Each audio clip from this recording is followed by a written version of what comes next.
Is the screen visible to everybody? Visible, yeah. It's Yeah, visible. yeah.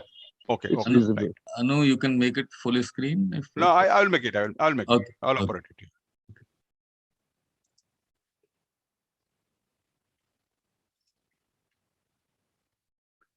Okay. So time starts now. Today's discussion is, first of all, I would like to thank the organizers, Dr. Arun Singh and Dr. Arun Singh and Dr. Desai, on behalf of this Association of Professional Geographers and the professors and other faculties of Adams University who have joined to organize these things. I mean, Dr. Pandey, Dr. Basu, Dr. Bhadro, and others, Dr. Sarkar.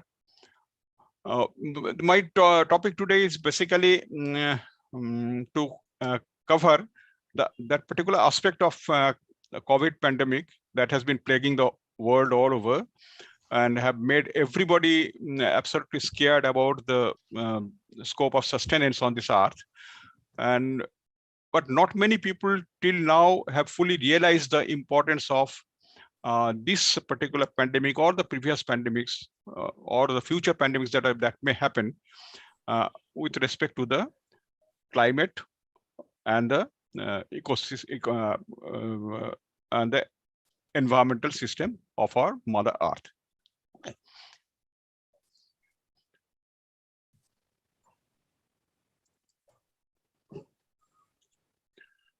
As we know, I mean, very shortly, I'll just make a description of this, of the problem that we faced over the last 2 years. So it started in the first week of January 2020.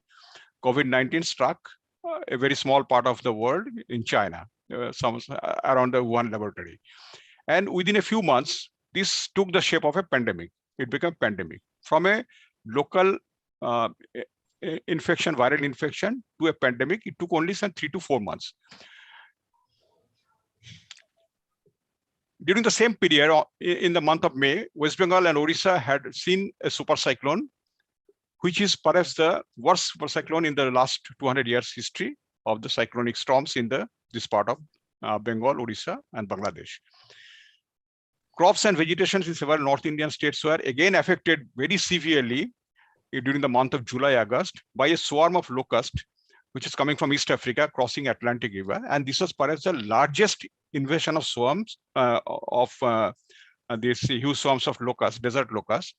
I mean, the history had never seen earlier. If we see this figures, on 1st February 2020, infected cases of COVID-19 was 11,000 and 250 were the death figures. And by 31st January 2022, the figure has become 38 crores, 20 lakhs, 69,000. And people who have died are 57 lakhs, 5,480. And this figure is also on a very conservative scale, because I mean, we have seen that in many countries there had been underreporting. Just to give a projection that they are less affected, their management is better, whatever it be. But it is something which our generation, our previous generation also had never seen. It had taken place during the Spanish flu during the 1920 to 25, 26, when 5 to 6 crores people had died. That time the death figure was much more because medical science was not at all advanced at that stage. But even after all the advancement of the medical sciences, 57 lakh people died over a period of, say, 2 years.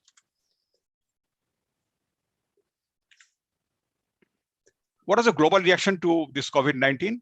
Initially, we read in the newspaper that, okay, something has happened in China. We are discussing about a cup of tea.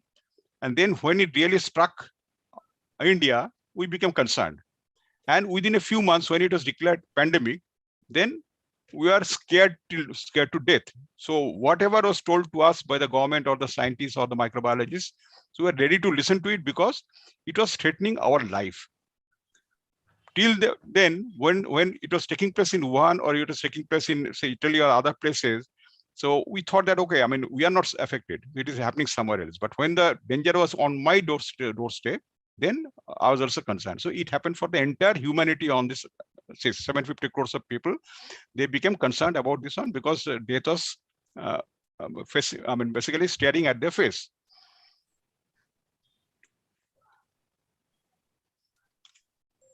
I'll just cut down on some initial things. As a result, what happened is that when the pandemics were declared, for a few months, there had been total lockdown, then subsequently there controlled lockdown, and over a period of 1 year, we had seen that millions of people had lost their jobs. Millions of people had been starving. We do not know. It may be a few hundred millions also would have been starving. And then millions of people had died because of this pandemic. And it had the entire humanity had understood that it is a really serious threat which mankind is facing, because everybody was facing it.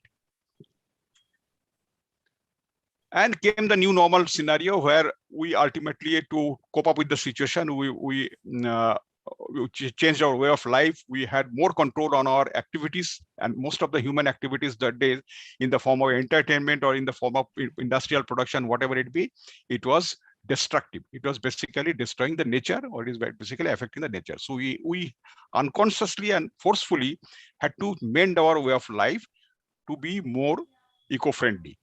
It was the pressure created by the pandemic all over the world. So we had to do it because death was staring at our face.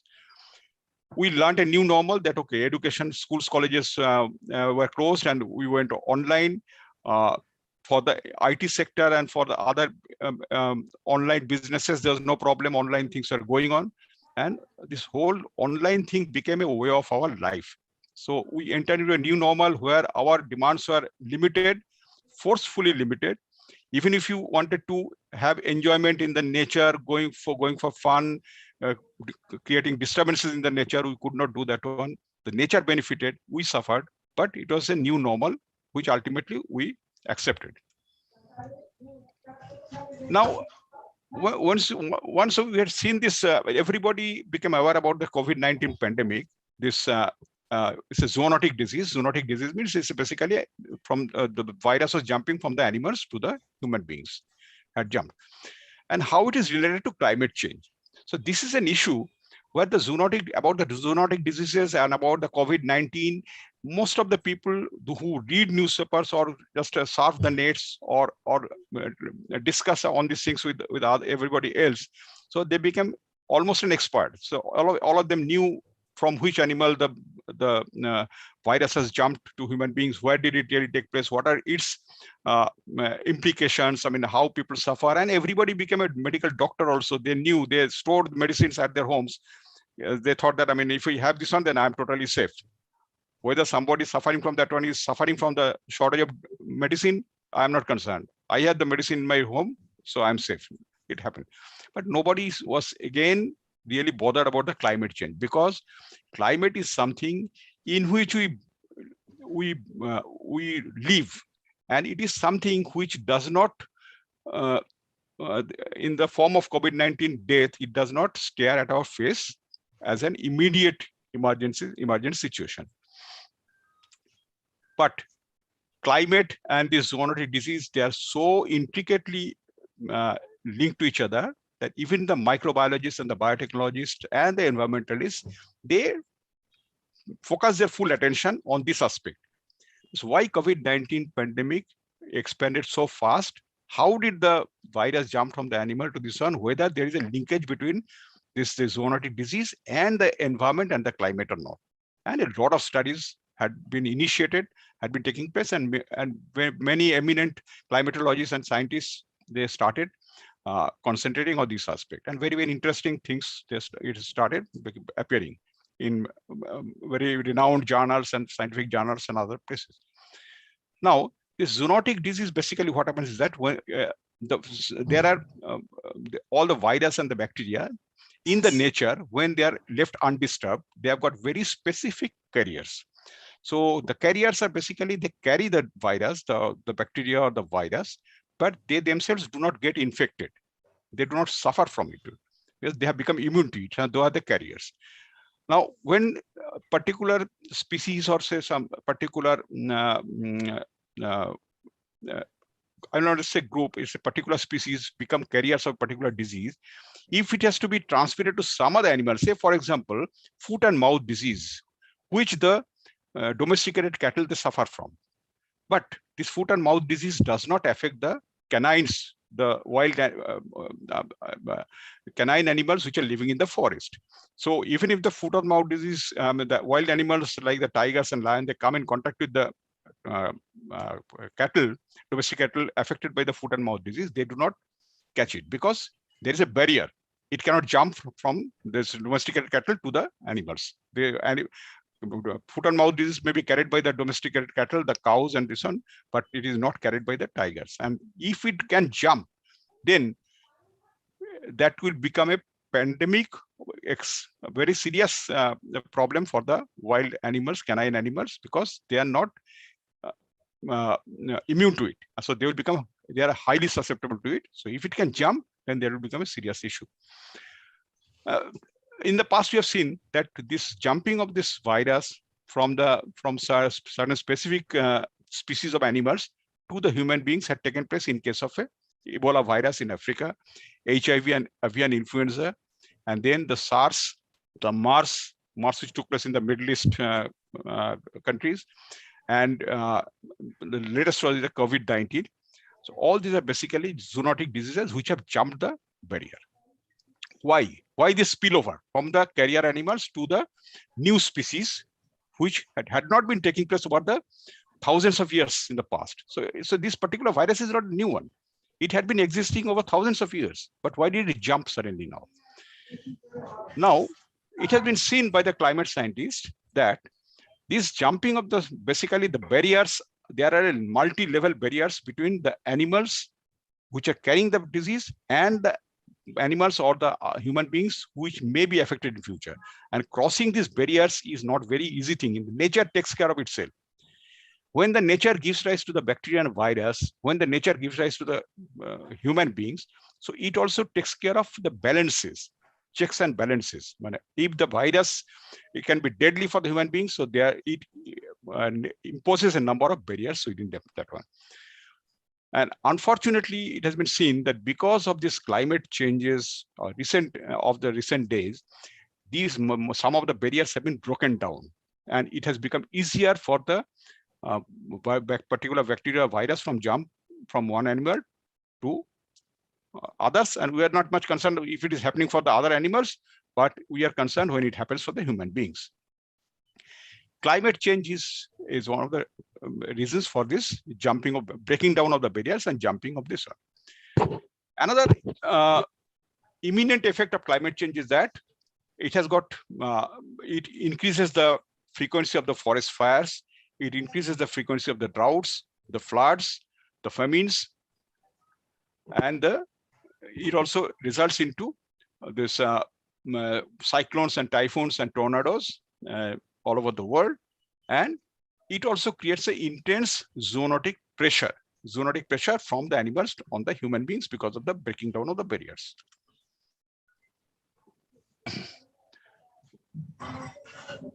Now, climate change has already made conditions more favorable to the spread of some of the infectious diseases. You have seen that, the medical fraternity will confirm that because of this climate change, some of the diseases like the Lyme disease. The Lyme disease are basically carried by the tick insects. And it is very, very prevalent in many of the countries, even in the developed countries also, this Lyme disease is very prevalent. And it has basically again come from the insects to the human beings. Insects carry many, many viruses and bacteria, but human beings are not affected by all of them. But in case of Lyme disease, it had taken place because of this climate change, because of the warming of the globe. Same thing is happening for waterborne diseases such as the Vibrio parahemolyticus, which causes vomiting and diarrhea. This is again a waterborne disease.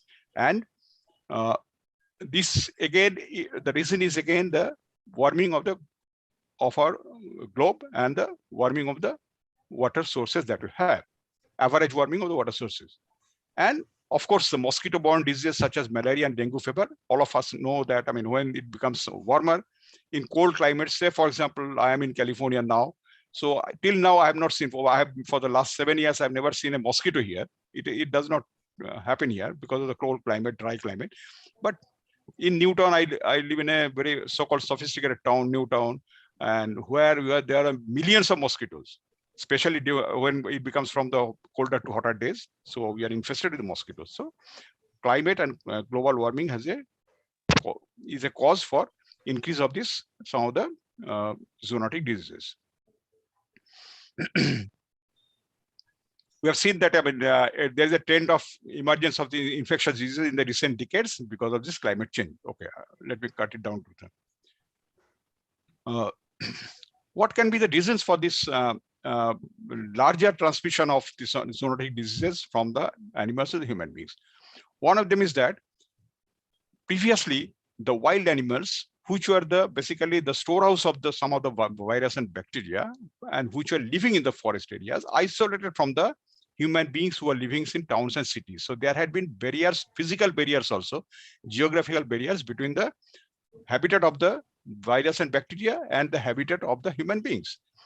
But now, with the human beings, as we had been before starting of this discussion, we had been discussing with Dr. Pandey, that we are intruding into the home of the animals and also the home of the bacteria and virus. Extension of the cities and townships into the forest.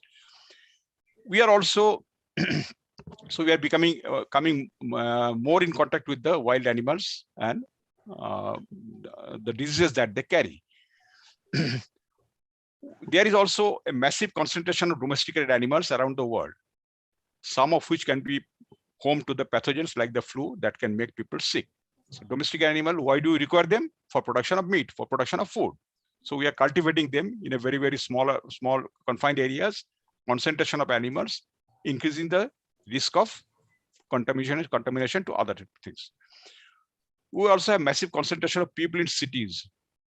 Millions of people living in cities. In Kolkata, a few crores people. In Delhi, 2-3 crores people living in smaller areas. So what is happening is that if somebody catches cold, immediately it transmits very fast. Previously, the population density was much less, so there had been a physical barrier. That when you sneeze, normally the virus, virus load basically can travel up to a few feet. But if there are a number of people within a few feet, so that transmission is faster. So because of this concentration of the human beings in the cities, so this is also another problem. And lastly, but not the least, is the mobility of the population. Somebody catching Ebola in Africa, next day is flying to India for his official work, and he brings the disease from Africa to India in half a day's time. Previously, it was not possible. There had been physical barriers, so transmission was slow.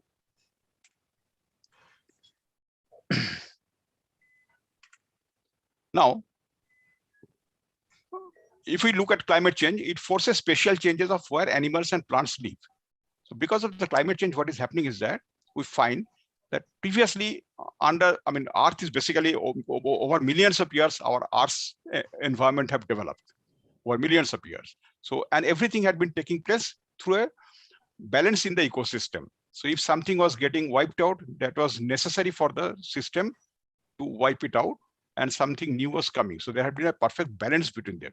But what has happened is that we human beings, we had been living within a mosquito net, which is basically the ecosystem protecting us from many other adversities coming from the nature. But we human beings, because of our intelligence, we cut a few strings, and we made the entire mosquito net useless for the purpose of protection against mosquito. So we have damaged our ecosystem in many, many ways. So previously, animals are living in their habitat, and plants are living in its own habitat, and we were living in our own habitat. But now, because of the climate change, the animals, say, I'll give a very simple example. Rhododendron flowers, those who had been to Darjeeling or Sikkim and other places, they'll be knowing that rhododendron flowers profusely in the month of, say, April. In the higher reaches, it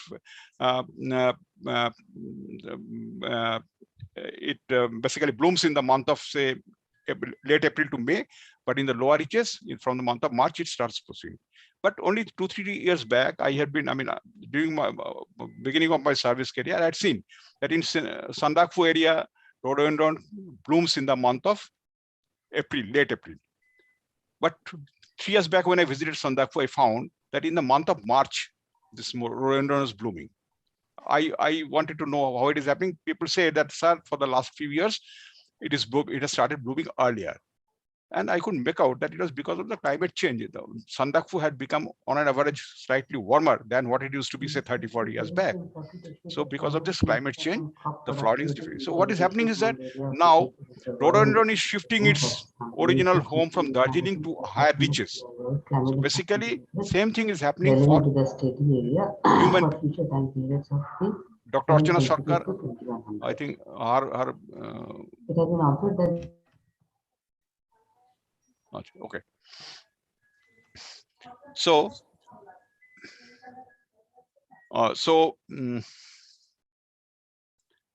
because of this climate change, the plants, animals, even the virus, bacteria, they are also shifting their homes, shifting their habitats. So sometimes they become overlapping, sometimes they are moving from one place to another.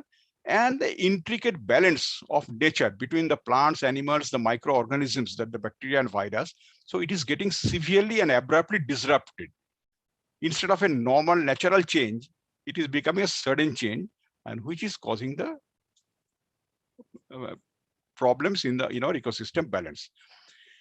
And we have seen that if a species that, the human beings, they have grown in partnership with the plants and the animals over the millions of years. None of them have emerged very recently. Over millions of years, they have developed. But if the delicate relationship between the biotic and the abiotic relationship, say, for example, if the there's wild ass in the Ran of Kutch, it can survive only in the desert condition. It cannot survive if you bring it to Sundarban or other places. Similarly, the tigers in Sundarban, if you take them to Madhya Pradesh, they will not survive. Though they are same Bengal tiger, but they have become, subspecies have become through some genetic manipulation over, say, thousands of years. So they have developed into a different subspecies. So they will not survive if taken to MP. So the same thing is happening. The delicate relationship between the biotic and abiotic relationship. The abiotic relationship means the soil, the water, the air, and the biotic relationship means the plants, animals, and the microorganisms. So it is getting disturbed. Dr. Rai or Anu Rai, actually, how much time I've taken? You could just, I think I've taken 10, 15 minutes. Huh? Okay, so. Yes, sir. Okay. So now what actions can we take to prevent future outbreaks? To prevent this future outbreak of corona, we have to again concentrate on the management of our ecosystem, management of our environment.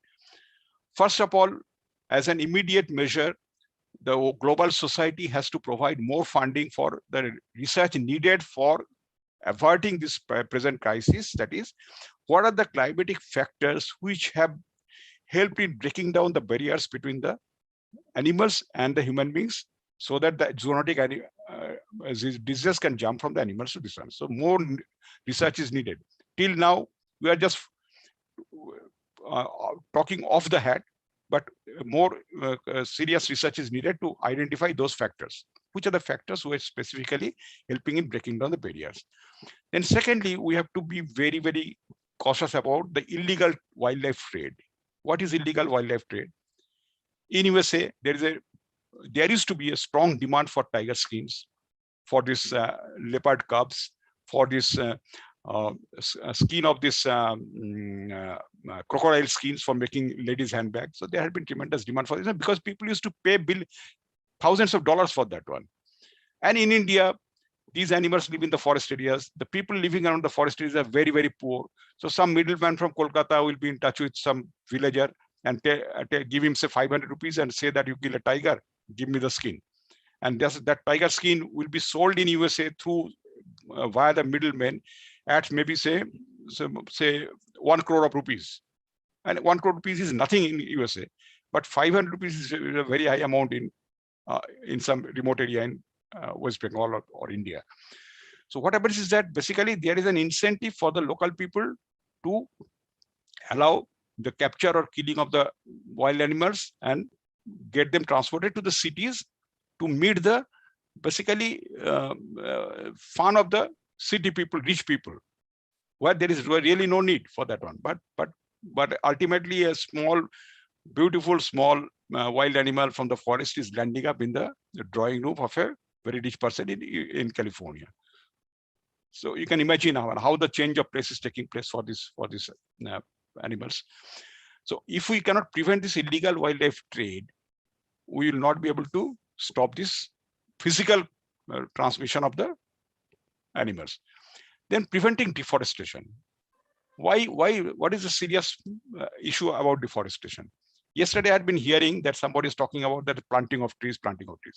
Planting of trees is not a solution always, because when we plant a tree, we plant something mostly without any concern for the local geology. So we plant something, we plant teak trees in some areas in West Bengal where teak is a totally exotic species. It's not an indigenous species, it's not a natural species here. So if we plant a teak tree in a particular area in West Bengal, we do not really help in the environmental sustainability of that area. It cannot be called a conservation measure. So, but deforestation means you destroy the natural forest. There is a natural home of many plants, animals, and pathogens, and you encourage basically migration of these wild animals and plants and the pathogens from the forest habitat to some other habitat, which is alternative habitat, the habitat of human beings, which is all pervasive, extending everywhere. So animals, tiger, if it is dislodged from a forest and it cannot take shelter in a city, it will be killed, it will be eliminated. Same thing is happening for plants also. Most of them will not be able to survive in the city environment, but the pathogens, virus, by virtue of their flexibility, and so that they can mutate very fast, so they can get adjusted to the new scenario very fast. And so from the forest areas, if it is forced to take shelter on the human beings, it can very easily do it. Not a plant, not an animal can do it, but the pathogens can do it. So if we can prevent deforestation, we can still maintain some niches for these pathogens where they can remain confined. But if we destroy that forest, so you take the problem to our doorstep. Recent Ebola epidemic in West Africa, it occurred because the bats which carried the disease had been forced to move into new habitats because the forests they used to live in had been cut down to grow palm oil trees. Same thing is happening in the Amazon forest in Brazil, in South America. And rethinking of our agricultural practices. Animal husbandry is also considered as a part of agricultural practices. So in small areas for production of beef, for production of other meat and other things. So cows and animals are being raised in hordes in smaller areas. The methane production by these herbivores is not only adding to pollution to the atmosphere, but also causing transmission of these zoonotic diseases much easier.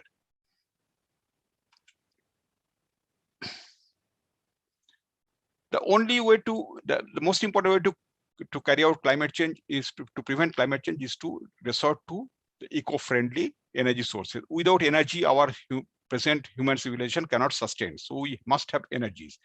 So from that non-renewable energy sources like the coal and the petroleum, if we can switch over to the renewable energy sources like the wind power, the solar power, then not only we prevent addition of pollutants to our atmosphere, but also we help in improvement of the human health in general. Okay.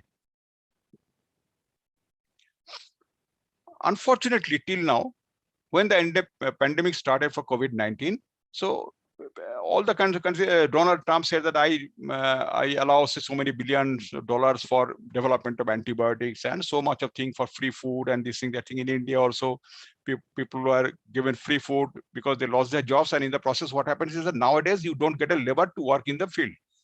In the forest department, we are not getting laborers for planting activities because now everybody gets ration at their doorstep. So why should they work?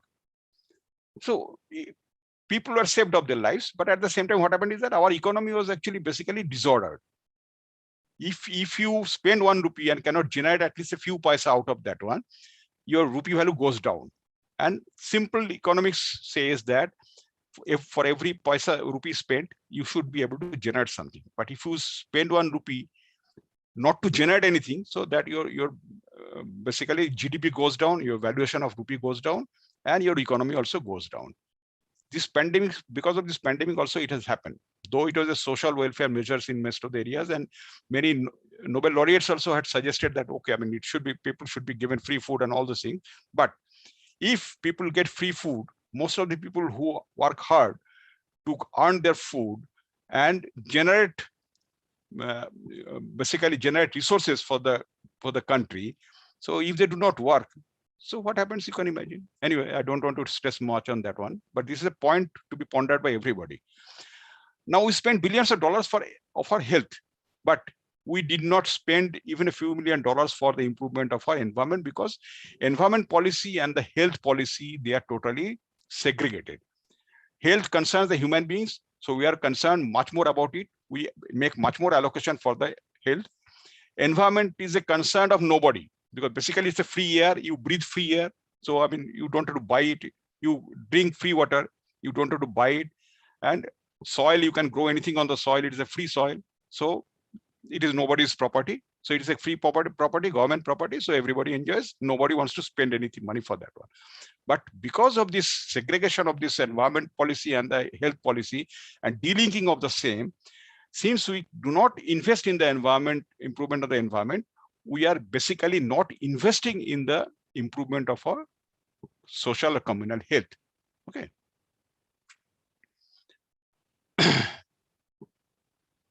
And as I've already said, that because COVID-19, people are much more concerned within a few months of time that we have to control this one. Even if we lose our jobs, we have to resort to lockdown. We have to adapt to new normal. But regarding this climate change, even when the scientists are saying that, only today I was reading an article here, it was a very, very interesting article where the United States Geological Service, I mean USGS, they gave a statement that by 2030, most of the cities in coastal cities in USA are going to be underwater between 8 inches to 2 feet. 2 feet on the Florida side, 8 inches on the California side. And you can imagine what is going to happen for most of the cities in the world. Same problem is going to happen in the world. Now, how much you are really concerned about it? If somebody asks me, I say that, boy, I am living in a place which is slightly high rise. I mean, my area do not get waterlogged. So why should you really bother get so much scared about the environment, so much scared about the climate change that is taking place? So it does not hit us, strike us immediately. Now, loss of biodiversity, and we have seen that, I mean, if we destroy our forest areas, so basically we destroy our, when you destroy our tropical forests, what happens is that millions of species of plants, animals, and microorganisms, including pathogens, so they are basically dislodged. And we shake the virus and bacteria which are living on these animals within the forest out of these animals, and these pathogens look for a new host, which are all pervasive human societies. Pathogens like this, plague, rabies, Nipah, Zika, Ebola, SARS, MERS, bird flu, COVID-19, all these are zoonotic diseases which have infected the human societies, and future is going to be more severe. Globally, I mean, if we think that, I mean, because of this loss of biodiversity, what is really happening? Till now, the scientists make an assessment that 20% of the native major land-based species, they have become extinct. And at least 680 vertebrate species had been driven to extinction since the beginning of 16th century. Extinction means you lose them forever. You cannot regenerate in future.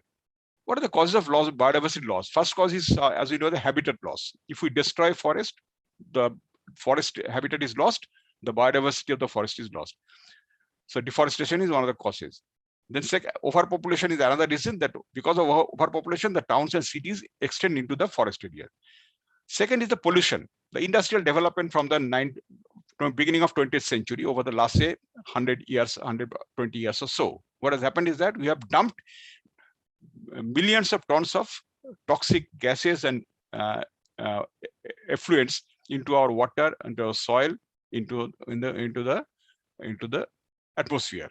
So they have polluted the atmosphere, automatically bringing in issues like this, global warming, and which has caused the climate change. And the impact of biodiversity on loss of human society, we have already discussed. I will not talk about it again. If we see the global warming scenario, if we take the basis of global warming as the pre-industrial level, that is between 1850 and 1900. So if the temperature was X by that time, then we have seen that between 1960 and 2020, the average temperature of Earth has increased by 1.2 degrees Celsius. The average temperature means during the winter, the summer, if you make it average over an entire year and over a large period of time. It's not a 1 year, 2 year scenario. It has to be at least for 10 years.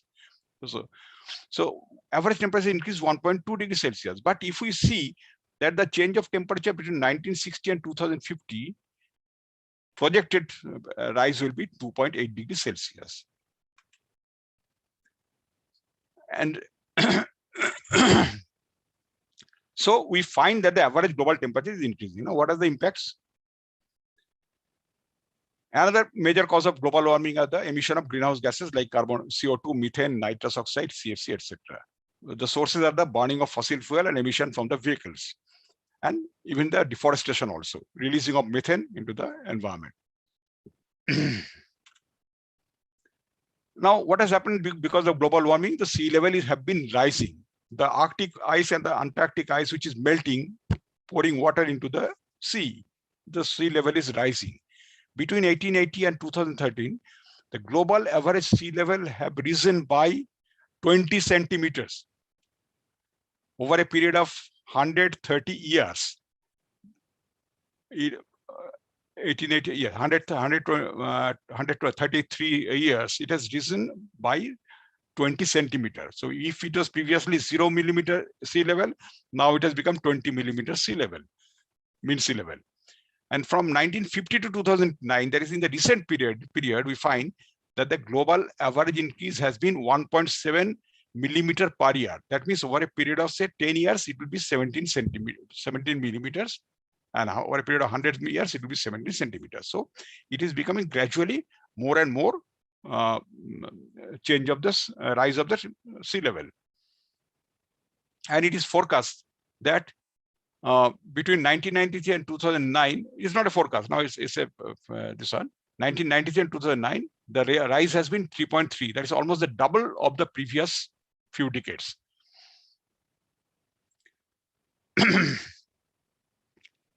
The causes of global warming are the glaciers, melting of the ice in the glaciers, the Arctic region leading to sea level rise.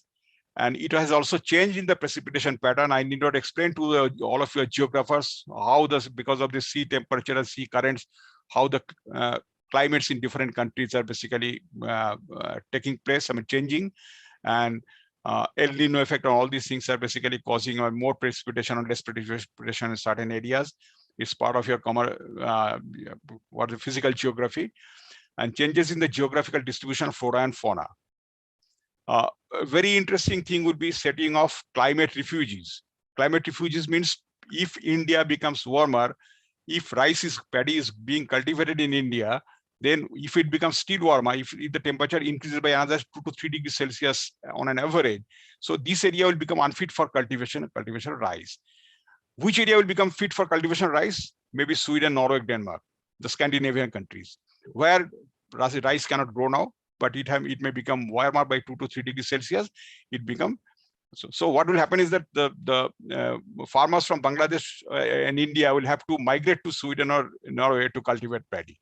So these are known as the climate refugees. So basically forcing the people to move from one place to another of the part of the earth to carry out their economic activities. Now, in November 2019, there was an article published in Nature which concluded that we are in a state of planetary emergency. Planetary emergency means emergency for Earth.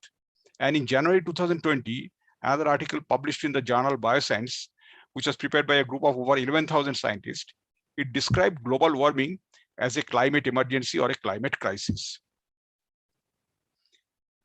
According to a paper published by Dr. McCullen, during the last mass extinction on Earth took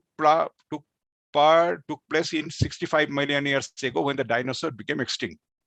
And they now have forecasted that if the recent level of extinction continues, then most of the vertebrate groups of species will be extinct in less than a century. Over the next 100 years, most of the vertebrate species will become extinct. The scenario which had taken place 65 billion years ago will be taking place over a few hundred years if we carry out our activities like this. Now, internationally, actually, prior to 1972, when the United Nations Conference on Human Environment was held in Stockholm, under the chairpersonship of ex-Prime Minister of Sweden, Henry Brundtland, not Henry, some Miss Brundtland. So that time, all the global leaders, they for the first time met together and started thinking that, yes, environment is really a concern for everybody. Previously, landing on the moon was a more important concern for everybody. Computers are more important concern, but environment also became an equally important concern for everybody. And after this 1972 conference, the most important conference that was held in Rio in Brazil was in June 92, which is known as the United Nations Convention on Biological Diversity. There, more than 180 countries participated. And in 72 conference of ex-Prime Minister Indira Gandhi, she had taken a very important role. And after she came back, a number of environment related conservation laws were promulgated. And after 92, also in most of the countries, a lot of new acts and rules have been promulgated for conservation of environment in every country. So what are the 4 important points? First is that every country should have sovereign rights on its natural resources. If India has got its own natural resources, it is India's property. USA cannot dictate on us for its conservation. We have to conserve it, and it is our concern. Second is that all countries will have to conserve their biological diversity of their countries. Third is the sustainable use of its component. Say, for example, if somebody gives me 100 rupees, and if I keep the 100 rupees in a box in my house, I don't use it for any purpose, it becomes a liability. But if I keep it in the bank and the bank gives me interest, I can take out the interest, so it becomes a productive asset. Similarly, our natural resources also have to be productive. Otherwise, it will become a burden on the nation. It has to be managed in such a way that we don't degrade our natural resource, we sustainably use it. And fourth is that a fair and equitable share of benefits. India has got a very, very rich biodiversity source of genetic pool. USA have got the knowledge in their highly developed laboratories. So if we collaborate, if we supply them the genetic material, and if they carry out some biotechnological research activities to develop medicines out of these ones, and if we share the benefit, then it should be done accordingly. But if it happens that somebody from USA steals our natural resource, they say that, we have developed neem-based some antibiotic, and we have taken a patent of this one. So this is basically biopiracy. So that will not be allowed as per the Biodiversity Convention. You have to share the benefits. At the same time, in the month of May 92, another important convention took place. That was the United Nations Framework Convention on Climate Change. So that time also, the loss of biodiversity and the change of climate was being observed by all the world leaders, especially the European leaders of the European countries. They had taken a very, very important initiative in this respect. Its objective was to stabilize the greenhouse gas emissions from the industries and the burning of fossil fuels. Kyoto Protocol was a follow-up of that UNFCCC's international treaty, and basically it wanted to put a lead on the emission level. Unfortunately, because of many other conflicting issues between the countries, so this Kyoto Protocol could not be signed till 2007. It took almost 10 years to get it signed. IPCC, Intergovernmental Panel on Climate Change, also was formed by the United Nations Environment Program to scientifically enumerate and evaluate what changes have really taken place because of this unsustainable management of our natural resources, as well as the industrial production, uncontrolled production. So they submitted their report in 2001, after which all over the world, there was a hue and cry about the changes in the climate. And they concluded that this change is a man-made change. It's not a natural change. Okay. It attributed global warming to human activities. It projected the increased future global average rise in sea levels, and it also pointed out the increased frequency of the heat waves all over the world. 3 important findings of this IPCC 2001.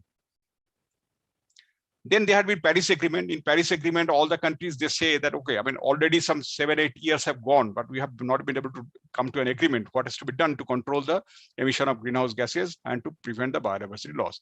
So there had been some agreement, but again, they said, in the agreement, it was said, some target was given that no country should exceed its GHG, greenhouse gas emissions, by so that the average temperature, global temperature over the next few years does not go beyond 1.2 degrees Celsius, and preferably it remains confined within, the increase remains confined within 1.5 degrees Celsius.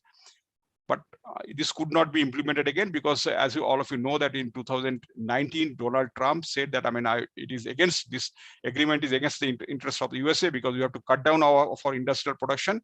And if we cut down industrial production, our GDP goes down, our people will not allow it. So we come out of this agreement. But Joe Biden, after taking over, he has again joined back, and USA is perhaps the greatest contributor and the most important party of this Paris Agreement. So, I mean, it has been put back to the rail. I'll not discuss about why the Kyoto Protocol failed, because I don't know, I mean, how much time really have taken. So somebody can point me out. I mean, what is the time now? So it is 10:05. 10:05. So I've exceeded my time, or just in time. Okay. So Paris Agreement. So now let us come to the latest one. That is your Glasgow Climate Pact, which took place during this 2022. And in that one, it was ultimately, they have been able to come to a conclusion that, okay, I mean, so there will be certain issues like all the developed and the developing countries, so all of them will be responsible for bringing down the greenhouse gas emissions and sharing of usufruct. And if a developing country like India conserves its forest area, which would be absorbing the carbon dioxide emitted by a developed country like Germany or USA, then we can buy the carbon dioxide from them, and they will give us money for buying the carbon dioxide. They will buy the carbon dioxide from us, and they will give money to us, and it will overall globally, so the GHG emission will remain under control. So this is one new aspect, and it has been made more operational now. Let us see what really happens. The climate scientists have warned that by 2030, failure to reduce emissions will cost the world a minimum of $2 billion per day in economic losses from the weather events. Weather events, vagaries of nature, the cyclones, the tornadoes, the hurricanes, and other natural disasters which cause tremendous destruction of the properties. And the lessons of the roadmap for future will be that COVID-19 had made us realistic about the problems that the human society may face suddenly, and how they will have to act. They will have to resort to some new normal scenario.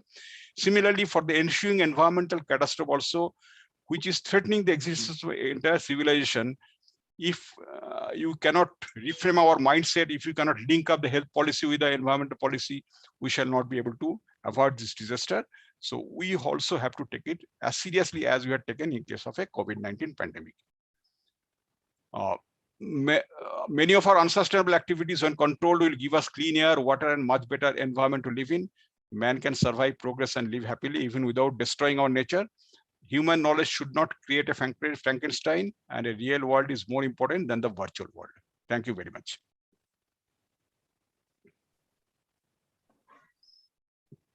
Thank you, Dr. Raha. It was a great pleasure to have you here, and thank you for enriching our conference. Now I would like to invite our next keynote lecturer, Professor Anjon Mitro. Hello, good morning, please. Good morning, please. I have a request. Yes, please go on. Sir, my request is to the administration, and sir, to you also. Sir, may I please have this particular study material? And sir, may I also have your mail ID? Only if you don't have any problem. No, I don't have any problem. So you can get my mail ID from Dr. Anurai, if you are in contact with her. So Dr. Rai, I'll request you to pass it on to her. And sir, I also sure, incidentally, I teach environmental biotechnology also in a university to the MSc biotechnology students. So I have no problem in sharing this. Okay. And sir, also this study material. Could be shared. Sir, also the study material, sir. Study material, this PPT, I can send it to Dr. Rai if she needs it. Sir, And- I and- also have a point, sir. In coastal coastal destinations, not a single one. আমরা বাংলাতে কথা বলতে পারি কারণ আমরা তো এখনো ফেব্রুয়ারিতেই আছি 21 ফেব্রুয়ারি কাছাকাছি আছি তাই না স্যার বলছি যে ওয়েস্ট বেঙ্গলের কোন কোস্টাল টুরিস্ট স্পটে একটা এমন রিসর্ট অনার নেই যে স্যান্ড ডিউনস এর ওপরে তার হোটেল বানাতে চায় না, বিকজ যখন আমরা দূর থেকে সেটাকে দেখবো এটা দেখতে খুব সুন্দর লাগে, একটা সিনিক ভিউটা খুব সুন্দর আসে, তো সেটাকে দেখে কি হচ্ছে ডিউন গ্রাস গুলো পুরো নষ্ট হচ্ছে। এন্ড সেকেন্ড হচ্ছে আপনি বলছিলেন সোলার প্যানেল, তো কোন রিসর্ট ওনার সোলার প্যানেল এই জন্য তাদের হোটেলে বসাতে চাইছে না, কারণ এটাতে একটা এক্সট্রা খরচ হচ্ছে। তো তারা তারা তো ইলেকট্রিসিটি পাচ্ছে, ইলেকট্রিসিটি তো গভর্নমেন্ট দিচ্ছে, ওরা তো পাচ্ছে, তো ওরা এক্সট্রা টাকা খরচ করে কেন সোলার প্যানেল বসাবে? আর তারা তো ল্যান্ড রিসর্ট এস্টাবলিশমেন্টের জন্য এক্সট্রা পয়সা দিচ্ছে, তো তারা তাহলে কেন স্যান্ড ডিউনস এর উপরে ক্যাজুয়ালিনা কেটে বা ডিউন গ্রাস নষ্ট করে স্যান্ড ডিউনস এর উপরে বসাবে না? তো এরকম একটা জায়গায় দাঁড়িয়ে কি করে ইকোনমি আর এনভায়রনমেন্ট সাস্টেনেবিলিটি পাশাপাশি পসিবল? হ্যাঁ, আরেকটা জিনিস স্যার, ওই যে রেড ক্র্যাব গুলো হয় না স্যার, ওগুলো কিন্তু এক্সট্রা করে কিনতে পাওয়া যায়, টুরিস্টরা এক্সট্রা পয়সা দিয়ে ওগুলো ডিমান্ড করে যে যদি একটু এক্সট্রা পয়সা দিয়ে যদি ওই রেড ক্র্যাব গুলো পাওয়া যায় খাওয়ার জন্য। খাওয়া তো যাবে না, পোষার জন্য হয়তো চাইতে পারে। না না স্যার, খাওয়ার জন্য। ওটা খাবে কি, ওর মাংস নেই কিছু তো আচ্ছা anyway, so I just doctor Rai can I just take a few minutes to answer this question? Sure, sir. Sir, I'll just request Dr. Sir, I'll just request Dr. Anjon Mitra, sir, as we have invited him also. So, sir, can you give us 5 minutes more so that we can have a small question answer discussion with Atanu Raha, sir? Yeah, okay. Okay, thank you, sir. Okay. Sir, please, sir. Raha, sir, please, sir. Okay. So, Aditi, the questions that you asked is the most important, most relevant questions, which is plaguing the environment, the entire world now. The conflict between the conservation and development, conflict between the tourism and the environment. So, a few lectures can be given on that one. So, I will not get into that one. But one thing I can tell you that one example of this destruction of the sand dunes and violation of coastal zone for tourism purpose is Mandarmani.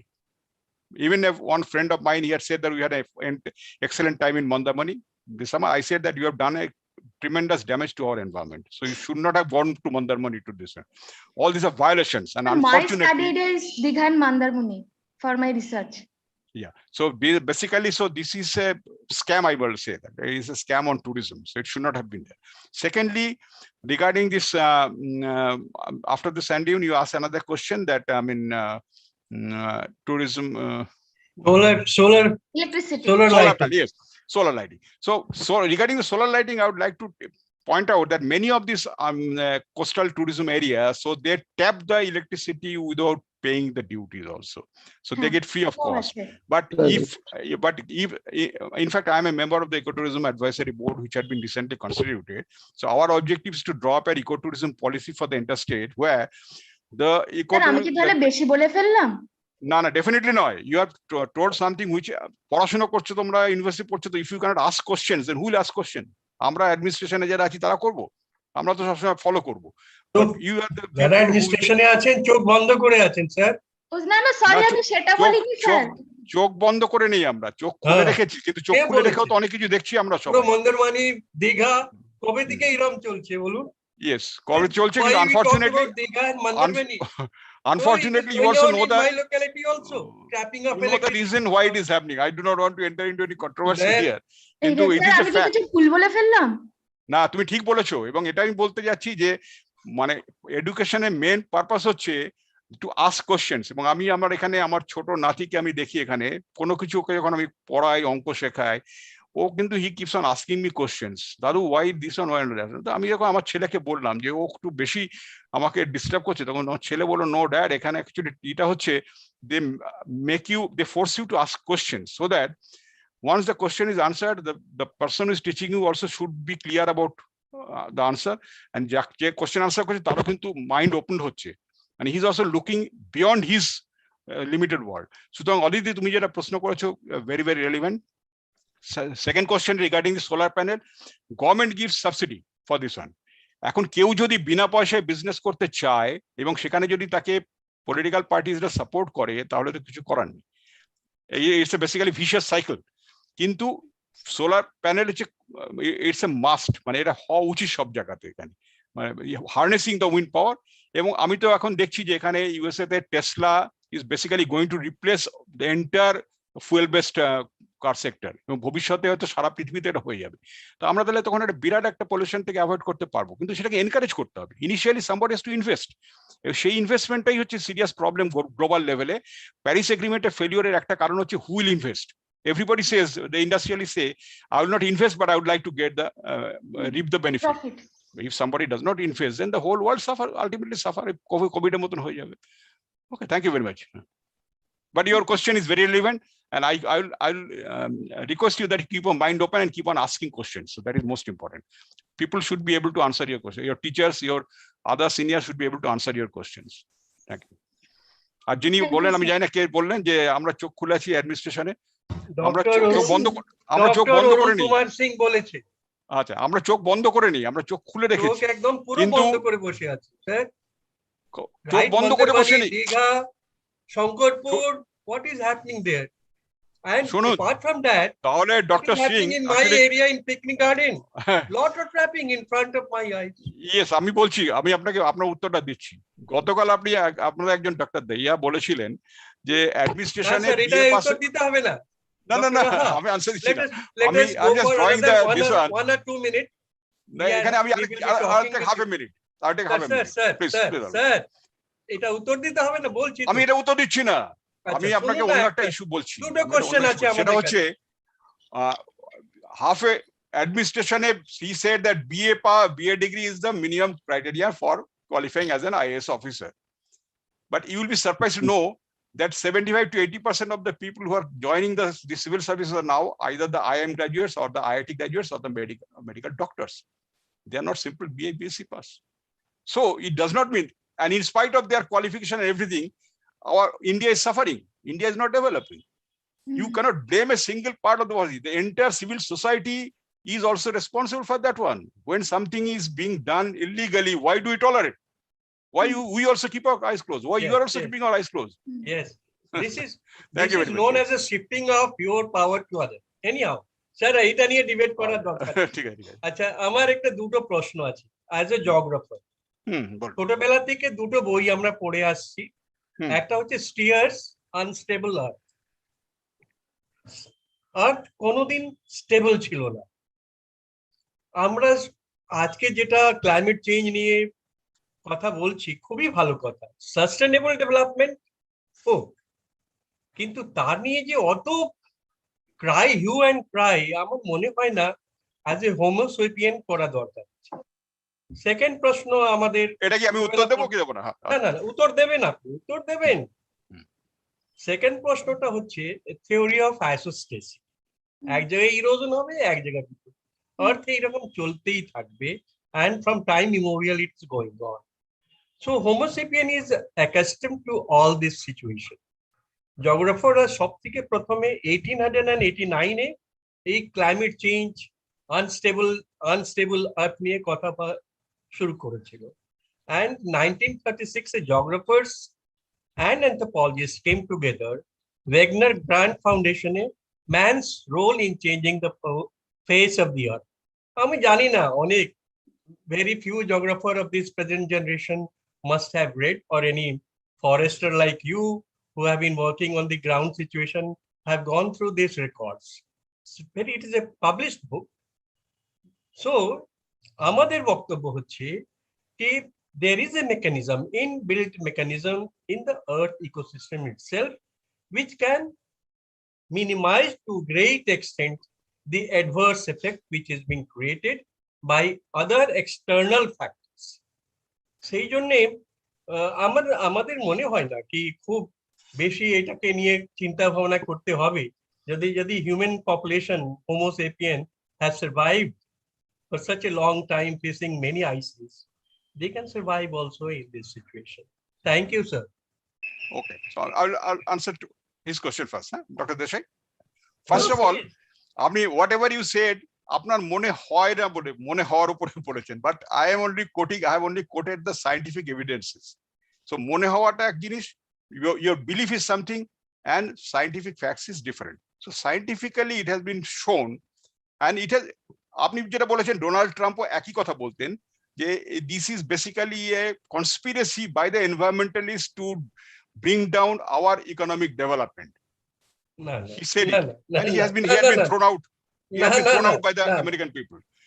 Second যেটা আপনি বলছেন, second যেটা support করি না, না আপনি করেন না, আমি জানি, কিন্তু আপনি যা বলেছেন ডোনাল্ড ট্রাম্পও তাই বলতেন। সেকেন্ড যেটা হচ্ছে আপনি যেটা বললেন যে we have survived over the millions of years. No, we have not survived over millions of years. What is the history of human beings, Homo sapiens? কত হাজার বছরের ইতিহাস,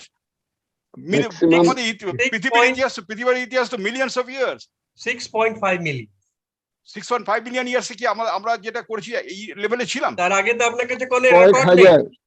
না আমার এই হিসেব তো মাত্র কয়েকশো বছরের হিসেব, এই প্রেজেন্ট যে ডেভেলপমেন্ট হচ্ছে। তার আগে তো আপনার কাছে রেকর্ড নেই স্যার। না, আমার কাছে রেকর্ড নেই, কিন্তু তার আগে যেটা রয়েছে সেটা হচ্ছে তো আমার কয়েক হাজার বছরের যে রেকর্ড রয়েছে তার থেকে তো দেখা যাচ্ছে যে আইপিসিসির যে uniqueness of this IPCC report is that whatever, no, it's not assumption. It's basically, I mean, science nowadays can explore a lot of, look back into the past over many thousands of years. They can look back into that. কিন্তু আইসে যে এই human being survive করেছে তা নয়। আইসে যে যখন ছিল তখন কিন্তু এই হিউম্যান বিংস তো ছিল না এবং তাদের সার্ভাইভালের প্রশ্ন ওঠেনি। কেন? লাস্ট আইসে the human population migrated all over the world. সে তো 65 মিলিয়ন ইয়ার্স আগে যখন এক্সটিংশন হয়ে যায়, মাস এক্সটিংশন হয়ে যায়, তারপরে তো আবার আমরা মানুষ তৈরি হয়েছি। তখন আমাদের কাছে জিওলজিক্যাল হিস্ট্রি এইভাবে নেই। না, মানুষ তো তৈরি হয়েছি আমরা তো we have developed even after mass extinction also. So many it may be possible that even after the present mass extinction, say over the next 100 years or so, আবার একসময় কয়েক মিলিয়ন ইয়ার পরে মানুষ তৈরি হবে আবার। So it's possible. কিন্তু what I want to like to say is that why আমি যখন বাড়িতে থাকতে পারছি আমার ঘরে আগুন লাগাবো কেন? Why should I? If it is not necessary for me to do that one, why should I do that one? Why should I burn my own house? And burn my own house and spend billions of rupees and dollars to travel to Mars where there is no sign of air or water or earth. Why should we look for the new home? That is a fashionable tourism, sir. Fashionable tourism, nothing else. Anyway, আপনি এটা আপনার কোশ্চেনটা relevant এই কারণে because আমি the climatologists will be able to organize. আমরা এবার বন্ধ করি কেননা আমরা will be running out of time. Yes. Okay, that's why I'm stopping. Thank you very much. Sorry. Sir, Atanu sir, there is a last question from like our participant, a very simple question. If you can answer within 1 or 2 minutes. So there is recently we have seen like snowfall and increasing rainfall in Sahara Desert and cultivation in Russian Siberia due to melting of permafrost, which directly or indirectly helping these countries by gaining land for cultivation. So what all the countries should do to convince such countries to motivate them to follow the climate-related protocols? This question was posted by Vivek Raj Singh. He's a scholar at University of Rajasthan. It's not possible to answer this question in 1 or 2 minutes. So sorry, I mean it needs a discussion. Okay. Yeah, definitely. But it's a good question. Yes. Thank you. I mean, since the next speaker is waiting for this, we will be running out of time. Yes, sir. Okay, sir. We'll take. No, but for information, actually, I mean, what time did I finish?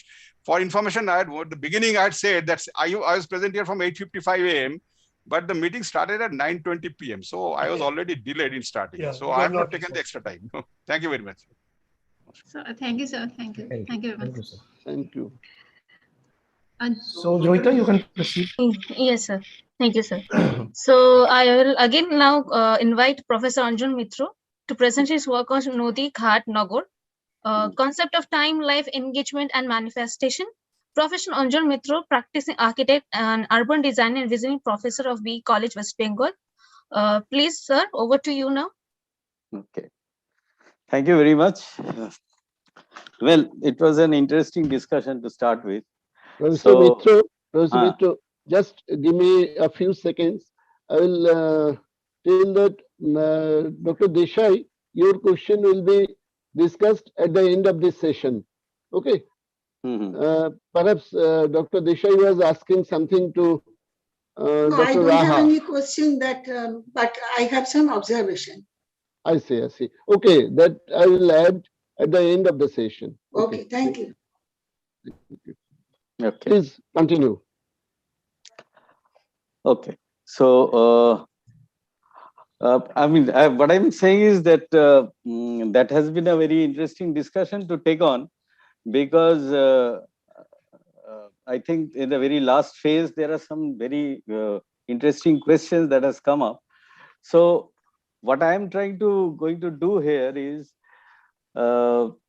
start with the mindset first, because I am basically an architect by discipline, and then I have done masters in urban design. So over the last 30 years, I have been trying to do this kind of to read the environment actually. So whatever the theories and discussions and other kind of perceptions that is coming through, I read it from the text.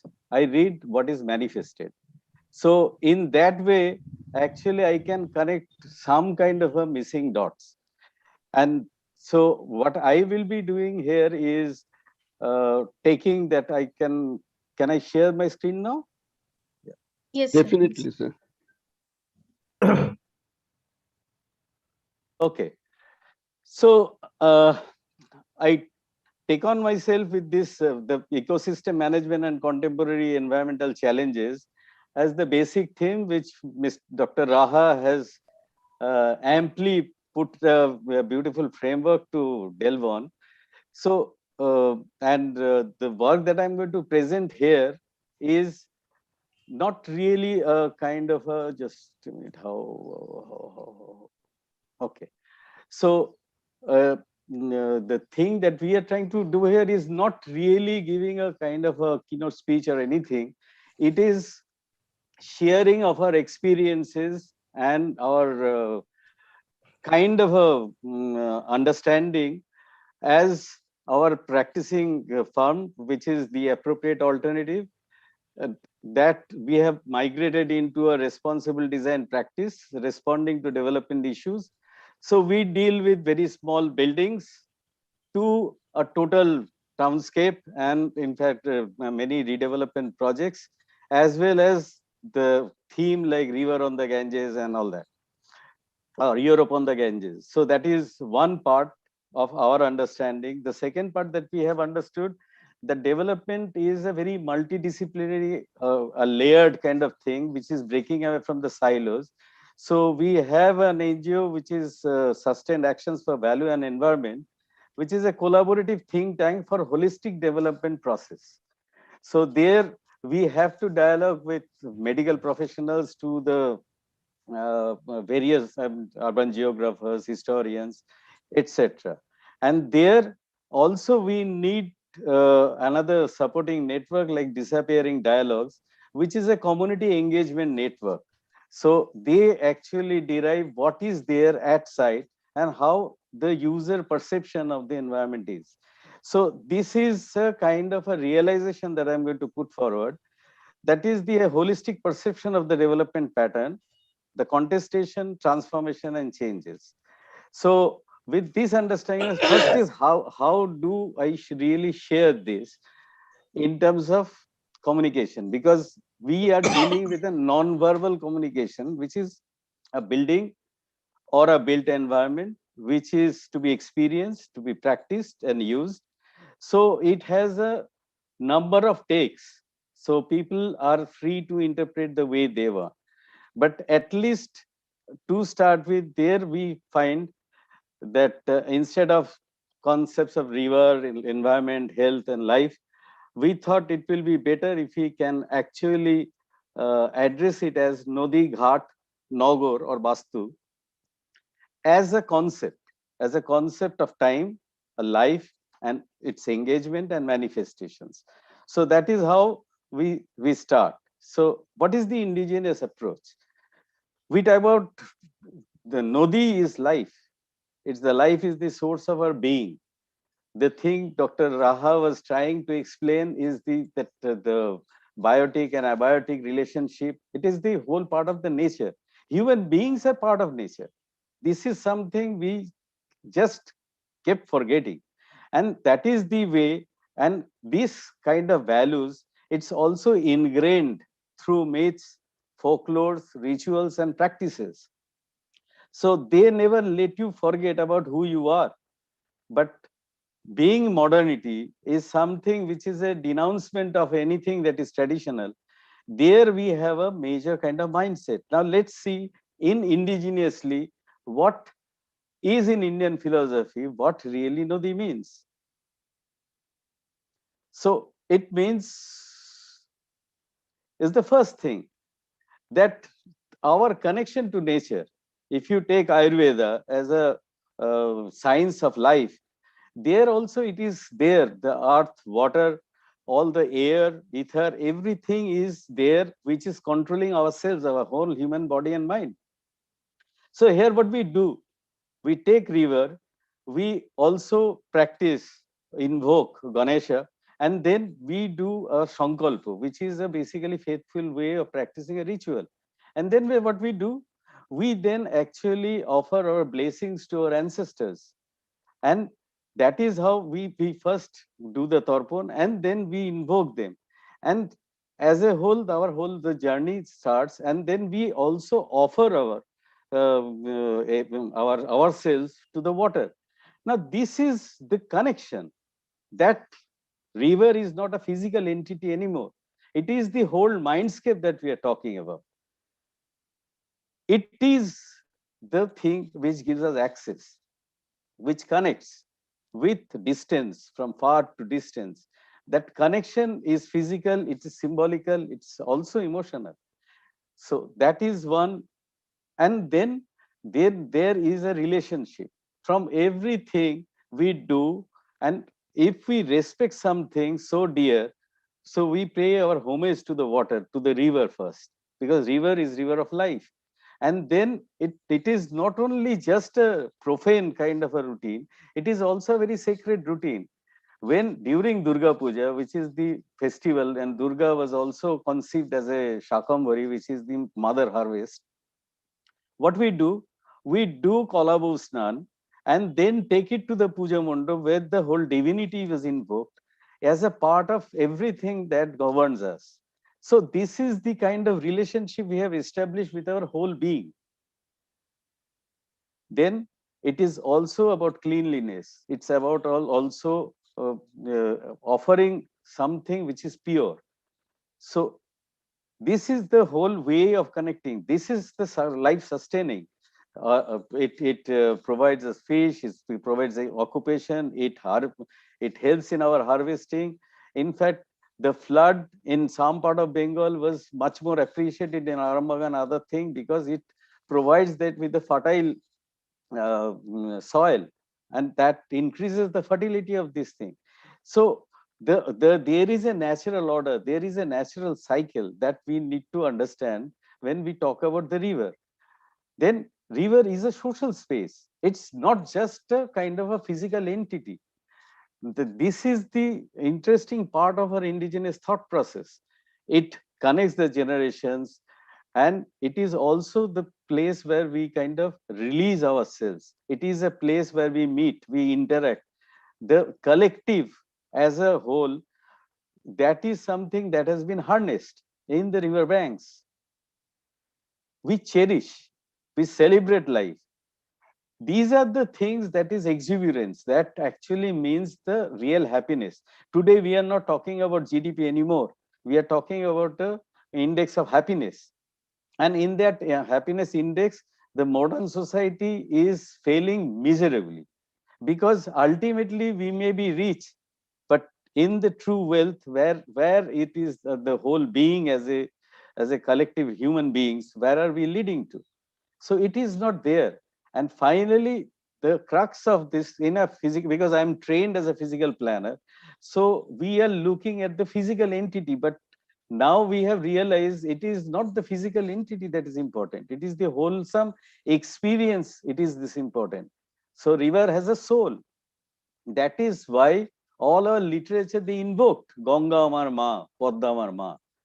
If that is a Ma, so that is a kind of a responsibility to care of her.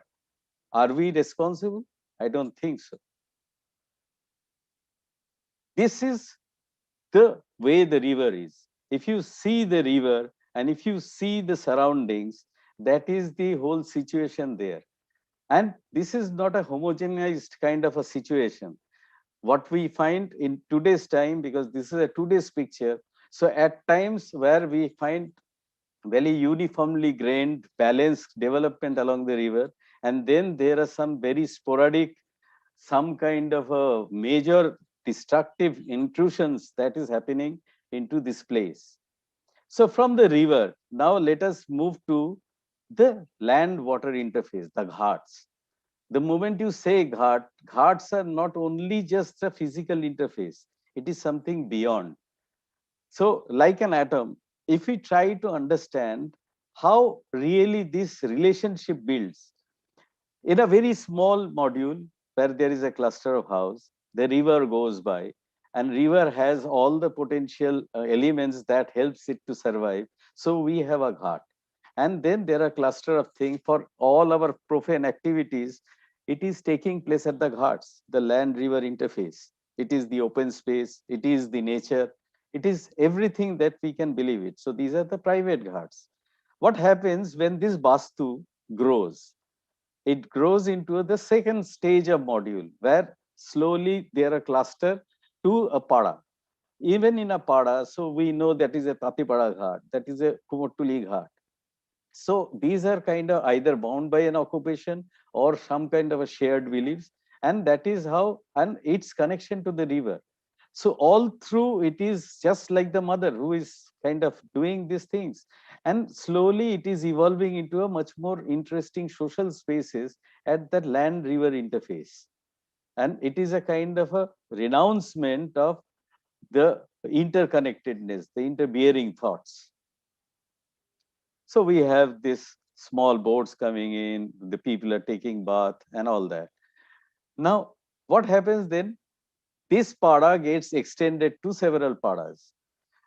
Now, slowly a kind of a notion of public space is emerging. And where it is emerging at the land-water interface. So throughout the development, this is a very kind of a synergized process of development, and which is very balanced. It is always responding to its that very notion that we are part of a mother nature, and we are only inserting what is compatible and what is sustainable. So till this point, there was actually no it. So there is a some kind of a community infrastructure, some kind of a social institutions are coming, and some kind of a shrine is there because it is sacred. We offer it. So it kind of governs our whole being into the system. Then what is happening? So there are materials that is coming, everything is there. So slowly it now grows into a nagar or town. And in that town, here main social, public, cultural institutions are coming. There will be commercial activity to sustain the overall mechanism. The whole economy is then governed. And the land water interface with the ghat systems, with its shrines, its bazaar, its institutions is slowly taking a kind of a shape. And that is how the so-called historically the Indian urban kind of evolved. We also have some very peculiar rites like burning ghats, rituals and things, which is also connecting with the birth, growth and your death is the whole cycle. So there is a special ghat where actually these last rites are being performed. This is a way of interconnections that actually we are trying to gain insight from. This is our traditional wisdom.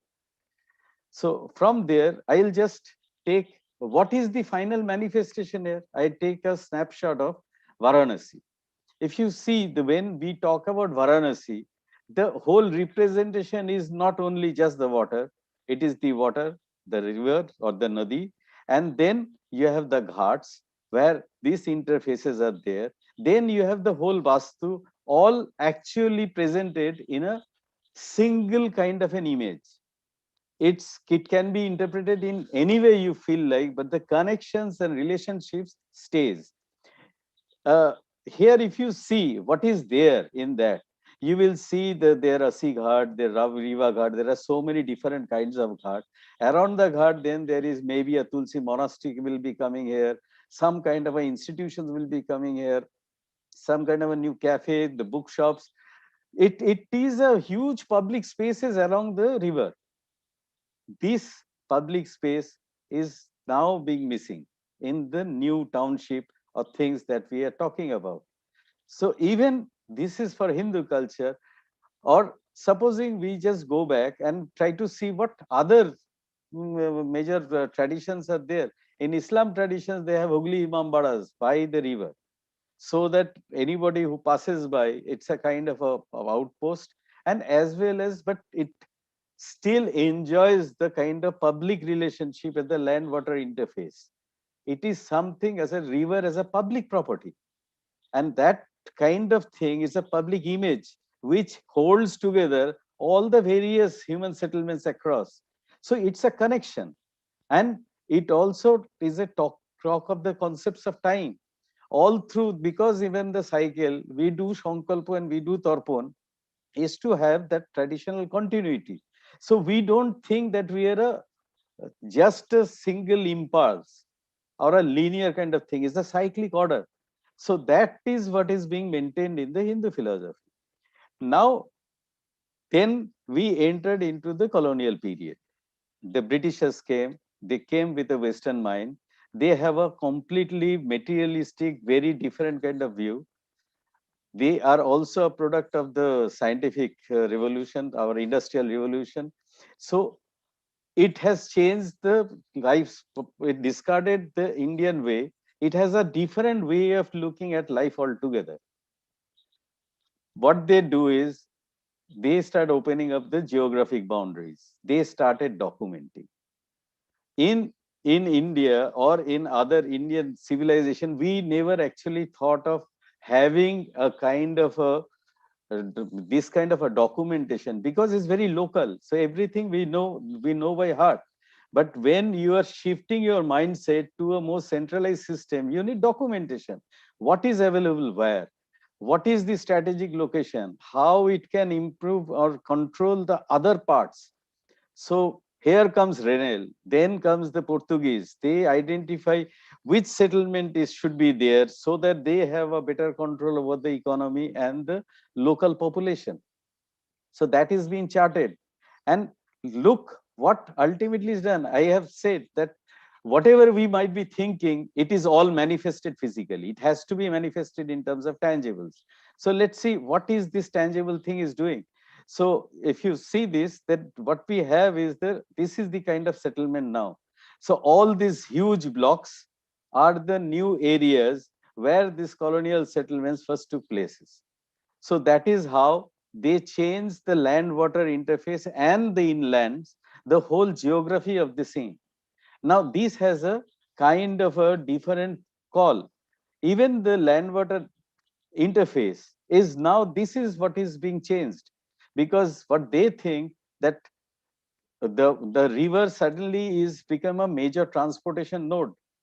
It is bringing material from abroad, from far, and culminating here, dumping it here, and try to gain its own market. So to that situation, the local area is nothing but an extended market, which has to be dominated and which has to be capitalized. So what are the new input that came into land water interface is the jetties, the berthing place, the ports, the warehouses to store materials. And by doing so, what we are really trying to do. So here, first and foremost, water is for transport, because that is how the man of wars will be floating by. The huge things were going there.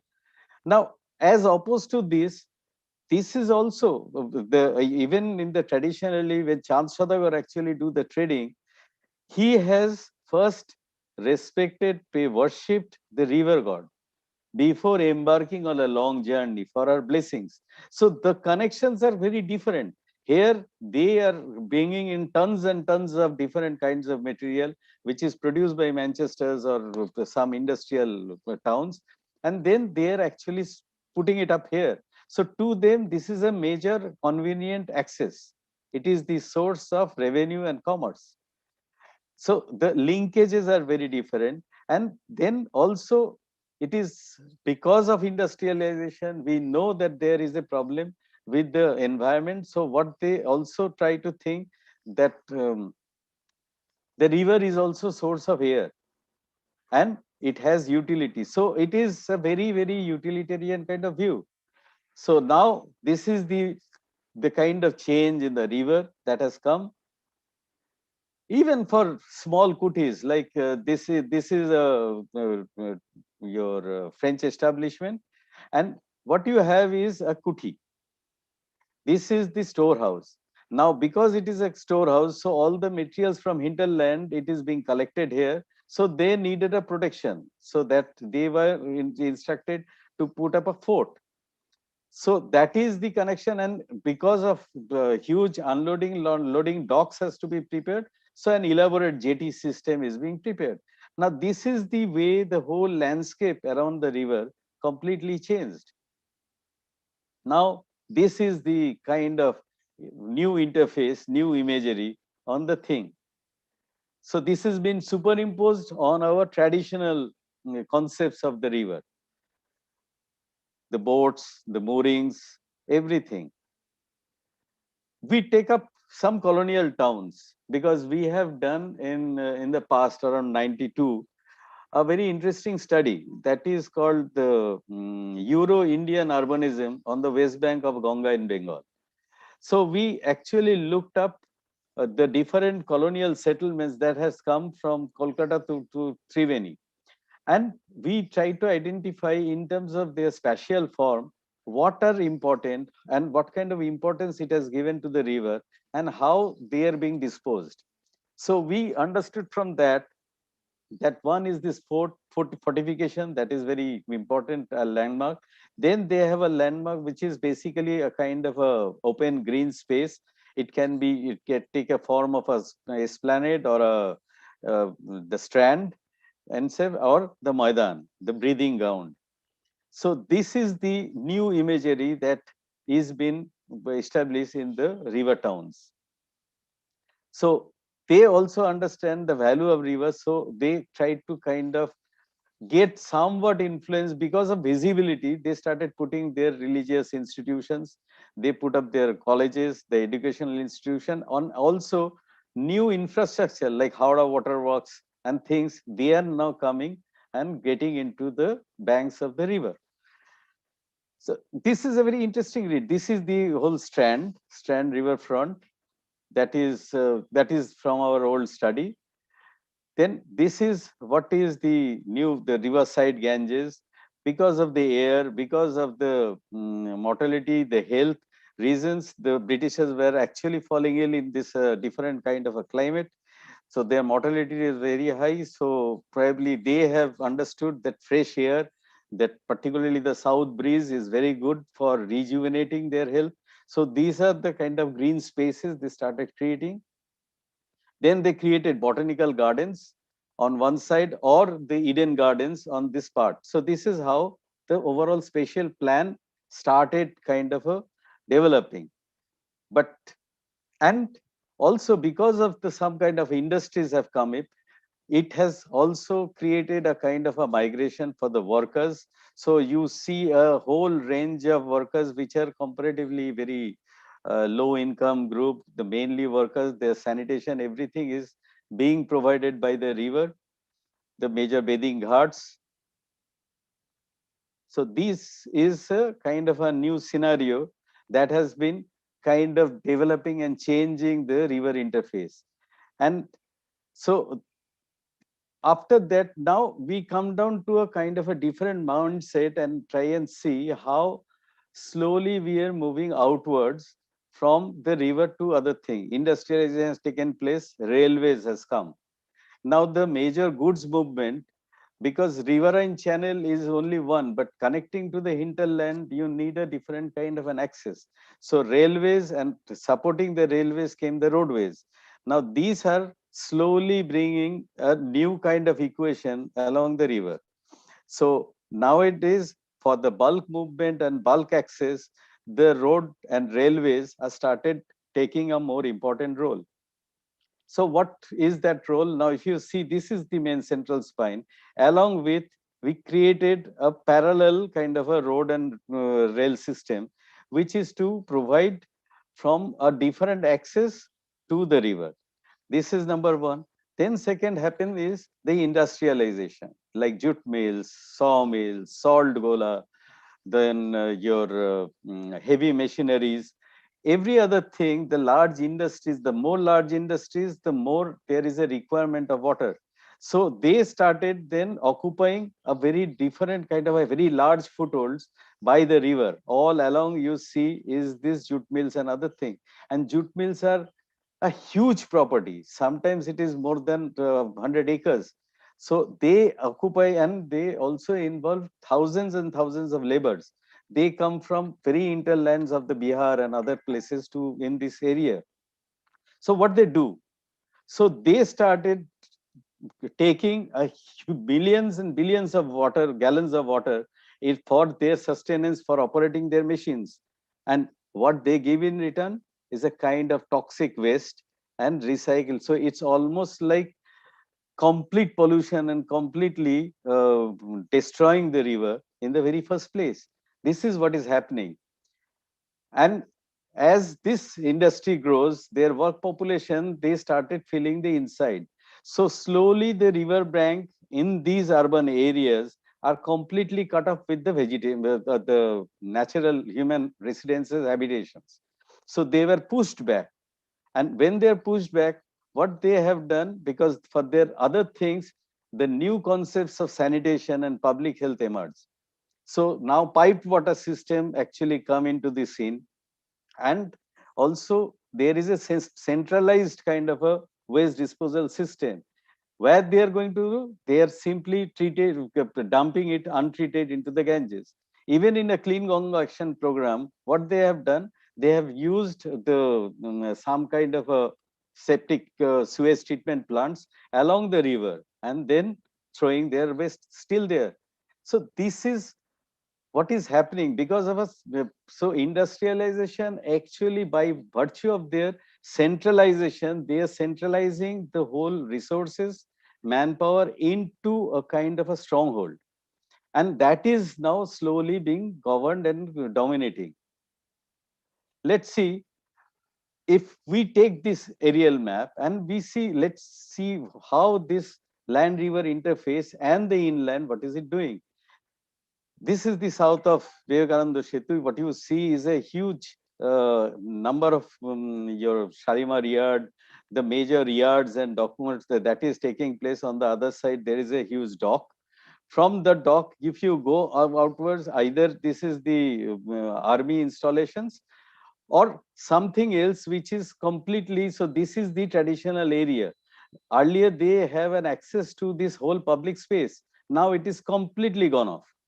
So they are now forced into living in ghettos and slums without any kind of percentage of open space, which is even for a very minimum health standard, it is required. It's not there. It doesn't exist. So we are slowly, while we are killing the river, we are also creating enormous amount of problem and imbalance that Dr. Rao was continuously pointing on. That imbalance we are creating a different kind of a microclimate, and we are destroying whatever the natural habitations are. So that is one. If we go further, this is where the Jodabagan Thana, the old Calcutta, the North Calcutta is there. You see all this along this Ganga, either food corporation or something else is now coming up online.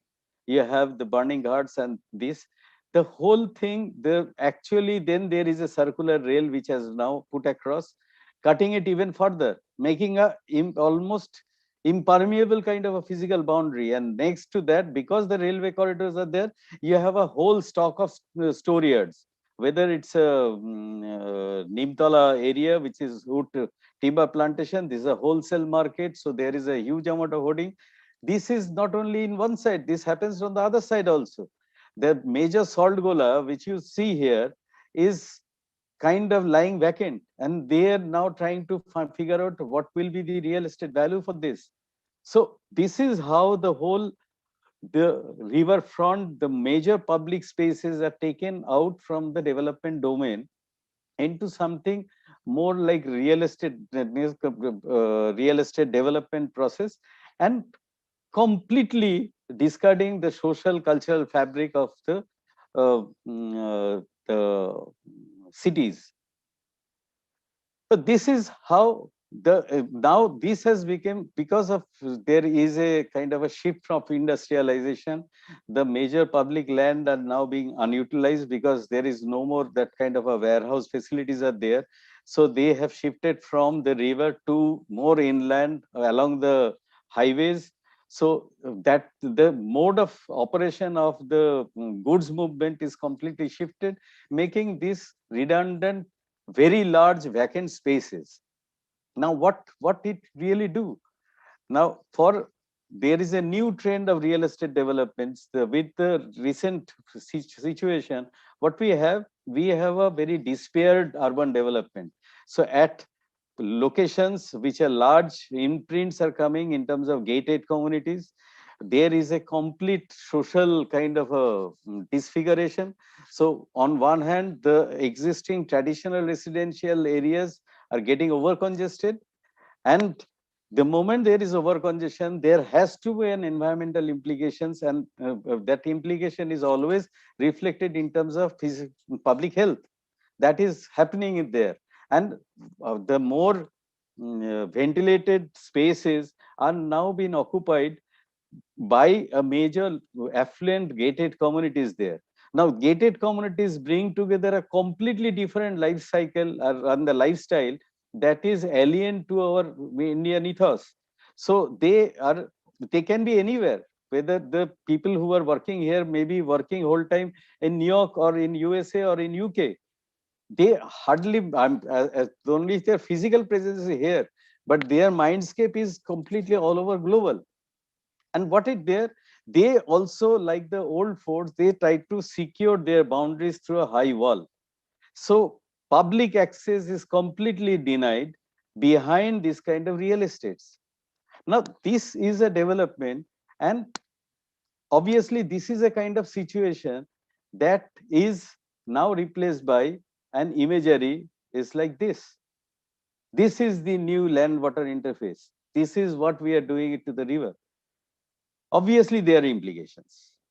Now, what this particular development pattern actually suggests is they actually propagate a kind of a centralization, that all the resources has to be centralized, centrally controlled. And what is the implication? So they are disregarding all the traditional wisdom which is there, which existed, creating a major imbalance. Professor Arun Singh was probably saying, this is the climate has a enormous amount of, nature has an enormous amount of resilience, but it also has a kind of a limits. What limit it could stress. In our earlier system, there is always a point of giving and taking it back.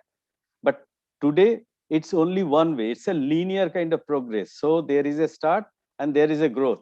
And beyond the growth, there is nothing but decline. How it is still surviving then? Now, the best element that nature could do, and this is also our doing, the modern civilized man's doing, is that we are now continuously invaded by natural disasters, either in terms of flooding. You see Bombay, you see Chennai, everywhere it is happening because of our lack of wisdom, lack of understanding. And this we are dealing day in and day out. So we could see what is this development pattern doing.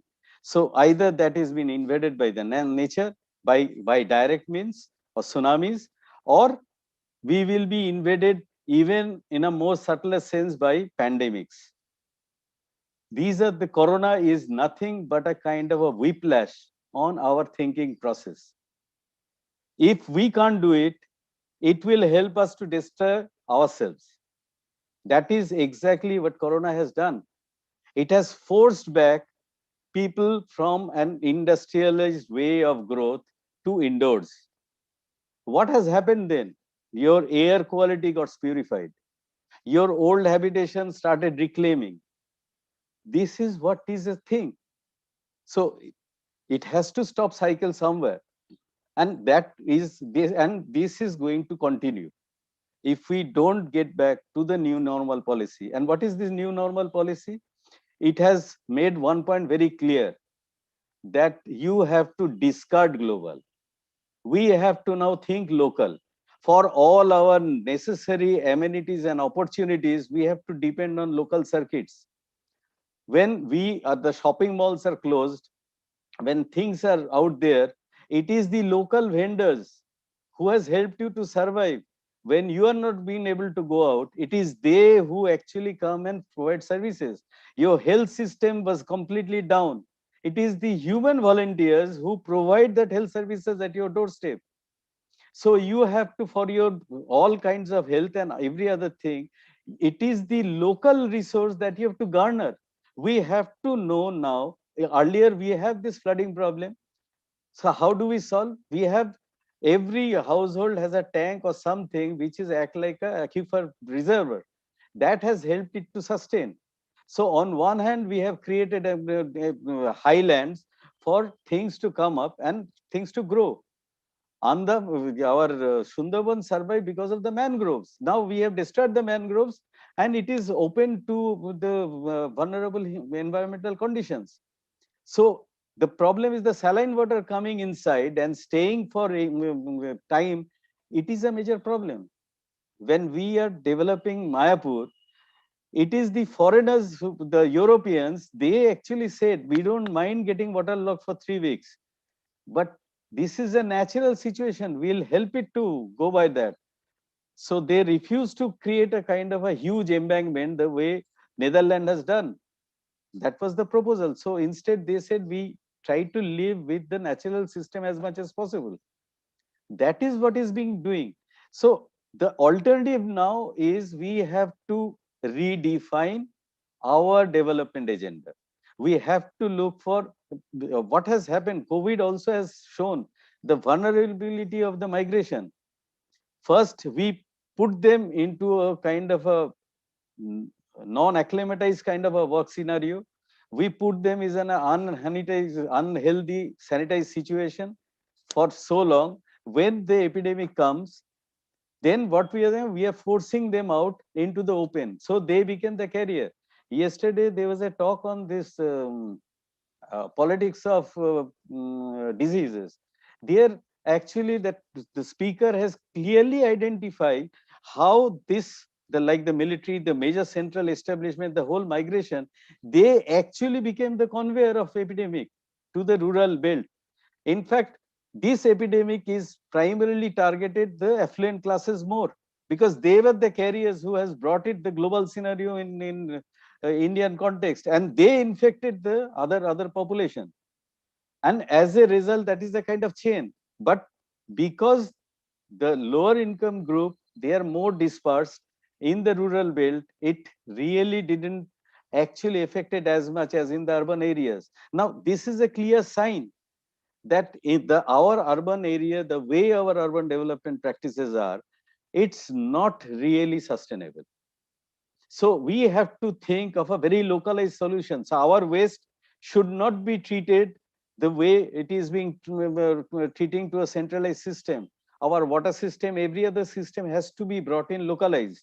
So we have to control our waste disposal right at the neighborhood level.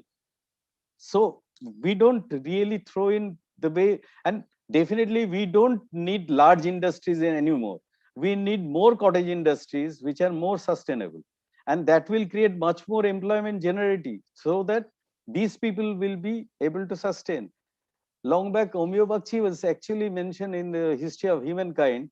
Until and unless you create a livable opportunity, you cannot really have a good, healthier environment to live with.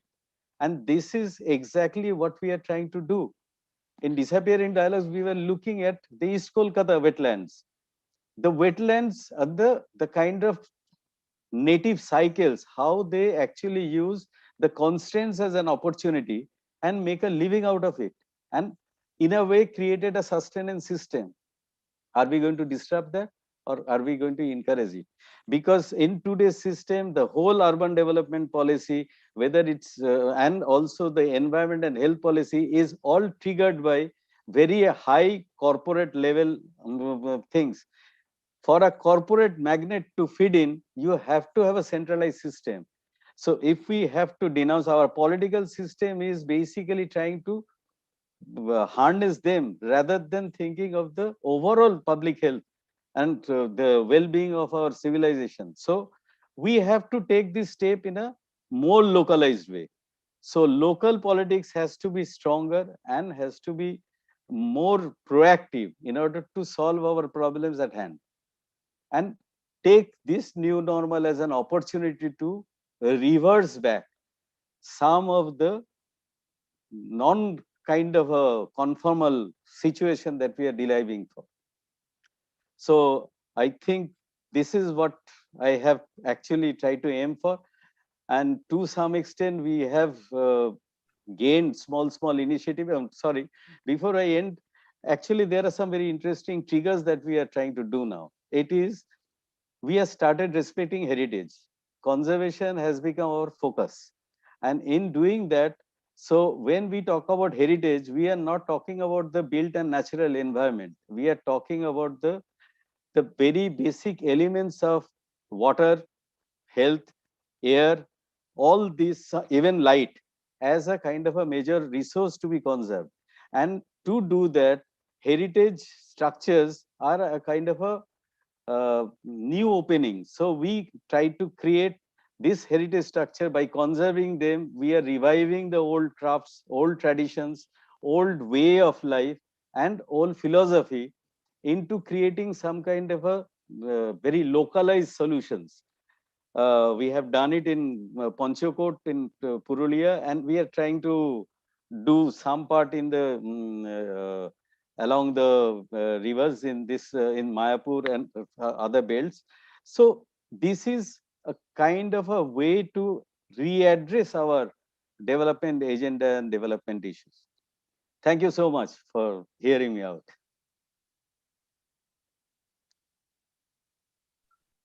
Thank you, sir, for your nice deliberation. Now, Joyita, I think we would like Yes, to. sir. Yes, sir.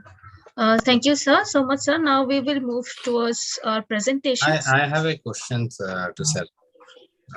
Yes, sir. Yes. Yeah, sir, you have lucidly given a very good presentation to us, and it is very knowledgeable thing to know. But at the same point of time, how can we manage our cities, considering the fact that increasing urbanization is taking place, and there is also at local level the knowledge gap related to the waste disposal, related to the planning purpose is also very limited. So how can we contain our city in a sustainable way, so that the things that we have learned over years can be implemented, and the environment can also be thrive? Okay. If I actually try to address this situation now, in the lockdown, you have seen there is a reversal of the migration. All these people who have come back actually were in a much better position. And in fact, I have seen them doing that. So this urbanization or this so-called for housing stock, all these things are a number game. Everybody said, in fact, even if you take Calcutta city, every seminar on urban development talks about the housing stock shortage and these many things. The numbers and the kind of people that we want are not the same. Why we need them? Because either to sustain that we are creating employment opportunities here, that is why people are coming, and that opportunity doesn't exist in that is one. Or there is a mind shift because of our education. We think that agriculture or that kind of a old practices are not good enough to sustain. So that is what is creating that. But in the name of housing stock, what we are trying to do in the real estate, there are million square foot which is now available and lying vacant, because these are only can be targeted for very high income groups, each one costing almost more than 40 lakhs. That is a segment where there is the maximum amount of area stock. And even for national housing policy, how much it is given is a 5% of the number of houses. And what is the number game? In a high income group, the square foot area is from say 600 to 800 and plus square foot area. Whereas for the EWS housing stock, it is only 25 to 35 square meter area. So if you take the number, what amount of the built up area is actually allocated for people who can afford it? Minimum. It doesn't even exist. So that is the stock, and where it is required is at that area level, we need more amount of housing possibilities. Are they there? No. So where they are going? They are going for a rental housing and further congesting the existing slums only. So urbanization, the spread that we see, the land grabbing and the huge amount of extrapolation is a man-made situation. It is not required. What is required is a much more meaningful way. Instead, if we have these kind of areas, if we kind of disperse this centrality, if we create local opportunities, people will don't have to move to the urban areas. And that is what the problem. You create mass transit, you create extra mobility, you create metro rail, you create high level infrastructure. Every infrastructure is an energy consuming mechanism. So they consume more, so you have to feed more energy, and then you have to build more kind of fossil fuel plants. You have to invest much more than that. It's a kind of a completely a negative cycle that we are going. Today, gas emission is one of the major cause. Today in city of Calcutta, a middle income group housing cannot afford to have a non-air conditioned space because it is unbearable. Who has created this? It is we have created this, because we have cut down all the trees, most of the trees. We have paved all our hard surfaces so as to create a huge heat islands into the urban area. And as against it is surviving. That is why we are creating technologically, we are creating more problem, and to solve, we are creating even more problem. It's that is a cycle. It is like 3 idiots. For an astronaut to have a communication thing, they have invented a $60 million pen which can flow against the gravity. Instead, a pencil would have done. So we need to identify what is the real issue. Our real issue is to have a compatible climate. We have to really decongestify our space. We have to increase our natural things. We have to know localized solutions to handle that. So the whole question of this urbanization is a hoax. We are trying to create this kind of a high urbanized pressure, and that is what it is doing. Instead, if I conserve a single heritage property at Purulia and ask the local living craftsmen to enjoy the local tourism there, I will create more opportunity there, so they don't have to migrate. That is reducing my transportation load, reducing all the kind of energy consumptions in that. So our problem is with the thinking. I follow the shoemakers, the small is beautiful. Look at the very fundamental practical logic. We have to rely on our common sense for development. That is something that is extremely rare, because everything what we are trying to do, we are not really applying the common sense in the right place. And that is why we are creating more complex scenario. If it has to be simple. Rabindranath ultimately did a very beautiful institution, Shantiniketan. Why? Because this is what his response to nature. That is also a development alternative. But ultimately what we have done, we have converted into a conventional university and completely destroyed the philosophy. We have to live with nature. And this mapping technique, whatever we are saying, we rely heavily on mapping technique. Ian McHugh has actually suggested a way to design with nature. So all he has tried to do is, he has created all the constraints in layers, so that in every situation, it's a very multi-layered kind of a complexity, and you see the most direct path out of it. So that is the way we have to think. We have to live, learn to live with nature as much as possible, because that is what is going to reverse all the kind of calamities that we are trying to do. Thank you, sir. Thank you very much. Thank you, sir. Thank you so much for clarifying all the doubts and the questions.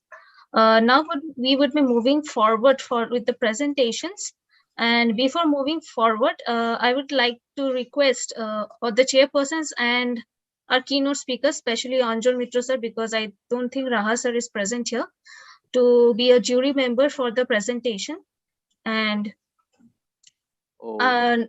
and I will now. That will be a problem, because I have to leave. So that is. Okay, sir. Okay, sir. Okay, sir. Okay, sir. Okay, No sir. issues. No issues, sir. Okay. Then I would request Joyita, kindly please present the e-memento. Yes. We are requesting, we have a small token of love from Advanced University. So we would request our chairpersons to kindly felicitate our keynote speakers with a e-memento. So as Otanu Rahasar is not here, so we'll send the hard copy of this memento by post as soon as possible. And this is for Anjon Mitro sir, and we will also send you this hard copy of this memento as soon as possible. Thank you, sir, for your presentation. Okay. Thank you very much. Thank you. Thank you very much, sir. Okay. Thank you so much, sir. Now I will please request the participants to please mark their presence. If they're present, I will call out their names. Dr. Archana Sarkar. She is there. She has joined. Dr. Vrigu Kumar Nath. Yes, ma'am, I am present. Vivek Raj Singh Chauhan. Yes, ma'am, I'm present. Vivek Raj Singh Chauhan. Yes, ma'am. Yes. Shaunot Das. Shaunot Das has sent the video record. Yes, sir. Okay, fine. Yes. And Orpita Chaudhary Aich. Orpita Chaudhary Aich. Present. Yes. And finally, Navonita Mukhopadhyay. Yes, ma'am, I am present. So I'll finally give a small reminder that you are allotted 6 minutes, maximum of 6 minutes to present your presentation and talk about it. And a small reminder would be given to you after 5 minutes. Okay. Okay. So let's begin with the first presentation. Dr. Archana Sarkar from National Institute of Hydrology, Roorkee, Uttarakhand, to present her work on the topic Impact of Climate Change on Crop Health on Productivity, a case study from Rajasthan state in India. Thank you so much. Can I share my screen? Yes, please.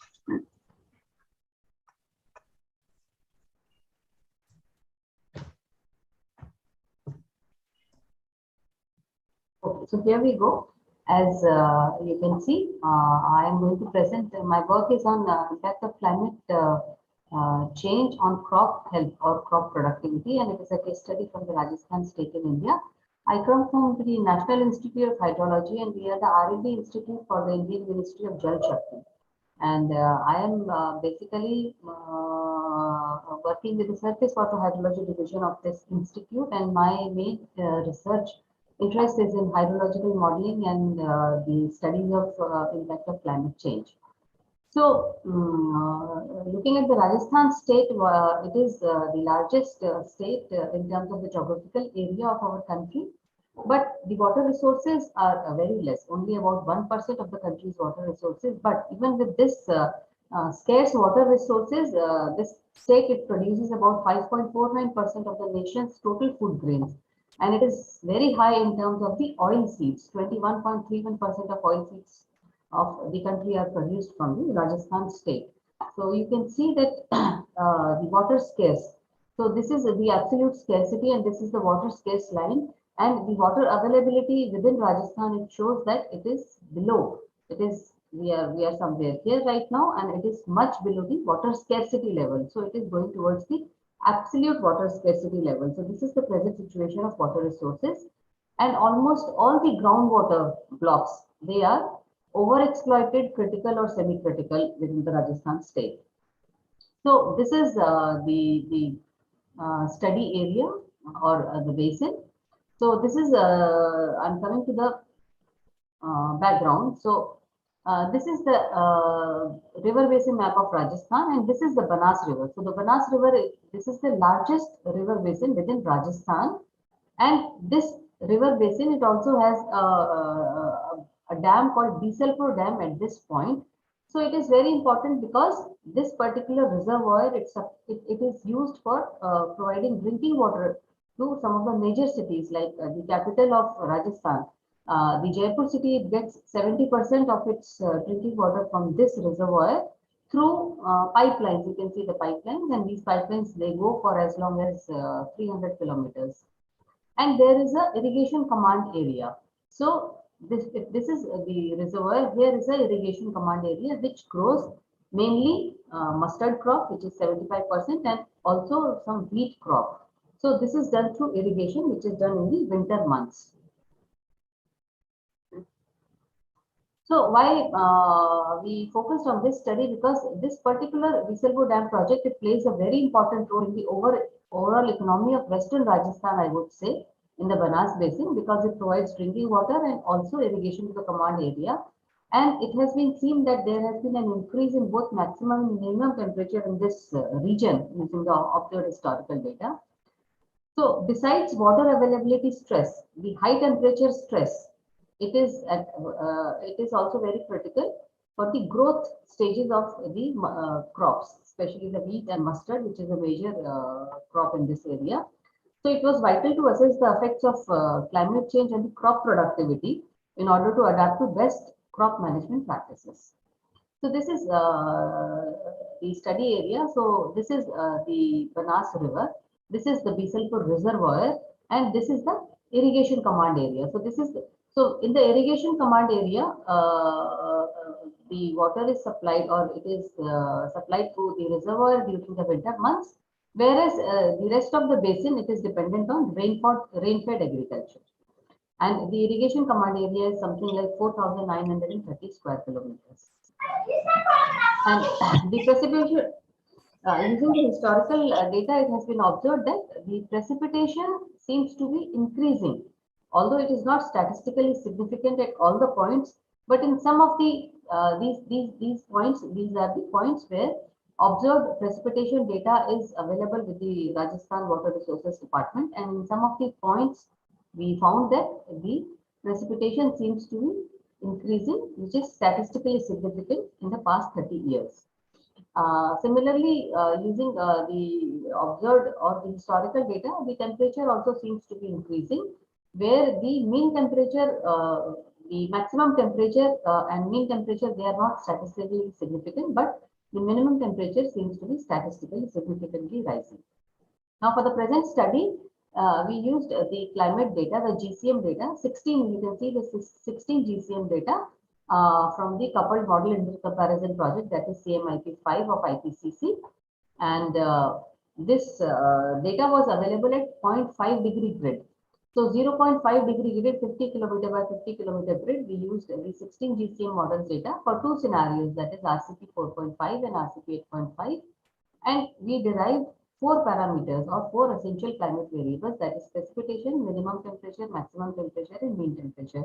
The data duration for most of the models is 1950 to 2100. So total 14 GCM grids were there in our study area. And we used the observed data, that is daily precipitation at 19 rain gauge stations and the IMD gridded daily temperature data for bias correction of this data which we downloaded from the GCM data at various grids. So these are the 19 grids you can see. And my focus in this presentation is on these 3 grids which are lying in the command area. And I'll show how we develop the climate impact indicators which show the impact of climate change on the crop productivity within the irrigation command area. So these are some equations. We use the delta method for bias correction, precipitation, temperature. And this is the bias corrected precipitation of the GCM. So this is for this particular point, which is close to the origin of the Banas River. So you can see that this is the historical precipitation. And for almost all the 16 models, except for 2 models, the precipitation seems to be increasing for 4.5 as well as for 8.5. And this is the multi-model mean of the 16 GCM models. So if this is the historical period 1990 to 2019, and these are the future time periods, early century, mid-century, end century, and the 2 scenarios. So everywhere the multi-model mean of precipitation, it shows an increase in precipitation for the basin. And similarly for this particular grid, which is close to the Bisalpur reservoir, the results are the same. I am not focusing on these results. These are just to show how the precipitation is varying. Similarly, the bias corrected mean temperature, this also shows an increase for 4.5 at the 2 points.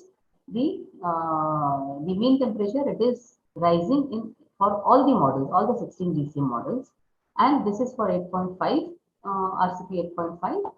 Now coming to the development of climate impact indicators, which are relevant. I mean, there are many climate impact indicators, but in this particular presentation, we focused on 4 indicators. So 2 are the temperature-based climate impact indicators. So the first index is the number of days with daily maximum temperature greater than or equal to 28 degrees. So why this indicator? Because during our field visits, we discussed with the farmers and also the persons from the Krishi Vigyan Kendra. So for this particular region, the 28-degree temperature threshold, it is very important for the wheat crop, because during the milking period of the wheat, what is the milk stage? The milk stage is the first part of maturing, and this is when the kernel of the wheat, it begins forming.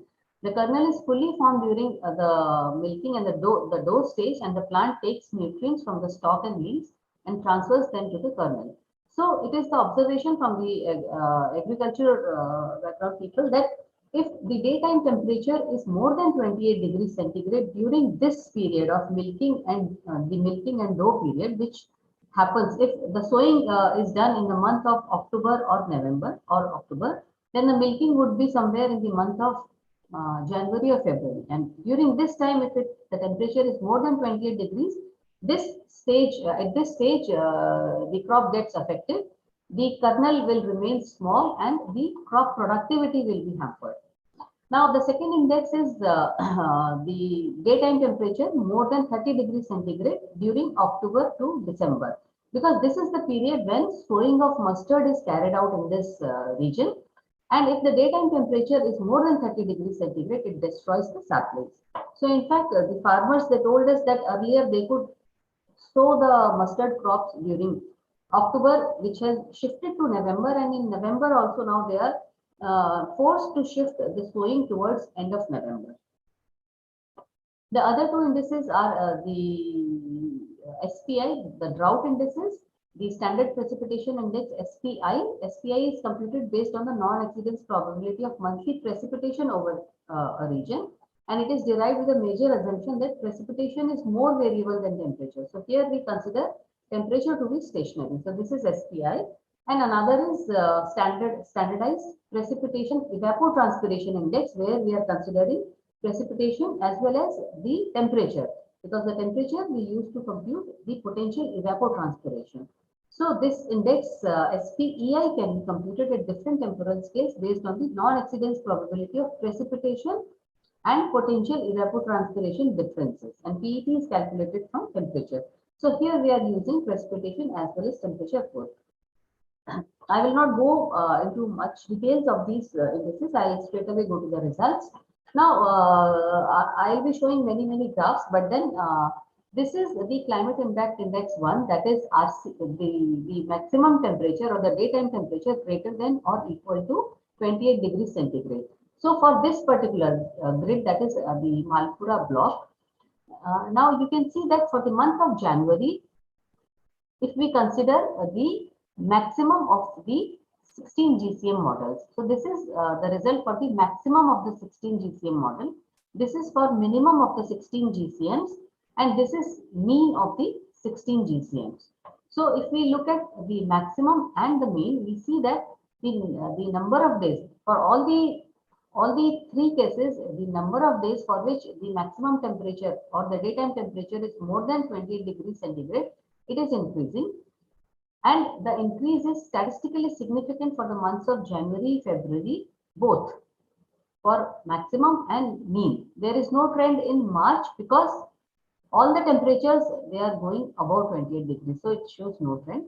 But for the minimum of the ensemble, for January, it is not statistically significant, but even for February, it is statistically significant.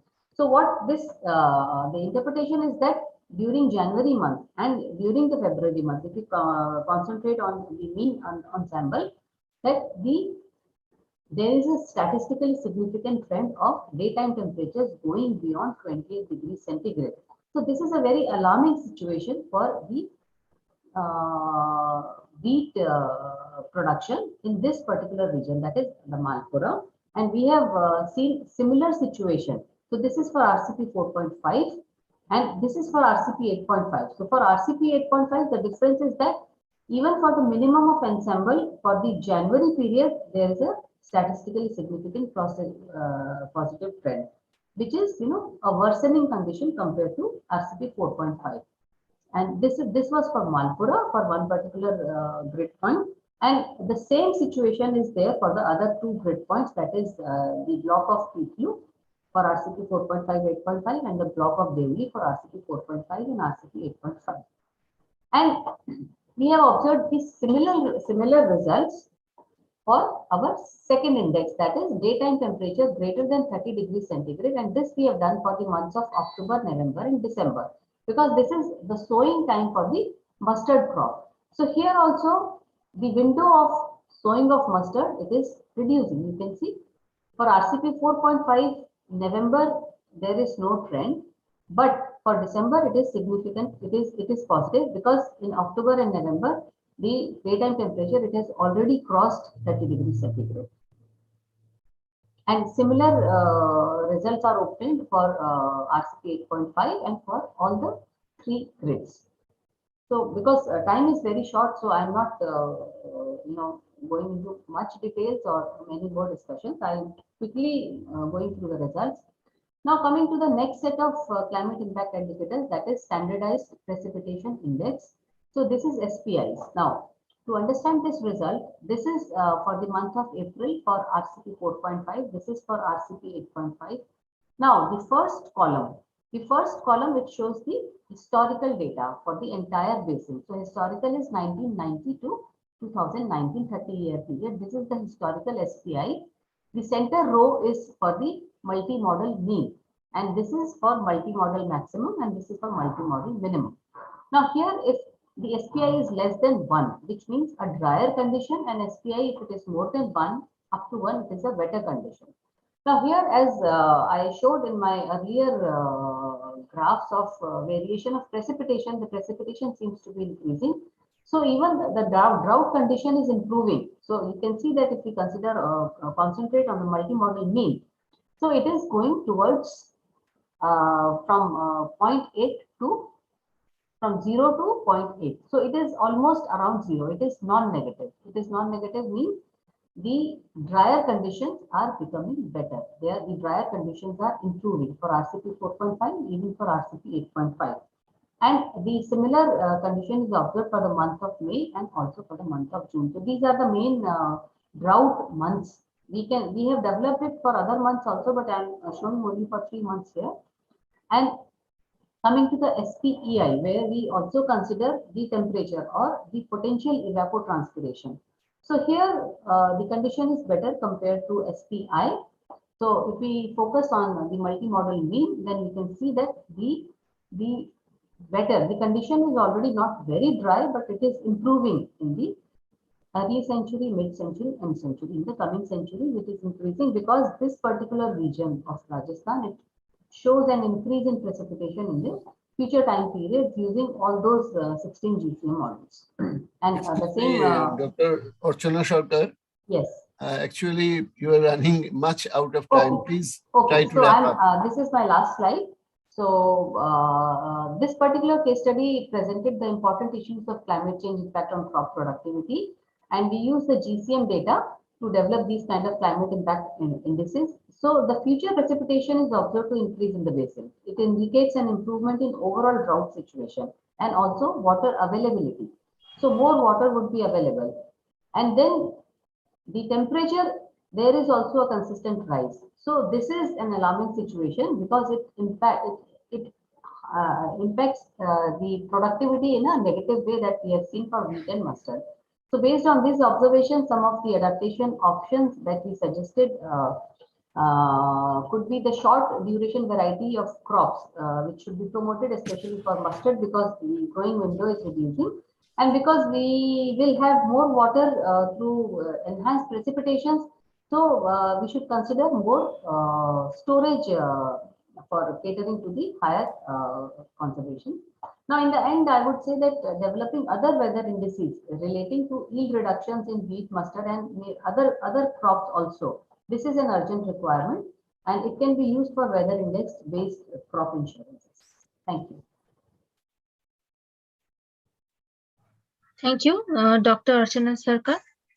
Our next presenter is Dr. Bhrigu Kumar Nath from Pragjyotish College, Guwahati, Assam. And he would be presenting on the topic Local versus Forest, a critical analysis of people's sanctuary relationship in Pabitora Wildlife Sanctuary of Assam. Yes, ma'am. Can I share my screen, sir? Please go on. Dr. Bhrigu, please restrict your presentation within time. Okay, sir. I'll try. So is my screen visible, ma'am? Yes. Yeah, it's visible. Okay, let us start my presentation. So my topic is local versus forest, a critical analysis of people sanctuary relationship with the wildlife sanctuary of Assam. So here in the first slide, you can see the location map of Pabitra Wildlife Sanctuary. The Pabitra Wildlife Sanctuary is actually located in the middle of the state of Assam, in the Morigao district. And this is here you can see the geographical extension here, latitudinal and longitudinal extension here. And why it is famous for? It is famous for the great Indian one-horned rhinos. One thing I should mention here that most of the tourists actually, whoever comes to Assam to visit the wilderness, to experience the wilderness, they have a tendency that they will visit normally to the Kaziranga National Park. But I would like to add here one thing, that the Pabitra Wildlife Sanctuary has the highest concentration of rhinoceros in Asia. So it has a very high density of rhino population. That is why I like, whenever anyone is interested to see the wilderness, they can visit Pabitra Wildlife Sanctuary, which is very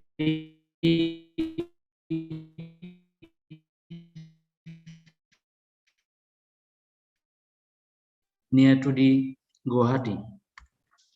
So this is my with Prince villages. So here we can see that the reserve forest area, and the hilly part is there, then grassland part is there, another part is there. There are some wetlands are there. So here again we can see lots of numbers. Actually, I have put the numbers for different villages to signify different villages. So this sanctuary is surrounded by different villages. So my objective of the study is to understand the people sanctuary relationship and then to assess the vulnerability of the sanctuary in the context of people-sanctuary relationship, and to suggest remedies for a sustainable man-environment relationship. Okay, here we go. So villagers' dependence on wildlife sanctuary. So as I have mentioned and showed in the map, that the sanctuary is surrounded by more than 20 villages, and in this context, definitely the sanctuary is vulnerable one so far man-environment relationship is concerned. Then why it is vulnerable? Because people has a tendency of releasing their livestock in the sanctuary for grazing ground. It is there are some historical causes, because prior to the declaration of that particular area as reserve forest or wildlife sanctuary, the sanctuary happens to be the grazing ground for the locals. That is why the tendency is still running on. That is why they want to ranch their livestock in the wildlife sanctuary. Then the third one is in the economic front. So most of the villagers residing nearby the sanctuary, they are poor people. They are still dependent on agriculture. On the other hand, flood affected the area every year. That is why agriculture is another problem. And because of such problems, the economic condition of the area of the villages residing nearby the area is actually very poor. So these are universal causes for which people have to depend on forest areas. So here you can see the frequency of visit, where I have gone through some primary survey during my study. So frequency of visit of the fringe villagers to the sanctuary, you can see this daily visitors. So I have gone through 830 villagers actually in a total. So daily villagers means they have 477 villagers who go to the wildlife sanctuary daily. So it is the highest in terms of its percentage, 57.46%. Again, you can see the cattle ranching or the purpose of visit. If we see the second table, so you can see that the purpose of visit in the cattle ranching is 55.47%. Means there is a similarity between the daily visitors and the purpose of visit. Means the daily visitors who go to the sanctuary are mainly for a purpose of cattle ranching. So what are the different threats to conservation? The main threat I have identified. So the excessive grazing of livestock. So as the grassland area is very limited, it is only 20 square kilometer, but daily on an average 600 to 800 livestock graze inside the sanctuary. And again, as I have stated earlier, that the area is a low-lying area and surrounded by two rivers, Brahmaputra and Haduk River. Then flooding is another again problem, and because of the flooding, desiltation also is another a problem. Then the third one is encroachment. Means as the sanctuary is surrounded by most of the different villages, that is why the sanctuary is again vulnerable so far encroachment is concerned. And the fourth problem is there, this poaching of rhinoceros mainly happened in the past history of the sanctuary. So you can see the problems faced by villagers from wild animals. So these are the different problems. So the damage to the agricultural crops by wild animals, that is about 97.71%, and killing of the villagers and other problems, those are very nominal. However, if you see the poaching of rhinoceros, then you can see that red ears, that red color things, red color ears. In those years, the rhino poaching is very nil. And from 2016 onwards, because I have carried out those official survey up to 2016, and from then I have collected the data verbally. So from 2016 onwards, there has also been not recorded any kind of rhino poaching. So what is the attitude of the villagers towards the sanctuary? So while I put some questions regarding the attitude of the villagers towards the sanctuary, so most of the villagers have showed their positive interest and negative interest. So out of the total respondents, 89% showed interest and positive attitude towards the sanctuary, while respondents were not found reluctant to the sanctuary. The second one is, while answering to the questions of the sanctuary, most of the villagers replied that the sanctuary is required for them to fulfill their basic requirements. The third one is the sanctuary environment is gradually degrading due to the pressure of increasing population and encroachment. So villagers' perception towards protection of the sanctuary, what they think, whether this sanctuary should be protected or not protected. So according to 56, almost 57% villagers, they wanted to protect the sanctuary, but contrary to this, 43% are not willing to. Actually, they are not keen. They have not shown their interest to protect the sanctuary. So, how to conserve the sanctuary sustainably? So here, two questions comes. Then another thing is that can tourism play a part here? So to conserve the sanctuary sustainably, can tourism be a multiplier to protect the sanctuary? Yes, the answer is yes. So willingness of the villagers to involve in tourism activities. So this is the response from the different villagers. And here you can see the present placement of locals. So though it is very limited, though the percentage of placement is very limited, only 7%, about only 7% people are engaged at present in tourism sector, yet it has shown a positive tendency.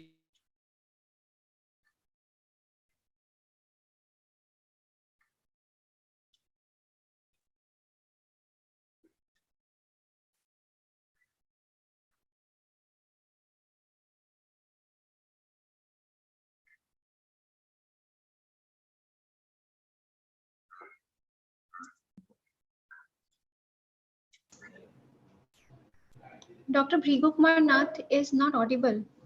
I think there is some connection error or technical error from his side.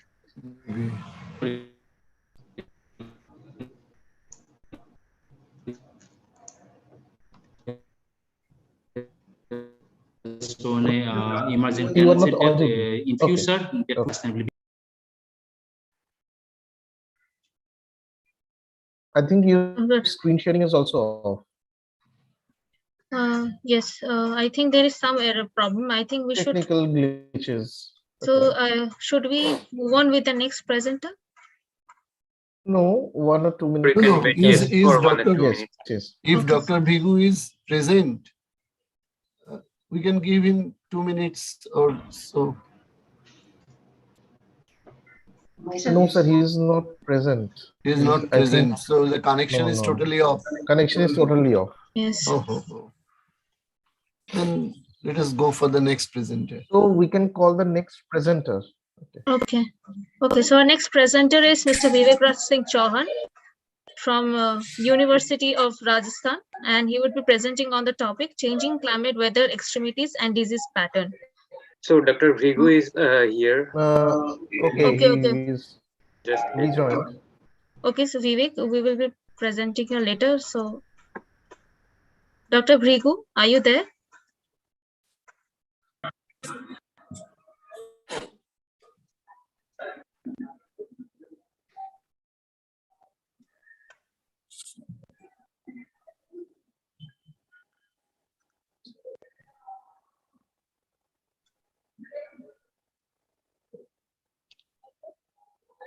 I think he's It's getting not disconnected. I think Yes, it's not responding. Hello, ma'am. Yes. Yes. Actually, there was some network issues I have encountered. So sorry for that. So I was about can to. you just Can you just wrap it in few in- minutes? Wrap up. Okay. Sir. Come to the So can you just wrap conclusion, up in Dr. 2 Bhigu. minutes?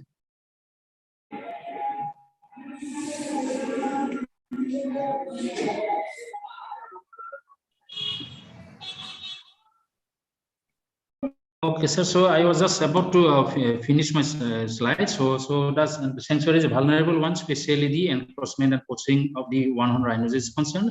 Then the villagers are desperate to participate in tourism activities. Means there is a potentiality to conserve the sanctuary by pro-people initiative by engaging the locals to the tourism activities so that they can get an alternative means of livelihood from the sanctuary. Then yes, and last, I would like to show you some of the actually natural tourism product base. So these are some of the photographs I have taken taken. And lastly, so and miles to go. If we want to conserve this sanctuary by a pro-participatory form, then definitely there are lots of things to do. So and miles to go. Having said this, I'd like to sum up my presentation. Thank you, Dr. Vriguna Kumar Nath. So now I think we can move on to our next presenter now. Next presenter is Vivek Kumar Chauhan, Vivek Raj Singh Chauhan from University of Rajasthan, and he would be presenting on the topic changing climate, weather extremities, and disease pattern. Dr. Vivek Kumar Nath, could you please switch off your presentation? Yeah, okay.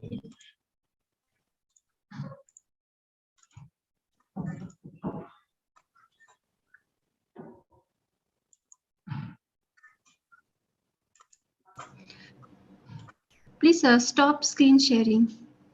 Yes, ma'am, I'm trying. Thank you so much. Okay, ma'am. Okay, thank you.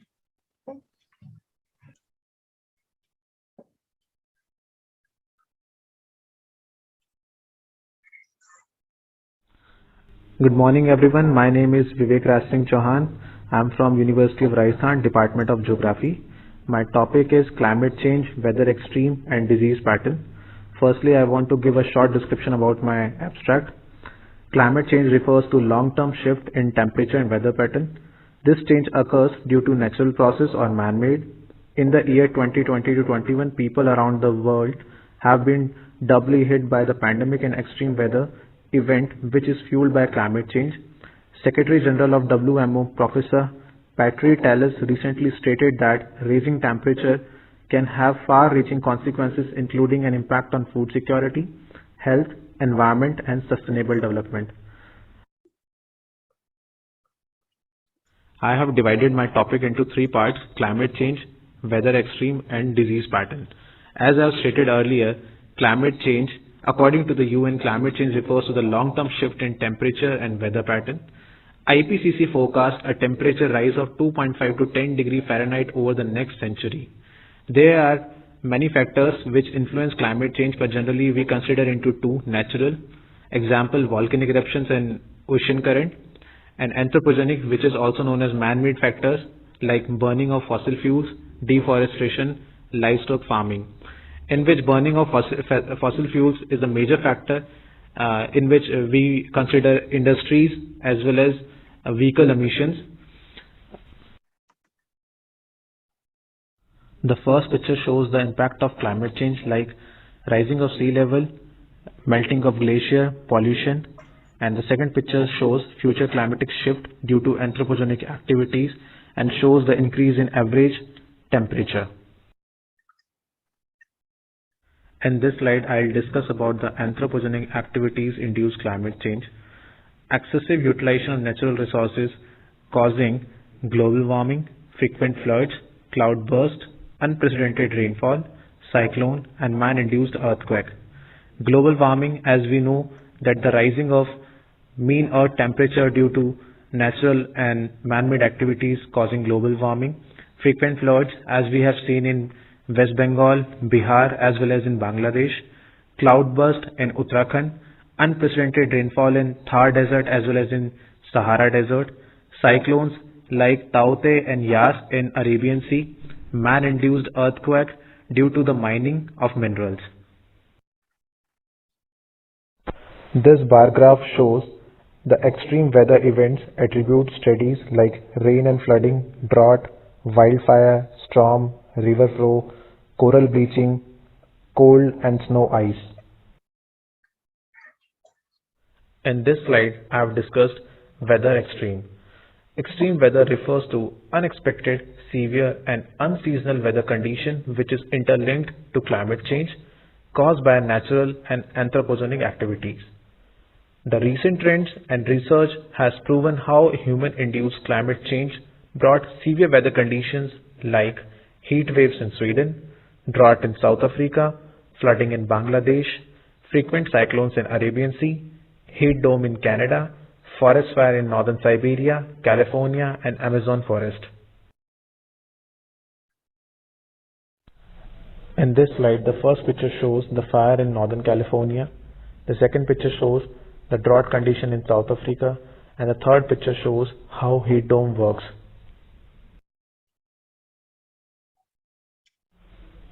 In this slide, we have discussed how climate change and extreme weather affects disease pattern. The recent disease caused by climate change and weather extreme has proven the potential of influencing Earth's biogeochemical cycle.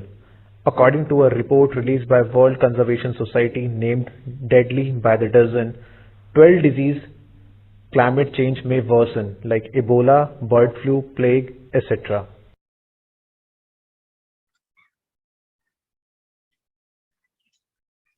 In this slide, I have discussed about disease due to human-wildlife conflict and climate change. Excessive exploitation of earth resources causing destruction of habitats and global warming, forcing animals to migrate and potentially contact other animals and people, which lead to spread of viruses and bacteria. Example, migration of fruit bats from Malaysia to South Asian countries causing spread of Nipah virus. Spread of virus of coronavirus family like SARS, CoV, MERS-CoV and SARS-CoV-2 is also a result of migration of species of animals. This slide shows how the migration of different species of animals and birds causing the spread of viruses and bacteria.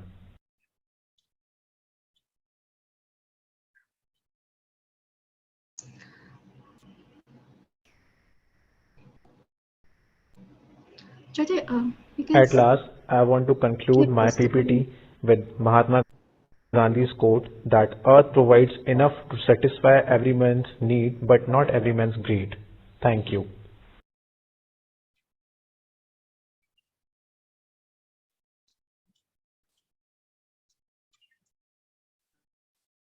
Thank you, Vivek. Now we'll be moving on to our next presentation, which is by Shanot Das. His presentation, he's from Department of Geography, Adams University. He'll be now presenting on the topic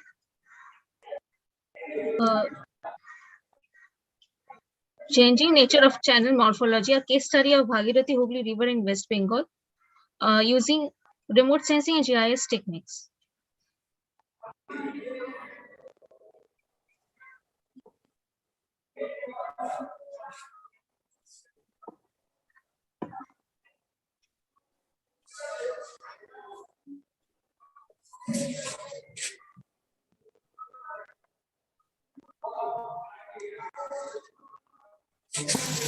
Thank you so much, everyone, and thanks to organizer committee for arranging the International E-Conference on Environment and Health, Frontiers Ahead. I am Shanot Das, research scholar of Adams University, Changing Nature of Channel Morphology, a case study of Bhagirathi Hooghly River in West Bengal, India using RS and GIS techniques, presenting by Shanot Das and Dr. Rajiv Sarkar.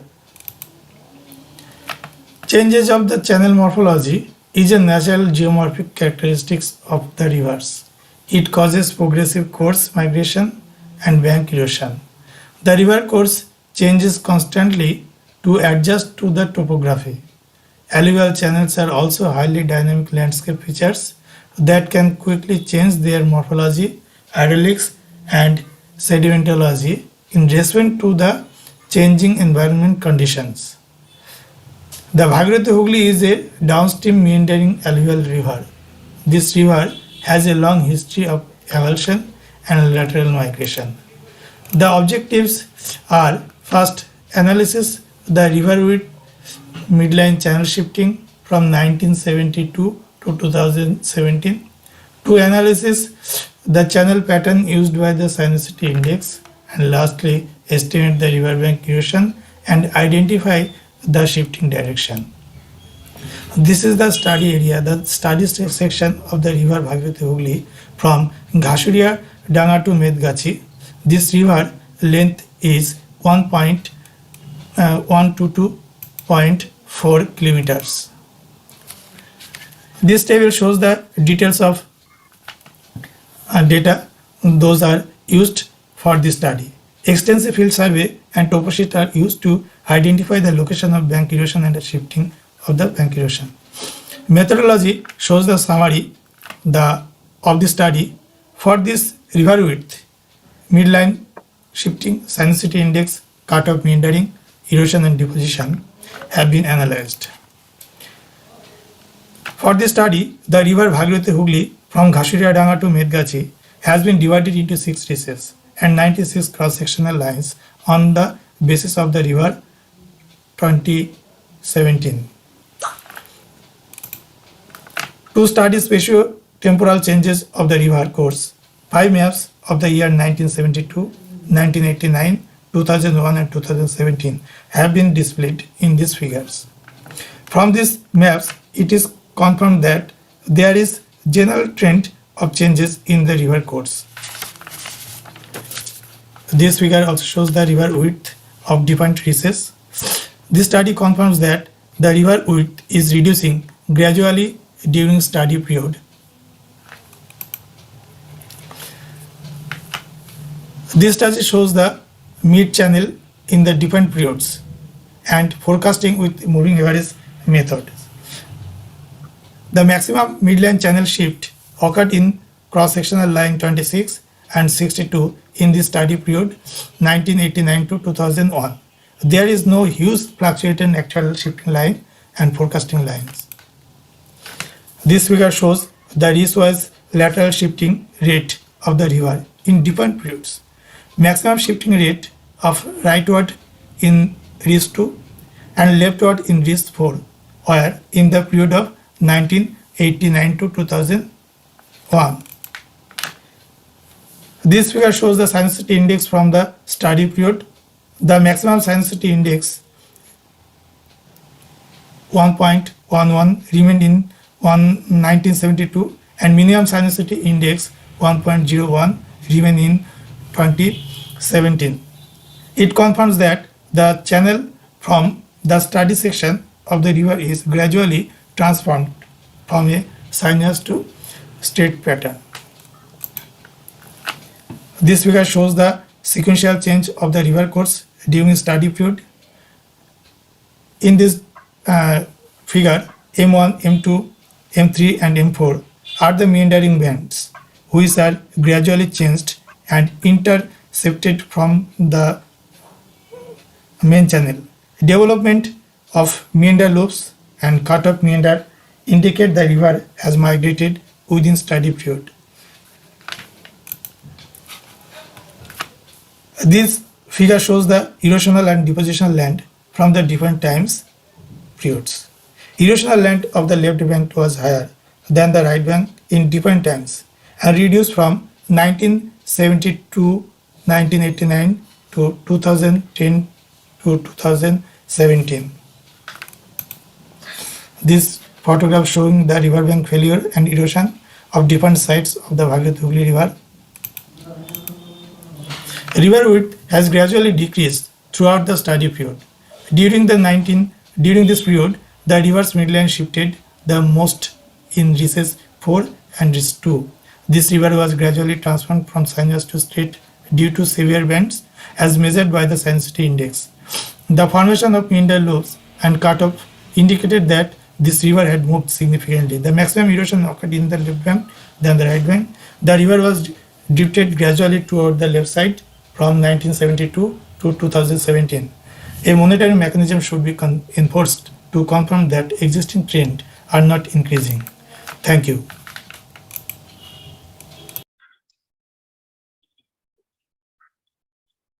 Thank you, Mr. Shanut. Now, our next presentation. Shanut, I have one question. Just an inquiry. Just 1 minute, you can cover it. Can I ask? Yes, sir. Please, sir, please.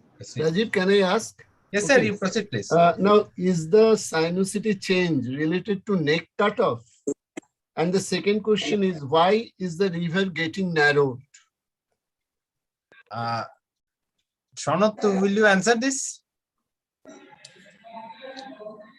Or you can say, Rajiv, Yeah. you can also say. Yeah, sir. You are the guide. point that the neck cutoff is one of the major causes that we can find it out here. Okay. And the straightening of the river is due to the fact that the discharge, which is very much controlled over now, which is basically again further constraint the discharge, which was not a natural thing, because you know that after Farakka barrage, the this part of the river is mainly artificially nurtured. Now, when the water is not getting, when the river is not getting sufficient water, and simultaneously there is a pressure of urbanization, there is a development of embankments along the river to maintain the cities and the localities.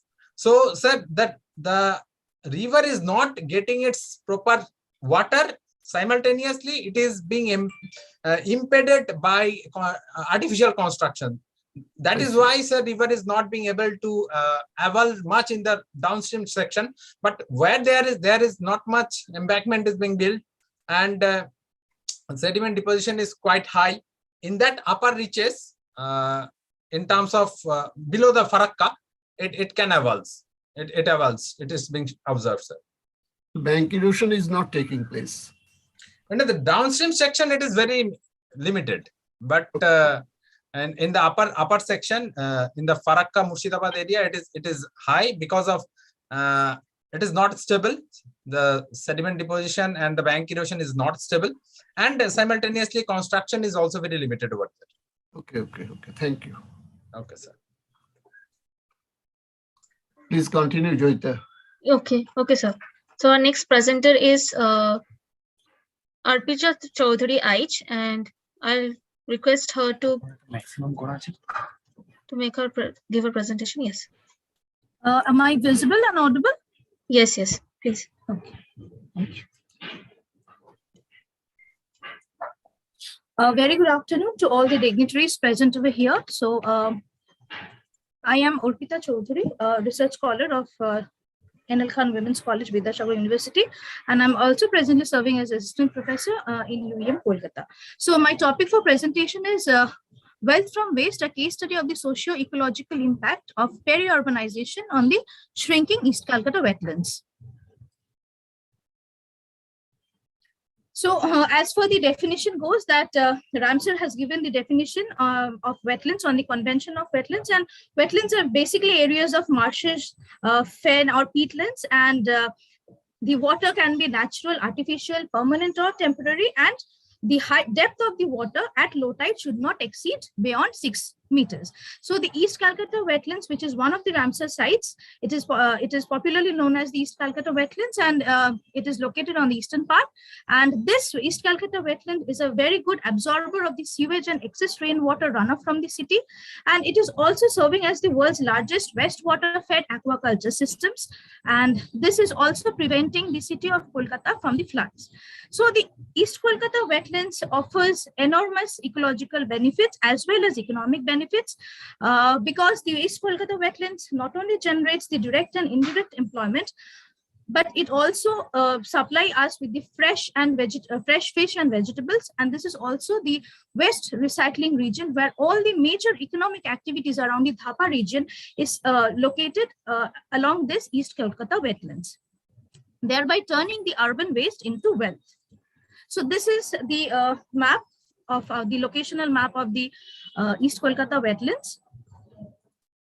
And my objectives of the study are that to understand the relation between the natural treatment of Kolkata's sewage and wastewater aquaculture in the East Kolkata wetland as a method of resource recovery, and assessment of the extent of urban encroachment, which is slowly gulping down the East Kolkata wetlands, the threats of sustenance to the ecosystem, and also the livelihood threats which the people centered around the East Kolkata wetlands are facing, to find out the land use and land cover change over the years, and also to assess the pattern and scale of transformation of the livelihood of the people who are direct stakeholders of the East Kolkata wetlands. So these are my objectives for the study, and the methodology which I have taken is primarily it was a primary interview survey, where around 220 stakeholders were surveyed, and the secondary data were mainly taken from the satellite imageries, sewage fed data from the KMC, and as well as some RSGIS methods were also used. So these are my results, which says that the water, the excess DWF and the SWF which we are getting, which is also having the raw sewage along with it, is first taken into the anaerobic ponds. The solids are removed from the water, and the solids are used in the agricultural fields which are around the Dhapa Science City region for agricultural purpose, and the rest of the water is again taken and it is being transferred into the facultative ponds, where we have the formation of algae, and the fish seeds are also given over there. And after the basic maturation of the fishes, it is again, the water is again transferred to the maturation ponds, where the fishes which are edible for consumption, the vegetables which are edible for consumption, is finally we are getting that from the maturation ponds. So basically, the 600 million liters of sewage waste which Kolkata is generating is directly being transferred to this part of the eastern part of the Kolkata, and without incurring any extra cost of a filtering plant or something like this. So East Kolkata wetland, it has got around 264 sewage pond, which is producing 3,000 tons of fishes every year. Thereby, how it is by the refining the DWF and the SWF along with the sewage matter which the city of Kolkata is producing. So this is the flowchart which is saying that the biodegradable solid water waste and wastewater is being fed into the sewage fed fish ponds, and this biodegradable solid waste are acting as fertilizers for the cultivation of vegetables and paddy, and this wastewater is transferred into nutrient rich water, that is through the mushrooming of the algae, which is being used for the fish cultivation. So this is the this diagram shows that almost 47% of the water of the East Calcutta wetlands is utilized for fishing purpose, and rest is used for, that is 38% is used for the agricultural activities. Now, the burgeoning population of Kolkata is wreaking a havoc on this East Kolkata wetlands, that is the peri-urbanization in the Rajarhat, Newtown area and the Salt Lake area. And in this monsoon, we have suffered a lot, that is the Salt Lake portion and the Newtown Rajarhat portion was actually flooded with water. So this is actually creating an enormous problem in this East Kolkata region, because this East Kolkata wetlands are being infilled for providing homes to the burgeoning population of Kolkata. So this is the diagram which is showing that since 1981 to 2011, how the population of Kolkata around the fringes, that is how the peri-urbanization is happening with the population growth, and rampant filling up of water bodies is happening. So in my next table, it is showing that how the government is also taking up the land from the East Kolkata wetlands because of in the name of developmental activities, and it has been estimated that there is a huge change. There is a huge change in the pattern of East Kolkata wetlands, like as you can see from this chart, that there are many parts in the South Chobbish Pargana and North Chobbish Pargana where there has been fully transformation of the East Kolkata wetlands into urban areas, like flats, living areas have been converted from the East Kolkata wetlands. So this East Kolkata wetland is getting infilled because of this burgeoning population. And as far as the land use data, we can say that 24.68% of the wetlands is now present from 30.64% of the total, which was there in 1984. And this maps clearly the red, on the right hand part, the red areas show that how there has been 100% loss of this wetlands in the eastern part of the Kolkata to this burgeoning population, or in the name of developmental activities by the government. The biggest example is the EM bypass, which we have. So almost 36% of the 36 hectares of land, that is 473 hectares of land, that is 36% of the region, some of the region have experienced 100% increase in the water in occurrence, but 270 hectares of land has been lost because of this rampant infilling. And because of the high rises coming up in the Rajarhat, Salt Lake, Baruipur, Sonarpur area, this area is also suffering a fall in the piezometric level, which is resulting in the subsidence of land. So this data clearly shows that how the rate of subsidence has taken place in the time span. So if we see the next slide, we can clearly see that these areas are now getting highly vulnerable because of the fall in the piezometric level due to extensive water capture by these rampant infilling of the wetlands. And regarding the change in livelihood pattern of the stakeholders, we can see that the major stakeholders were mainly engaged in fish production or fishing. But right now, because of this mass infilling of the East Kolkata wetlands, due to the developmental activities, they have mainly shifted to either agricultural part, that is, which is centered around this Dhapa or the Bashanti highway, or they have shifted to informal sectors, like they don't have the expertise to go into this agricultural one. So now they are working as rickshaw pullers or maid servants in the homes. So there has been, that is 56% of the respondents which I have surveyed, they have changed their occupation because of, they have changed their occupation forcefully because of this infilling of the East Calcutta wetlands or by the impact of the peri-urbanization. And we can say that 49% of my respondents have suffered an economic loss because of their change in the livelihood pattern as a result of this peri-urbanization along the East Calcutta wetlands. So, so my conclusion will be like this, that uncontrolled population growth, rapid urbanization, infrastructural development will always be there. But how this encroachment is adversely affecting the drainage area, this should be the need of the hour. Conservation and management of the wetlands should be the need of the hour, because this is a Ramsar site, and many of the wetlands which are situated in the interior locations like Pulberia, this has been just simply converted into this urban areas, which was once the wetlands. So this should be the conservation of wetlands should be the need of the hour right now. And for that we need some management techniques like regular monitoring. We should do official documents, and its updation is very much required at the panchayat level as well as by the government. And the developers and the real estate agencies also need to ensure zero encroachment. And the most important thing is participation of the indigenous people in planning the necessary action so that they can get rid of this. Yes, sir. So I'm almost done. I'm almost done. So the participation of the indigenous people is also required for the necessary conservatory measures. So this is all about. Thank you, sir. Thank you. So Joyita, go for the next. Okay. So now next presenter is Ms. Namonita Mukhopadhyay. Please share my screen. Yes, please.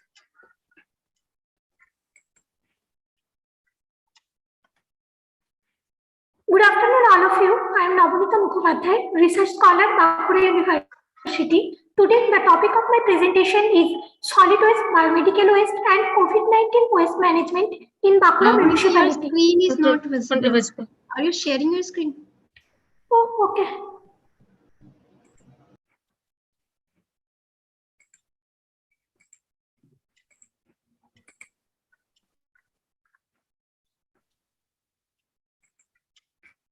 Is it visible now? Yes, it is visible. Okay.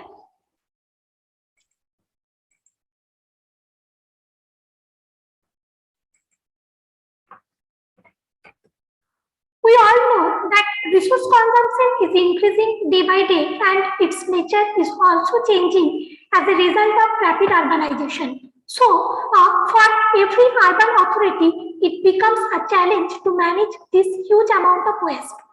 Here, it is trying to find out the existing waste management scenario in a small district town in Bankura Municipality. This is my study area. Here we can see the objective of the study, and these are At first, to find out the existing solid waste, biomedical waste, and COVID-19 waste management practices in Bankura municipality and highlight the gap between what should be and what is actually. Additionally, we explore adverse health effects associated with waste disposal system in Bankura municipality. Now, we are in methodology part. The entire work is based on both primary and secondary data. Primary data helps us to gather knowledge about the existing waste management scenario and associated vulnerabilities. Solid waste management rules 2016, biomedical waste management rules 2016, and COVID waste management rules published in July 2018 play a vital role to understand the gap. We collected the data for primary survey. 100 samples were taken through stratified random sampling. From the first diagram, it is very clear that even in 2021, waste is just collected and dumped in an open dumping station without any kind of segregation or processing in Bankura municipality. If we follow the second figure, that is a hierarchical representation of solid waste management according to solid waste management rules 2016, we can easily find the gap. Here in this diagram, ward-wise vulnerability is shown depending on these selected parameters. Now, this is the situation of one and only dumping ground in Bankura municipality. In Bankura municipality, most of the workers engaged in solid waste management are actually daily wage-based labor. Due to lack of safety equipment, their foot are frequently injured in the time of dumping waste in open dumping station. And here we can see 26% workers face this kind of problem. We all know that these type of works like waste collection, waste transportation and dumping are unhealthy for the worker both physically and mentally. Due to this problem, to avoid the depression, they are compelled to abuse different types of abuses. And here in this diagram, we can see this. Here we can see how they are working at risk without any type of safety equipments. Now, let's move on existing biomedical waste management in Bankura municipality. According to biomedical waste management rules 2016, proper color code bucket should be maintained for each and every waste. But here we can see mixed use of bucket is very much common. Actually, engagement of others daily wage-based untrained worker, lack of awareness among the patient party, even among the doctors also may be responsible for this kind of situation. According to biomedical waste management rules, open dumping of biomedical waste is strictly prohibited in 2016. But here we can see the actual scenario of biomedical waste dumping in Bankura Sammeloni Medical College and Hospital. Now let's move on COVID-19 waste management. According to COVID-19 waste management rules 2020, COVID waste must be dumped in a separated place. But here we can see due to lack of spaces, avoiding all the rules regarding solid waste, regarding COVID waste management, here we can see that both COVID waste and biomedical waste is dumped in a same place in Bankura Sammeloni Medical College and Hospital. We all know that in pandemic situation, especially in hospital, health workers keep provide their service available, adjusting with all kind of scarcity in terms of safety equipments. And as a result, here we can see that infected with COVID, depression, breathing problem in PPE are very common health hazards. After analyzing the solid waste management practices in Bankura municipality, it can be said that authority should emphasize on waste segregation at first, because it is the first and foremost step of waste management. And keeping in mind the vulnerability of the worker, enough safety equipment must be ensured. Here, some suggested steps are there for biomedical and COVID waste management to manage this kind of waste in a scientific way. And these are emphasis should be taken on proper use of different color code buckets. Only trained workers should be allowed to engage with waste management. Workers at different level must be aware about the importance of waste management. Open dumping should be avoided. And last but not the least, COVID waste must be treated separately as per COVID waste management rules. Here are the references. Thank you all. Thank you, Ms. Nabonita Mukhopadhyay. Now we have come to the end of all presentations, and I would like the chairpersons to finally end this session so that we can move to the next session. Should we continue, Anu? Anu? Sir, you can conclude the session. Yes, you can conclude the session, okay. sir. Yeah. Okay. Sir, like we are running out of time, so we cannot open the session for the QM more. So we have already discussed some papers. So I would just request chairpersons to kindly conclude the session so that we can move to the next session. Okay. Actually, there were great lectures and a few papers. And of them, really, Dr. Raha has opened an avenue of discussion. I would like to add one of my observations. In Roghi village of Kolpa area, I have seen the apple orchards are going about 1,000 feet higher. Why it is so? Because of global warming. Okay. Similarly, in every areas, actually, Dr. Sarkar, Archana Sarkar also mentioned the shift of the time of sowing. Okay. So everywhere it is being a menace for us, and we are bound to follow such routes because we are practically entangled and the noose is tightening. Okay. However, climate change is the biggest issue we have tried to highlight. And there was a beautiful paper by Dr. Anjon Mitro, who connected philosophy, life, and natural features, as well as development. And really, it was encouraging. And he has also mentioned Rabindranath. And we know that what we have done to Shantiniketan. Okay, I'm not going to discuss that much. Really, we know we have totally made it a waste. I mean, in the surroundings of Shantiniketan. Now, regarding other papers, we know that our researchers of geography, they are searching every corner and everywhere. From this particular session, we have seen that global warming has been given a major thrust. Moreover, regarding the beginning of, sorry, not beginning, actually the term Urpita has used burgeoning population, and we know that real estate business are spreading like anything. And so these two thrust areas are there. One is occupation of new lands through real estate business.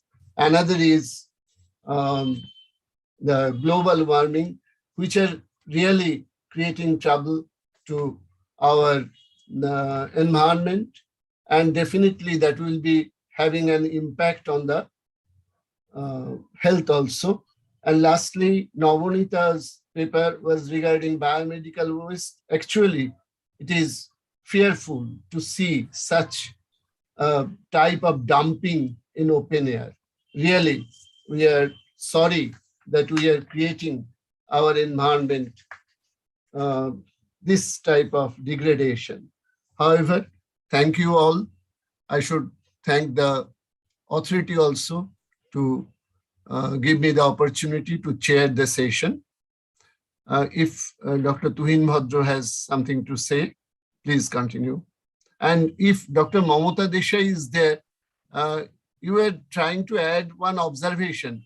Is she there? Mamata Di? No, she is not there. She's not there. And sir, you almost cover everything. And as we are running out of time, so it would be better if we start the next session now. So Okay. I'll request Dr. Onurai or our student Joyita Shamanta to continue the next session. Okay, okay. Thank you. Thank you all. Thank you. Thank you very much, sir. Thank you very much, Parthu sir. Thank you very much, Tuhin Bhadra. So, Joyita, kindly Yes, ma'am. ask the next technical session host to continue the session.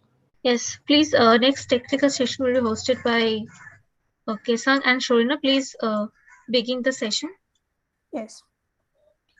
Good afternoon, everyone, to one and all present here. I, Shorina Devnath, along with Kesang Bhutia, will be hosting the 5th technical session for the seminar titled Public Health and Medicine. With that, we would like to call upon our respected chairpersons, Dr. Arindam Mitra and Dr. Bitasta Mandal, to chair the session. Professor Arindam Mitra is currently a professor in the Department of Microbiology at Adams University. He received his PhD from the University of Maryland, College Park, Maryland, USA, and further worked as a postdoctoral researcher at the Arizona State University, Tempe, USA. Dr. Mitra's research focus is on microbial pathogenesis, biofilms, and vaccine development. Dr. Mitra currently serves as editor of 2 microbiology society journals, Access Microbiology and Microbiology Today. Dr. Mitra is also a microbiology society champion and regularly organizes Champions Talk at Adams University in collaboration with Microbiology Society UK. Dr. Bitasta Mandal is currently an assistant professor of pharmacogenesis and phytochemistry in Department of Pharmaceutical and Technology, School of Medical Sciences, Adams University, Barashat, India. She has previously been a faculty member at the Institute of Biomedical Education and Research, Mangalayatan University, Uttar Pradesh, India. Her research interest includes quality control and standardization of medical herbs by guided fractionation of herbal extract, phytochemical analysis using various instrument techniques, and evaluation of antibiotic efficiency of herbal extracts and the phytochemical based fractions derived from them. Thank you, professors, for chairing the session. So with that, we would like to honorably call upon our keynote lecturer for this session, Dr. Kaushik Mitra, to speak on the topic titled Geographical Distribution of Diseases.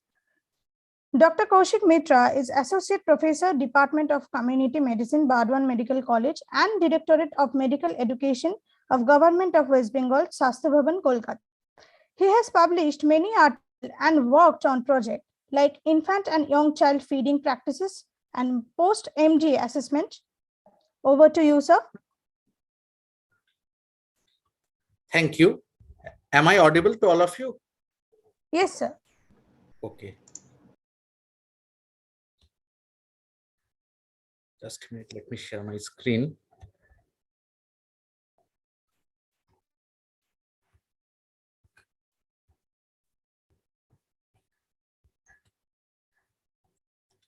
Is the screen visible?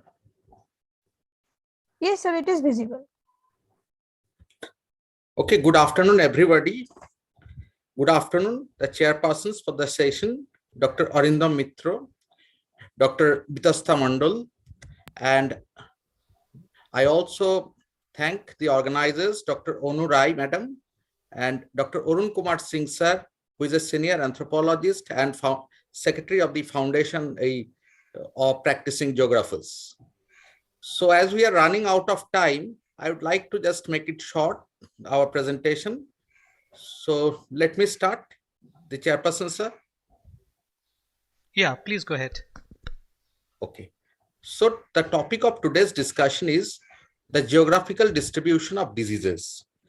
So as we all know, there are so many diseases which are a major problem of the humanity.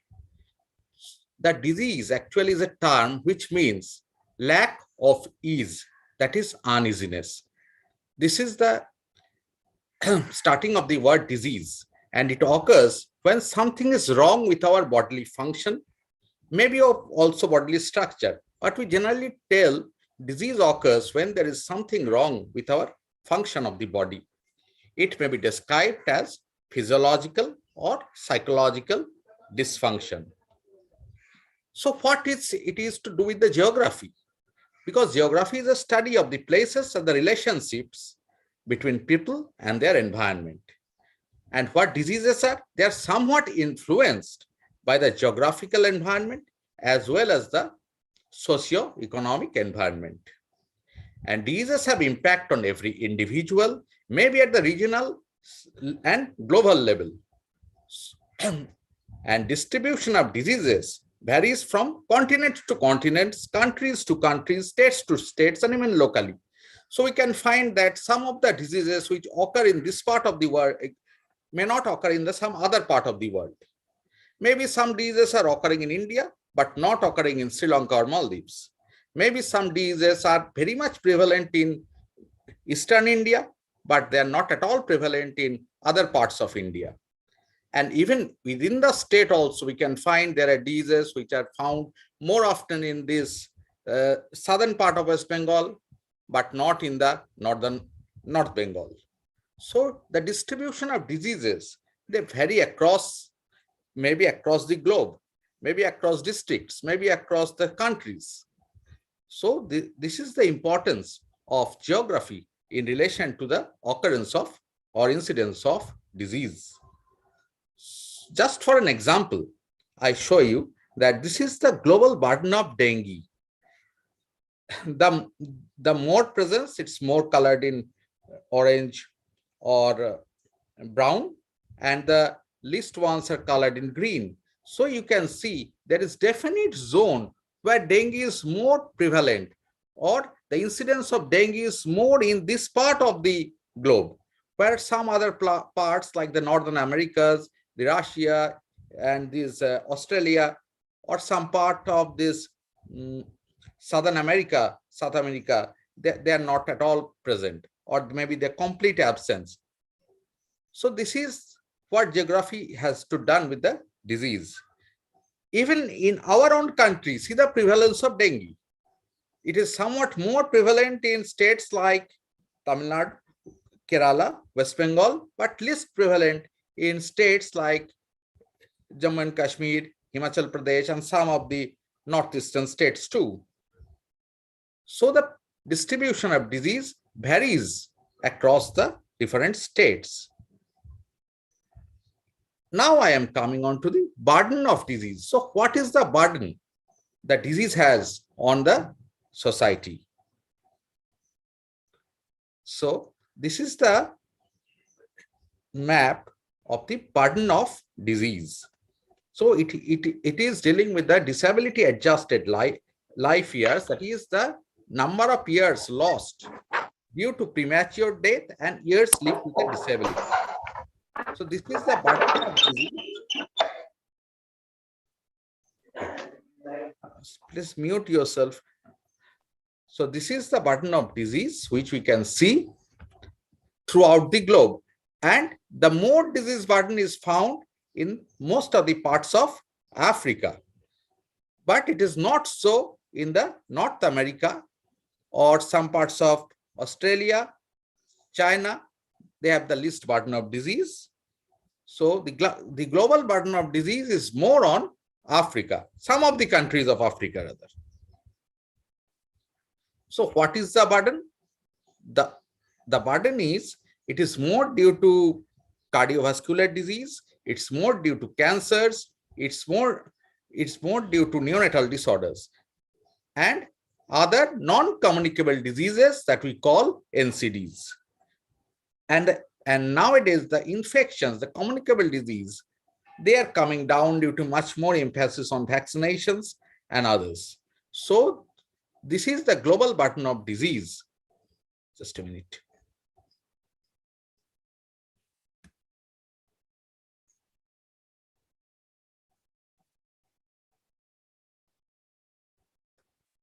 Okay.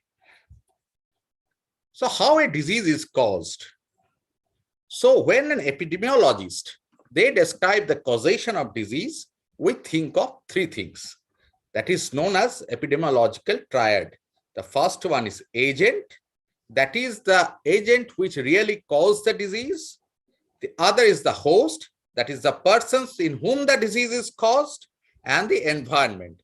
So when we talk of the disease, host, and when you talk of agent, host, and environment, they are kept aside. But when there is a complex interaction occurs between the agent, host, and environment, then only the disease process initiates. Because the agents are all in our environment. As we know, there are virus, bacteria, protozoa, everything. We, the host, are there in the environment, and the environment is also there with us. But there is no interaction right now between the host, agent, and environment. But when to start a disease process, there is the complex interaction which occurs between the host, the agent, as well as the environment for the causation of a disease. This is how the epidemiologists describe the causation of disease in the form of epidemiological triad. Here we can see that there are certain diseases which are shown in this diagram and how they are caused. See that these orange ones are the human beings, and the small blue, sky blue colors are the animals, and some brown boxes are the vectors. So some diseases require a vector for transmission, like dengue, malaria. Some are transmitted directly from person to person, just like the upper ones, measles, tuberculosis, HIV. Some require some other medium like water. Some require soil, just like the hookworm, because from the fecal matter of person, it has to transmit it through soil to enter another person. So there are different mediums for disease transmission, or it may be transmitted directly from one person to another.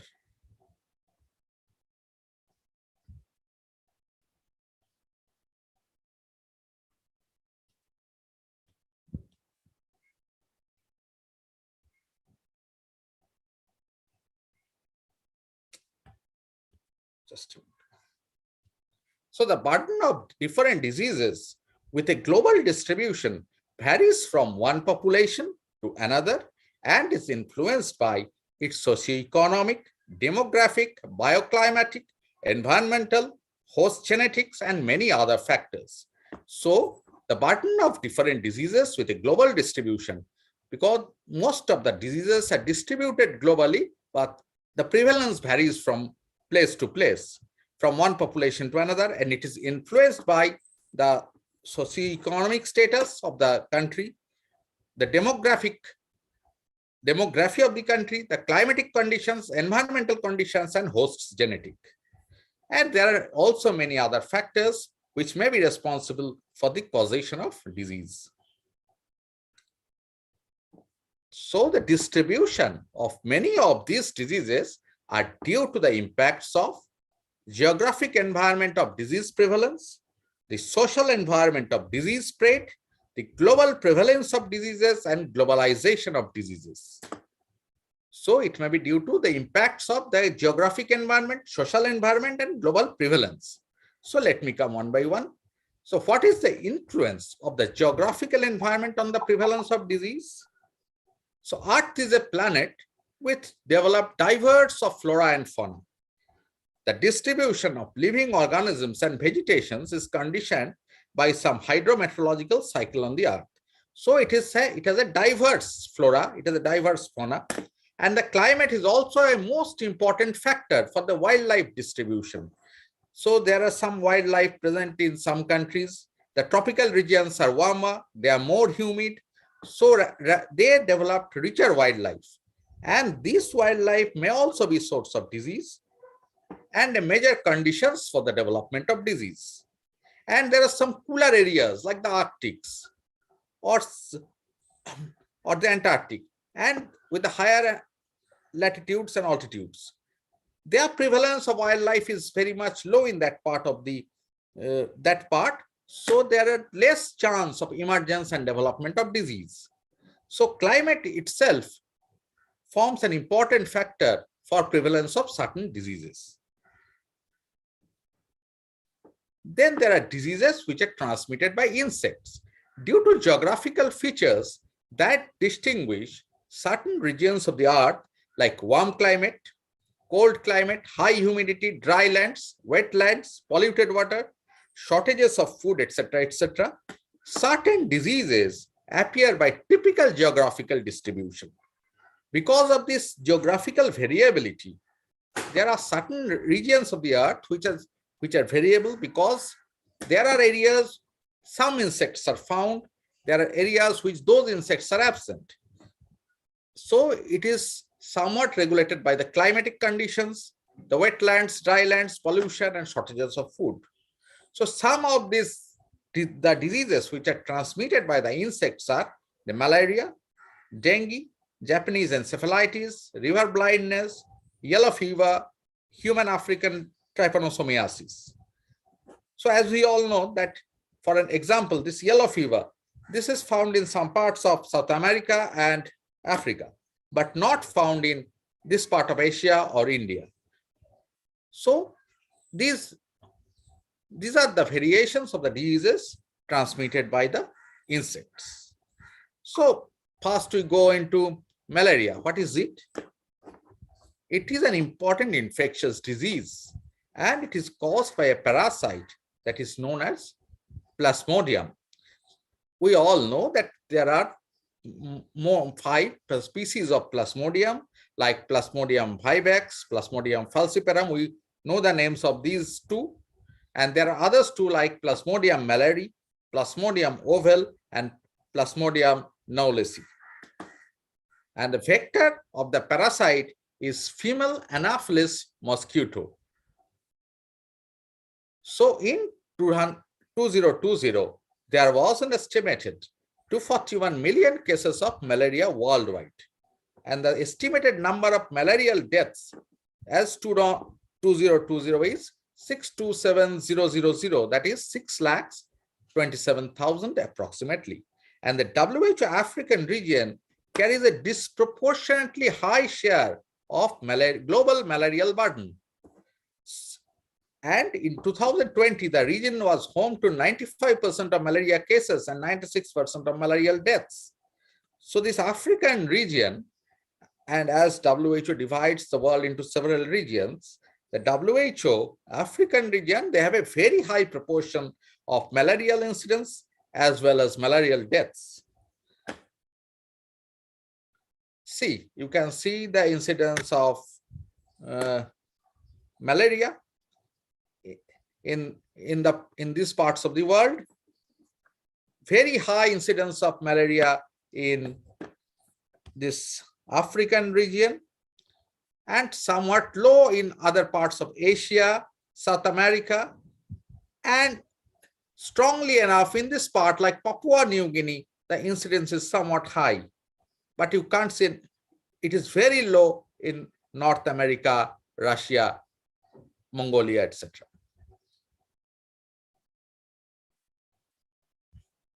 Now coming on to the global distribution, malaria is dependent on the geographical distribution of mosquitoes and its carriers. The emergence of malaria depends on the climatic factors like high temperature, humidity, rainfall, and they encourage the breeding of mosquitoes. The polluted water, the stagnation of waters, sanitation related environment. So the emergence of malaria depends on such factors. It is widespread in tropical and subtropical areas where Anopheles mosquitoes can survive and multiply. So this is the geographical distribution of malaria. So protection from removing the mosquitoes as vectors is achieved by irrigation measures, improvement of sanitary conditions, and the application of insecticides. Malaria does not occur in the following circumstances, like high altitude, during the colder seasons in some areas, not in all areas, in deserts, but not in the oases, in countries who had taken several measures to control malaria, like the irrigation measures, improvement of sanitary conditions, etc. So this is a variation or the geographical variation of the incidence of malaria.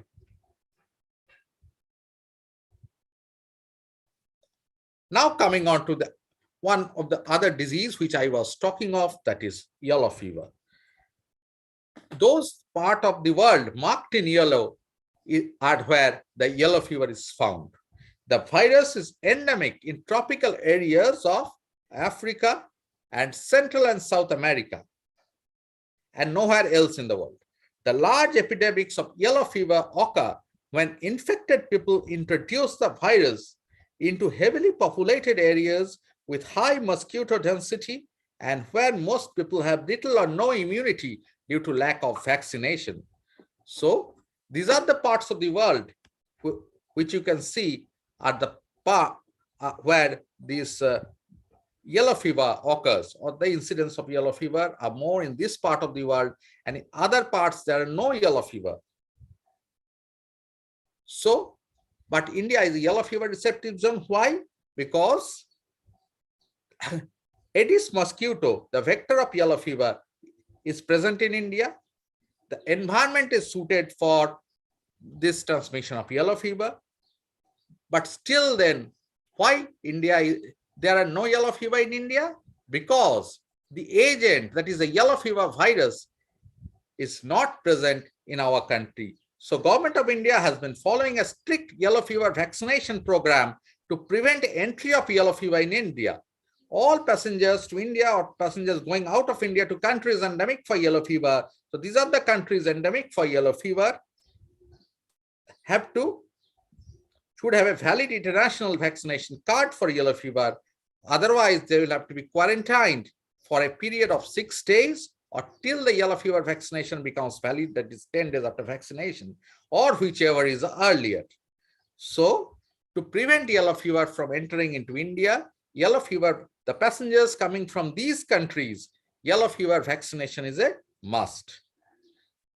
Coming on to other disease of Japanese encephalitis, it is a disease caused by a virus which spreads by infected mosquitoes. Which mosquitoes? These are the culex, particularly Culex triteriorinchus. Mosquitoes act as vectors and pigs and birds as the reservoirs. So Japanese encephalitis occur in parts of Asia and in parts of Western Pacific, particularly in rural areas where there is a paddy fields or where rice is grown. It is most widespread in Bangladesh, parts of India, more in West Bengal and adjoining states, Pakistan, Cambodia, Laos, Philippines, and other countries. These countries have more prevalence or incidence of this Japanese encephalitis. As I have already shown on the map, but I'm going into a bit detail about the dengue. Dengue is caused by a virus. There are 4 species of the virus, and it is transmitted by Aedes aegypti mosquitoes. These mosquitoes live at latitude around 35 degrees north and south of the equator and altitude of 1000 meters. Dengue is spread in tropical and subtropical regions of Central and South America, Southern Africa, and Southeast Asia and Oceania. So these are the areas where dengue is mostly found. I have already shown you this map of the global distribution and burden of dengue. So these are the parts. You can give a border around the map to see these are the parts of the world where the incidence of dengue is more. See, we can give a border to see this is the zone for dengue.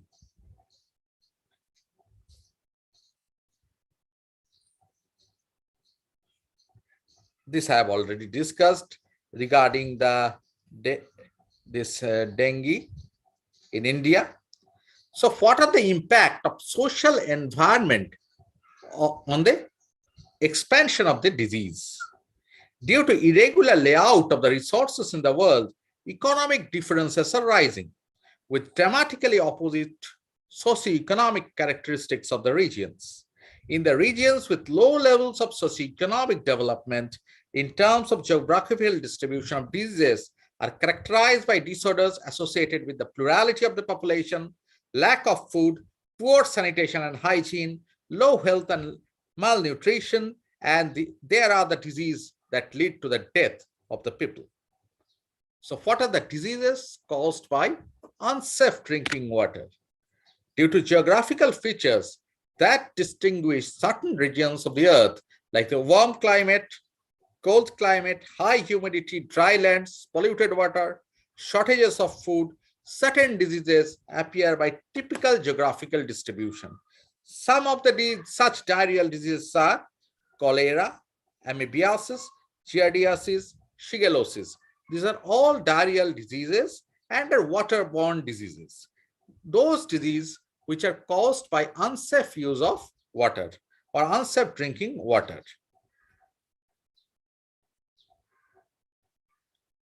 The highest mortality from diarrheal diseases is in sub-Saharan Africa and South Asia. Most childhood cases of diarrhea are caused by rotavirus, and most diarrhea cases in older persons are generally due to Shigella.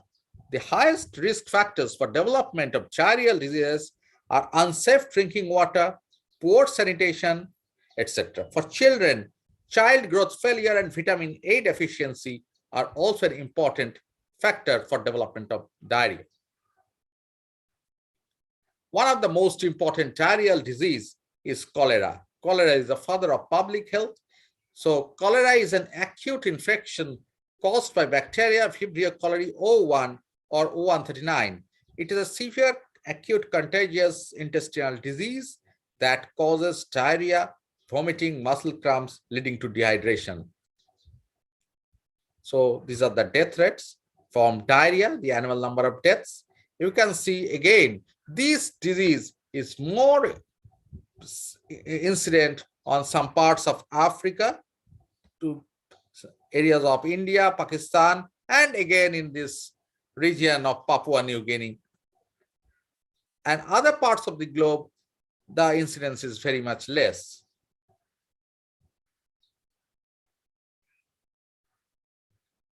So this is the annual number of deaths from diarrhea along with the GDP. So I can say an inverse relationship with the GDP per capita and diarrheal deaths. So the poor countries or the developing countries, they suffer more from the diarrheal deaths rather than the richer countries.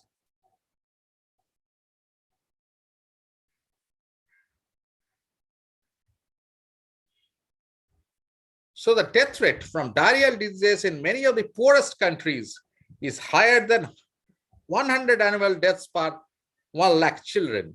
In those countries with the worst health, like Madagascar, Chad, and the Central African Republic, the rate is higher than 300 per 1 lakh population. In high-income countries, that rate is very, very low. In many of the European countries, but some of the rich Asian countries, the rate is even below 1 per 1 lakh per year. Most childhood cases of diarrhea are caused by rotavirus, and most diseases in the older people are caused by shigellosis, that I have already said. But what the message is that the poor countries, they have the more number of diarrheal deaths rather than the rich countries.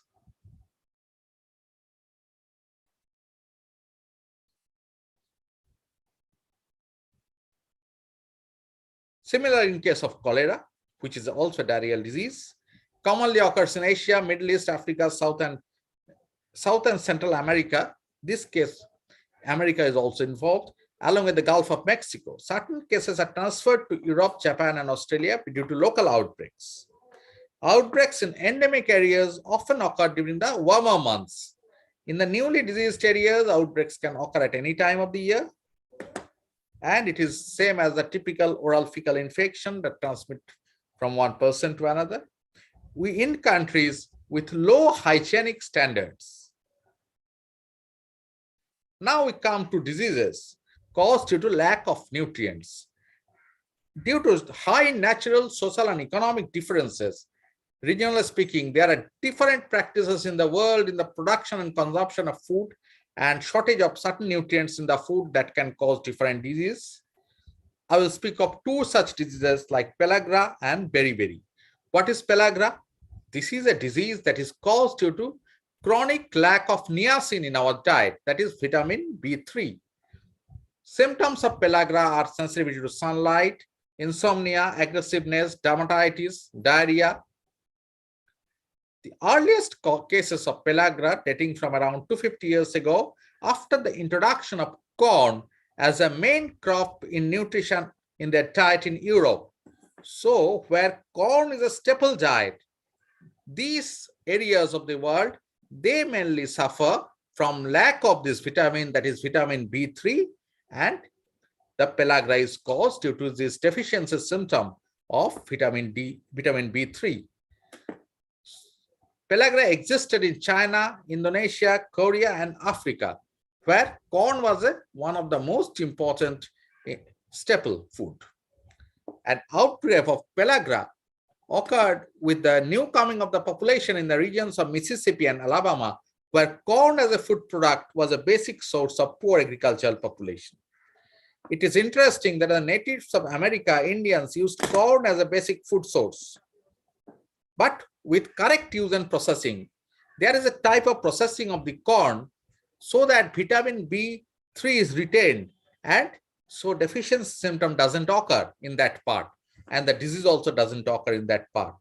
So if they use it in some procedure or processing which preserves vitamin B3, there is less chance of pellagra.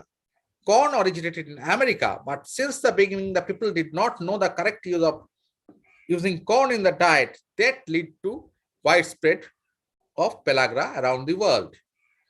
Nowadays, it is usually present in Angola, Zimbabwe, Nepal, and according to some data, cases have been reported in Brazil and Venezuela as well. So, as we can see, a person suffering from pellagra with dermatitis,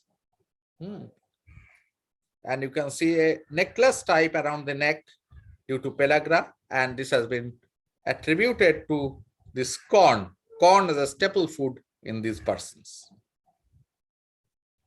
Beriberi is also one such disease of nutritional deficiency, that is deficiency of vitamin B1, also known as thiamine, and it mainly occurs in areas rich with rice, such as East, Southeast, and South Asia, where rice is a major staple. Symptoms concentrate on cardiovascular and nervous system, weight loss, weakness in the limbs, etc. In developed countries, beriberi is almost never encountered because the food is fortified with vitamins and nutrients. So this is beriberi. Also, there are two types, dry and wet. Here it's dry. There is massive emaciation, confusion, loss of tendon reflexes. The person is unable to speak, and due to this deficiency of vitamin, there is wrist drop as well. Now, with various safeguards and against the emergence and spread of disease, many of them have disappeared, especially in the developed countries. But still, there are diseases that are characterized by high prevalence and in global scales. So there is a global distribution. That is, these diseases are not scattered in some part of the globe. They are present throughout. The reasons are increasing human population, resistance to bacteria that cause the disease, and lack of medicines of some diseases. Some of such diseases these are very well-known diseases like tuberculosis, HIV/AIDS, influenza, and COVID-19. The pandemic which we are now facing, that is COVID-19. So these diseases are present globally. Coming on to tuberculosis, It is an important infectious disease caused by the bacterium, Mycobacterium tuberculosis. The most common source is a sputum of a tuberculosis patient. TB occurs in every part of the world. Most cases may be in Asia, Sub-Saharan Africa is the highest percentage, but even now, the developed countries, they are facing this problem of tuberculosis after the advent of this HIV/AIDS, because the person suffering from HIV/AIDS, they have more chance of suffering from tuberculosis. So tuberculosis is right now present globally and has somewhat become drug-resistant tuberculosis are also found in these parts of the world. So although they are more found in Africa and some parts of South Asia, but no part is actually free from tuberculosis. HIV/AIDS. HIV is a term that stands from human immunodeficiency virus, and it's an English term for the virus to cause deficiency in the immune system of the humans. And HIV continues to be a major global public health problem, having claimed 36.3 million lives so far. There are an estimated 37.7 million people living with HIV at the end of 2020, over two-thirds of whom are in the WHO African region. So Africa is a place where there is more prevalence of this HIV/AIDS, but HIV/AIDS is present globally. As we can see, there are no parts which are generally free, but this is concentrated more in this southern part of Africa.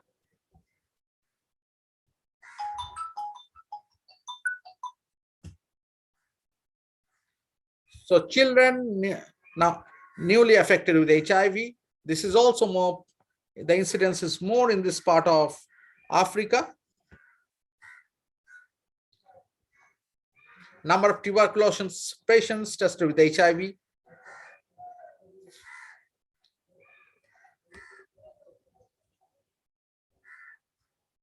Now coming on to influenza, which is an infectious disease caused by influenza virus that affects both birds and mammals. And we all know the symptoms are fever, sore throat, etc.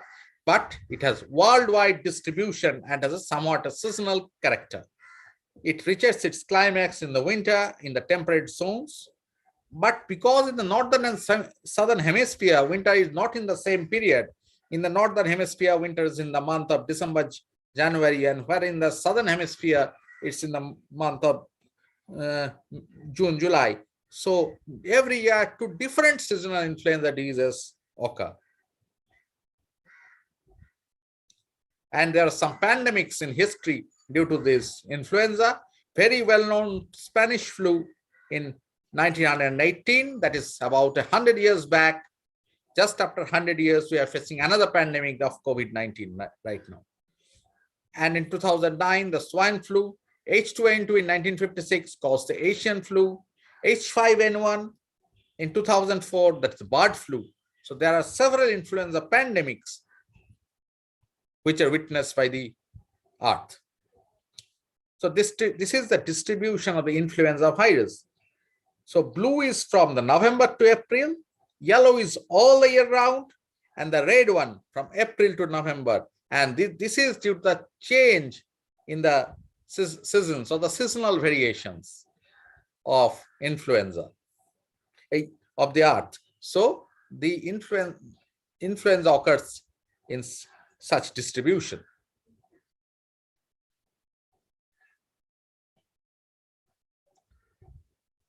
And last, the COVID-19 pandemic. We all know many things of this pandemic, which has started in the last month of 2019 from Wuhan and traveled almost all over the world. No part of the world is spared from this COVID-19. Characterized by fever, cough, respiratory distress, and leading to and many other features of COVID, post-COVID, and can cause deaths. So this is how the COVID-19 pandemic is occurring. And this shows the from January 28, 2020 to right now, day before yesterday, that is February 24, 2022, the graph of this COVID, the 7-day rolling average. And you can see here, just I'll wait for the map, see how the occurrence of COVID is occurring in different parts of the world right from 2020. Occurring, then disappearing, going to some other part. See, again in some part of Asia, Europe. These are the waves which are occurring of COVID. See the America. Again, it's coming back to Asia. So these are the 3 waves of COVID-19 that we are facing. Coming on to some other disease totally different from these, that is rabies. It is a vaccine preventable viral disease which occurs in more than 150 countries. And the dogs are the main source of human rabies deaths and contributing up to 99% of all rabies transmission to humans. And telling about rabies, this is 100%, almost 100% fatal disease. But most of them are preventable deaths if we take this rabies vaccination. And death due to human or rabies due to humans is mainly caused by these dog or dog bites. And in some parts of the earth, there are some vampire bats which can also transmit rabies. Interrupting transmission is feasible through vaccination of dogs and prevention of dog bites. The infection causes tens of thousands of deaths every year, mainly in Asia and Africa. Even in India, you can see there are regional variations. And the most important thing why I am showing you this map is that there are no rabies cases in Andaman and Nicobar Islands and Lakshadweep Islands, because there are islands which are free from these rabies. So the island groups of Andaman, Nicobar, and Lakshadweep are historically known to be rabies-free. The islands of Lakshadweep are free of dogs, but not the Andamans. The availability and use of human rabies vaccines is practically nil in these islands. And in Port Blair, the capital, there are about 5616 cases of dogs and other animal bites treated, but they did not receive any rabies vaccine and all the patients survives. So there are almost no rabies in these islands. Even when we see the map of the world, the dog-mediated rabies has been eliminated from Central Europe, Canada, USA, Japan, and Latin American countries, Australia and the Pacific Islands. See, again, the islands, they're always free from dog-mediated rabies.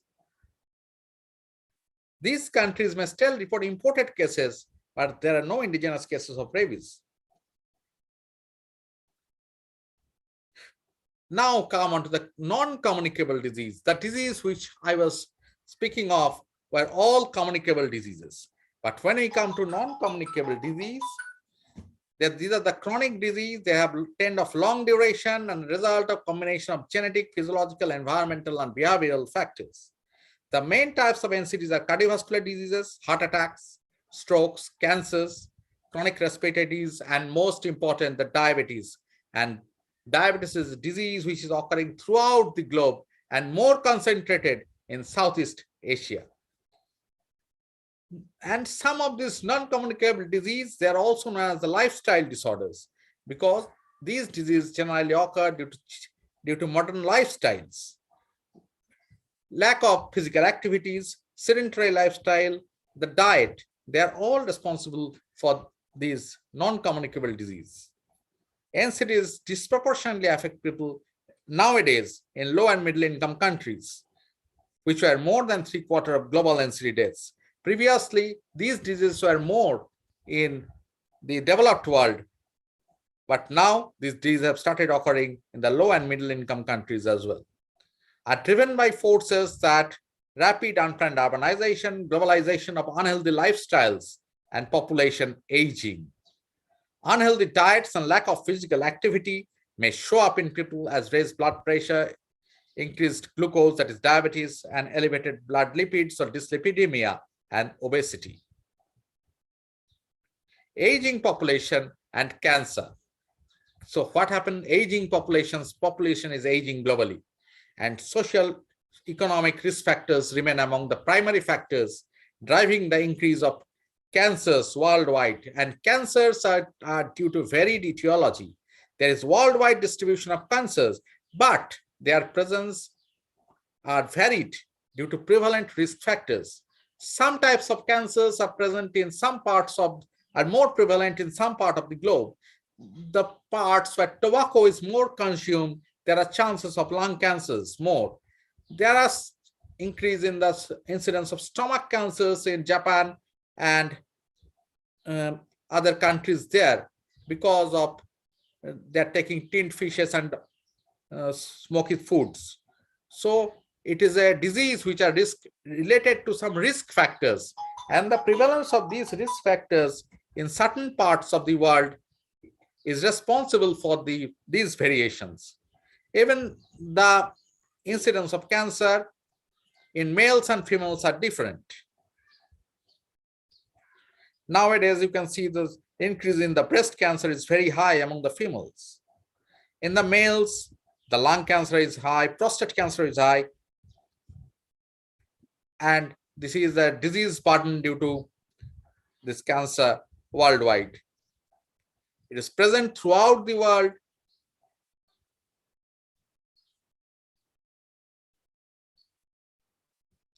Share of total cancer deaths in the world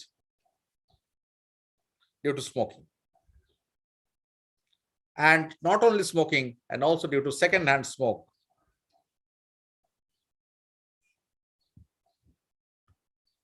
So what is globalization and disease? The process of globalization has drastically changed the way of the structure and spreading of diseases and their atypical regional dispersion. Great exchange of goods and people enabled some of the deadliest diseases to occur in areas that could not develop naturally. So as today we are having this challenge of globalization and disease, climate change taking place in the world, and thus changing environmental conditions have a major impact on the spread and prevalence of disease globally. Now coming on to the take-home message for today, the geography of disease process is dynamic. Biological characteristics of organisms, human and animal host factors, and bioclimatic factors influence where disease occur. Diseases vary in their potential to move from one area to another. The speed, volume, and reach of travel and migration and trade have influenced the geography of infectious diseases and facilitate rapid changes in distribution. The burden from diseases with global variation varies greatly from one population to another and is influenced by socioeconomic, demographic, bioclimatic, environmental, host genetics, and other factors. So thank you very much. You must scan my QR code if you have certain questions or clarification, and we can have a discussion. Thank you so much.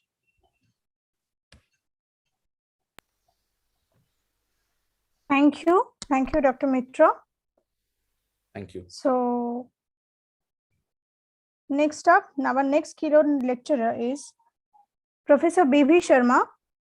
With due respect, I would like to welcome Professor B.V. Sharma, who is a professor and head of the Department of Anthropology of University of Hyderabad, Telangana, to present his paper on community participation in healthcare and action research project among the Savara of Srikakulam district of Andhra Pradesh. Over to you, sir.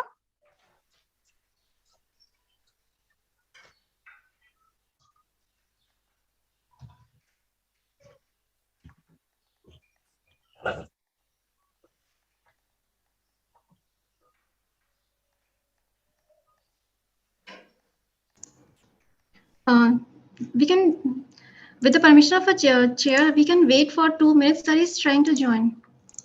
Sure. Okay, ma'am.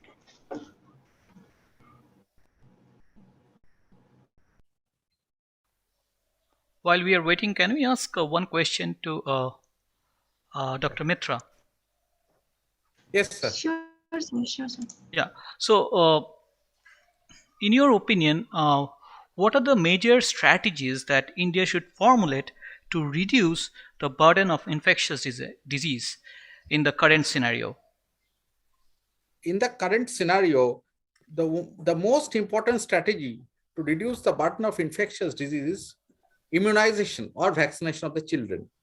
This is the nationwide vaccination of the preventable diseases should be the first priority of the government to reduce such diseases. As we have already seen that polio was one of the most important childhood disease, and today there is the eradication of polio due to this vaccination program. And for other diseases of infectious origin like the malaria, dengue, etc., there are certain containment measures like improvement of the environmental conditions, use of insecticides, etc., etc. So there is a different formulations should be there, strategies should be there to prevent the infectious diseases. There are some strategies to prevent these vector-borne diseases. There are some strategies to prevent like those diseases which occur, vaccine-preventable diseases. So the topmost priority is vaccination of the children or immunization of children as per National Immunization Program. And we should try to reach about 100%.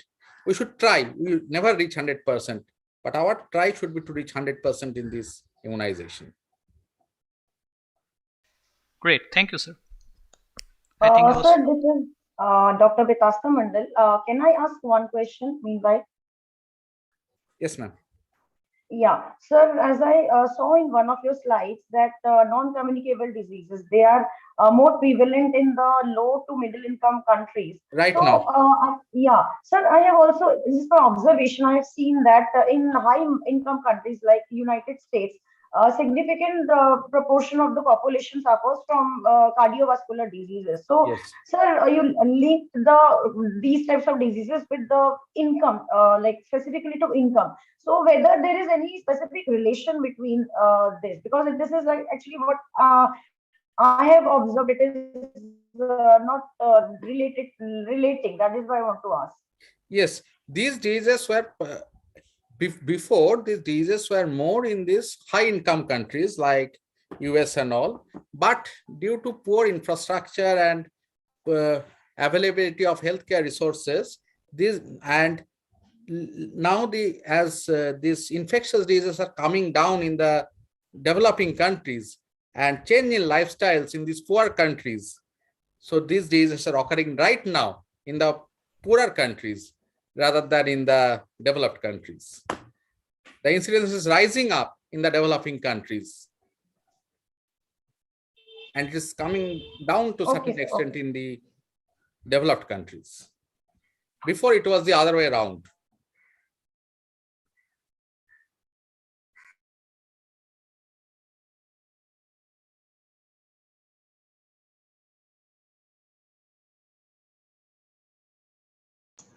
So thank you very much. I think Professor B.V. Sharma sir has joined. So I will request a session host to kindly introduce her and start his lecture. You please introduce her first. Yes. Our next keynote lecturer is Professor B.V. Sharma. With due respect, I would like to call Professor Sharma, who is a professor and the head Department of Anthropology of University of Hyderabad, Telangana, to present his paper on community participation in healthcare and action research project among the Savara, Srikakulam district of Andhra Pradesh. Over to you, sir. Yeah, don't share the screen. Yeah. Can I start now? Yes, sir. Yes, sir. Okay. Am I audible clearly? Yes, sir. Okay. Thank you very much. I thank the organizers for giving this opportunity. I'm a little sorry about rescheduling my lecture because of the time delay here and also because of my commitment to some others in the afternoon. I'm extremely sorry for that.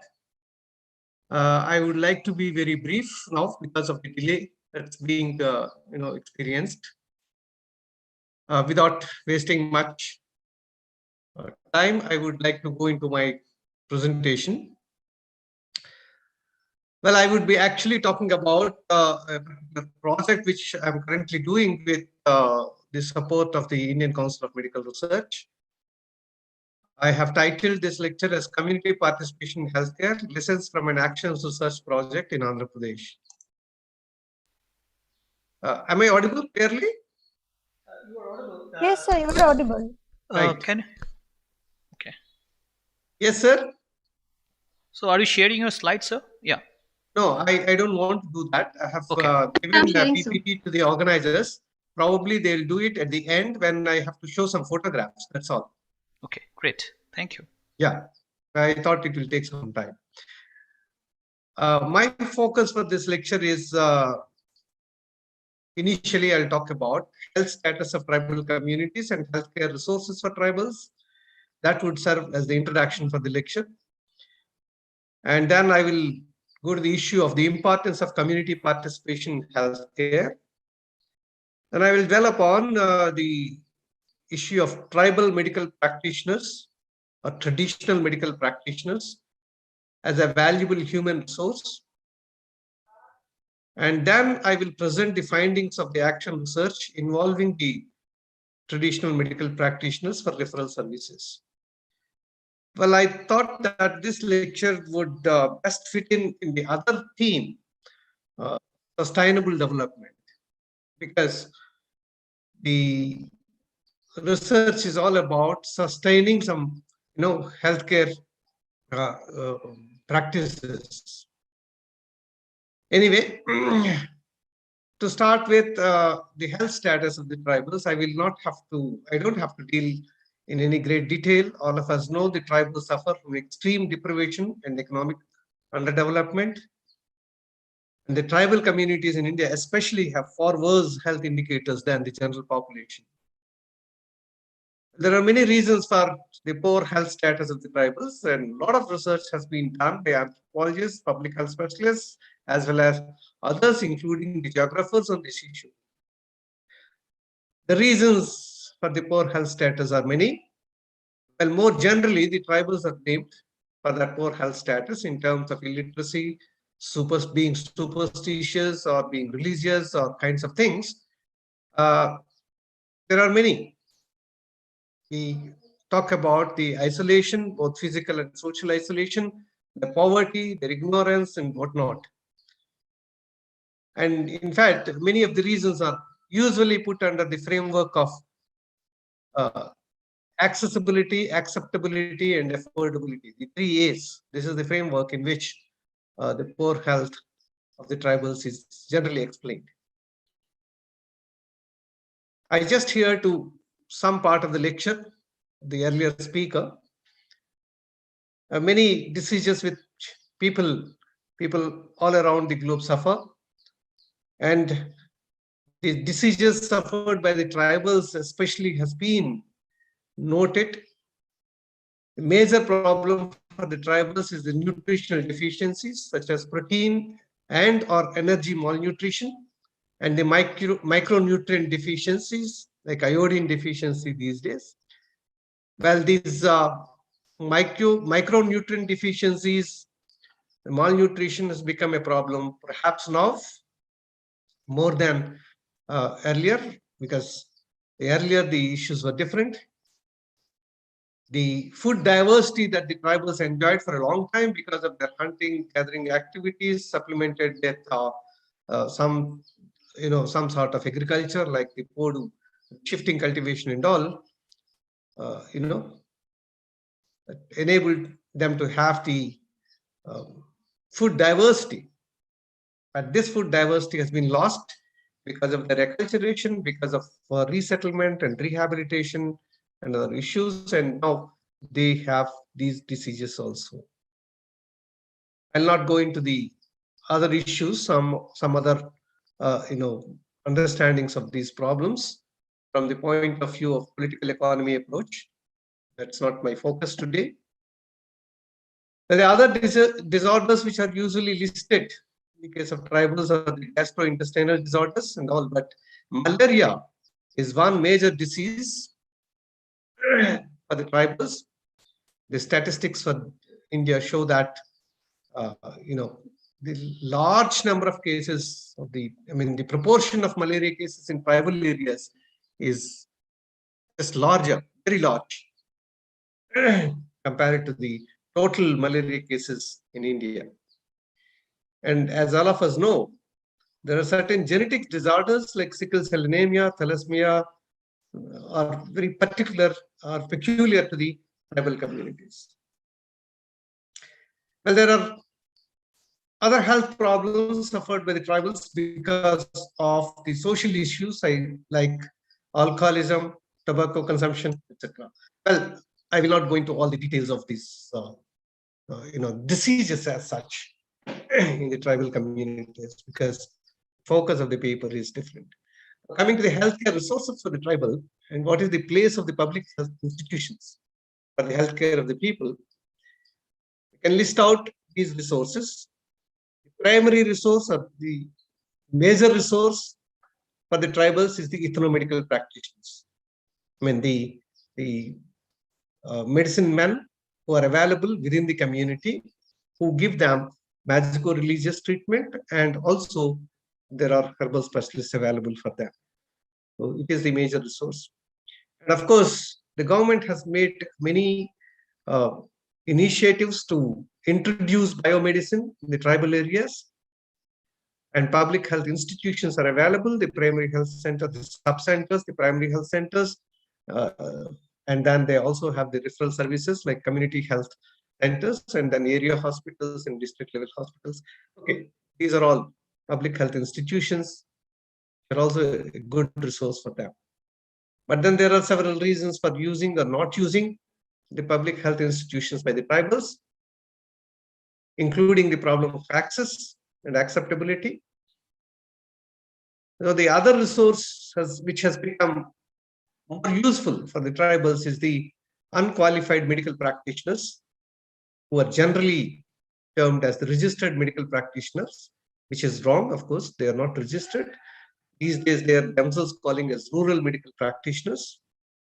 These are unqualified. They may have had some kind of apprenticeship with a qualified doctor, biomedical practitioner in a city or in a town, and then they would have started, this practice. And of course, tribals have, private qualified medical practitioners or two in the nearby towns and all, but utilization of their services is again a problem because of the distance, lack of transport facilities, as well as others. Can you please wait for some time for showing these slides? Not required now. Then there are also certain NGO run facilities.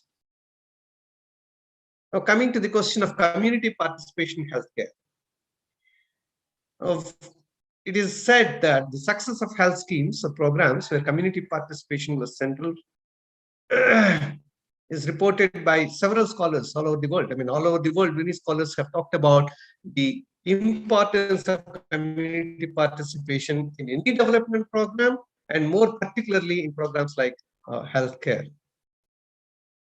Fortunately, community participation in India is under discussion since long, even before the Alma-Ata Declaration 1978, from where we have this concept of primary healthcare and all.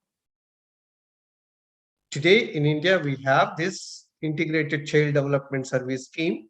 All of us are aware of it. I will not elaborate on that, where the Anganwadi workers who are actually from the community take part and provide services.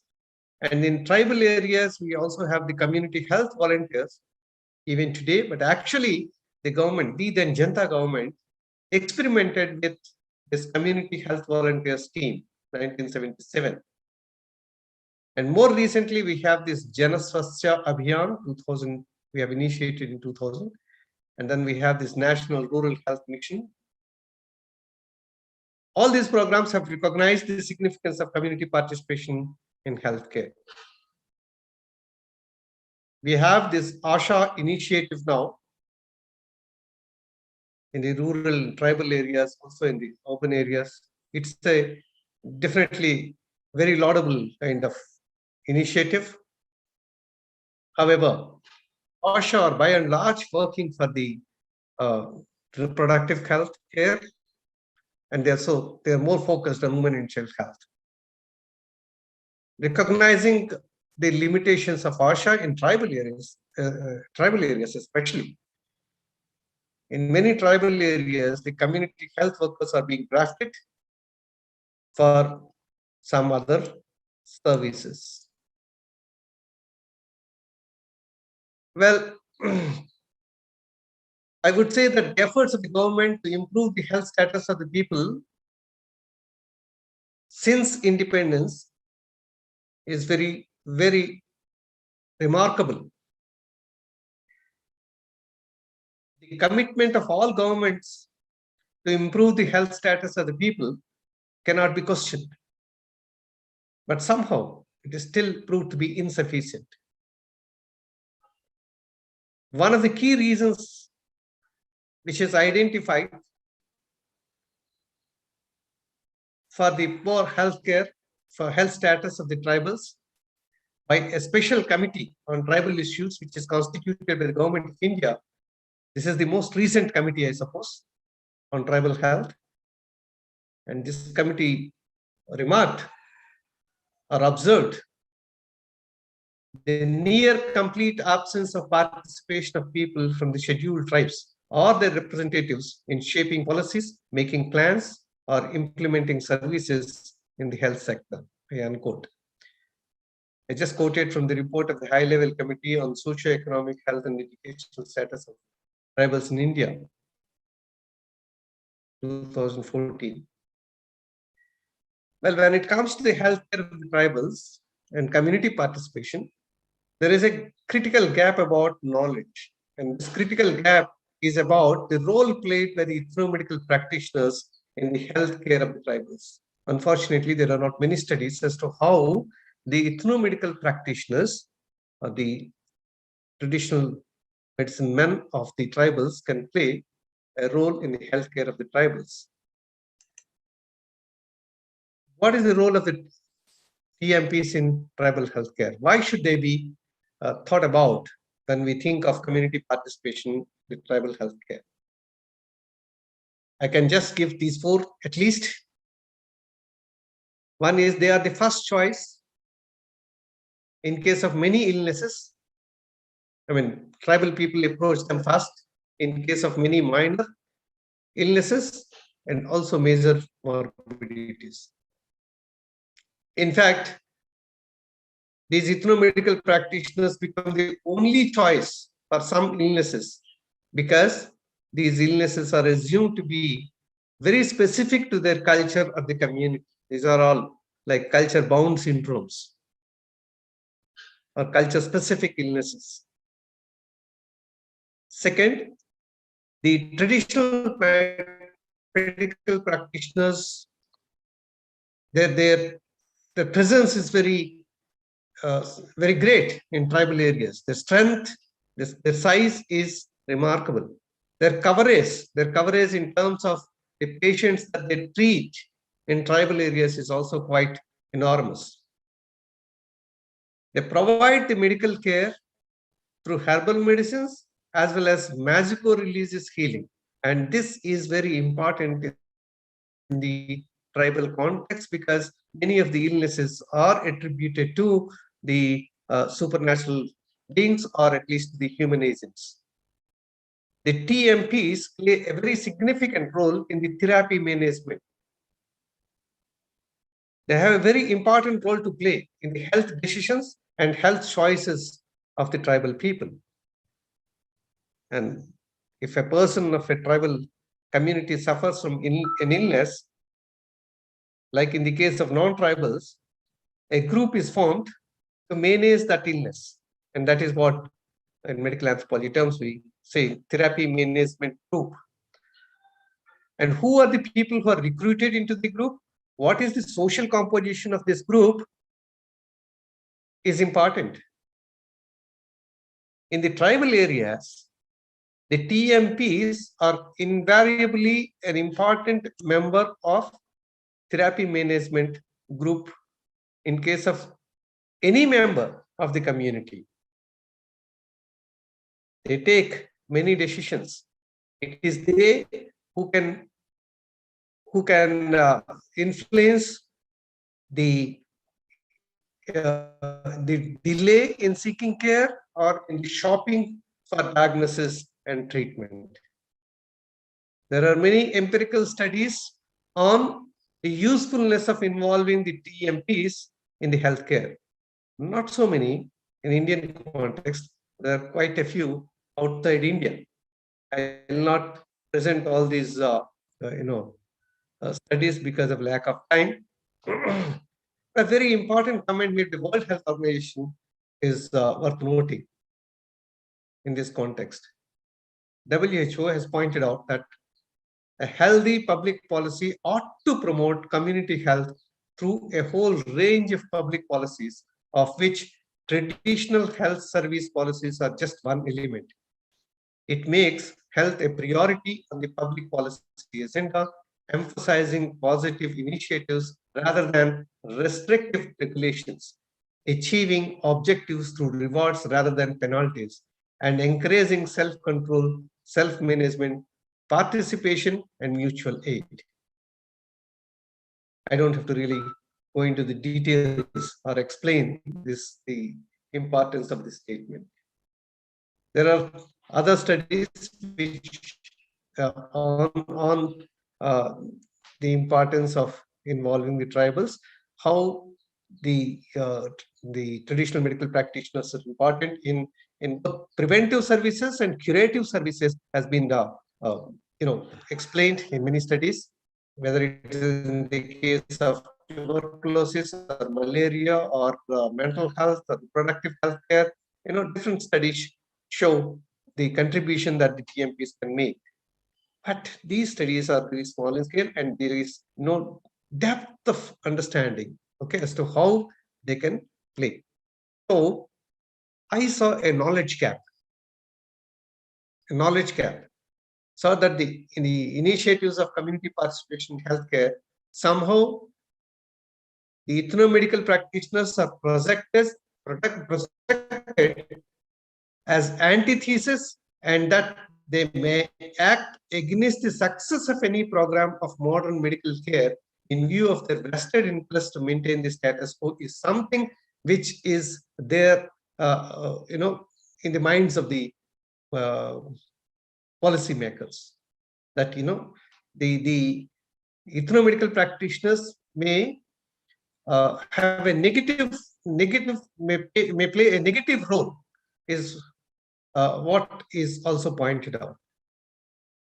So the gap in the knowledge is clearly in regard to whether or not the ethnomedical practitioners are potential manpower to contribute to the healthcare of tribals living in remote areas devoid of access to modern healthcare. There is also a knowledge gap in regard to how and where they prove to be highly reliable community resource, where they can offer their services. How can the services be used? There are theoretical paradigms like motivational expectancy theory, which lend support to the involvement of TMPs in the healthcare. Somehow, the research for policy in these lines is not adequately attempted. Keeping in view these knowledge gaps, I attempted an action research project among the Savara, a particularly vulnerable tribal community in Andhra Pradesh. And this is titled as Engaging the Ethnomedical Practitioners in Primary Care and Referrals. And what we have done is we have mobilized the TMPs for partnering with public health functionaries through trust building and by using current socio-political institutions within the Savara community. I think from here, the slides will make sense. If someone is operating PPT, please show this. It will make sense from here. You can show this diagram, a model that we have given, current model of primary healthcare, a figure that we have given. Please move on, move on, move on, move on. Yes, please keep it. This is our model. We say that the ethnomedical specialists have been kept outside the healthcare model for the tribals, and these people need to be brought inside the system. So we have envisaged a collaboration between public health functionaries and the ethnomedical practitioners. We thought that it is through the ethnomedical practitioners that we can have a referral services to the public health services. So we can improve the utilization of public health institutions through the referral services provided by the ethnomedical practice. So this is what we have done. Next slide, please. Next slide. Yeah. What we have done. I'll be very brief with regard to how we have executed this project for 2 years. First of all, we have undertaken a mapping of the traditional medical practitioners in 3 PHC areas of 1 ITDA in Srikakulam district of Andhra Pradesh. We have identified 231 traditional medical practitioners in 107 hamlets. They're actively engaged in medical practice. Okay. These 231 TMPs reported to have treated about 2,241 patients per month. So that means that they have great role to play. The patient load for per TMP is 9.70. Well, some TMPs had more patient load and some TMPs did not have that much of patient load, but this is what we have seen. So there are some hamlets with only 1 TMP. There are some hamlets with more than 4 TMPs, and the number of patients treated by them in a month varied between, say, 3 and also sometimes 50. Some very popular TMPs have a lot of patient load. Now, after this kind of mapping of the TMPs, we have enumerated them as participants of the study. We have tried to break the ice between the public health functionaries and the TMPs. We have conducted monthly meetings as to what services they can do by involving in the healthcare of the people, how can they collaborate with the public health functionaries and all. You can change the slide, madam, or whosoever is doing it. Can you show the photograph? Yeah. We worked very closely with the TMPs, conducted the meetings every month, twice in every month, tried to understand who are their clients, how are they treating, and then made them commit to collaborate with the public health functionaries. Right? We have done all that. I cannot give very many details here. I will have to skip the details here. Yes, next slide, please. It is to encourage them. We have given some medical equipment to understand if the cases that they are treating are very serious. We have given some digital equipment, very simple equipment, like for measuring the blood pressures and the sugar levels and all.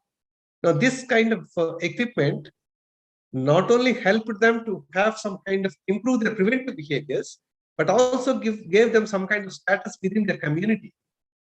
As I said earlier, because they play a very important role in the health services, in providing health services, they need some kind of status within their community. We help them to elevate their status within their community and involve them. And I'm quite happy to inform the audience here that these TMPs have been involved in the National Tuberculosis Control Program this year. They have undertaken a survey of symptomatics in all the tribal hamlets themselves when they were given the orientation, when they were given sufficient training to identify who can be TB symptomatic. And after identifying TB symptomatics, they referred to the referral hospitals.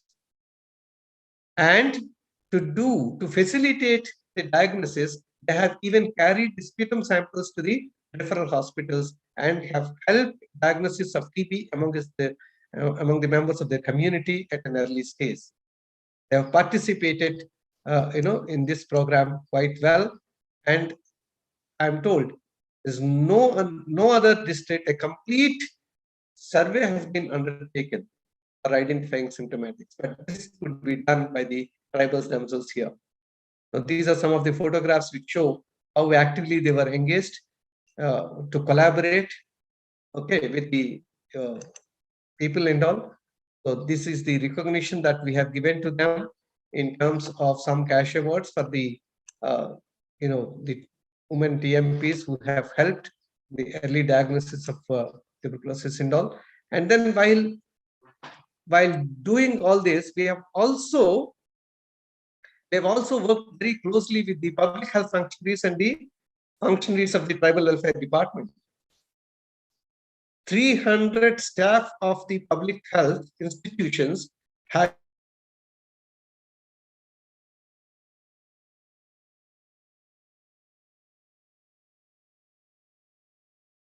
been trained by us for the cultural sensitive healthcare delivery. Cultural sensitive healthcare week and trained. Am I audible? Everything is fine?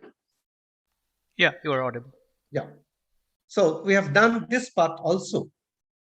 So on the one hand, we try to improve the understanding about the tribals by the public health functionaries. We try to bridge the gap between these two institutions, and help the medical practitioners to understand what precisely they can do. Okay, they should not be overdoing anything with regard to the healthcare of the people.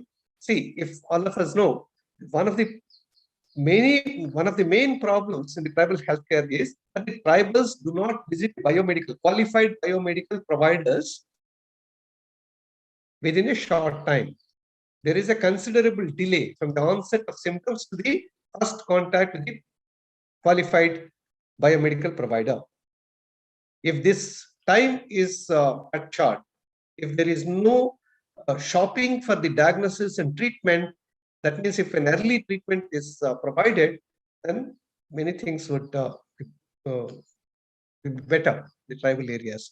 So our purpose of working with the medical practitioners is to cut short this delay.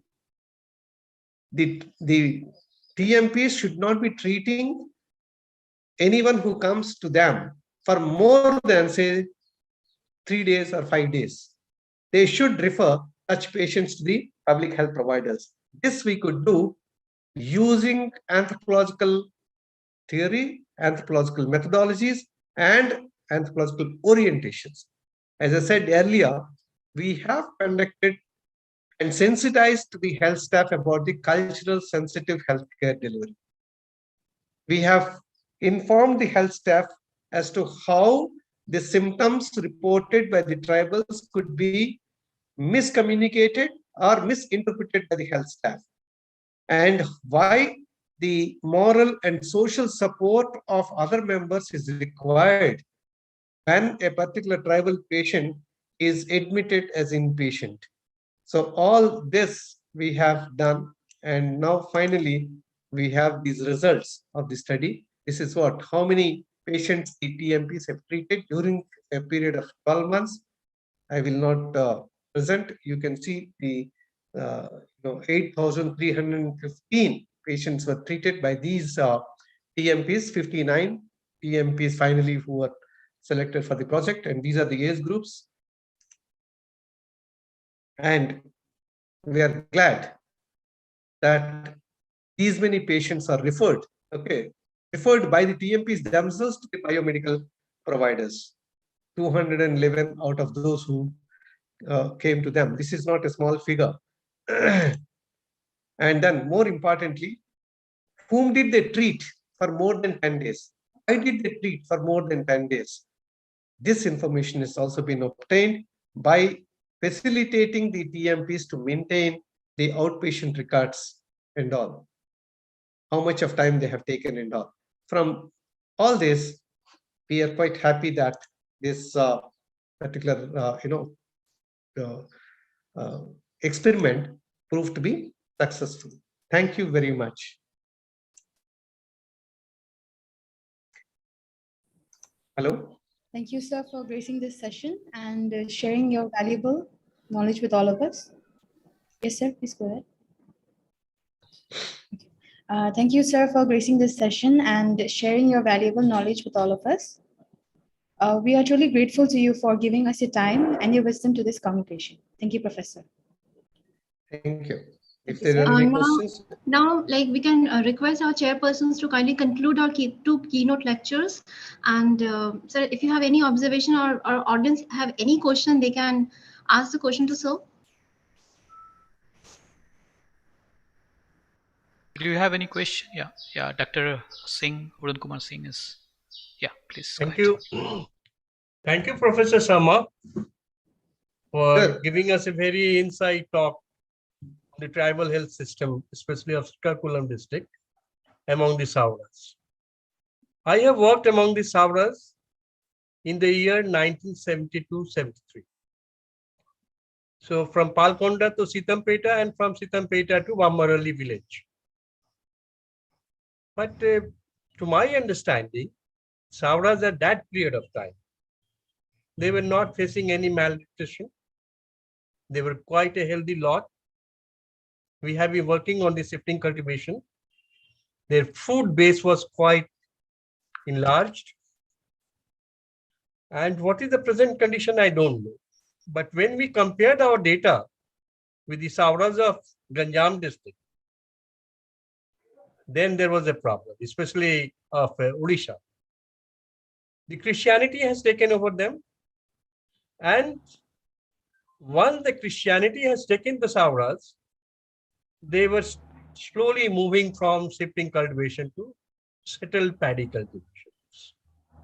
So the food base was the food base which they were losing at a very rapid state. I don't know whether you have any health status data for these communities who are spread in both Odisha and Andhra Pradesh. My understanding of the tribal population is wherever we have worked, they are not malnutrition in that. I have worked among the Himalayas of the Apatanis, quite a healthy people. I worked with the Nilgiris. In the Nilgiris, only one population is very, what you can say, poor in that way, and that is the Paniyas. Because again, Paniyas, they have shifted from the traditional mode of cultivation to, again, settled mode of cultivations. So I think food habit is also one of the most important indicators in the health status of this population. And whether education is also playing an important role in creating a confidence level among the tribal population to go for your medical facilities, this modern medical facilities. These are my observations. Thank you, sir. Do I respond, sir? Yes. If you feel you can respond, I don't. No, I don't want to give a very elaborate response to that, but as you said, yes, the communities are changing quite a bit because of several factors. The influence of the non-tribals is definitely there. And we should note that the tribal communities have moved to cash economies these days. Cash economies. In the case of Savaras, since you said you have visited Savaras, for a long time, I can say I have recently written an article titled Tamarind to Cashew. This is the transformation of Savaras during the last 30 years. Tamarind. Which area, sir? Which area is Sitampeta? Sitampeta, yes. Sitampeta block. Because probably that time also they were different from tamarind to. Yeah, tamarind was the major cash crop. Yes. And that was used majorly to meet their religious expenditure at that time. Now they have moved to cash economy from tamarind to cashew. And this cash economy, along with many other changes, has brought in changes in their lifestyle, including the food practices. Yes. Including the food practices. The meat consumption has considerably come down in many tribal communities, including Savaras. Savaras would consume quite a bit of meat. a lot of meat, but that has come down. As I pointed out during my lecture also, in fact, the food diversity is lost. Food diversity is lost. The government is giving them 25 kgs of rice per month per person, or 15 kgs of rice per month per person for 2 rupees. So rice has become the staple food, and rice is used for filling the hunger, for filling the stomach. So the hunger needs are met, not the nutritional needs. Right, What's sir? the health status, if you have any comparative data? I have data. I have data, but probably it will take quite some time. Okay, but, I will talk to you later on, sir. Yeah, I will yeah. talk to you later on. Sure, Yes. sure. The malnutrition problems are there. Of course, the Savaras have the problem of malaria and tuberculosis, major diseases. Oh. Thank you, Professor P.V. Sharma. With this, I would like to request respected Dr. Arindra Mitra and respected Dr. Bitasa Mondal to please felicitate honorable speakers with the e-mementos.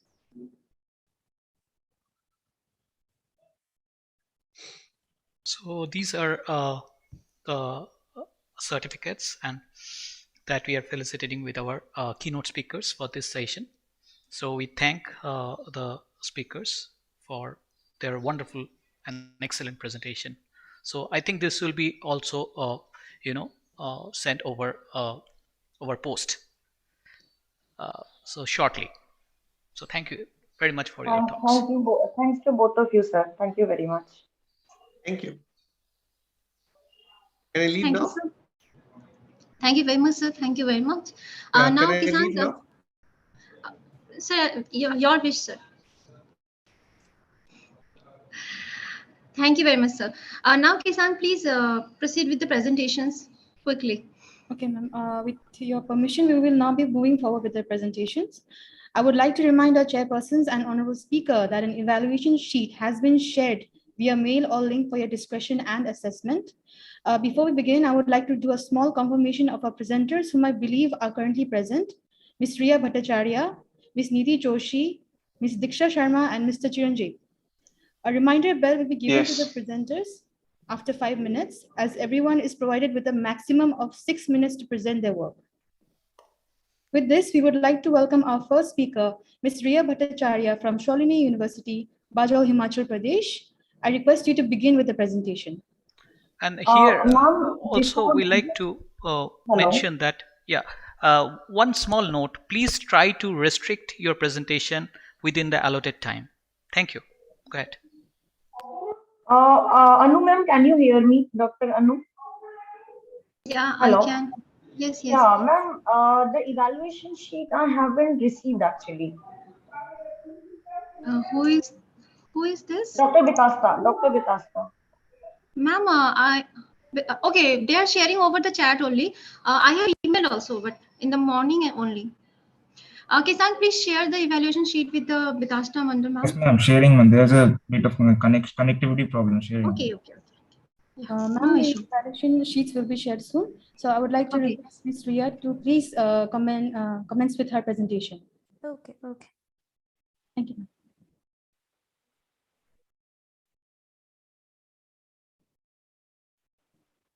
Is my screen visible? Yes, ma'am. Please go ahead. Yes. And am I audible? Yes. Okay, thank Please you. go ahead. Okay. A very good afternoon to one and all present over here. I am Riya, and I'm going to present one of my research work on synergistic potential of essential oil with antibiotics against multi-drug resistance of Candida albicans and its implications on human health. So basically, we all know that infectious diseases are one of the major causes of deaths in humans, and fungal infections have risen significantly in the recent years, becoming a major cause of morbidity and mortality in patients. Multiple drug resistance, or known as antimicrobial resistance, shown by the microorganism to at least one antimicrobial drug in 3 or more antimicrobial categories, is basically multiple drug resistance. And currently, at least 7 lakh people die each year due to drug-resistant infections. Candida albicans is an opportunistic pathogen and has the ability to transform from commensal to pathogens, and the drug resistance in Candida albicans has made candidiasis therapy more challenging.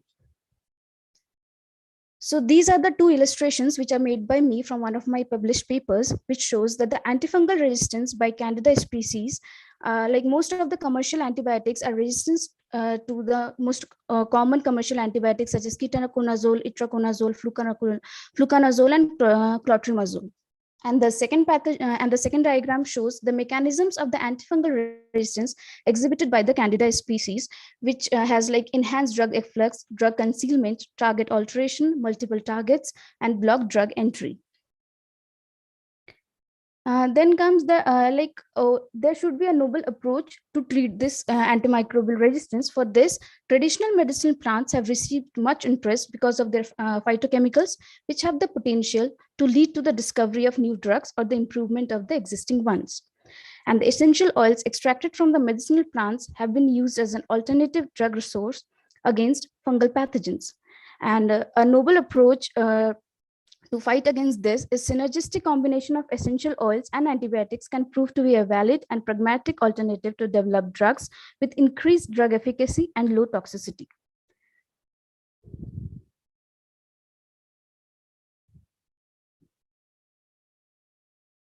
I have worked on different medicinal plants from northwestern Himalayas, and so for this I have selected this time the Callistemon viminalis, which is commonly known as weeping bottle brush, which is an ornamental plant also, and it has been used for many years for treating different kinds of skin diseases, diarrhea, and etc. So I have collected my sample from the Solan district of Himachal Pradesh, and I performed certain experiments, such as I have collected the plants and then I have extracted the essential oil by Clavenge reparatus, and then I have analyzed the phytocompounds using FTIR, TLC, and GCMS, and the antifungal activity was checked using MIC and MFC, which is minimum fungicidal concentration and minimum inhibitory concentration, and the synergistic activity was checked using checkerboard method and the time kill method. So basically, these are the results which I obtained, that this Callistemon viminalis essential oil showed a good amount of percentage yield of around 0.45% of yield of the essential oil. And this is the thin layer chromatography, which shows 5 bands are resolved and with their respective RF values. Then the FTIR results showed that the essential oil of Callistemon viminalis have various functional groups, such as amine salt, alkane, alcohol, alkyl aryl ether, ester, alkene, and halo compound. And the GCMS results showed that the 10 major compounds with the maximum one having the maximum one was 2-phenyl 4-methyl thiazolinine, eucalyptol, amron, with an area percentage of 32.09, 24.45, and 21.29 respectively. Then the antifungal activity was checked using MIC and MFC, as I discussed before, also showed that the essential oils has a good result or antifungal activity as compared to some commercially available antibiotics such as fluconazole and amphotericin B, which is 0.625 to 0.31% of antifungal activity was shown. I have used 2 strains of Candida albicans. One is ATCC 90028 and one is MTCC 277. And in both the cases, essential oil has a better activity than the commercial antibiotics. And the synergistic activity was shown, in which I have combined essential oil with 2 commercial antibiotics, which is fluconazole and amphotericin B, against 2 strains in different doses. I have used 9 doses of essential oil, Callistemon viminalis essential oil with antibiotics, and the best results in case of amphotericin B was shown in half MIC of essential oil and 2 MIC of antibiotic, showed that the antibiotic fold reduction was reduced up to 32.05, and in case of fluconazole it has been reduced to 34.66, which is a greater fold reduction.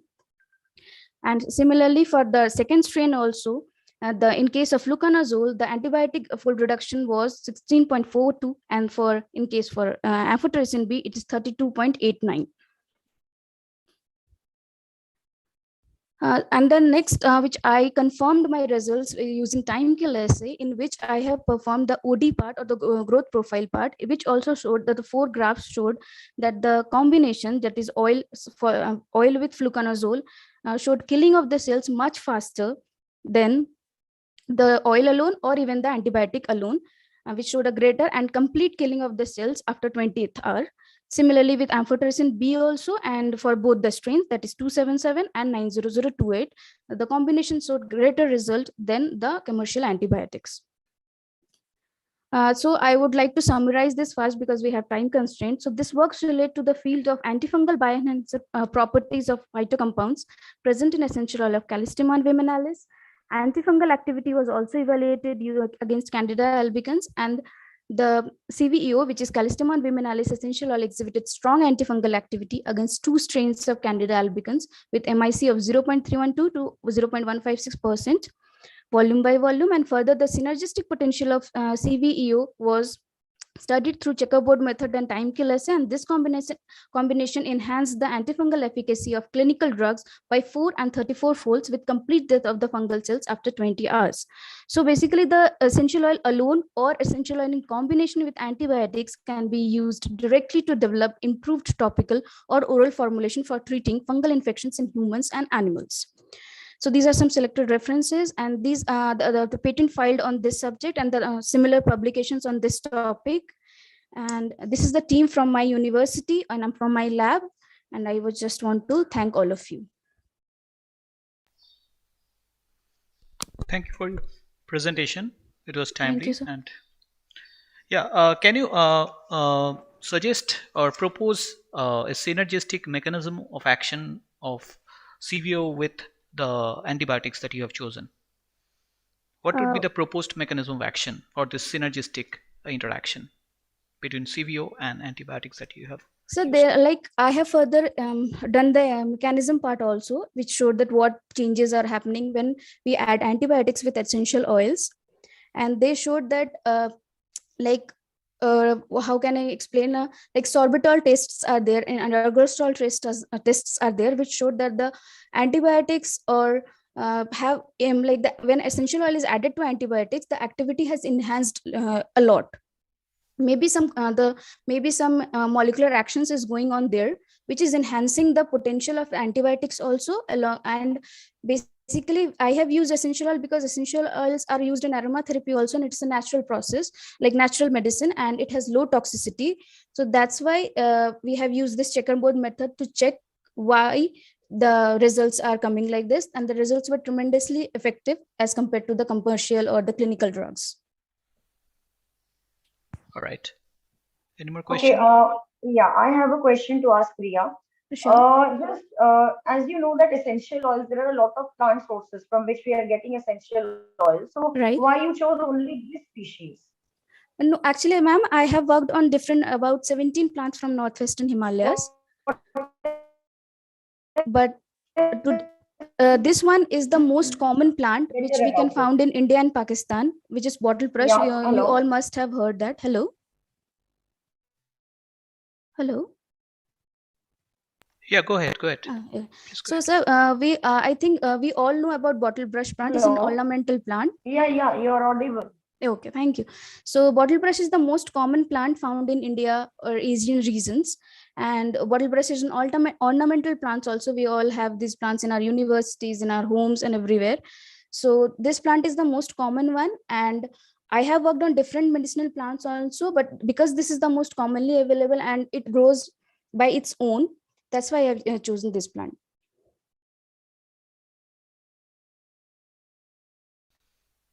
Okay, great. Thank you, Ms. Riya, for your note. Yes, sir. Yeah, we can go with the next presentation. Thank you, Riya. Thank you, sir. Thank you. Okay, ma'am, if you could please stop with your screen share. Thank you, Ms. Riya, for your notable work. Coming next is Ms. Nidhi Joshi from Govit Balapant University of Agriculture and Technology. You may please begin with her presentation.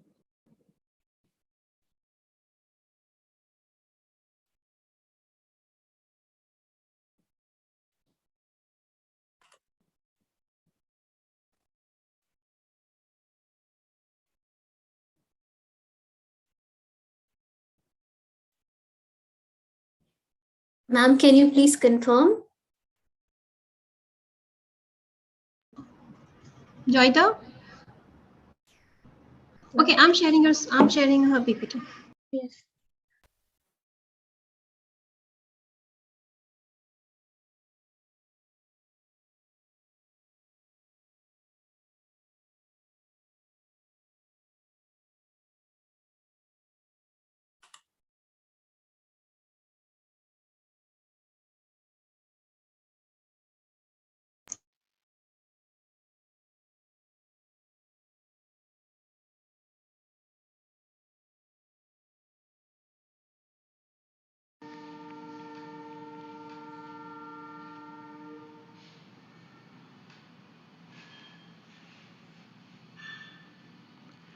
Urbanization refers to the increasing number of people.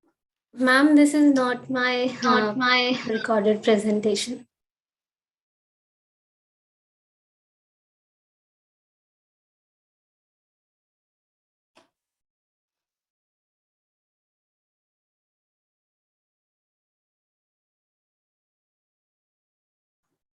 Good morning, afternoon, or evening to all the delegates. I, Nidhi Joshi, PhD scholar, Department of Food and Nutrition, GB Pant University of Agriculture and Technology, Pantnagar, presenting a paper titled Exploration of Ecological Worldview in Indian Adult Population using New Ecological Paradigm Scale.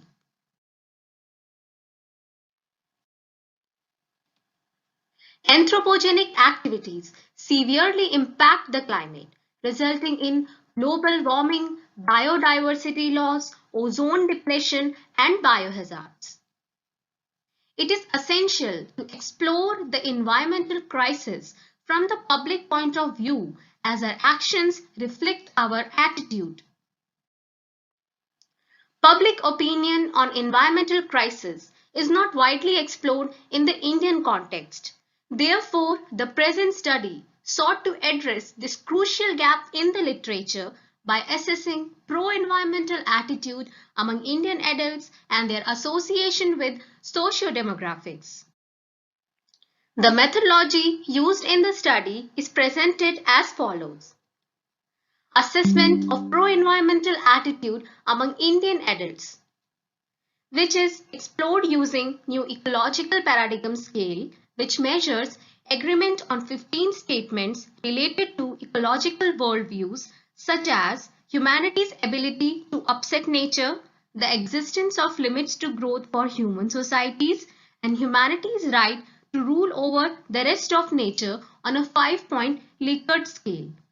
A higher score on this scale indicates a pro-environmental attitude.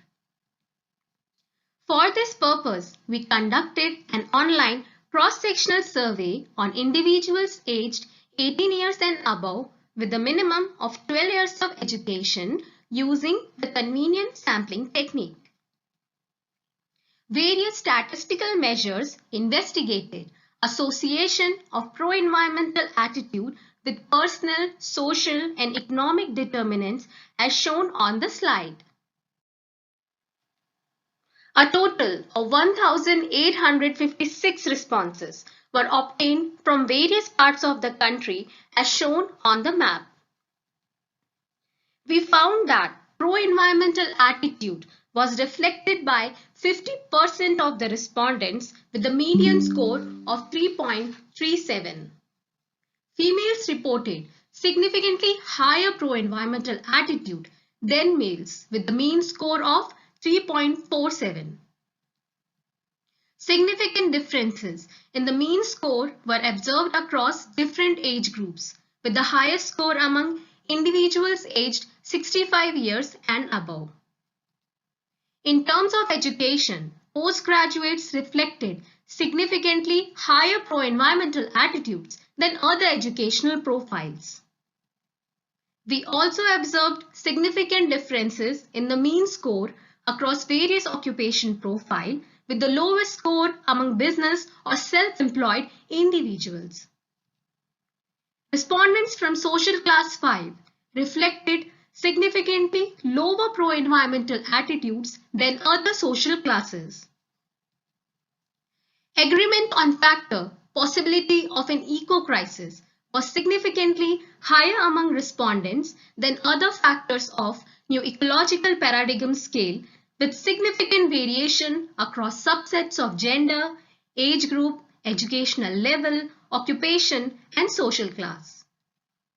Multiple linear regression revealed that predictor variables significantly explain 17% variance in New Ecological Paradigm score. Women, postgraduates, a higher monthly per capita income, and respondents living in nuclear families reflected higher pro-environmental attitudes.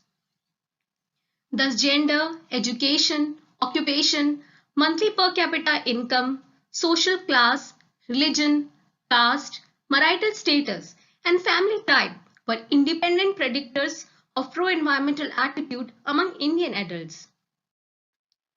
Half of the Indian adults having internet access are conscious of the ecological worldview. Promoting sustainable actions must focus on improving the educational profile and raising income levels. Given the diversity of Indian population in terms of language, culture, and diets, a state-wise profile on environmental attitudes can be explored using the new ecological paradigm scale for taking specific action. Role of educational campaigns in building ecological worldview can be explored. I want to thank the organizers for providing this wonderful opportunity to share my research and all the speakers and delegates for your kind attention. Thank you, Ms. Nidhi, for sharing your illuminating findings. Moving forward, we would now like to welcome Ms. Diksha from Colonial University, Bajwal, Himachal Pradesh. Please begin with the presentation. Good afternoon, all.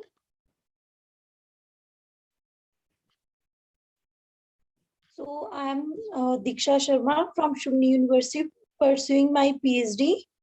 So today my topic is phytochemicals and bioactive compounds in Eucalyptus globulus and its therapeutic properties with implications on human health. So firstly, I would like to introduce that basically all we know that medicinal plants plays vital role in our daily life because of their medical and industrial importance. And from medicinal plants, there are various herbal medicines that would be prepared because of their properties, like they were cheap, readily available, and very less or a few side effects. And herbal medicines were used because of their therapeutic properties due to the presence of phytochemicals, bioactive compounds. And these phytochemicals and bioactive compounds are more infectious, less toxic, highly biodegradable, and can be easily accessible because medicinal plants are present all over the world and can be used for the preparation of medicines.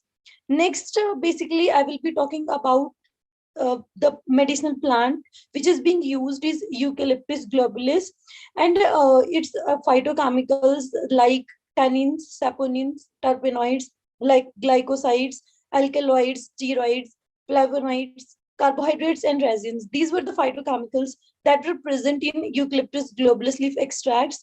And due to these phytochemicals, various properties were shown that are antioxidant activity and anti-inflammatory. So our work will be focusing on the bridge gap between the clinical trials with the effect of plant extracts and the oils on human health. And it also offers the plethora of opportunities for the researchers engaged in the validation of the traditional claims and the development of eucalyptus utilization for safe and effective treatment of various diseases. So next, I will be talking about the antioxidant activities that were shown by Eucalyptus globulus. So as we all know that synergistic synthetic antioxidant are being used and motivated researchers on a global scale so that we can form alternative antioxidants of plant origin and to avoid unfavorable effects or side effects from synthetic antioxidants. So in this regard, the antioxidant potential of different Eucalyptus globulus plant parts as well as their essential oils were reported and can be utilized to diminish oxidative stress associated diseases and also be used in food preservative.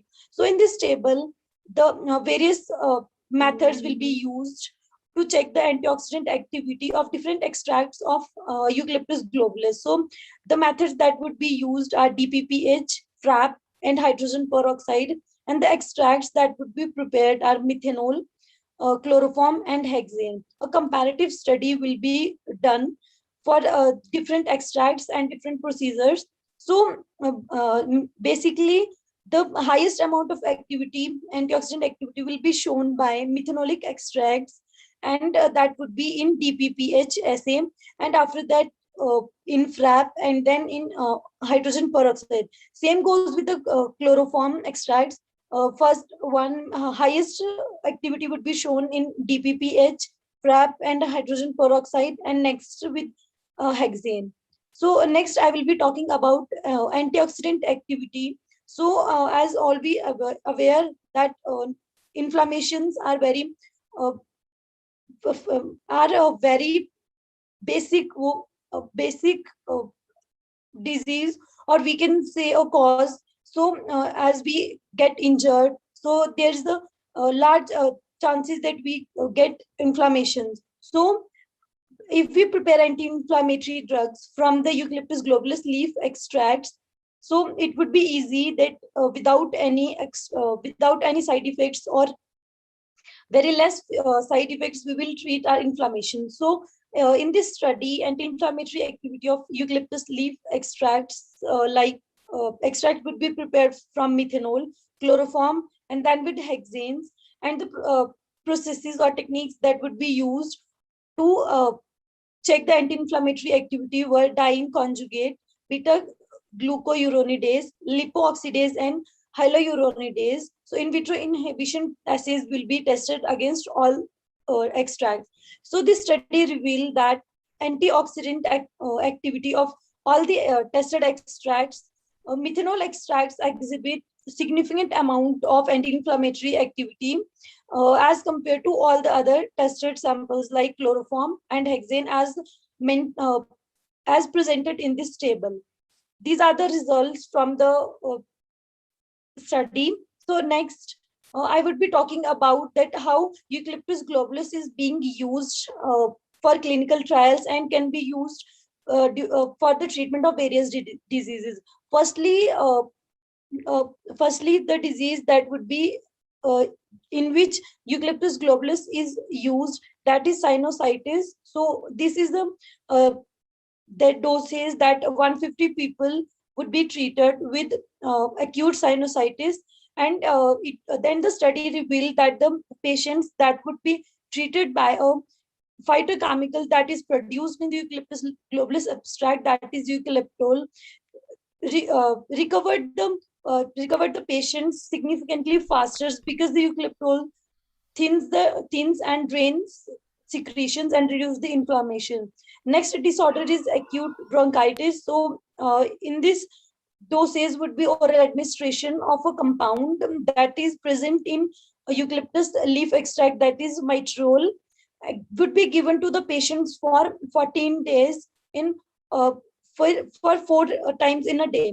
Then Mitro demonstrated that the acute bronchitis patients would be completely recovered and the efficacy would be more and rapid. Next disease is bronchial asthma. So Diksha, please yes, try to wrap it in a minute, please. Oh yes, sir. We're running out of time. Yeah. Okay, sir. So there are 2 more diseases that would be included, that are bronchial asthma and COPD.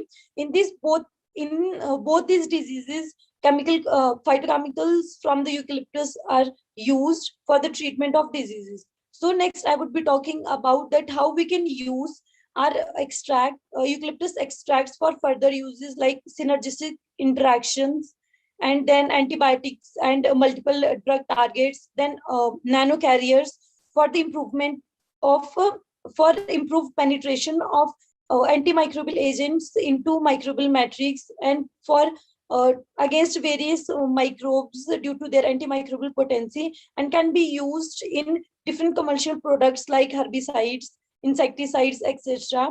And next, these are few selected references that from where I have collected the data. And then thank you. Thank you, Ms. Diksha, for sharing your work with us. Ma'am, if you could please stop your screen share. Yes, ma'am. So for our next presenter, we would like to call upon Mr. Chiranjeev Puttal from Department of Microbiology at Mass University. Yes. Am I visible? Yes. Yeah. Please begin with your presentation. Is the screen visible? Okay. Yes. अब मेरे sir ने मुझे गोली मार देनी है. So good afternoon, one and all present here. I am presenting today. I am presenting on the topic elucidating the contribution of social, environmental, and molecular factors in prognosis of diabetic retinopathy in Indian population. So, hearing the term diabetic retinopathy, the first question comes to our mind: what is diabetic retinopathy? Diabetic retinopathy is the most common and specific type of microvascular complication, that is a complication of diabetes, and is the leading cause of preventable blindness in working age people that ranges from 20 to 65 years. The DR is generally seen in patients who have suffered from diabetes for more than 20 years. The DR can so this complication can be divided into two broad groups, that is proliferative DR and non-proliferative DR. In the initial condition of this complication, the tiny blood vessels that nourishes the retina are damaged due to high amount of circulating glucose in the body. So some of the initial symptoms are microaneurysms, hemorrhages, intraretinal microvascular abnormalities. And if this non-proliferative stage is not treated well, then this non-proliferative stage could progress into proliferative stage, where the new vessels will begin to grow and ultimately will result in retinal detachment and blindness. So now moving to the epidemiology data of the diabetic retinopathy. In a study, in a global population study, it was found that around 22.27% of diabetic patients suffer from this preventable complication, blinding complication.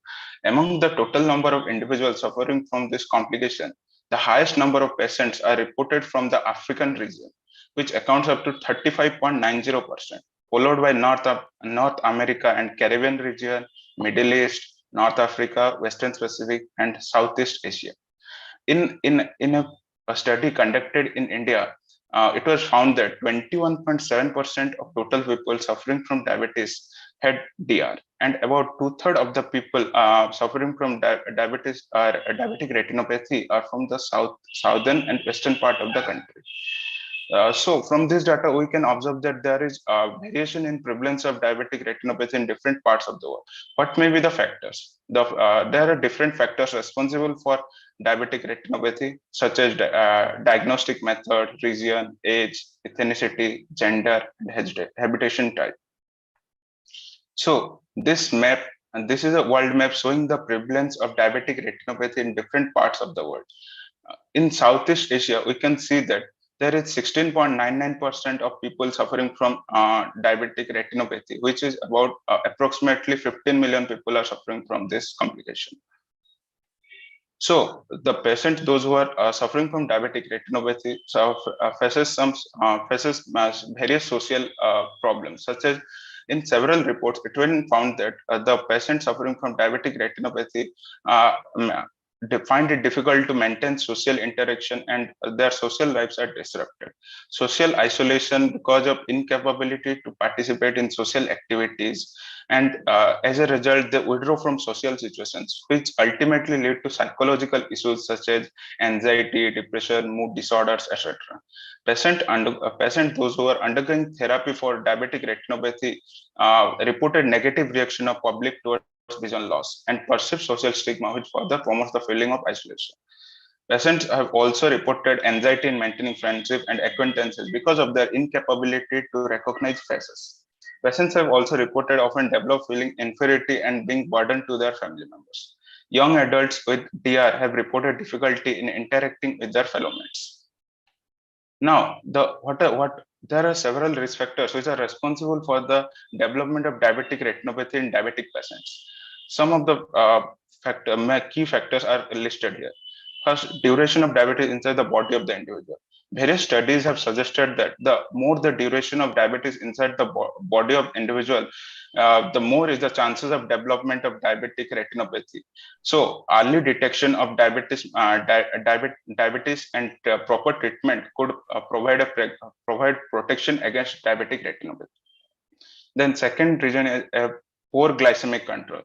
A higher amount of glucose in the hyperglycemia could increase the prevalence of diabetic retinopathy in patients. The high level of glycated hemoglobin in the body can not only contribute to the progression of DR, but also it can contribute to a development of macular edema. So in a study, it was found that a poor blood pressure control. In a study, it was found that the people who have the blood pressure, diastolic blood pressure greater than 70 mmHg have 91% increased chances of developing proliferative DR when compared to that of patients who have DBP lower than 70 mmHg. In pregnant women also, it is reported that they have 1.63 to 2.48 times more risk of developing DR when compared to that of non-pregnant women. Smoking could cause lethal effect on the retina because due to the deficiency of vascularization in individuals with DM due to ischemic effect caused by the increased concentration of carbon monoxide, increase in platelet aggregation and vasoconstriction. However, this concept needed to be practically validated. Then the role of gut microbiota and food habit on development of diabetic retinopathy. The gut microbiota holds a great significance in susceptibility to not only to diabetes and its associated complications, but also to various diseases. But in spite of great contribution of microbial devices in development of DR, a very limited information is available about the molecular mechanism of intestinal devices and their contribution in induction in DR in diabetic patients. Some of the latest data have suggested that gut microbiome play a very crucial internal environmental modulating role, which help in the progression of DR in patients suffering from diabetes. Gut microbiota devices can cause continuous inflammation in immunosenescence, both which are suspected to be linked with the pathogenesis of diabetic retinopathy. As a result of devices of gut microbiota, due to hyperglycemia in patients suffering from diabetes, there occurs bacterial translocation and accumulation of intestinal endotoxins, resulting in intestinal inflammation. The endotoxins that are produced in the form of insoluble LPS can remain in the gut. Chiranjeev, sorry to interrupt. Please focus on the main points and conclude. Yeah. Okay, ma'am. Okay. Pass into the bloodstream and contribute to the chronic inflammations. Then this LPS in the blood can regulate the activation of TLR4 complex, which in return could induce MID88 and TNF alpha receptor associated factor 6, and ultimately could lead to the release of NF-kB family and REL family members. Then the secretion of interleukin 6 and TNF alpha can cause damage to vascular endothelial cells. Due to this, as a result, the enhancing the vascular permeability and ultimately leading to the microvascular occlusions and retinal neovascularization, which intensify the outcome of diabetic retinopathy. Then the role of food habits. Different studies and meta-analysis have shown that foods such as fresh vegetables, whole grains, lean fruit, fish, nuts, etc., help in the prevention of DR. But some of the foods such as red and processed meat, refined grains, sugar-sweetened beverages can promote the increase or risk of the diabetic retinopathy. So we should keep in mind that no particular food could promote or cause diabetic retinopathy. It completely depends on the lifestyle of the individual. Mediterranean diets, which include or supplemented with or without olive oil, can reduce the risk of diabetes and associated complications to a great extent. Then the role of microRNAs in development of diabetic retinopathy. The microRNAs play a very vital role in regulating gene expression through post-transcriptional modification by binding to the target mRNAs. Since the microRNAs are stable in nature, they act as an ideal biomarker for several diseases. The function is slightly complex because microRNAs can target multiple genes, and a single gene can be targeted by multiple microRNAs. There are different studies have been conducted which showed the relation between the microRNAs and different types of product formation. So the evidences have shown that the microRNAs can play both promotional as well as preventive role in progression and in diabetic retinopathy. So here the role of different aspects of diabetic retinopathy. One of the aspects is oxidative state. Hyperglycemia could give rise to oxidative stress, and it was observed that the changes in the microRNA expression level was directly or indirectly associated with the onset of progression of DR. In this schematic, we can see that microRNA 15A, which is found in the pancreatic beta cells, can inhibit PL3 kinase pathway, MTOR pathway by targeting AKT3 genes. Similarly, microRNA 27B can inhibit this AKT3 signaling pathway, PL3 kinase pathway, and MTOR pathway by targeting NOX2 genes. Because of these regulations, the oxidative stress will increase and will ultimately lead to the retinal injury. As I have mentioned earlier, the microRNAs can also play preventive role in diabetic retinopathy. Here we can see microRNA. Chiranjeev, please wrap in a minute. Yes, I'm time. almost. Yes, I'm completing. Similarly, microRNA 145 can induce the production of superoxide dismutase and can decrease the production of reactive oxygen species, which will lead to a decrease in oxidative stress and apoptosis of the retinal cells, and ultimately giving protection to the diabetic retinopathy. Similarly, the role of microRNA 383, it will inhibit the PRDX3 gene, which will ultimately decrease the oxidative stress and apoptosis of the retinal cells and will give protection against DR. In this picture, we can see different upregulation and downregulation of different microRNAs and how they are controlling different aspects of diabetic retinopathy progression or prevention. To summarize, diabetic retinopathy is the most common and specific type of microbial complication on diabetes, which can have two types, proliferative DR and non-proliferative DR. Multiple factors are responsible for variation of DR, diagnostic method, region, age, gender, etc. There are various psychological and social and psychological impacts on patients suffering from diabetic retinopathy. Various risk factors are responsible for development of DR. And so at molecular level, microRNAs play a very important role either in prognosis of DR or in providing protection against DR. So these are some references from which I have collected my informations. Thank you. Thank you, Mr. Chiranjeev, for your enlightening session. I would like to thank all dignitaries and participants for taking their precious time and being a part of this session. I believe due to the time constraints, we will not be able to host the Q&A session. So I would like to ask respected chairpersons, Dr. Arindam Mitro and Dr. Bitasa Mandal, to please conclude this technical session. Thank you very much. It was a very nice session. We have 2 excellent keynotes, a lecture and 4 short talks. It was very broad in content, focusing on infectious disease, focusing on community participation in tribal population. We have some talks related to plant-based products, diabetic retinopathy, very diverse session, and it was very informative and insightful. And I'd like to thank all the the participants here, the speakers, and the organizers for doing an incredible difficult job in organizing this session. So thank you all.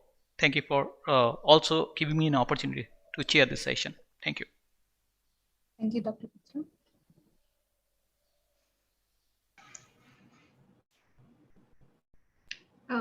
Thank you very much, sir. Thank you very much. If Bitasta Mandal has something to say, you can share, ma'am, or we can proceed with the next session.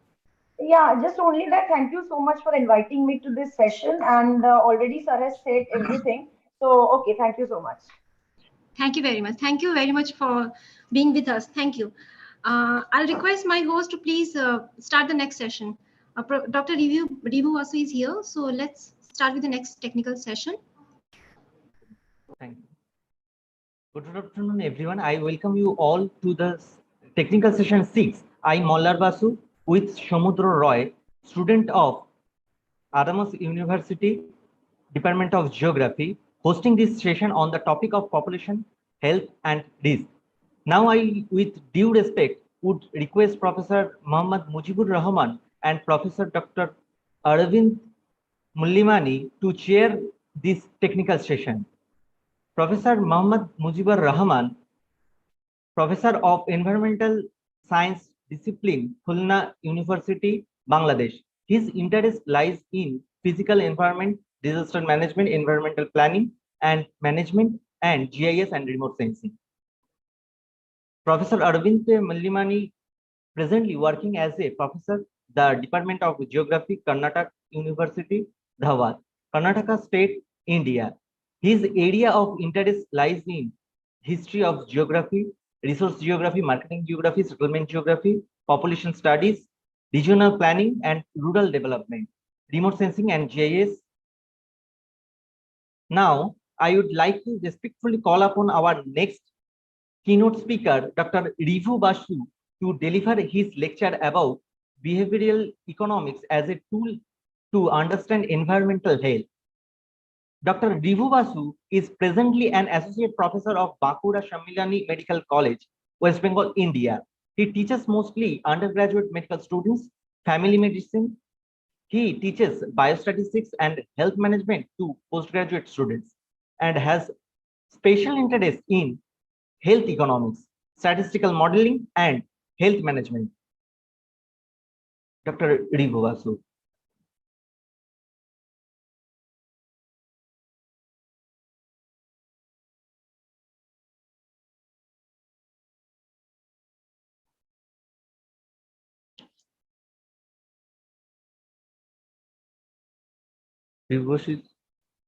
Hello, am I audible? Yes, yes, sir. You are okay, okay, okay.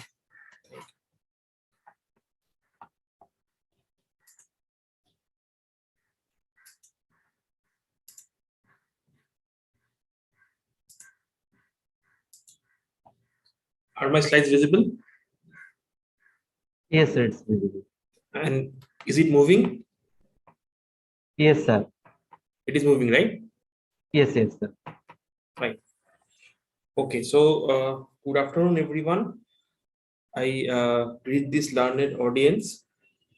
Today, I shall be presenting a very peculiar topic, which is behavioral economics as a tool to understand environmental health. Okay, but firstly, I'm trying to talk about my background. After doing my graduation as a medical graduate, I pursued public health. And that is what I got interested in social sciences. So you may think that what is the role of social sciences in medical education? And there is a lot of scopes, especially in public health. Then I ventured gradually into economics, health economics. And then I ventured into this very specific topic, which is known as behavioral economics. Some of you may have some idea of behavioral economics, but I think it will be a new topic for most of you. So I shall go very slowly, and I shall give you just the essence of the presentation so that you can work on that. And if you want, you can also collaborate, because I am currently working specifically in behavioral economics in public health. And environment health, being a very important part of public health, is obviously in the purview. So let us come to the presentation without wasting any more time. So behavioral economics. If you ask me what is behavioral economics, I want to ask you what is economics. So many of you have got much more economic background than background economics than me. So you may answer that, okay, all our means are limited, and with that means we have to achieve the maximum amount of work. For that, whatever techniques or tools we use is known as economics. Right, that is true, but the things doesn't come so easily. Why? Because in wanting to divide the resources among persons, you need to have some assumptions. And these assumptions are not one way or linear. That is, it is not like that these assumptions are always going in one direction. There are various schools of thoughts regarding these assumptions. I shall talk about 2 or 3 schools of thoughts, which I will describe under the slides of the philosophy. So the basic idea is there is one school of thought that is telling us that fine, people by nature are rational agents. What are rational agents? There are some mathematical terms, there are some very detailed descriptions of what rational agents are. But by rational agents, we mean that they follow some characteristics. Basically, they know what is best to them and they will be doing accordingly. So, if this is rational agents, then are all people rational? Yes, we think that often people are doing whatever is necessary of them, whatever is they are thinking, and that is the thing that they are trying to do. But I want to differ. Why? Why do I want to differ? Because if I ask you a very simple question, that how many of you are not doing adequate physical exercises? If I ask you this question, and if I ask you to raise your hands, can you please raise your hands in the chat box?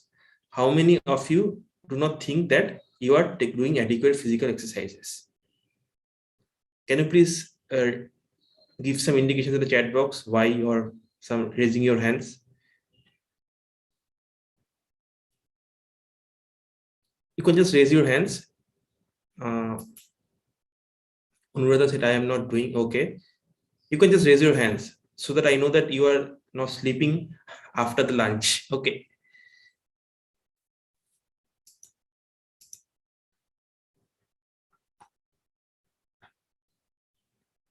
Okay, so most of you are thinking that you are doing adequate physical exercises.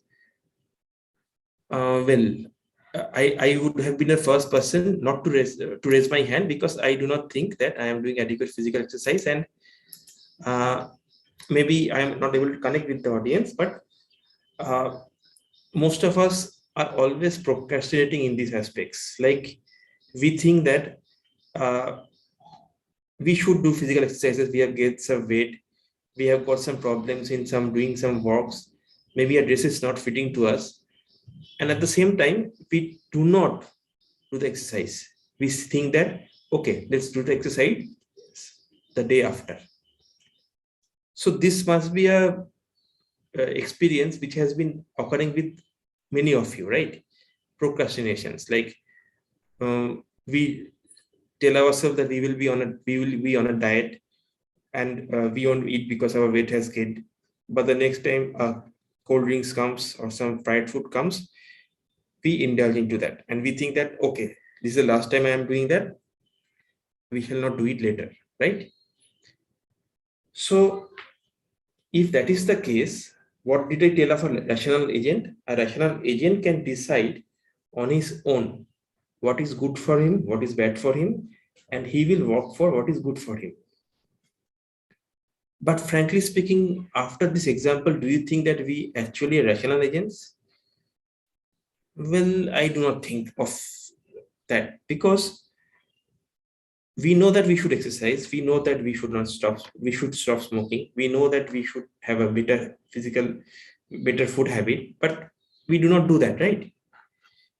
So that is the problem with this rational choice or rational agent approach.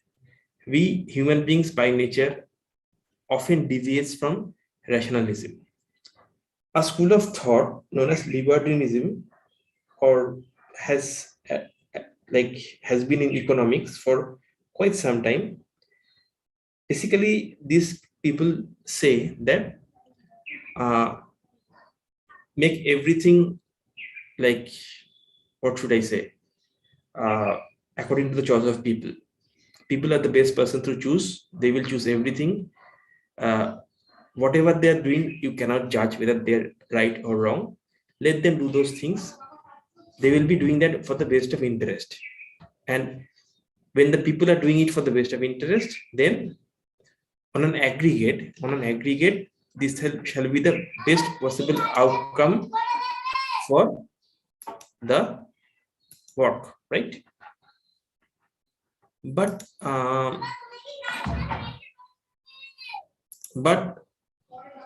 I'd like to tell you that I'd like to tell you. Just a moment. Yeah. Is this voice coming from your background, sir? Let me see. Because no participants like unmuted.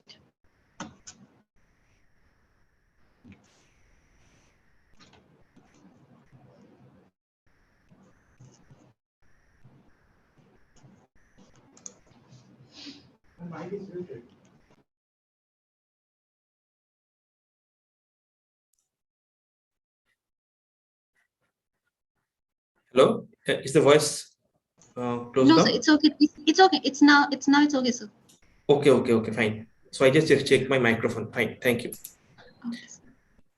Okay, so the next school, which basically thinks as is that, okay, so this libertarian school, like Nozick and all those philosophers, they prescribe that fine, let things happen on its own, let people decide by themselves, and on an aggregate, this shall be the best for the society. But another school of thought is utilitarianism, which is of more of an authoritative regime. And what is that? Whenever we think of authoritative regimes, we think of the fact that probably something is happening bad, something is happening which should not be there. Okay, but at the same time, many of the policies which we see now are authoritative, right? Like we have policies like, if you are not wearing a helmet, if you are not wearing seat belts, the police can fine you, right? So do you think that it is a very what should I say, libertarian exercise? That is absolutely not, because we must remember that something is being imposed by the state on us, something is being imposed on the state on us, and we have to follow that. So that hardly depends on the free will of the person. So if the free will is not there, which is all about the libertarianism principle, then something is being imposed by the state. So the state has to act to correct some behaviors of persons. And this is the problem, because we really do not know whether what is the boundary between this utilitarianism and libertarianism. Why? Because the state can go on and on and on, throttling the liberty of an individual and start deciding on his choices. We call that as over control of the state. And if you leave everything to the will of the people, then they may even kill a person and say that it was my will, so I have killed that person. So the economics do not have any answer to that. So that is why this tussle is continuing, and this is very difficult to have a margin. This margin is often very dynamic.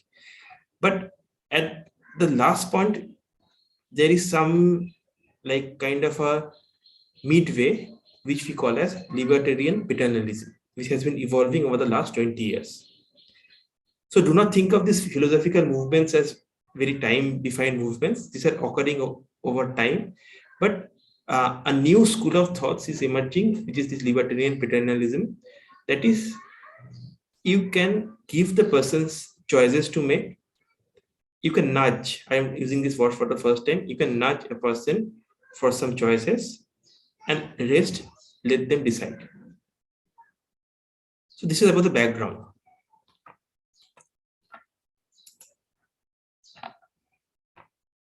So basically, like these things were there for a long time. The like literature, the concepts were there that people are not rational. They often do not behave according to what economists tell us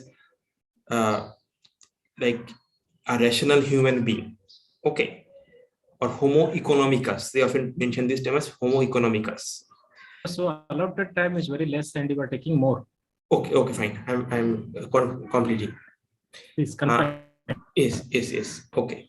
So in this part, I would like to combine where behavioral economics is acting with environmental health. So I'm directly going to some of the concepts of behavioral economics, which are like hyperbolic discounting, affect heuristic, etc., groupthink. So firstly, I would like to mention that this hyperbolic discounting, whatever I discussed in the first example, that whatever we think of today, we think that we should postpone it for the day after. And we often see it in environmental health. We know that a lot of things is occurring in the environment, like global warming is occurring, like there are changes in climate, like there are changes in environmental structures.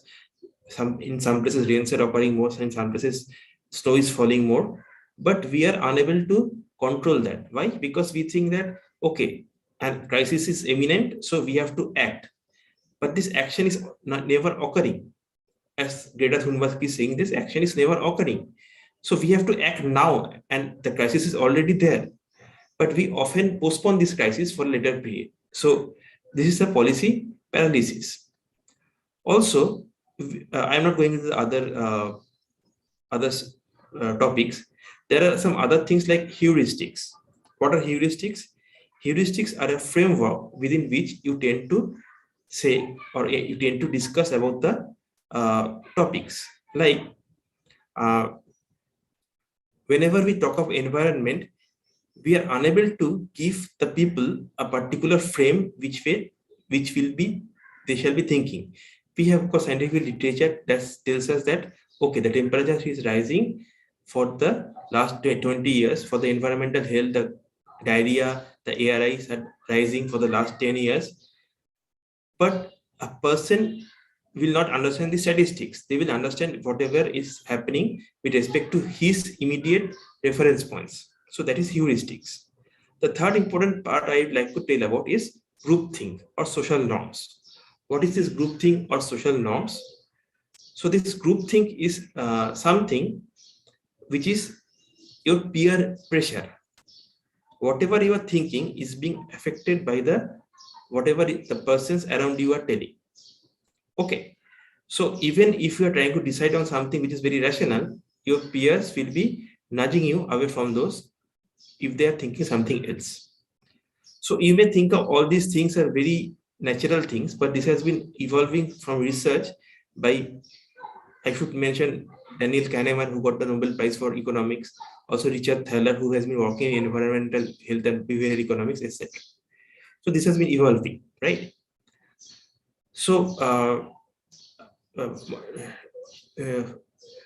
moderator, can I see how much time I have left? Can you just give me a rough idea?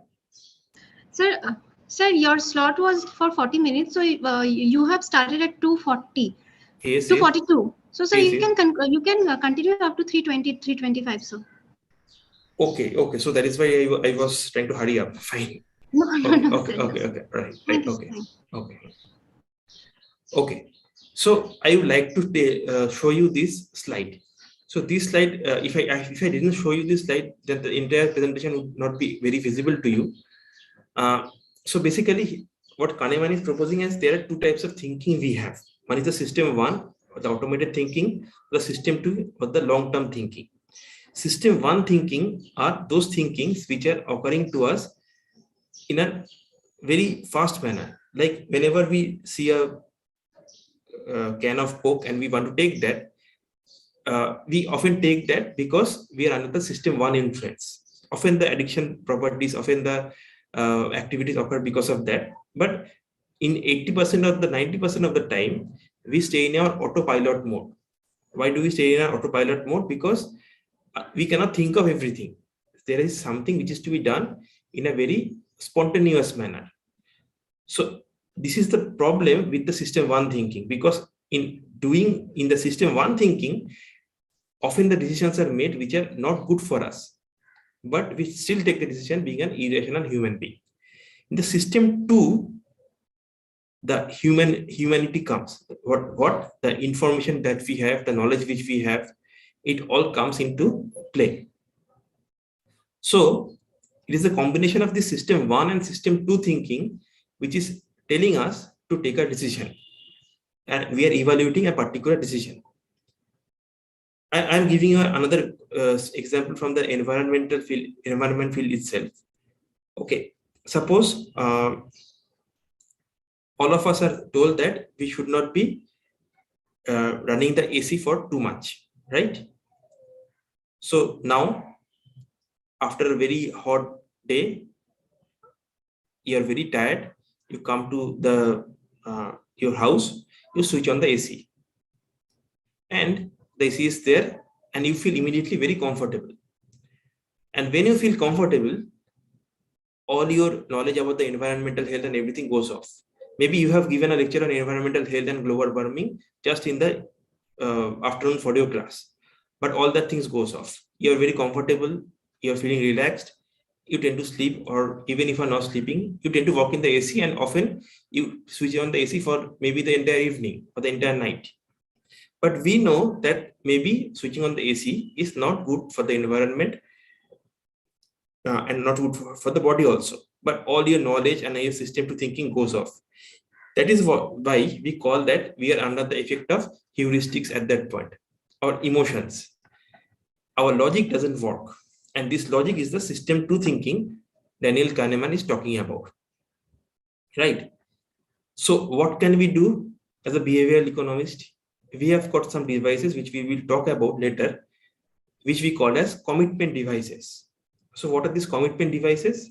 Suppose a particular device is attached to your AC, and this device will automatically switch off the AC after 2 hours or 3 hours. And then it will ring a bell, or it may even tell in your phone as an app, connected to an app, that you are exceeding your daily requirement of AC, something like that. If this commitment device is there and it is working you constantly, maybe at some point you will stop the AC. You will get reminded that, oh, I have been switching on the AC for a long time, so I must stop the AC. So this kind of a device is known as a commitment device. These have been uses of this commitment device for many aspects. I shall give some few examples later. So this is the book. You can read through this book, Nudge by Thaler and Sustain. Thaler also got the Nobel Prize in 2017, I think. Okay. Anyways, the other biases, I discussed this slide thinking that I'm in a little bit of hurry. The other biases I would like to talk about is the status quo bias. So what is the status quo bias? The status quo bias is something which tells you to be whatever you are doing is right. You do not need to change that. So this is basically overconfidence or over-optimism. Okay. So what is the status quo bias? Suppose in environmental thing, suppose you are using a plastic bag. We know that plastic is bad for environment and it is bad for environmental health. And in now there is some amount of money which is taken for plastic bags usage, but most of the shops, like the local shops, are still giving the plastic bags, the polythene bags, which is not conforming to the environmental indicators. So everyone is telling you, okay, you have to carry a bag to the market. How many of us carry a bag to the market? Very few like persons carry the bag to the market. We again tell the person that ek bag de do na. Okay, please give a bag. We tell the person, but again he will be giving a plastic bag which will be of no use after that one transaction, and again it will be clogging the arteries of the entire cities, and it will be in the oceans, polluting our environment. So even after knowing that it is harmful to the environment, we do not tend to change our habits. And this is exactly what is status quo bias is all about. So now you know heuristics, status quo bias, hyperbolic discounting. And I have been trying to giving you some examples of each of these.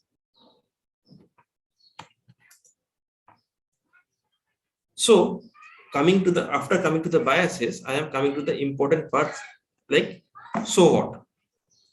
What is so what? Like, I have talked about so much of philosophy. I have talked about so much of economics, which is not my subject. I have talked about some psychological parts also. I have talked about some behavioral economics concepts also. But how can I use it for the environment? That is my question. Okay. So next, the point comes is, how do we use these environmental things for nudges? Now, I already talked about something known as a commitment device. These commitment devices can be for all kinds of environmental things. Like what? Like, suppose we are using increased amount of water. Often in this Gangetic West Bengal, we do not have water crisis. We do not know what water crisis is. But time will come when we will know. And there are some parts of India and many parts of the world where water is a luxury. Okay, like in South Africa. So how can we conserve this water? Because we cannot just waste water. Even water can have a meter. And even if money is not being asked for the water, or tax is being asked for the water, the meter reading can help a person to correct himself or rectify himself. Okay. It is always not that, like in authoritative regime, that if you if you use this amount of water, then the tap will automatically close. The police will come to you, he will arrest you. It is not like that. Nudges are something which will be telling you or poking you sometime to like make your system one thinking awake, to make you aware of the situation. So that is what nudges are. So you may have a meter for the water, the meter for the electricity is already there, and whatever message has to be given is to be given in a very salient way with framing. What is the salient way and framing effects? I shall come to that in just a moment's time. So the idea for this slide is that whatever concepts we have generated, whatever research we have generated, whatever behavioral economic ideas we have generated, we shall be using it for a better manner so that we can nudge the people's behavior. We won't force that person, we won't leave that person to his own will, but we will only nudge that person. Okay. So these are some of the slides, and these are some of the research questions which we may be think of. Behavioral economics practitioners always think of something in terms of actual evidence generation and then implementing those into the proper action. So first is the risk communication and cognitive biases. We know the cognitive biases and we know that we are procrastinators. All of us are big procrastinators. You saw that picture of the elephant. The elephant is given because it is very hard to move an elephant. So you have to nudge the elephant to make him move, right? So our behaviors are like an elephant. So how can you nudge that? Well, research has to be done, but I can give you some examples. Suppose in a message where you want to make the public aware of environment, instead of just telling that you have to conserve water, you need to like conserve electricity, you need to switch off your ACs, this will not be make much sense to the people. But try to link the messages with their future planning. And what is that? Try to link the messages with the children. All the persons are more or less are very fond of their children, and whenever you talk about their children, they will try to get the message. So whenever you are framing a risk communication strategy for environment, you link that with the future of the children. You tell that suppose the children, suppose this excess horn is going on, excess emission is going on, and the child says that Papa, after some years, what will happen to us? We shall all die. You are using all the resources. I have seen this kind of advertisements in the TV also, or in the internet also. So instead of just flat out telling them about the risk, if you link the person with the future, with the children, with their future planning, that may again nudge their system 1 thinking, system 2 thinking, and make them aware of the environmental problems. Next, can referencing and peer pressure complement hard environment policy instruments? Some example I already discussed, like you do not need to tax a person always, because taxing a person is again a part of like mainstream economics or neoclassical economics, and taxing a person doesn't always help. I'm giving you an example. You know that suppose in Spencer's or in some malls, you need to give 5 or 10 rupees for the plastic bag. But has that deterred you from using the plastic bags? No. But it has probably gone into the pocket of that organization, right? So taxing, making monetary incentives doesn't always deter us. You have to have very high amount of disincentivizing to make those monetary incentives work. Suppose you have to pay 100 rupees for the plastic packet, and then customers will get angry. So what can you do? You can devise some kind of a thing like in Spencer's, you completely take out the plastic bags. That is, if a person is buying something more, you force that person to carry that without any bag. If this happens 1 or 2 times, then the person will be definitely bringing a jute bag or some other permanent bags into the mall in the next time. Okay, so you have to devise some strategies. There can be more intelligent strategies also, which will like make the person feel the difficulty and hence will nudge the person in a better way for environmental protections. Again, I am giving another example. So suppose during what should I say, winters just after the Diwalis, every time Delhi is under a lot of smog and COPD rises, ARI rises, COVID rises, TB rises, everything rises. Why? Because after the Diwali, there is a lot of firecrackers happening and there is a lot of burning of the like dry crops that is occurring, and everything is covered by in Delhi. You cannot ban the firecrackers. People will have black markets, and like banning will cause a lot of problem. So what can you do? You can like make environment friendly firecrackers, or you can organize firecracker events for people of a large area so that people can sit there and watch the firecracking events, and in that way you can decrease the amount of firecracker pollutions. I know this is a very hard thing to implement in real side, but you have to think of certain devices or certain tools without like not banning the firecrackers that may help this. But in some cases, to be very frank, you need to take the extreme steps also. So what can you do for like crop burning? The government can arrange for places where they can give the crops, and that can be transported to some areas. Without being burned, they can be disposed of some different areas. But in that case, the government has to invest in actually removing those crops from the farmers. Okay, instead of leaving that all to the farmers.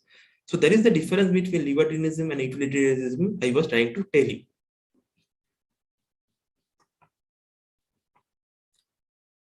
Okay, so pricing of the environment different from the level of the price itself. This is according to the framing effect and the sunken cost effect. The example I already gave, that just giving a price to the packets or 5 rupees to the packets will not be very useful for deterring the environment of the person.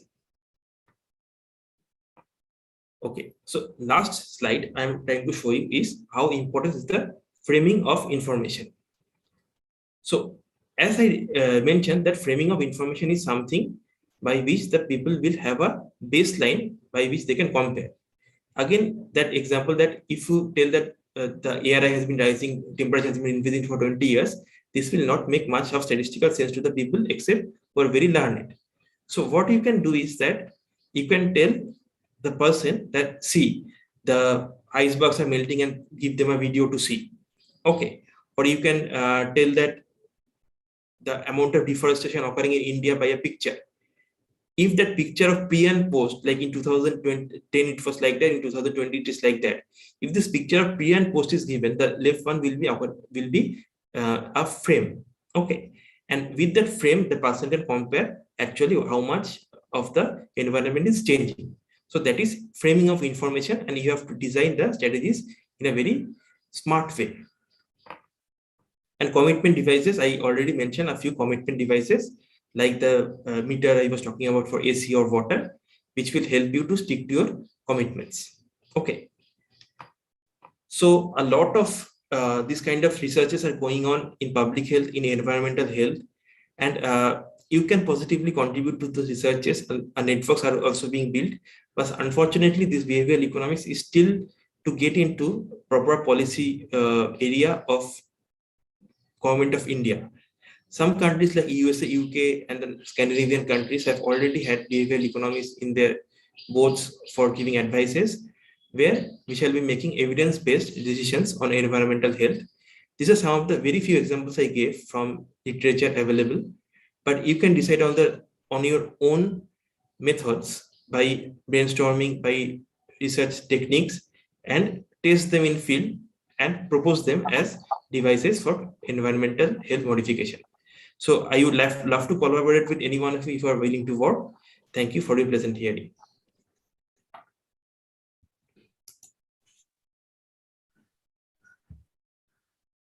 Thank you, sir, for your gracing this session, sharing your valuable knowledge with all of us.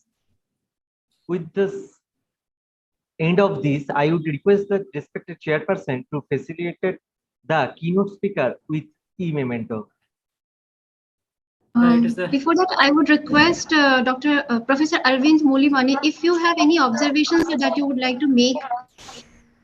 Yeah, exactly. A few minutes, I can have some observations. Ravi Basu has presented very nicely, and really it is a new concept because, behavioral economics, may I know, is really a psychological perception, or the person who is having a knowledgeable in particular and accordingly the ideas and thoughts are going to change? If so, what exactly difference between the active consumerism and passive consumerism? So because your talk is a psychological connectivity between the concepts, and you have been pursuing a module to lift and link. Therefore, it's a very good paper, and these are my observations. May I know? Right, sir. So as I mentioned a little bit, that everything is about free will.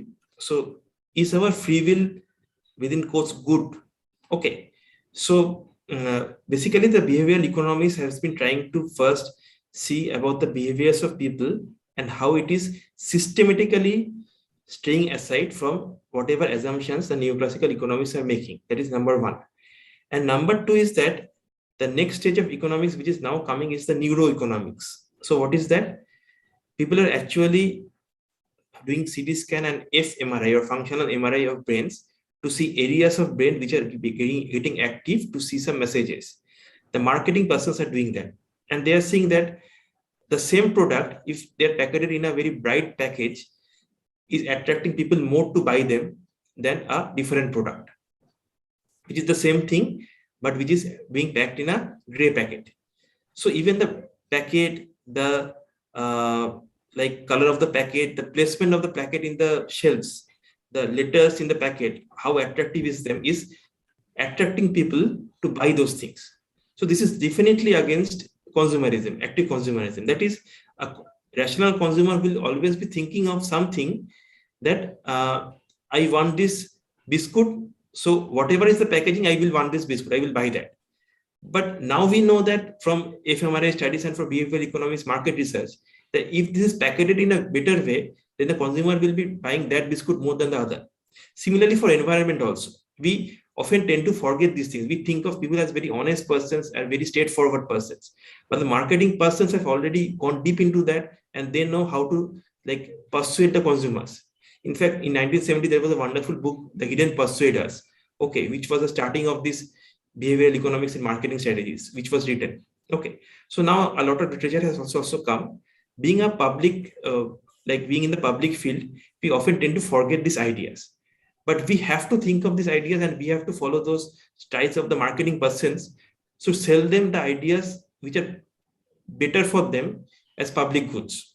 Okay, we often tend to forget that. We make boring advertisements, we make boring products which people do not want to use, but we have to make them in such a manner, we have to place them in such a manner so that people actually use them and they get behaviorally motivated.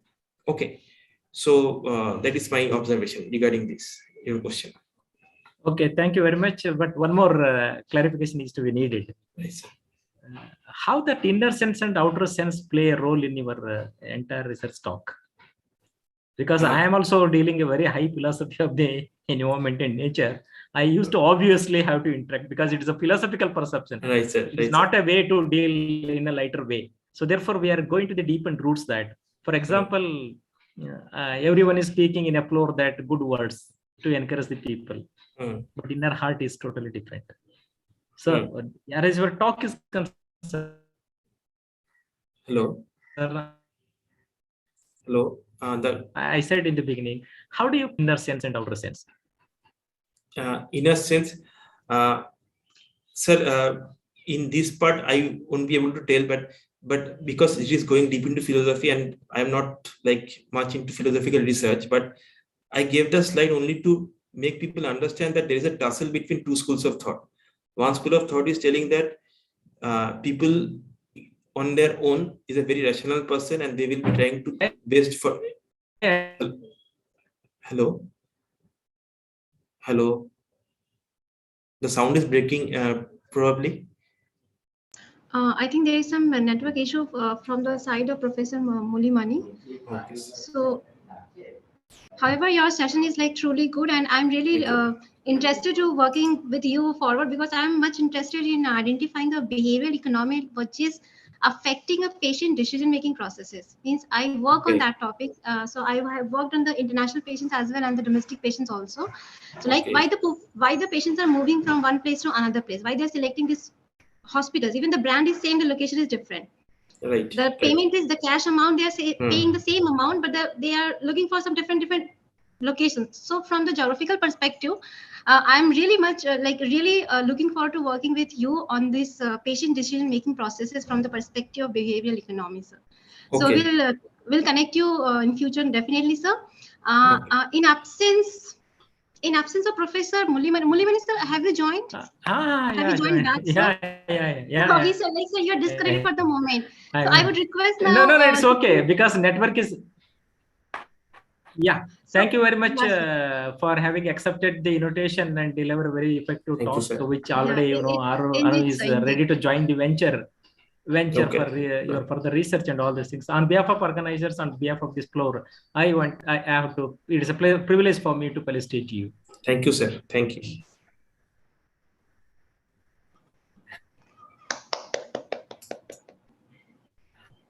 Thank you, sir. Thank you to the organizers. Thank you, sir. Thank you very much, sir. Now I would request my host to kindly please proceed with your technical sessions 6. Please invite the papers. Thank you, ma'am. I'd like to inform chairperson that an evaluating form has been shared by a mail or link, as there would be the best paper award for each technical session. Now, I hand over the mic to my co-host, Dr. Somudra Roy. Good afternoon.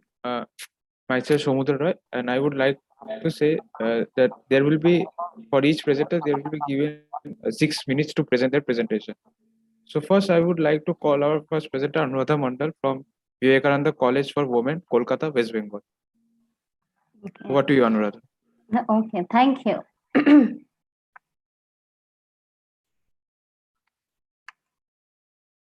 Just confirm whether the I think the screen, the PPT is visible. Yeah. Okay. So and I want to check whether it is moving and it is showing. Yes, it is moving. Okay. Good afternoon, everyone. I'm Dr. Anuradha Mandal. I think the slides are moving automatically. I'm Dr. Anuradha Mandal, Assistant Professor in Department of Geography of Vivekananda College for Women in Kolkata, West Bengal. This work is done with my co-author is Dr. Abira Dottorai, who is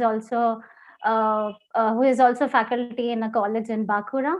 So the topic of my paper is health behavior in the context of urban built environment in Kolkata metropolitan area.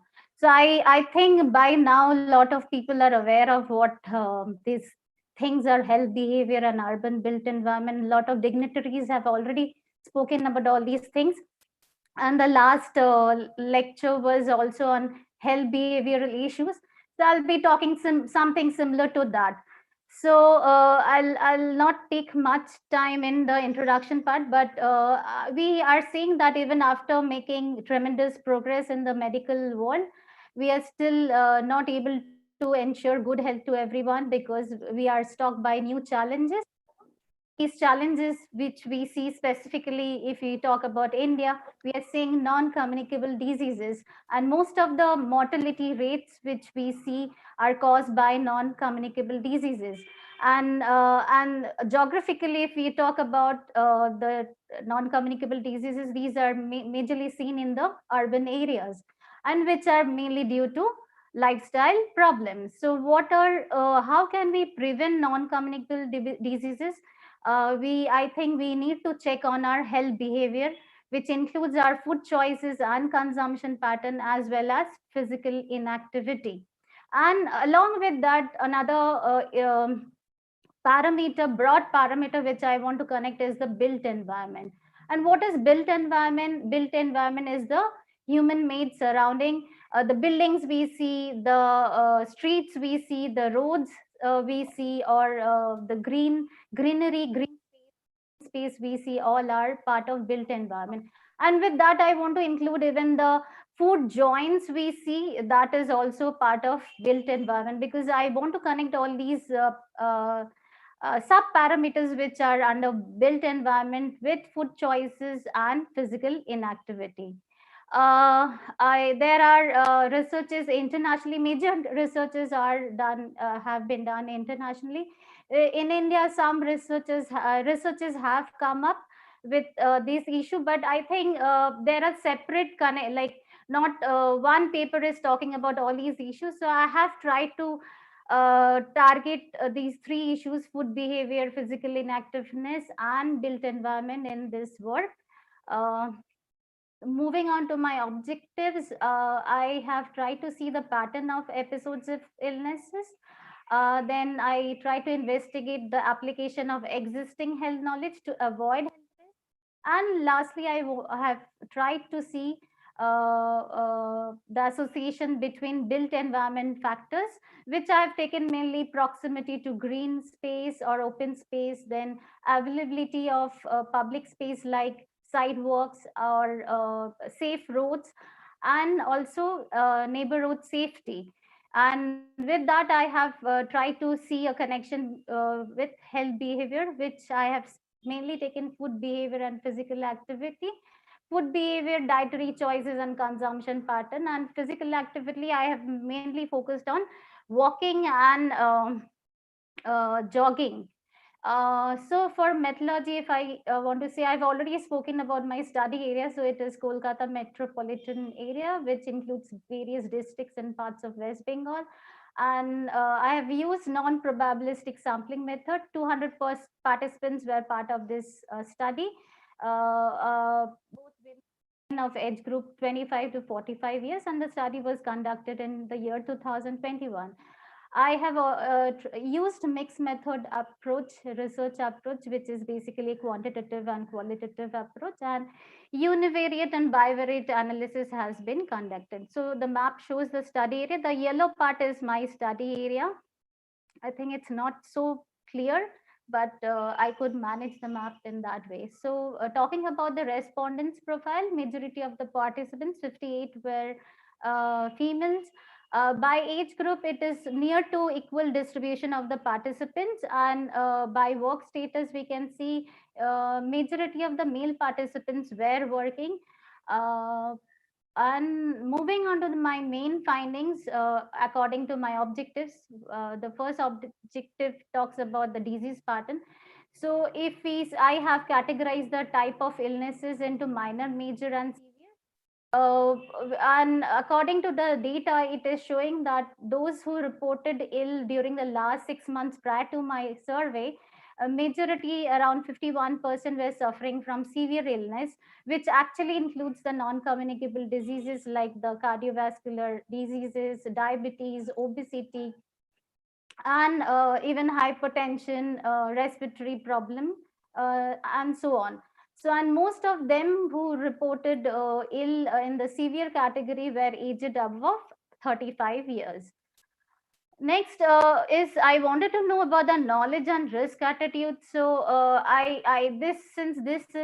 this survey has been done in the urban area, so the expected number was high. So 79% of the participants said there was a opinion kind of question kept for the participants, that what they think about, are they aware of behavior and physical activity leads to lifestyle diseases or not.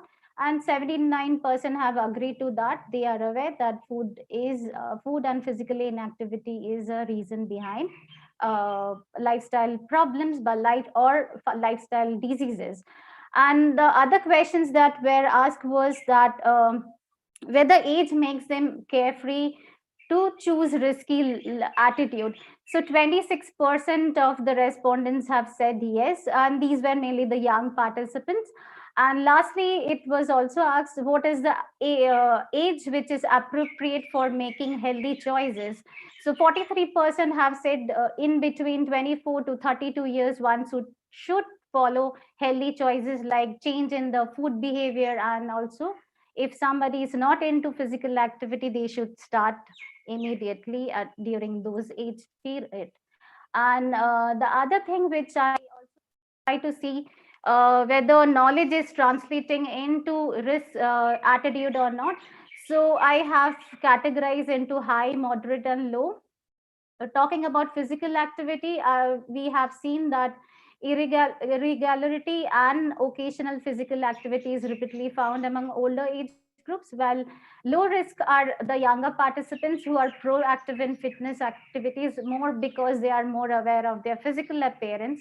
So that is making them to think about physical activity like walking. They are also going for jogging, and some of the respondents have also talked they participate in sport activities. So that was something very interesting. So for dietary choices, the high risk are those which are categorized as participants who skip meals, like especially the breakfast, which is very important. Fast food consumption and excessive eating is very common irrespective of the age. Processed foods and high fat diet is all common among younger participants, though they are also participating in the physical activity. And I've kept this one classification into the moderate level, is the irrational and convenient way of eating. So which includes basically which feel that is easily to cook, or easily which I can get from the market and I can eat quickly, that are in this category. And lastly, those participants are in the low group, low risk level, are those who are into that diet choice transition. Participants who are above 35 years have already started thinking about the different diet routine. They are also taking consultation from dietitians, which I think that kind of attitude was not there earlier. These people are also consulting dietitians to make those changes. And next is this slide is showing the neighborhood options or the built environment options. So you can quickly see the numbers, which is showing that for physical activity, neighborhood safety is not an issue. Yes, people have talked about the time issue. Maybe a very early morning or evening time is not very safe, but still they have considered neighborhood safety as good.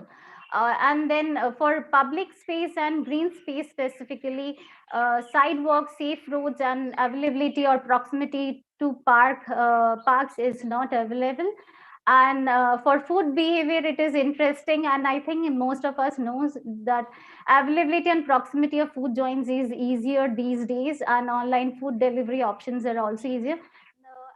And proximity of supermarkets has come low, but the two options, online food delivery and availability of proximity of food joints, is making people to consume fast food and irrational buying, because when you're going, if you have also access to food joints, you tend to eat more, you tend to choose those options very quickly. So food stores and eateries are available more than fitness space is something which has been overlooked by urban planners and ministry. And lastly, excuse me, Anuradha, please conclude. Already you have taken more time. Okay, so this is the last slide I'll say. Yeah.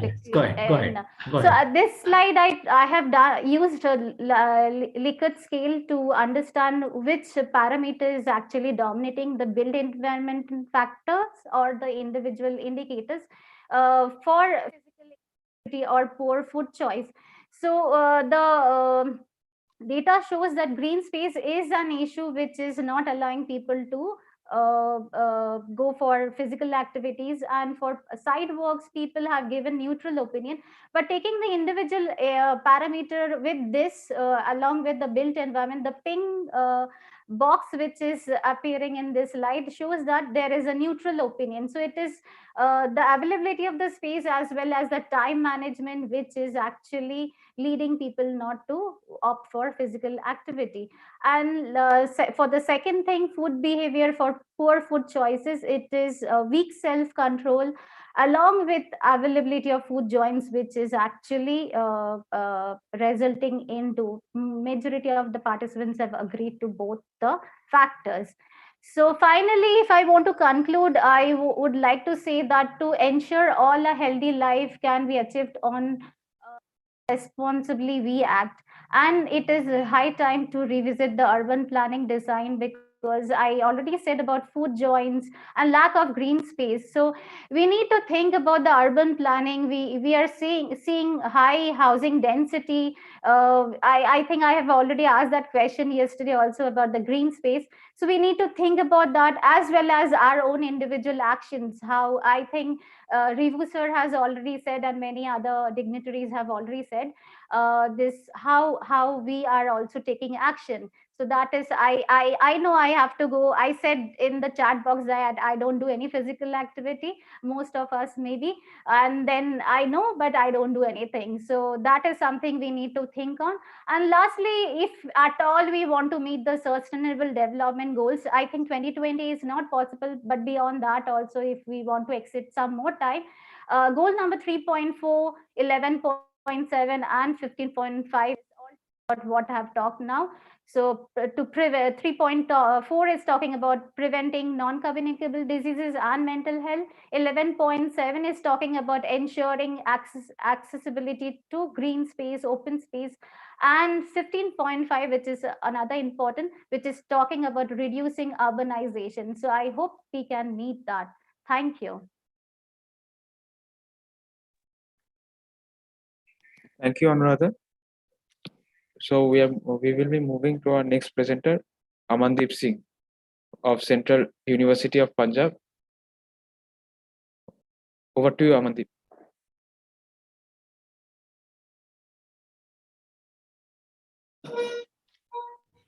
Amardeep, you unmute your mic.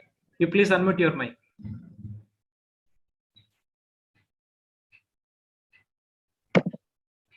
I'm audible? Yes, you can add it. Good afternoon to all of you. I am going to present my research paper, Urban Issues and Reforms in relation to Health and Sanitation, Analysis of Genome and Amarth Mission. First of all, introduction. The slides is not moving, I think.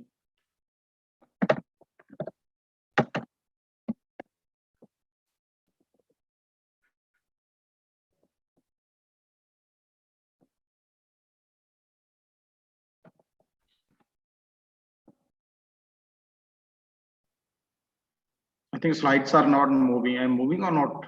It is not moving. You please focus on that justification of the title, objectives, methodology, and analysis and findings, please.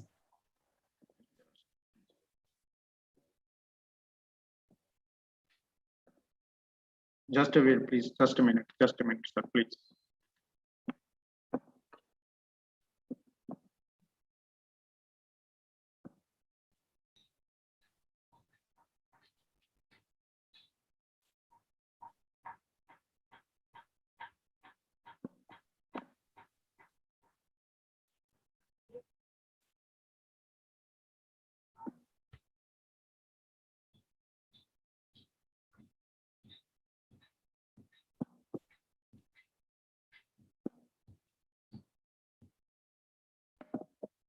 Okay, now first introduction. As we know,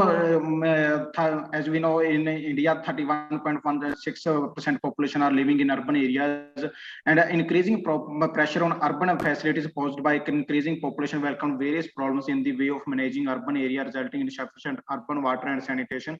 On the other hand, according to the United Nations Children's Fund 2010, diarrheal diseases are the second largest leading cause for children below 5 year age in the world, and according to the World Health Organization, 25% of the worldwide diarrheal deaths take place in India. On the other hand, near about 88% of diarrheal deaths can be attributed in inadequate sanitation, hygiene, and water. Progressively, it is been recognized that sanitation is a chief cause of malnutrition, leading to stunning and long-term cognitive diseases. On the other hand, 1 in every 10 deaths in India is from cause related to insufficient sanitation and hygiene. 63% of urban population are living without proper sanitation, according to the 11th 5-year plan. We say 100% coverage of urban water, sewerage, and sanitation by 2012. Increasing emphasis on the use of information technology applications in urban government and management to ensure quick access to information, planning, and decision support system in the primary concern areas related to environment and sanitation. In two objectives are addressed in this paper. First is to know the urban issues related to need of urban reforms. To study, second is objective is to study the coverage and components of Amrit mission by concentration on health and sanitation. Urban health and sanitation as being influenced by the simultaneously influence the characteristics of urbanization and give information about Genoram and Amrit mission strategies. These are the urban issues in India which are mostly highlighted: infrastructure, house, sewage, waste disposal, etc., public transport, lack of electricity, in sanitation, lack of water supply, urban pollution, waste disposal and solid waste disposal, lack of sewerage system, political issues, and unemployment. These are some urban policy reforms in India: Urban Land Sealing and Regulation Act 1976, the 74th Constitutional Amendment Act, that is mostly about municipalities and profound functioning for municipal bodies. Next is Genoram Mission 2005, Urban Infrastructure Long-Term Project Sustainability Plan Development of Peri-urban Areas, amenities to urban poor, renewal for old city, reduction to community, and provision of basic services. The Genoram extended 60 cities in the first phase, comprising all those population has 1 million. Capitals of all states and other 20 cities will be selected on the basis of tourist and religious importance. There are two another policy: National Urban Health Sanitation Policy 2014. Sanitation defined as safe management of human etc., including its safe confinement, treatment, disposal, and associated hygiene related practice. Key sanitation policy issues: National Urban Service Policy 2014, poor awareness, social occupational aspects of sanitation, unorganized institutional roles and responsibilities, lack of joint city-wide approach, minimum technology choice, reaching the unresolved poor, lack of demand responsiveness. So in 2012, CAG mentioned guidelines, objective, and achievement of Genoram and reached on conclusion that the mission has several deficiencies and failed to achieve its objective. There was no uniformity in utilizing interest earned in packed fund or most the states, union territories, and the revolving fund had also not been created in almost all the states. CAG gave a recommendation to Ministry of Urban Development and the Ministry of Housing and Urban Poverty Alleviation that thus should introduce to zero tolerance policy to at all levels with respect to regular expenditure on division of funds. In 2015, the scheme is considered unsuccessful because in last 10 years, none of the objectives were achieved by Genoram, and it covered into Amrit Mission scheme 2015. As we know, Amrit Mission started to launched by 25th June by Prime Minister of Narendra Modi. A city which the main objective of this city is a city which is 2 steps ahead of citizens in need a smart city. The mission is an area-based approach in which deficiencies of identified areas will be addressed to the solution for the challenges. The focus of the mission will be on reforms in urban infrastructure service such as adequate and clean water supply, sanitation, solid waste management, affordable housing, efficient urban mobility, and public transportation, power supply, safety, security, citizens, etc. Main coverage area of by Amrit mission is all cities and towns with a population of 1 lakh with notified municipalities including cantonment boards. All capital cities and towns of cities union territory are not covered. All cities town classified as heritage cities by Ministry of Urban Development and heritage scheme. 13 cities and towns on the stems of the main rivers with a population above 75,000 and less than 1 lakh. The cities from hill states, island and tourist destination, not more than one from the each state. Main components are covered in Amrit mission: water supply, sewerage, septage, stormwater drainage, improvement and construction of drainage, urban transport, ferry vessels and land water bodies, buses, footpaths, bicycles, and multi-level parking and green spaces for children and good environment. There are some lacks in Amrit mission requirement in which requirements are in Amrit mission required according to National Urban Health Policy, Sanitation Policy 2000. Health and healthcare facilities are not well covered in this mission, which is big issue at present at the time, maybe in future. Public or government healthcare facilities can be play very important role in urban areas due to various high expensive private healthcare facilities because of low and middle income families cannot access high expensive private healthcare facilities. So public healthcare facilities are required in both Amrit and Smart Cities mission. Now we discuss about conclusion. Increasing pressure on urban infrastructure poses the need of urban reforms in urban policies. Increasing urban pressure require more infrastructure like affordable housing, water supply, sanitation, and sewerage. The dynamics in urban sprawl need more works at welcome above mentioned issued. Also in urban sprawl area, sanitation is much important because dumping area always located out of city nearby urban sprawl areas and various diseases and health problems arises due to dumping area with urban sprawl. Several policies and schemes launched by Government of India to improve facilities and service in urban area. The January 2005 is the mission to resolve these problems, the issue urban area and develop Indian cities. But there were some weak points in January and the mission failed without achieving any objective after spent over 10 years and a lot of expenditure. Amrit Mission 2015 mission has been established and several issues discussed to resolve issues of urban areas. Water supply in every home, sewerage system and public transport are basic service provided by government in urban areas. Medical facilities are the chief requirement of urban areas. There is a need for functional plan that indicate the sources of funds required for holistic urban development of the city. There is a need to provide incentive for strategic decentralization of cities, new towns in growth corridors. Despite several shortcomings in Amrit mission, it is hoped to sustainable development of urban areas. Thank you.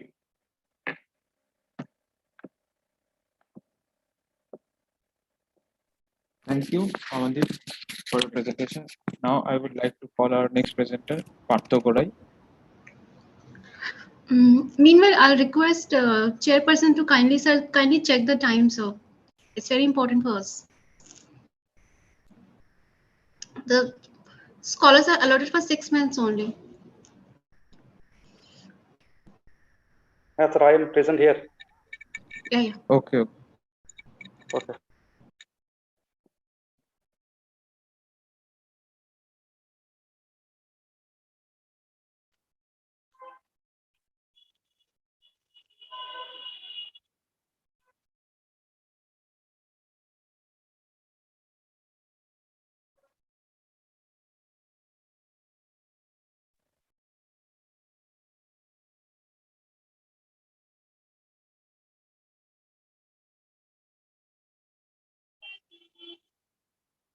Okay, sir, wait.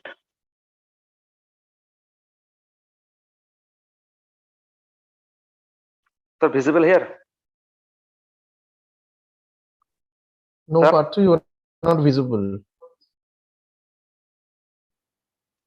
Share PDF. Your voice is audible, but your image is not visible. So visible? No. No, not yet.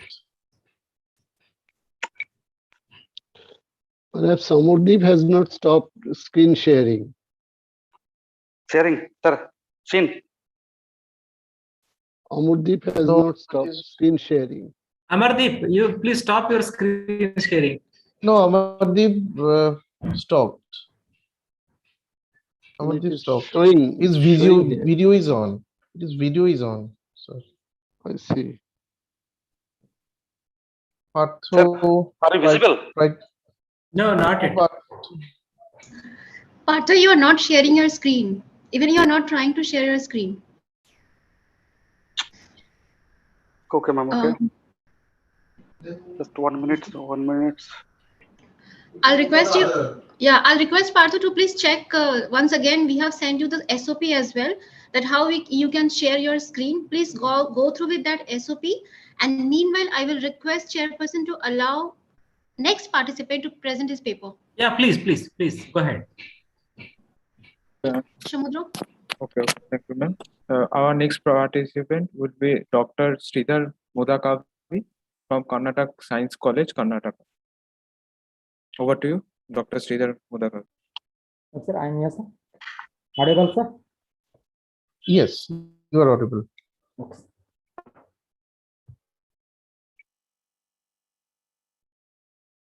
Once again, my PPT is visible, sir? No, your PPT is not visible.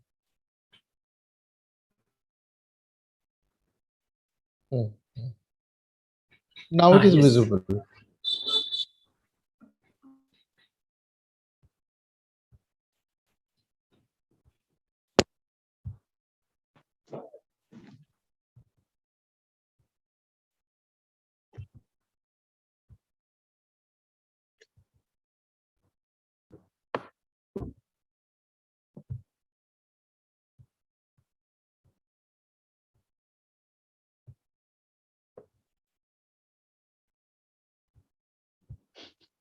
Sridhar ಏನಾಯ್ತು?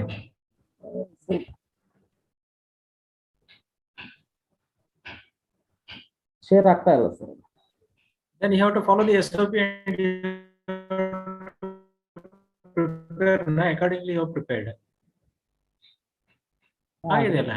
Open your PPT. Yes, sir. Yes, now it is clear. Myself, Dr. Sridhar Mudakavi, work as a guest faculty, Department of Geography, Karnataka Science College, Dharwad, Karnataka State. I am going to present my paper, Wind Energy, Impact of Wind Turbines on Environment, a Geographical Analysis of Gadar District, Karnataka State. Introduction. Energy is one of the most important and useful, not only the mankind activities, but also to determine the development of any nation in the world. The amazing growth of population involved in the multi-activities depend upon the energy. The fast-growing urbanization, industrialization, and modernization required more energy rather than the socio-economic and cultural activities. The wind energy source lead to environment degradation. Energy is one of the key factors to determine the mankind welfare of the society and is also depend upon the utilization of peak energy.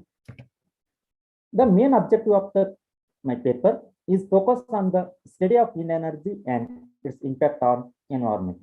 The study is based on the secondary sources of information and has collected from various sources.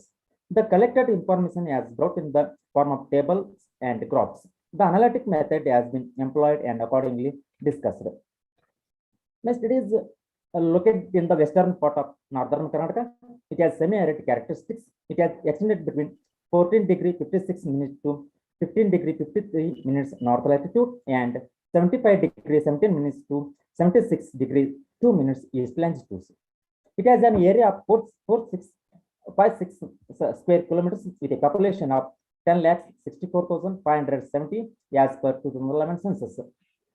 In my study, 750 wind turbines have been functioning in the Gadar district. In my district, total 750 wind turbines have been installed in the total 44 settlements.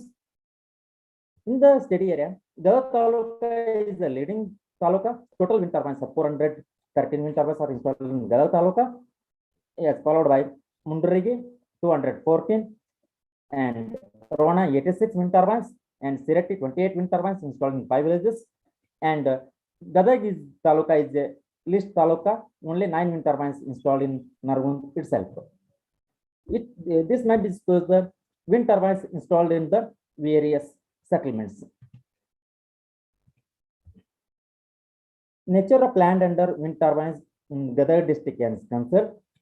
Total 750 wind turbines are installed in the 375 acre of different lands such as agriculture land, barren land, hilly area, and forest area. In the agriculture land, 394 wind turbines are installed in the 194 acre of agriculture land. And total 214 wind turbines are installed in 107 acre in the forest area. And 132 wind turbines are installed in the 66 of hilly area. And only 10 wind turbines are installed in the 5 area of the barren lands. Whereas Gadag is the leading taluka, total 413 wind turbines are installed in 206.5 acre of areas. Whereas the agriculture land is the highest installation in the Gadag taluka. And Mundri taluka is a leading taluka, is the second leading taluka. But in Mundri taluka, all of the wind turbines installed in the only forest area, that is 107 acres. This pie diagram show the agricultural land, barren land, inland area, and forest area in the different. That is the 52% is of the agriculture land, and 29% is of the forest area, and 18% is of the hilly area, and only 1% is in the barren land. In my study, observation that after of the 750 wind turbines, 356 wind turbines have been installed in the forest area, hilly and barren land, as distributed in the nature environment by cutting the trees and construct the roads, which are access to each and every turbines. There are 22 among 320 agreements have permit 394 installation of wind turbines in 197 acre of agriculture land. Kapatgutta forest area of Mundri Taluka alone has 214 wind turbines, and we have paved the way for massive cutting the trees at the time of installation of wind turbines. Associations. The 20 companies have installed in 750 wind turbines in the steady area are providing company and the proper supervision as to make the maintenance of the existing. Therefore, the ministry has strictly observed that the come forward to terms and conditions laid down at the time of permission as followed not. If not, the action may install with the immediate effect. The installation of wind turbines in the agriculture land is a serious issue from the environment point of view. Hence, it required that the installation in agriculture land must be banned. To maintain the existing biodiversity, the forest area should not be disturbed while installing the wind turbines in the forest area. The Kapatgutta area of Mundri Taluka is drastically deforested by massive cutting trees. For the installing of turbines must be compensated by the social forestry. It might conclude that as per the above discussion, it is concluded that the wind energy is one of the most important non-conventional source of energy. It is pollution-free, eco-friendly, and permanent source of energy and hardly generates waste. The agricultural land is seized and deforestation is environment treat. These two aspects are not taken into consideration while installing the wind turbines for generation of wind energy in the steady area. The deforestation is resulted while installation of the wind turbines in hilly area and forest area. The birds and bat maturity is already reduced, which has the advisory effect of the ecology. Wind turbines also make noise at the time generating of electricity, which affect to nearest emergency area as a noise pollution. Thank you, sir. Thank you, Partner. Thank you, Sridhar. Thank you. So our next presenter will be Kamlesh Kumar and Gajendra Singh Rathore from Janardhan Rai Nagar, Rajasthan Vidyapit. Over to you, Kamlesh and Gajendra.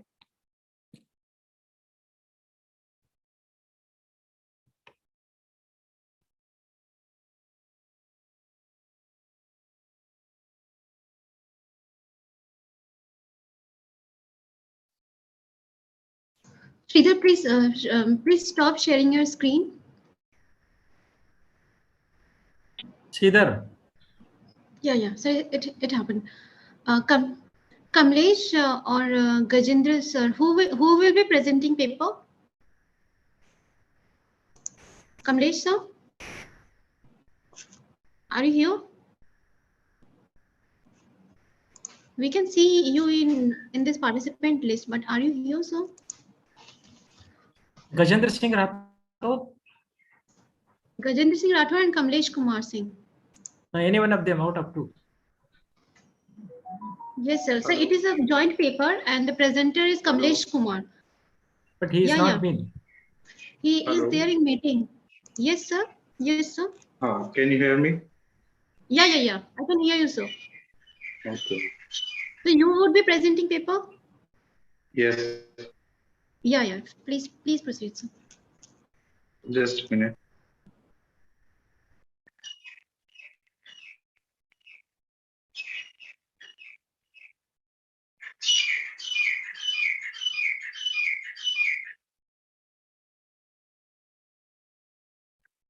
Hello. Yes.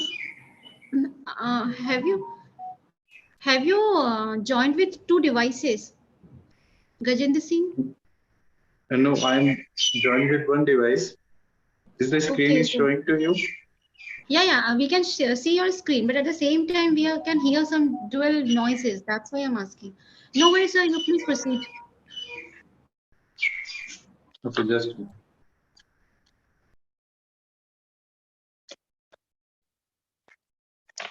Hello.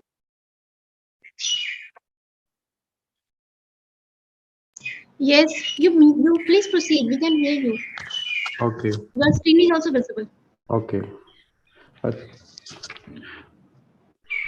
Today we can talk about the rapid urbanization and environment health as assessment on the impacts of urban heat island effect on environment in India. Urbanization refers to the increasing number of people that live in urban areas. It predominantly results in the physical growth of urban areas, be it horizontal or vertical. By 2050, it is predicted that 64.1% and 85.9% of the developing and developed world, respectively, with the urbanized. Urbanization is closely linked to modernization, industrialization, and the sociological process of rationalization. Urbanization can describe a specific condition at a set time, that is, the proportion of total population of area in cities or towns.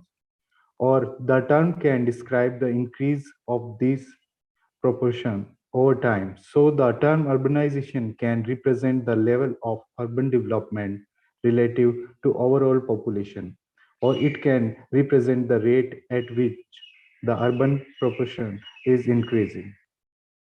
The temperature is a highly polluted metropolis can be up to 2 degrees higher than in suburban or rural areas, creating an urban heat island.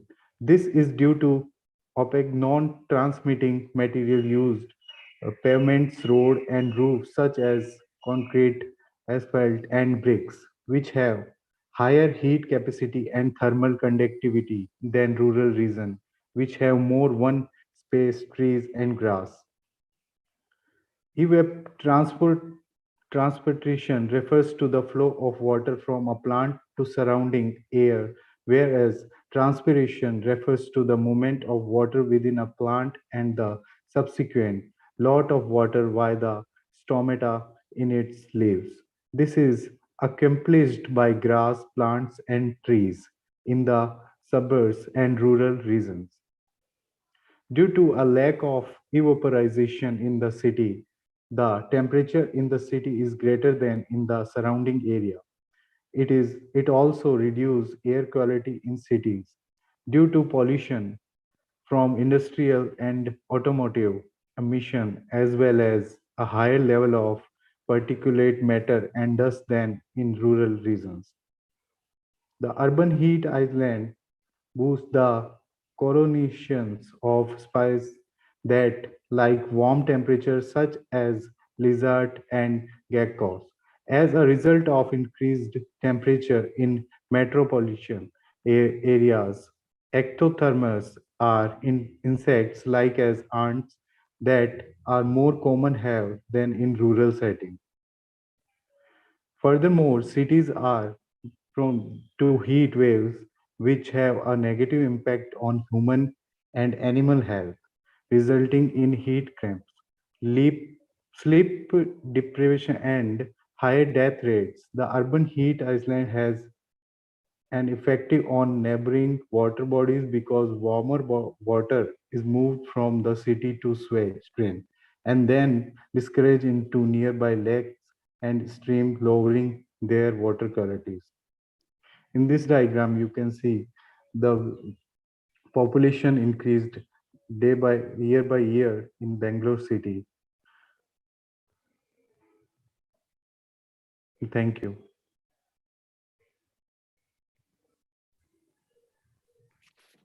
Thank you, Gajendra Singh Rathod. Now we would move with our next presenter, Dr. Shashwati Kumar.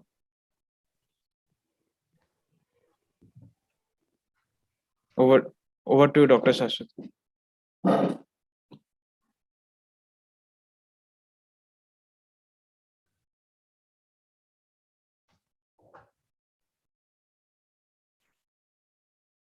Dr. Saraswati Kumar, are you here? Are you in the session? Hello? Hello? Partha, are you ready? Are you ready to present your paper? Partha?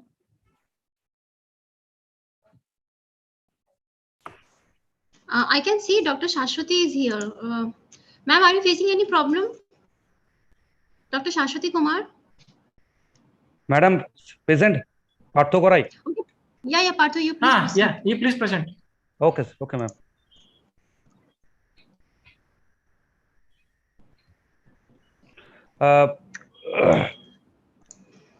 Sir, visible here? It is visible. You please go ahead. Okay. My present paper, Environmental and Health Frontiers Ahead, and Hello. my Dr. Shashwati Kumar. I'm Dr. Shashwati Kumar. Ma'am, I'll just interrupt here. Partho, just give us 1 minute. Shashwati ma'am, with the permission of chair, we are proceeding with the Partho Gorai's presentation first. After Partho's presentation, you would be asked for presenting a paper. All right, okay. Be with us, ma'am.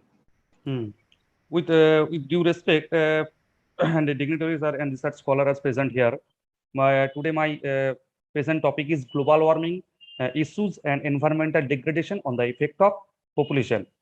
Myself is Partho Gorai and research scholar of Sikkim Skill University, Department of Geography. Environment and environment is the whole of surrounding things, and surrounding are that define the central entity. And the different type of environment, such as the two things of environment, biotic environment and abiotic environment. These environments are gradually degradation. This is my topic. Next slide. What are the issues of the environmental issues? Environmental issues means environmental issues are any such issues created due to the human activities and causes harm to the environment. And various type of harmful activities such as environmental issues, such as a variety of environmental problems now affect on our entire world, such as globalization continues on the earth, natural processes transform local problems into the international issues. Few societies are being untouched by the major environmental problems. There are some largest problem affecting the world, such as the global warming is the major problem, and another is the acid rain, especially in the European countries. It can see, and air pollution. It can encircle the throughout world, and ozone depletion. It is another reasons of the polar country, especially Antarctica. Hazardous waste. It is mainly seen. It can mainly suffered on the developing or the developed country, and overpopulation, especially South and Southeast Asian countries suffer from the overpopulation, and rainforest destruction, especially equatorial rainforest. Especially one by one causes of the global warming, various type of causes. So just point out that two types of divisions: man-made causes. One is the man-made causes, and second is the natural causes. Man-made causes such as the deforestation, use of the vehicles, chlorofluorocarbon, industrial development, agriculture, overpopulation. And natural causes such as volcanoes, water vapor, melting of permafrost, and forest dredge, etc. Or global warming means rise of temperature, and it can affect various type of ways, such as rise of temperature and the melting of ice, threats to the ecosystem, various type of ecosystem are destruction, and climate change, because climate affects the various ways, such as the vagaries type of climates, such as rainy seasons come earlier or late. It can suffers the drought and flood, high mortality rates, developed or undeveloping countries, especially developing countries or underdeveloped countries, the suffer mortality rates very high, or the and the loss of the natural habitat such as the various type of species, such as the rhinoceros, white owl, etc. These are the habitat, and the other things is the specially natural habitat, the Royal Bengal tiger in West Bengal.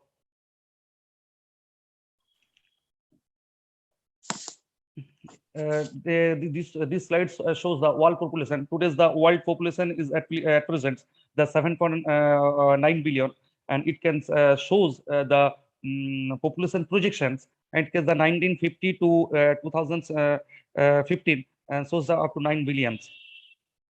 It can the predictions, and another is the death of the air pollution of the worldwide.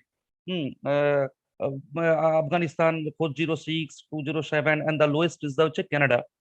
And third diagram is shows the world temperature, world top emitters of the carbon dioxide. First carbon emitters, China. China, according to 2018 data, and US, second position US, and third is the European country, and the lowest carbon emission country is the Indonesia. Another reason of the environmental degradation is the acid rain.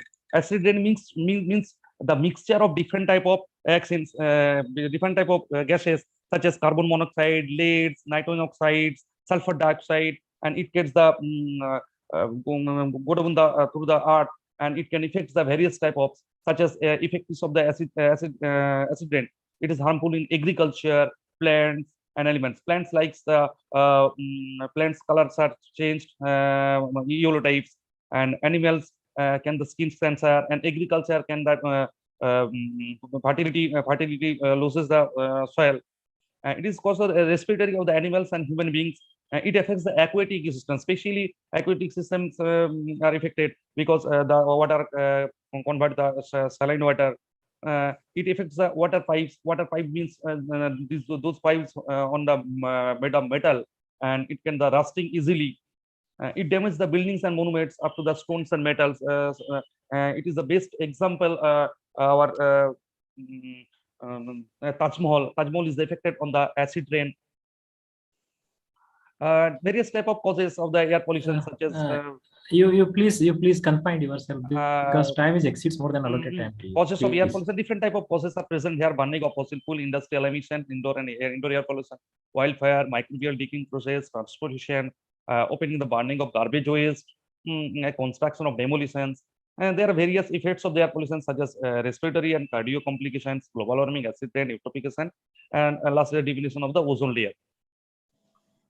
Ozone depletion is a major causes in the polar region, such as Antarctica.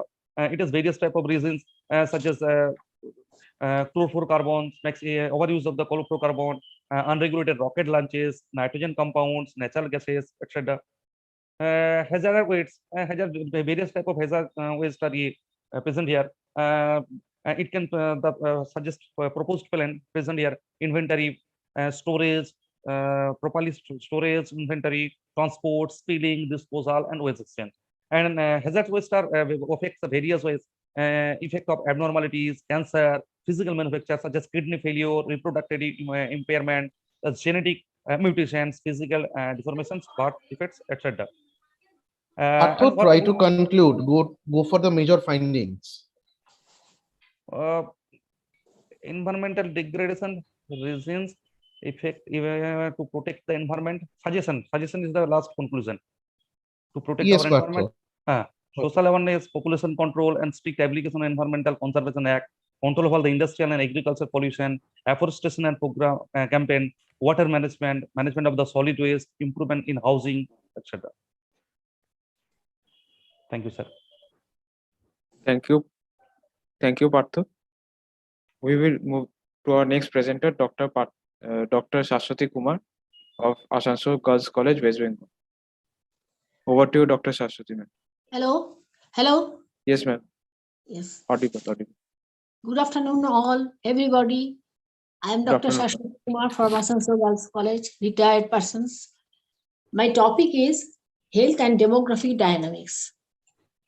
The environmental education means the educational programs designed to increase public awareness and the skills to solve environmental problems. The environmental problems are the problems of pollution, loss of ecological balance, climate change, that is global warming, loss of biological diversity, ozone layer depletion, environmental degradation, acid rain, and greenhouse effect. Since environmental pollution is a global problem, there is need for international efforts to solve various environmental problems which are transmitted from country to country. Man has been exploiting land and its resources. Today, man cultivates genetically modified food crops and cash crops. These require a change in the techniques of production and support systems like better irrigation facilities, inputs like fertilizers and pesticides.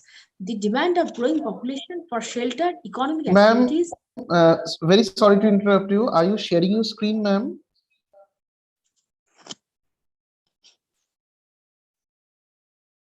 Hello? Hello? Yes, ma'am. Are you sharing your screen? No, sir. Please go ahead. Ma'am. At present, I am sharing, but just No, now. No, not necessary. Please go ahead with the presentation, madam. Thank you. Thank you.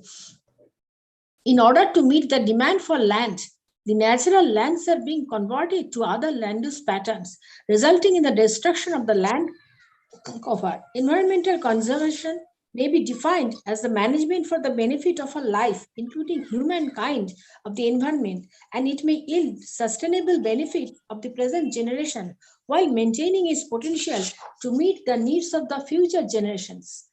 Natural populations often exhibit a dynamic tendency, rising and falling in response to many factors. When the growth of population takes place with an equal proportion to resource is called optimum population.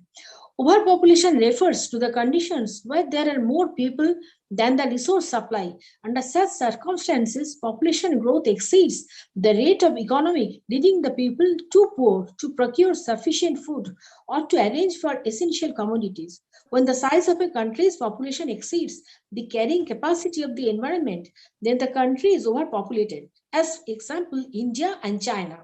There is a close relation between the population growth and the standard of living. When the population size is not the only determining factor. Population density, the number of people per unit of land, is also important. So far as population density is concerned, different regions, countries, and even different locality of a country or a state vary widely. The internal distribution is a dispersion of any species. Population depends on topography, climate, vegetation, etc. Population growth means the causes of population growth are that the population has increased to a very high level, largely due to a worldwide lowering of death rates, while birth rates remained high. Death rates fell primarily as a result of increase in food supply and better medicine and sanitation. When the rate of population growth is zero, to maintain an equilibrium on a population, situation is known as asymptote. The per capita growth rate of population under unlimited environment depends upon rate of reproduction, capacity to move, adjustment ability to another habitat, and other favorable factors, etc. The rate of automatic growth of population is called biotic potential. The number of population through which the equilibrium between natural resource and the number of population is terribly disturbed is called population pressure. Man-land ratio is expressed as productivity of land and the carrying capacity. Rapid pollution growth has been one of the key factors in disturbing the ecosystem due to changed land use patterns. Increase in demand for more food for the growing population, fodder for the livestock, firewood, and industrial raw materials has led to the decrease in per capita availability of land. On the other hand, large tracts of croplands have been diverted to non-agricultural use due to urbanization. It is responsible for land degradation, water logging, increased salinity, and disturbance in ecological balance. Pollution grows first in the developing countries. India's population explosion neutralizes the benefits of its economic progress. Hello? Hi, yes, madam. Yes. Hello. The growing pressure of population and resource base, especially on arable land, has created many socio-economic and environmental problems. Increase in population growth coupled with unsustainable resource use is a major factor affecting sustainable development. The rapid pace of urbanization has transformed the natural green landscape into a polluted landmass. Due to uncontrolled urbanization, rapid environmental degradation has taken place, causing shortage of housing, bad water quality, excessive air pollution, noise, dust, heat, and the problems of solid and hazardous waste. The problem of air pollution is acute in urban areas, particularly in the developing world. Industrialization leads to the degradation of soil, air, forest, water reservoirs, biodiversity, and other components. The industries in and around the cities discharge their effluents irresponsibly, which later gets accumulated in the land system. Increase in population results in corresponding increase in means of transportation. Increase in the number of vehicles increases pollution, land in urban areas, and consequent health hazards. Carrying capacity refers to the maximum number of individuals in a population that an environment can manage over a period of time. The extreme condition and the stage of overpopulation is called population explosion. When the birth rate is very high and the death rate is low, then the per capita consumption of resource is high. The dramatic increase in population the past few decades has been given the name population boom or population explosion. Increase in human population requires more and more products and space. So forests get cleared, plants and animals get overexploited. The population explosion is causing severe resource depletion. Due to overuse, the resources are getting exhausted fast. Even many of the renewable resources, such as forest, grassland, etc., are under severe pressure. The Human Development Index is a measure that was developed by United Nations Development Program. The higher the Human Development Index, the more developed the country is supposed to be. Development is the amalgamation of social and economic development. Education cultivates social consciousness and encourages family planning, as a result of which the rate of population growth decreases and the standard of living gets developed. Education encourages the social awareness of the people and gives consciousness for the economic growth of the people. If the resources are replenished at rates faster than they can be replaced or substituted by man and capital, development will be unsustainable either nationally or globally. Therefore, the aggregate environmental impact of humans is the product of the number of people times the level of affluence times the type of technology and waste deposit. Madam, can you conclude?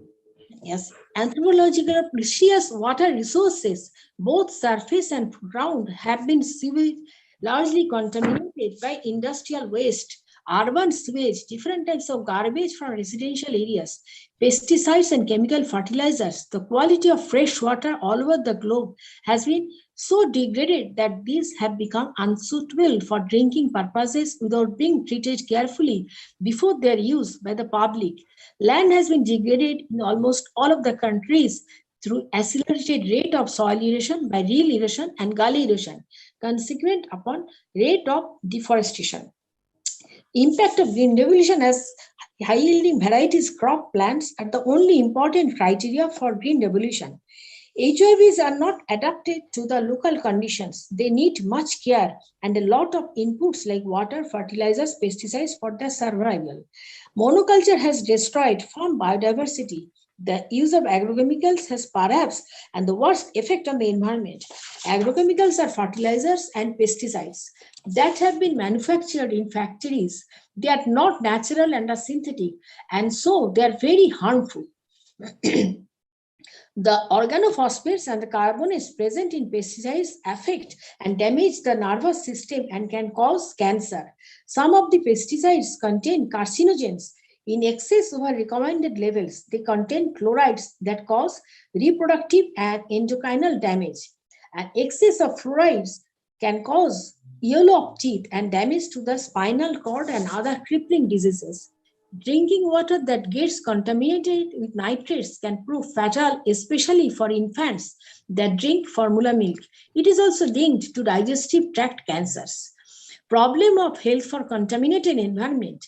Water, food, and soil are essential for life, but when contaminated, they also transmit bacteria, viruses, and parasites that cause some of the most menacing diseases. Madam, please conclude because it exceeds more than allotted time. It is almost double time you have consumed. Yes, improving the quality of drinking water, ensuring proper sewage disposal, and providing more water for both personal and domestic hygiene are the keys to the prevention and control of major scourges like cholera, typhoid, giardiasis, and guinea worm diseases. All the epidemics of cholera and dysentery are frequent. Cholera are often due to the poor drinking water. And typhoid fever causes huge number of deaths in a year. About India faces many problems due to cholera, typhoid, and malaria. Malaria is due to mosquito, and different types of mosquito is infected. The virus of dengue move continuously between crowded urban centers. Dengue epidemics are increasing due to growing urban population, expanding mosquito breeding sites, and rapid transportation, which involves both the movement of infected people and the spread of dengue mosquitoes. Popular name of encephalitis is brain fever. Japanese encephalitis is another mosquito brain virus disease. Its transmission cycle involves wild birds and domestic pigs. Hepatitis A is common all over the world. Shellfish grown in contaminated water have often been recognized as a source of this disease. In Minamata of Japan, mercury was used in industrial production of acetaldehyde. It was discharged in the nearby as wastewater and was ingested by organisms in the bottom sediments. Among the vector-borne diseases, plague is most common and is often regarded as a scourge of medieval times, from which the world is now largely free, but the latest evidence suggests the incidence of the disease is on the increase. Rats transmit the disease once it bites human being, and then it carry the other persons. It is called plague. One of the problem, most common abnormalities of the immune system is the development of the allergen. There are various types of allergen symptoms that come from the effect several million people annually affected. Radioactive Madam, kindly conclude with the message what you are going to present. Recent health hazards. COVID-19 emerged in city of Wuhan, China in December 2019 and caused a flare-up of genuine respiratory issue in Wuhan. The coronavirus, which is known as novel coronavirus, this virus is known as circulate in mammals and birds. It has already been suggested by scientists that COVID-19 originally came from bats. Risk factors for the infection include close contact with anybody determined to have the infection and interacting with emissions from a contaminated individual. Symptoms of the affected persons like this season's flu virus, cough, cold, fever, respiratory problems, nausea, etc. That is sufficiently serious to warrant hospitalization in numerous patients. Safety measures for this hygiene injection like avoiding crowded places. Ma'am, can you just go to your major findings and conclusion because we are running out of time? Yes. The mysterious disease spread throughout the world and affected millions and millions of people. At present, according to WHO, there have been more than 55 lakh deaths cases in the world. Now, that's all. Thank you.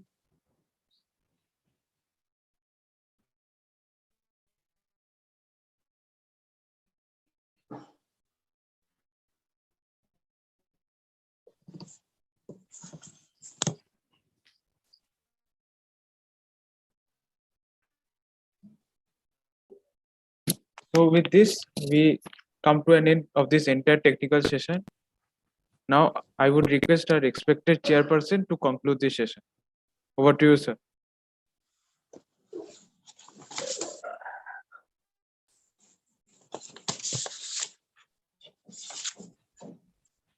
Next, on population 240. Now it has been reached at 432. You know, we are talking so much about environment, and we have failed to manage the time. Time is managed by not by nature; it's a law of nature.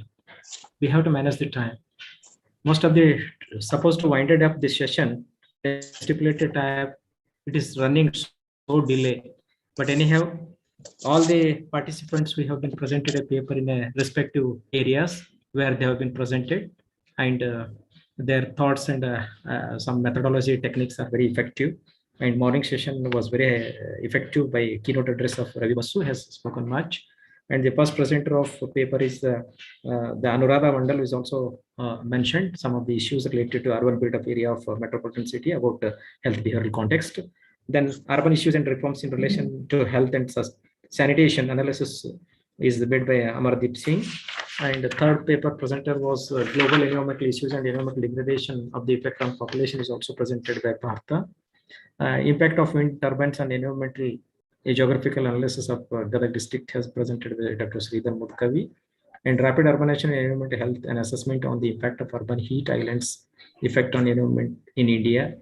Then last paper was Madam has presented health and demographic dimensions. There are many issues have been brought out in this, and I need not drag much about it because I have heard and listened to the talk. We are running a very short time, and there are many sessions to be winded up and concluded today itself. So therefore, on behalf of organizers, on behalf of this floor, I congratulate all the paper presenters who have been presented paper very effectively. And there is no question in the chat box. I think so. There is no need to wait for somebody. I thank and I am grateful to the organizers, particularly Professor Arun Kumar Singhji, who has given me an opportunity to share this session as a chairman, and yesterday also made me to be a chairman. And my all 5 research scholars have presented the papers very effectively.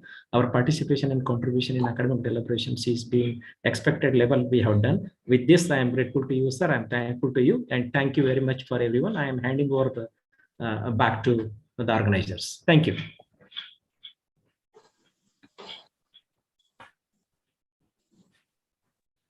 Namaskar, sir. So much of you. So much of namaskar.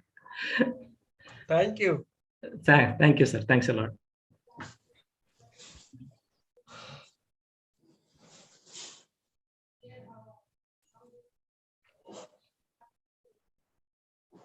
Kisang, we can proceed with the next session, please.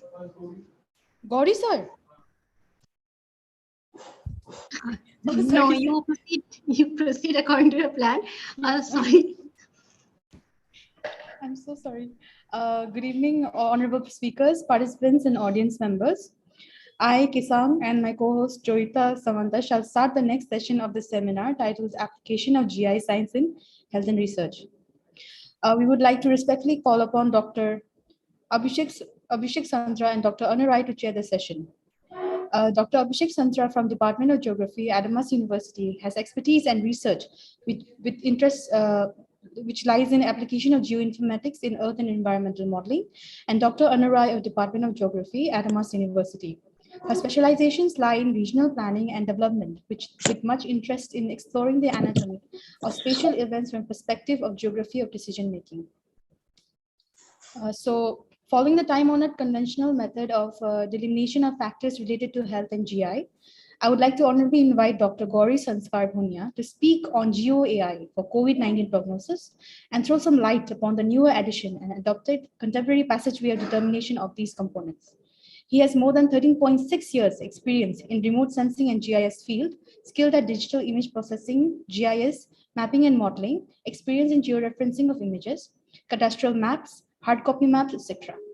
He is highly knowledgeable in Smart City project, experienced in property tax mapping on Smart City project, knowledge of urban utility mapping, as examples such as site-specific locations for existing infrastructure, proposed site determination of urban utility and mapping. Over to you, sir. Good evening to all of you, and thanks to organizing committee for giving me this opportunity. And maybe due to some bandwidth, I'm not able to start on my video. However, I'm just share my screen.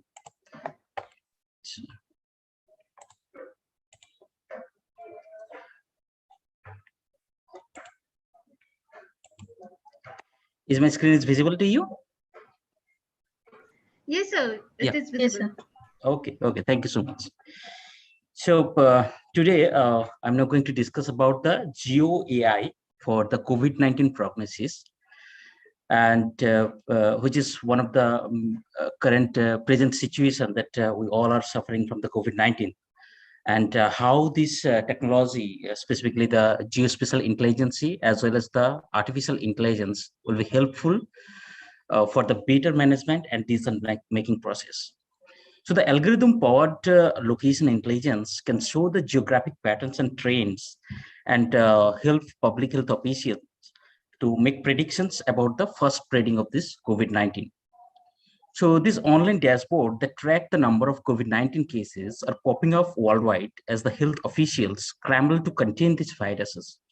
But one aspect that may be used is the ability to use this artificial intelligence to predict what regions or the geographical area might experience an outbreak next. So this location intelligence software, along with the geospatial technology, is powering many of the dashboard that organizations worldwide, include the WHO and other organizations, are implementing to monitor this disease risk. So today we'll just give you some COVID-19 scenario in a short summary, as well as the geospatial intelligence in COVID-19 aspects, and a few case study that I've already done in my study, and the summary of this geospatial intelligence that will be helpful for this COVID-19 management that I would like to discuss here. So this novel coronavirus disease has already affected more than 40 crore people in the world, as well as in India, it's approximately 4 crore people.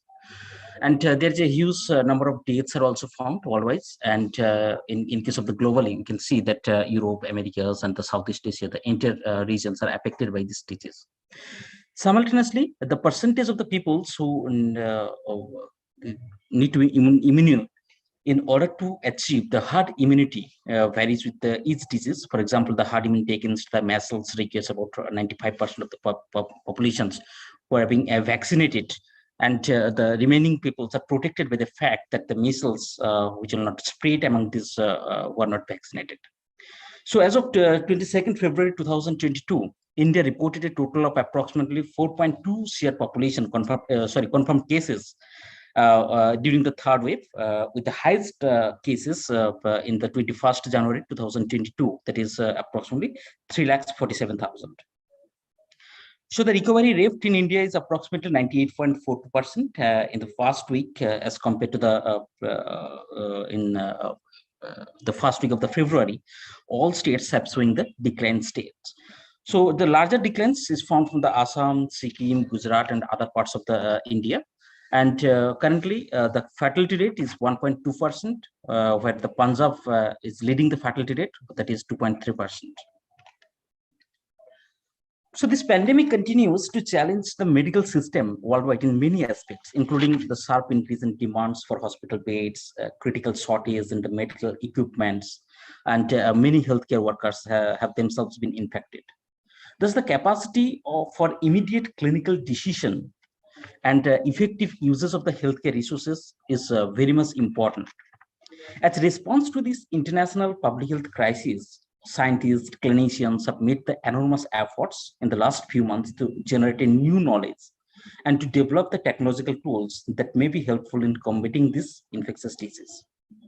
So machine learning as well as the artificial intelligence are used to improve the accuracy of predictions for screening both infectious and non-infectious disease.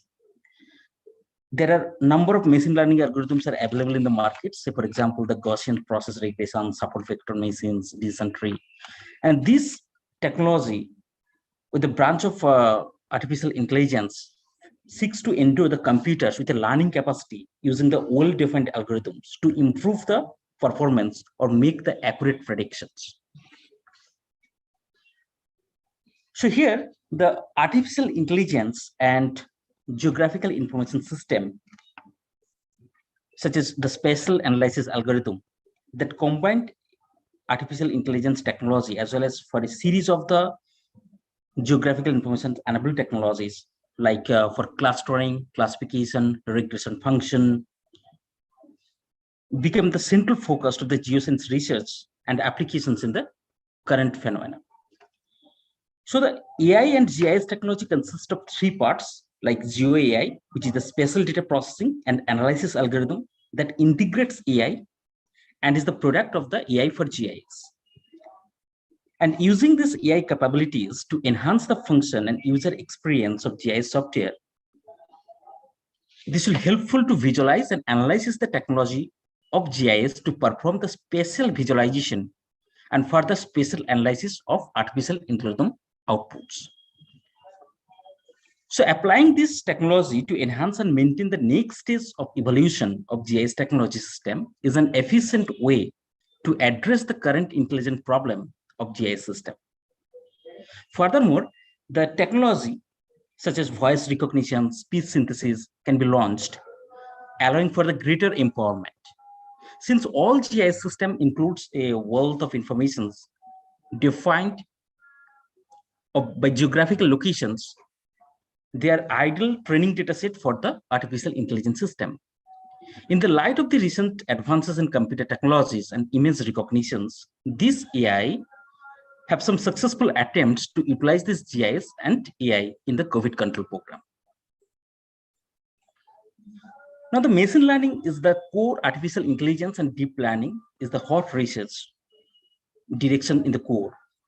That GeoAI includes the two parts, which is the geospatial machine learning and geospatial deep learning, which can directly identify the time and space features from the geospatial data.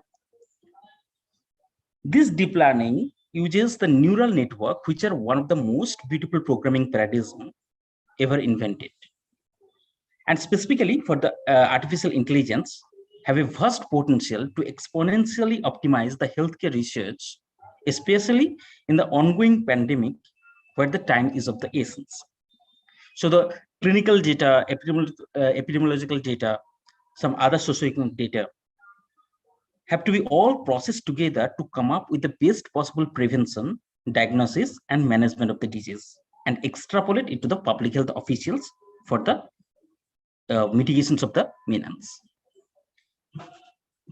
So for example, like public transport stations, which are known as one of the outbreak of the major centers for the disease due to high passengers traffic and overcrowding. So this effect is much more noticeable with public transportation, because the use of this transportation system, it may be the subways or buses or the trains communications, which will increases the communication, increases the risk of this COVID-19. Another example, if we consider the land use, like which are distributed in the cities in a way that causes decentralization, the vulnerability of the disease can be expected to be greatly reduced.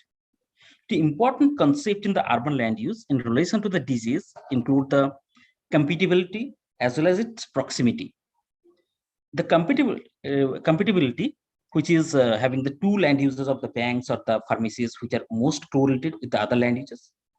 And it seems that these two land uses in study area didn't have good distribution, and the interface of these two land uses was not compatible with the other land uses and caused the concentration of the populations in these land uses. Therefore, the relocation of these two land uses in high risk areas of the disease can reduce the population and reduce the spread of viruses. So the artificial intelligence technology and tools play a key role in every aspect of the COVID-19 crisis in understand the virus and accelerating the medical research on drug and treatments, detecting and diagnosing the virus and predicting its evolution, assisting in preventing or slowing the virus spreads through surveillance and contact tracing, and responding to health crises through personalized informations and learning. Because the spatial characteristics of the ground objects, which are not in the same in different regions and different areas, therefore it is necessary to provide a process tools of the geospatial artificial intelligence algorithm to facilitate the applications unit to retrain the model according to its own data characteristics and improve the success rates and accuracy of the model reasoning. The process tools specifically include the several core processes such as data preparation, model construction, model applications, and then finally the validations of the data. So in order to effectively support the three parts of the artificial intelligence in GIS, a four-layer structure can be constructed from the bottom up to form a relatively complete artificial intelligence and GIS technological system. And the bottom layer is the data layer, and then it is the domain library. In the framework layer, a variety of artificial intelligence framework can be reasonably abstracted and encapsulated. And the top functional layer is the three parts of the artificial intelligence and GIS that are specifically introduced for the AI for GIS. That is the AI technology that can be used to improve the intelligence of the GIS software, or by AI for the survey and mapping, or for the cartographic applications or interactions. On the other hand, the attribute collecting from the fields can help the user intelligently classify and identify the multi-source targets such as video image or the case records, etc. So when faced with the artificial intelligence recognition results, GIS can further process and mine the data by using its spatial visualization and spatial analysis capabilities. That is, GIS empowers AI map. And map visualization applications such as the traffic flow monitoring, city component management, and cases can provide the decision makers with more intuitive form of the information expressions. While in-depth processing and mining, that AI extraction results can enable real-time geofence alerts and vehicle tracking and so on for further expand applications. So this is the case study that I published in the Spatial Information Research for the spatiotemporal analysis of the COVID-19 using the geostatistical approach, where the COVID cases, which means it's a retrospective surveillance research, which is conducted in India during the collecting the data from January 21st to March 2020, to gain insight into the COVID epidemiology and its spatial distribution. So here, the geostatistical approach, like directional distribution of pattern and the Voronoi statistics, which is used to draw attention of the affected states from a series of polygons. So the spatial patterns of the disease clusterings are analyzed using the global spatial autocorrelation techniques. And then the local spatial autocorrelation has also been observed using the statistical method from the hotspot analysis or the Kretis-Wardy statistics. And this finding shows that the disease clusters existent in the area of research, which is there is a different directional distribution that may be due to the volume of distribution or the migration of the peoples, as well as changes with the time. And most of the clusters which are concentrated in the central and the western states of India, while the during this period basically, and the northeastern countries which are predominantly low rates of the cluster. And these simulation techniques helps the public health official to identify these risk areas for the disease and also take decisions in the real time to control this viral disease through the WebGIS applications or the dashboards which are available in the market. This is another case study that I have published in the Modeling Earth System and Environments for prediction of the COVID-19 epidemic using the ARIMA techniques. Very effective short-term prediction models have been designed to estimate the number of possible events. And here we have collected some data for COVID cases, that incidents from the same periods. And we have modeled through ARIMA techniques for forecasting the COVID cases. So the spatial distribution of the disease risk analysis has been carried out using the weighted overlay analysis, finally in the GIS platform. And the epidemiological pattern and the prevalence and the incidence of the COVID cases, which is forecasted on the autoregressive integrated moving average model. And we assessed the cumulative confirmation cases of the COVID-19 in Indian states with high in daily incidence in the task of the time series forecasting. Such efficiency metrics such as indexed of the increasing results like mean absolute errors and the root mean square error are the output of the samples for the prediction precision model. And we have find out the different districts which are highly vulnerable due to the COVID-19. And in the next few days, so what will be the active cases that has also been predicted by this techniques and algorithm.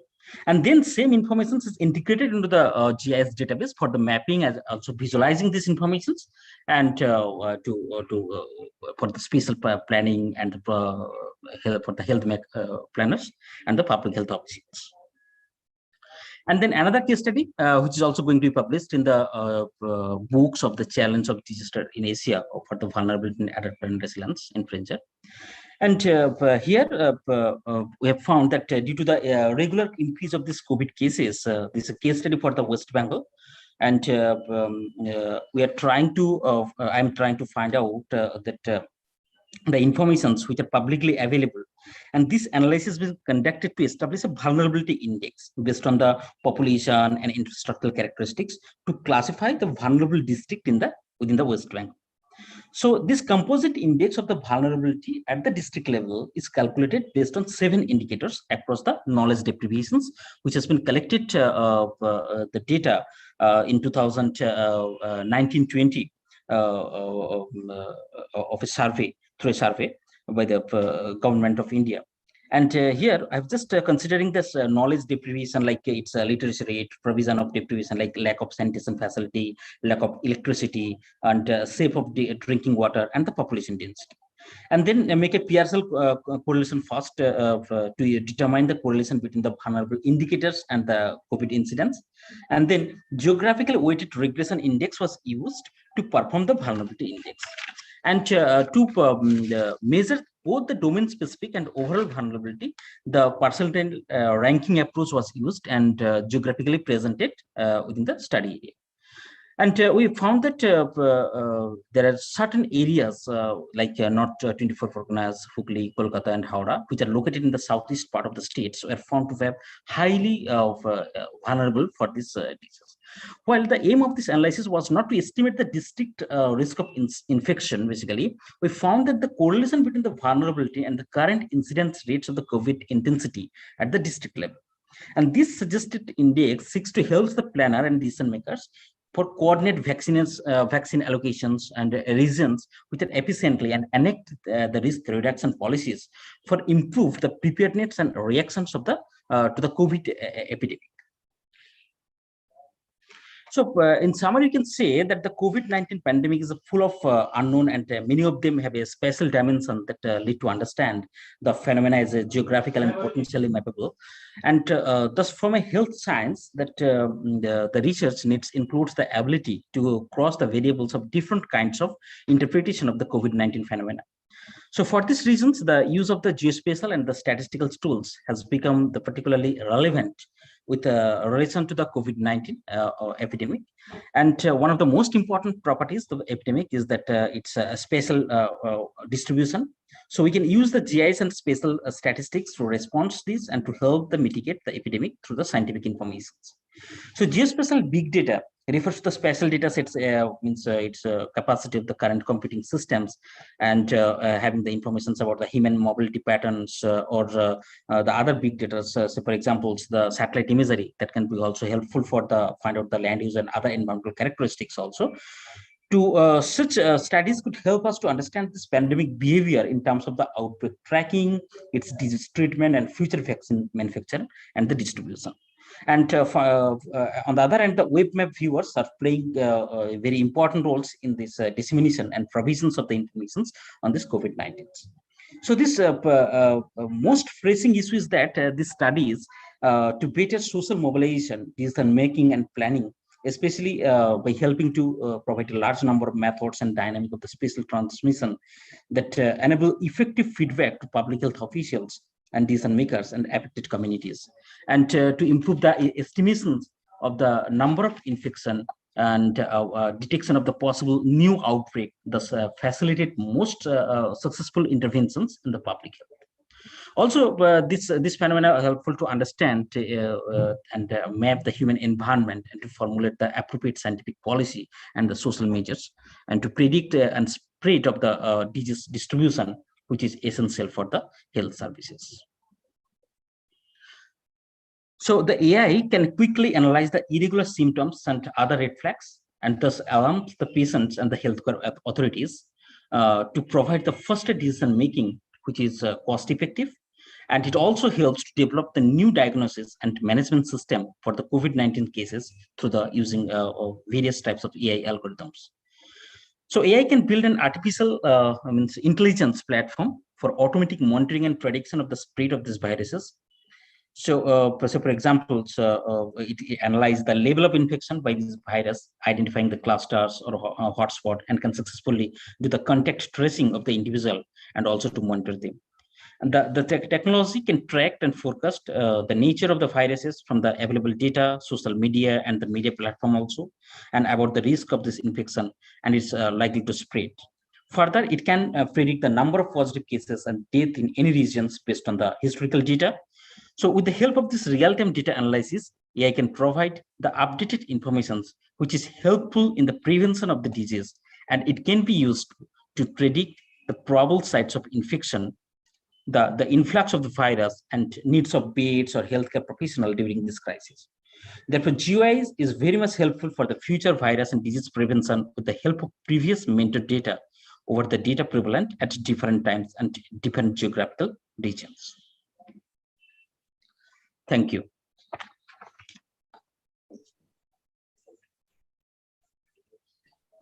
Thank you, Dr. Gauri, for gracing our conference and enlightening our participants and audience members with your wondrous knowledge.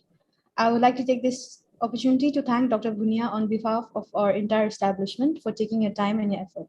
Thank you, sir. We now implore Honorable Dr. Sumit Mukherjee to enlighten our seminar with his work titled Tribal Health and Micro-Environmental Perspectives. Dr. Sumit Mukherjee is retired scientist, Anthropological Survey of India. He has published papers like Health of Ecosystem and Ecology of Health, Perspective on Current Pandemic, Forest and Human Health, Examples from the Dihang Dibang Biosphere Reserve of Arunachal Himalaya, Disease Ecology and Morbidity Pattern among Forest Dwellers in Northeast India. He has also worked for projects such as Human Health in Biosphere Reserves and Tribal Transformations. Over to you, sir.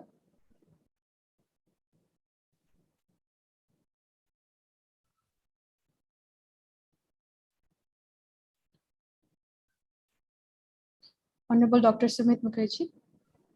Sir, if you are present with us. Yeah, very good afternoon. I'm audible now, I think. Can you hear Yes, me? sir. Yeah. Yes, sir, we can. Thank you, sir. Let me. So, very good afternoon to all of you, the chairpersons, participants, and other dignitaries present here in this platform. Really, I should mention, it's really encouraging to find that there are 46 participants online now at this hour after a prolonged and back-to-back sessions till morning, since morning at night at say morning 9 a.m. So my presentation, I'm going to share my screen. I will present the aspect of, just a minute, where is my, yeah, different aspects of tribal health, which I find should be taken separately and specially to under the domain of public health management. And just a minute, yeah, is it visible, my desktop, the slides? Yes, sir, it is visible. It is visible, okay. So my intention here is to give the audience here the importance of looking at the health of the tribal people. I mean the tribal people who are actually living in their own habitat, traditional habitats, not the urban tribal people, urbanites, but who are still living in their own habitats, traditional habitats. So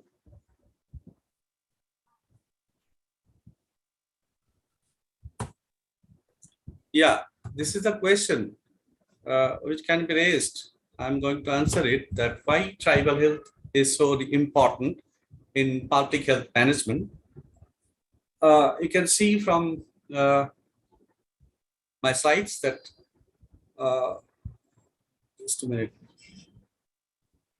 Yeah, there's a relatively high population, percentage of high population, 104 million in 2011 census. That comes to around 8% of the total Indian population, mostly remained marginal, both geographically, socioeconomically, politically, and therefore in the national psyche.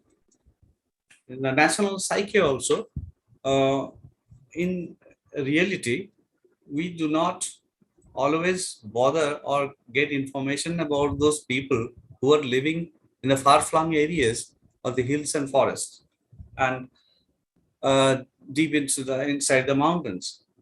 So the unique thing is that their habitats are not like our cities with all facilities and amenities.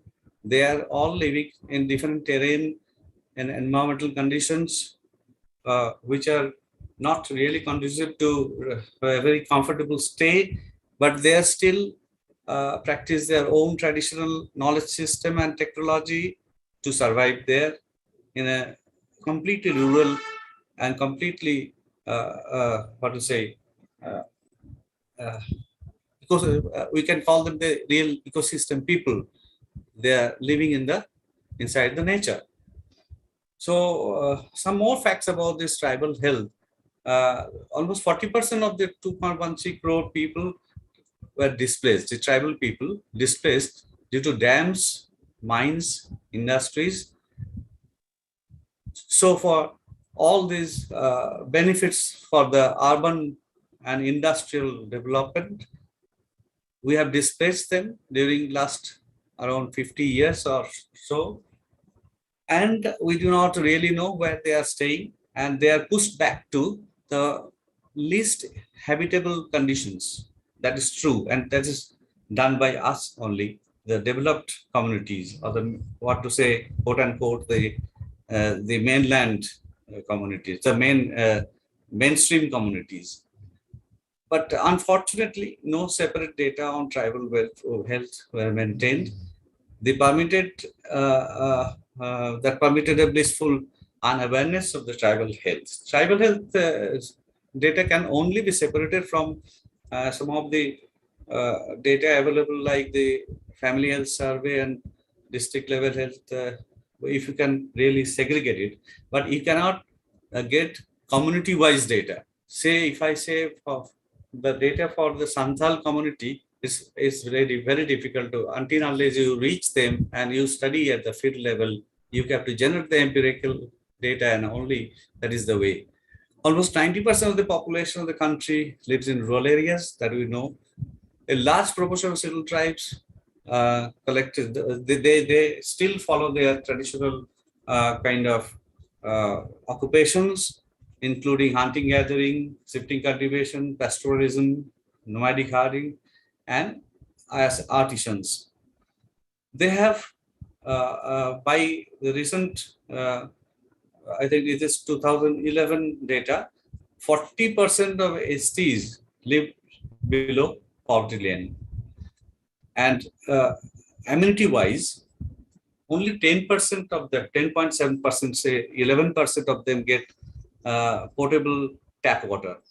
Otherwise, they depend on the natural sources of water, which are not always potable. They manage it with that throughout their lifetime. And unfortunately, more than almost 75%, they have no options other than to defecate in the open. So they don't have privies, latrines, toilet like us. And they don't use clean fuel also, healthy fuels like LPGs and others. They still depend on the biofuels. And education is also, it says as a whole, 41% of the ST population in India are still illiterate. These are the sad parameters of our tribal people. In this condition, to understand this tribal health, I would depend on the ecological approach to them, to this particular subject of tribal health. So we all know the father of our modern physicians, the Hippocrates, in 4th century, he actually pointed out, rather the first person to point out the relation between health and environment. And then the concept evolved, and we get Greg's concept of, automatically. Greg's concept of ঠিক আছে দাঁড়াও আমি ecological. আমি যেটা ছিলাম না এখান থেকে আমাকে বার করে দিয়েছে তোমাকে co-host করছে Hello Sushmita, please mute yourself. From ecological point of view, Greg says health is a dynamic equilibrium between human organism and disease in a maladjustment of the human organism to the environment. So disease is the maladjustment and good health is the good adjustment with the human and environment. That is the equilibrium we try to maintain. And Jack May defined it, pointed out the kind of paradoxical situation. That is the same environment which we live, the environment which gives us all the resources also gives us the diseases. That is the paradoxical condition in relation with the environment he pointed out. And he pointed out that the theory of ecology, disease ecology, you have to look at the environment as both giver and taker. Means environment is giving you all the good things, and by that way, if you are not adjusted with the, if you cannot maintain the equilibrium with the environment, you get the bad portion also, bad things also. And then we know that several other scientists also mentioned some kind of typical relation between the environment and the elements of environment, elements of ecosystem with the disease. So we know there are many people, there are crores of people that are staying in forested ecosystem. Apologies sir, interrupt করছি sir, like are you sharing changing your slides? Yes, because we can see only first slide. I am changing it. I'm in my 4th or 5th slide. Can't you see? No sir, I can see only first slide. If anyone else can confirm. Yeah, we are only first slide on. Only first slide? Yeah, yes, sir. So I have to share it again. I think, sir, you have to go through in PowerPoint PPT mode, then it will be changed, I hope. So you click on the second slide from this sidebar. Click on the second one. Click on the second one. No. Second one. Yes, sir. Huh? Just 2. Yes, sir. Click on the second slide. Sir, I think you have to select the entire screen option, then only it will be moving. Just try that. Just a minute. This is the first slide. Is it changing now? No. No, sir, it is not changing. We cannot see. So you can reshare once again. And yeah, I think when so. you're selecting or sharing your screen, select the first option. That is the entire screen. Right. Oh, there are 2 screens available. PowerPoint. Yeah. So first one is like entire screen.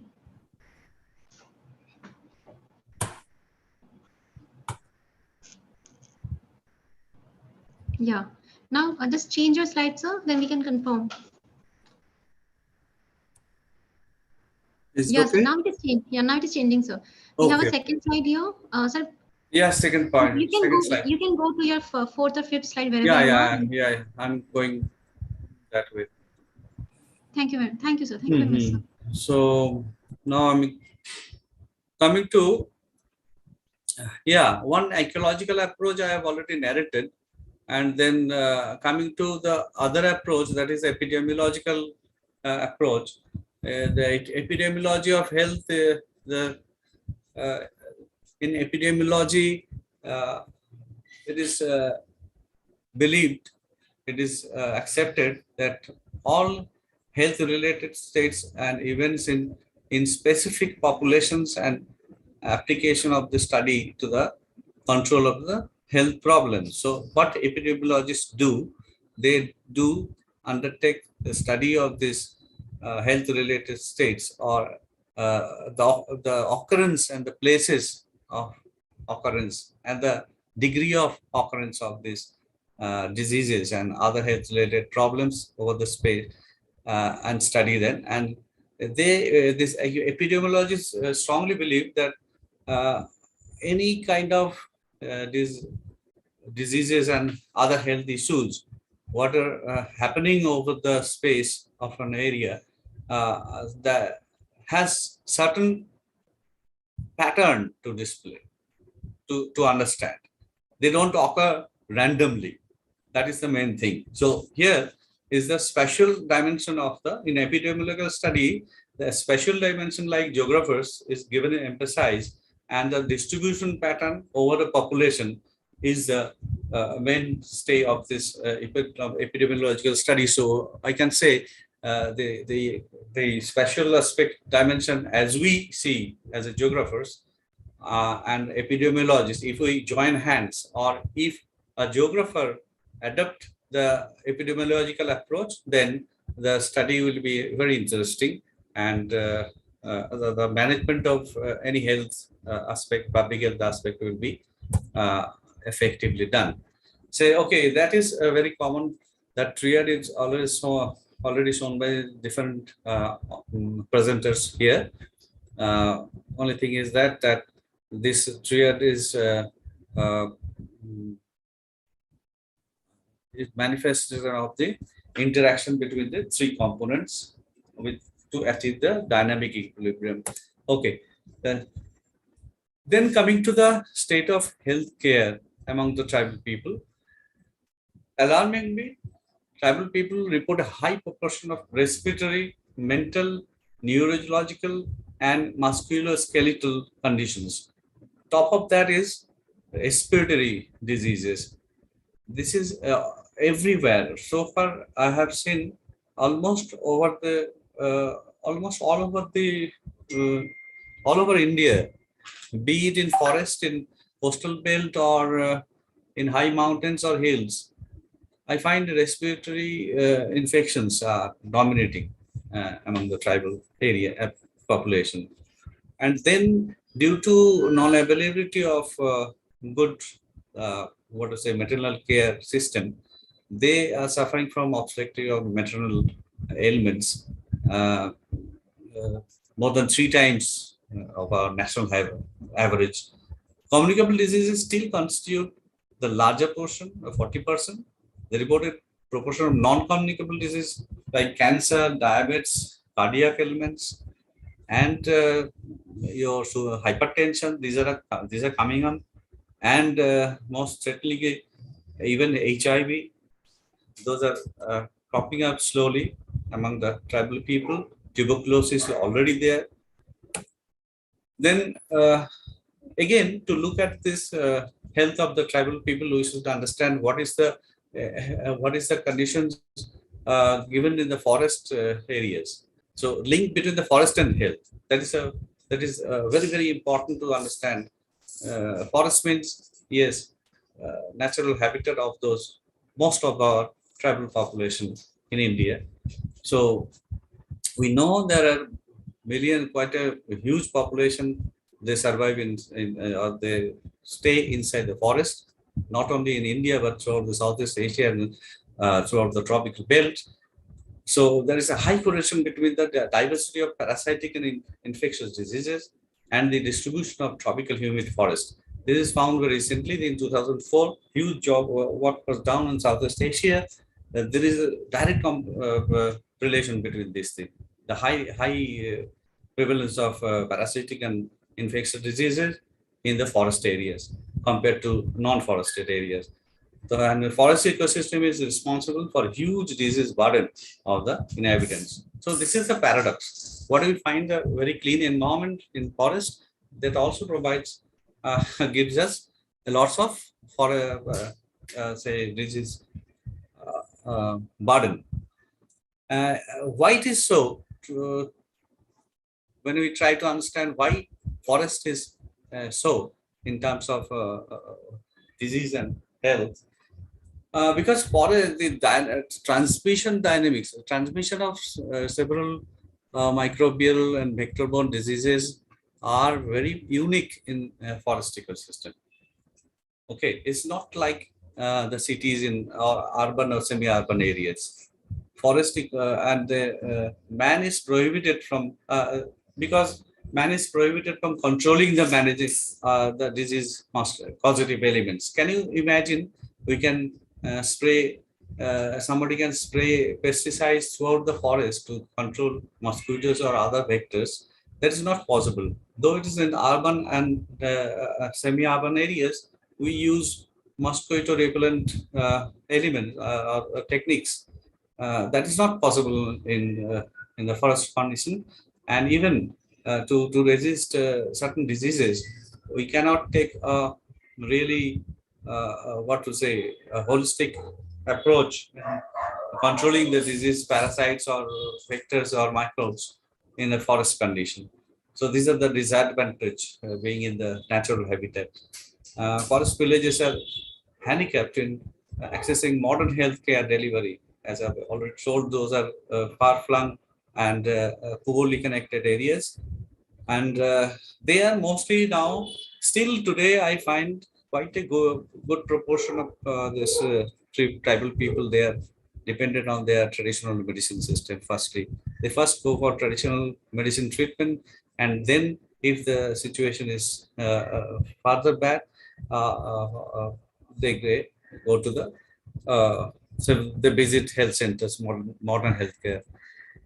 Okay, forest and disease also, there are so many examples, like all the vector-borne diseases, malaria, encephalitis, influenza.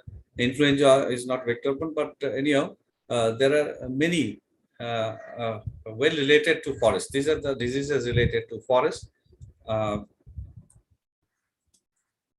Let me go to another example that why tribal health is really unique. I can give you some examples, because when you study some habitat ecology or ecosystem of their habitat, we also take up, we take care of the cultural ecosystem ecology also. The disease ecology should be studied, including both natural and cultural ecology when you're studying tribal health. So from I have given some example of culturally linked diseases, culture specific diseases, like Uru is a well-known disease, though this is now quite controlled because the practice is controlled. That was with the South Foray people of New Guinea, who actually practice some kind of rituals, eating the flesh of dead body. That was in their ritual, in the practice, and from that they used to get Kuru disease, which actually was really almost 100% fatal. And now it is controlled. They don't practice, and the disease is almost controlled. The Sauras of Orissa, they have a peculiar kind of symptoms. Sometimes they show that, though the reasons are not still clear, the young men and women sometimes exhibit abnormal behavior, almost like a mad person has been showing mental disorder. But apparently, the causes are unknown. For sometimes they develop it, and it goes sometimes naturally, or sometimes it becomes very critical also. And I can give examples from the high altitude areas of Spiti, Laul Spiti in Himachal, where these both tribal people, they have started showing hepatitis B infection since last 7 or 8 years. That cause was not known. It's a far-flung area. The infection transmission of the disease was not thought possible in that ecosystem. It's a very cold area, and it's not like not at all congested area. Anyhow, but later on it was found that some practices among the nuns, the monks, lady monks, they used to shave their head, and say they used to take the holy what to say, the saving blade. They used to use one blade, saving blade, for saving their heads in a group of 20-30. So if one is carrying this hepatitis B through blood contact, there are instantly many get infected within a short time and within a particular area. Then I can use the place I visited, this Idumi species of Arunachal Pradesh. And they are also very, very interior living people, almost in the China border area. They have a very peculiar kind of trend of committing suicide. This is less studied by doctors or psychiatrists or psychologists, but this is happening still today. I'm talking about say 4 years back. I was there. Not 4, maybe 6 years back. I was there, and we found in every village there are cases of suicide. So now coming to the micro level conditions, that I'm giving examples from Meghalaya, which is a predominantly tribal state. So it's I took up my PhD work here only with the Nehru University, Northeast University, and I took up the whole state as my study area. And there I took both primary, secondary, and at micro level, the household level inquiry also I met. So why Meghalaya? Meghalaya state EC at present, their 2021 health policy shows that they have this kind of poor indicators of health compared to our national conditions or national index. Say infant mortality is 34 per 1,000, where Kerala has 6 and world has 29. The maternal mortality 197 compared to 43 in Kerala. Then mothers who are availing the antenatal care is only half of the population, half of the mothers, though Kerala is 61%. Anyhow, these are the very poor picture where the present Meghalaya state is standing. So I find still my PhD work is a bit old, maybe. It was in late 90s, but I find the area is still there with very poor health indicators. Now, what are the other indicators? You see the average life expectancy rate is 62, whereas we get national average of 62.8 and world average is 72.6. So ultimately this predominantly scheduled tribe population with a literacy rate of 60%, still this state is in a poor state of health.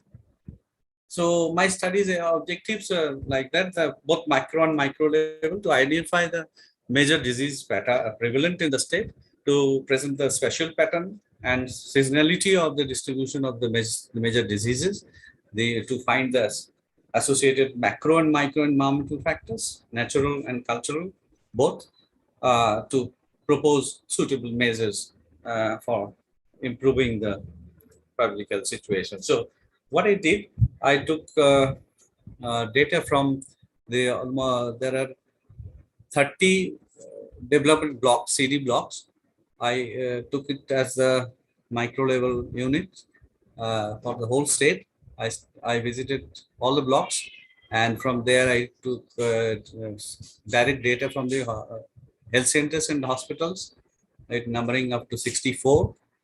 So that data collected from the field and from the doctors was listed and categorized, and we got 21 21 variety of diseases from their records, but many more diseases were found not diagnosed, and those are packed together in other disease. So other disease becomes also very high in number. And then taking the prevalence rate, say per 1,000, with that prevalence rate, I calculated the disease combination using Rafiullah's maximum positive deviation method, which is actually Rafiullah developed for showing the crop combination, but that fits well here in a modified application. And I find that here also this respiratory infections, RI, is dominating in almost all zones. In say disease combinations, mostly in all disease combinations we find RI, respiratory infection, and other than that, it is sometimes diarrheal disease, sometimes pyroxia of unknown origin, which is again malaria. Pyroxia of unknown origin means which is undetected malaria mostly. And you have malaria directly with RI, you have peptic ulcer symptoms, and also in some places tuberculosis. And in one particular Rongram, this block showed the peculiar combination of peptic ulcer, skin disease, respiratory infection, and you see the diarrheal diseases. So this is a combination of diseases I have seen. Mostly in most blocks, 3 and more diseases are dominating statistically. And then further micro level, I took 4 villages from different corners of different parts of widespread throughout the state. I have mapped those red dots are my village studied. One is on the Bangladesh border here, one is near here. This is Garoville, that part is Garoville area, and this is the West Khasi Hills, East Khasi Hills, and Rivoy district. So I took 4 from 4 different altitudinal as well as eco-cultural zones, where those villages are representing 4 different tribal communities of Meghalaya, namely Garo, Khasi, Bhoi Khasi, and this is the Jaintia one is Khasi Jaintia or Nar people, and Khasi Lingam at the center of the plateau. What this is the profile. This is the ecological profile of the 4 villages. The altitude varies from 80 meters to 1125 meters. And then you see the average rainfall doesn't vary much. This is the highest rainfall zone of the world, as we know. So rainfall is quite high everywhere. And then average annual temperature varies from minimum 19 to maximum 23. So there is a variation. And major communities are Garo, Khasi, Bhoi, Khasi, Lingam, and Jaintia. The village names are given there. And what I find in a nutshell, that I took all the, actually I took the response from the villagers. I studied 100% families and asked them for last 6 months, what are the diseases they suffered from. So in that way, it was not very easy to take the data in that way, but anyhow, I used to stay there. In every village I stayed for a quite long time, and then I could find, and I took help from the local medicine men, local traditional medicine men, and from their response, this is not from the health center data. These are generated directly from the households, from their response.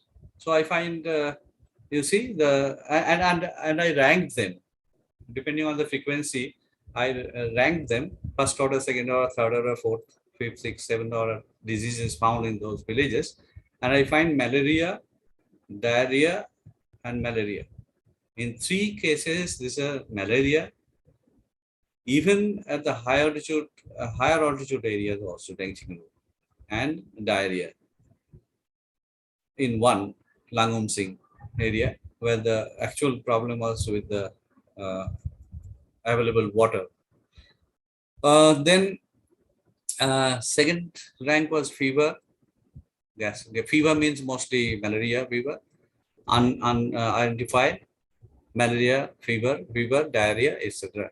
So here comes respiratory infection. So it is a bit different from what I got at the macro level, but from the response of the villagers, I got this picture. Now my search was, what are the demographic and economic characteristics of the people correlated with mobility at the people level. So I took independent variables like economic level, education level, household size, household type, occupation, presence or absence of separate kitchen, presence or absence of separate ventilation in the room, and type of privy or toilet. And dependent variables are morbidity of respiratory disease, diarrheal disease, gastric problems, malaria, mostly the major diseases found there. And what we found in the conclusions, I can say, is the economic condition, along with all the related components, have emerged as the main determinant of village mobility in all the. So economic condition also include the agricultural pursuits as well. Then education as such had no effect. These villagers are generally, there is no variation in educational level much. Educational levels are not so good in those villages. Then occupations such as agriculture, both zoom cultivation and settle cultivation, enhance more exposure to the prevalent disease environment. That was related. The malaria was correlated with the practice of settled kind of agriculture, wet paddy agriculture.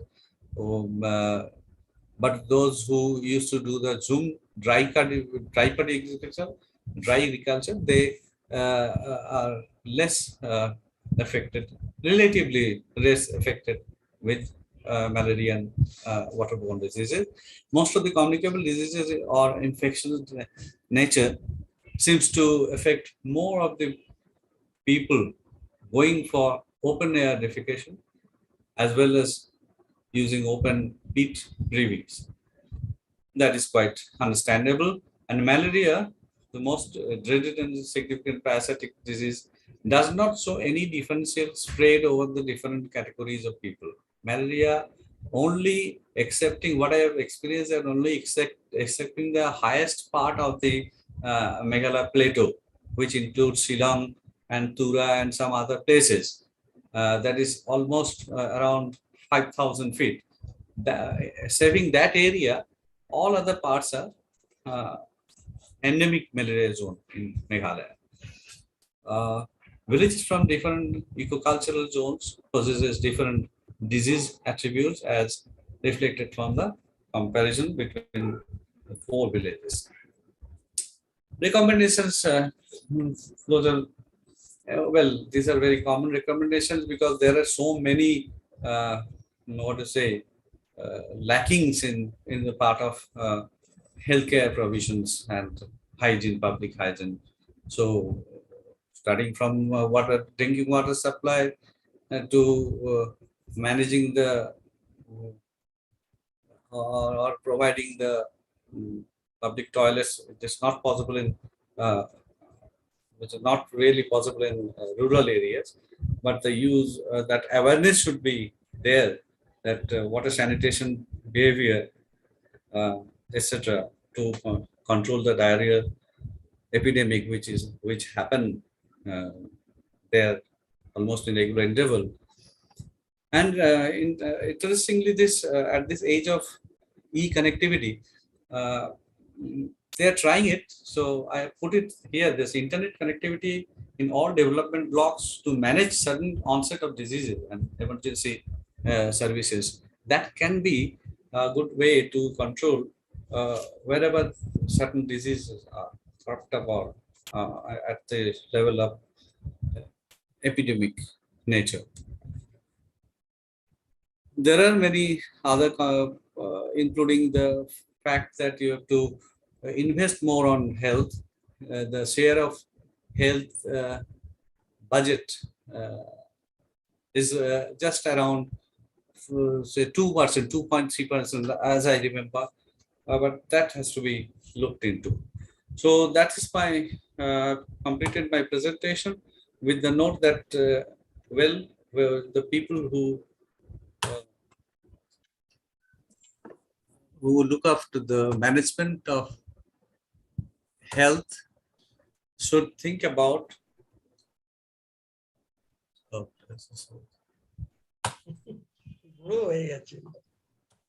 okay. Okay, finish. Thank you, sir. Thank you, Dr. Sumit Mukherjee, for illuminating our seminar with your wisdom and knowledge. I would also like to take this chance to thank sir for investing your time and effort into our conference. Thank you, sir. I now request respected Dr. Abhishek Sandra and respected Dr. Anarai to please felicitate our honorable speakers with the e-mementos. Before that, we would like to take a small opportunity to conclude the session. Are we allowed, Kisan? Yes, ma'am, you may.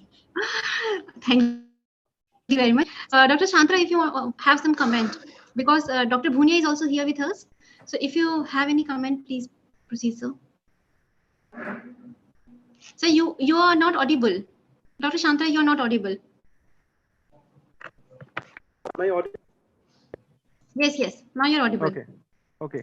Actually, I came to know several new topics and new way of direction of research in the field of this epidemiological study and mostly to the, confined to the tribal people, as well as the application of this artificial intelligence, machine learning, and deep learning in current scenarios like the COVID-19 related problems. So how we are applying this technological advancement to our GIS platform so that we can do some more, we can get some more findings about the factors and as well as the effect of these diseases on our mankind.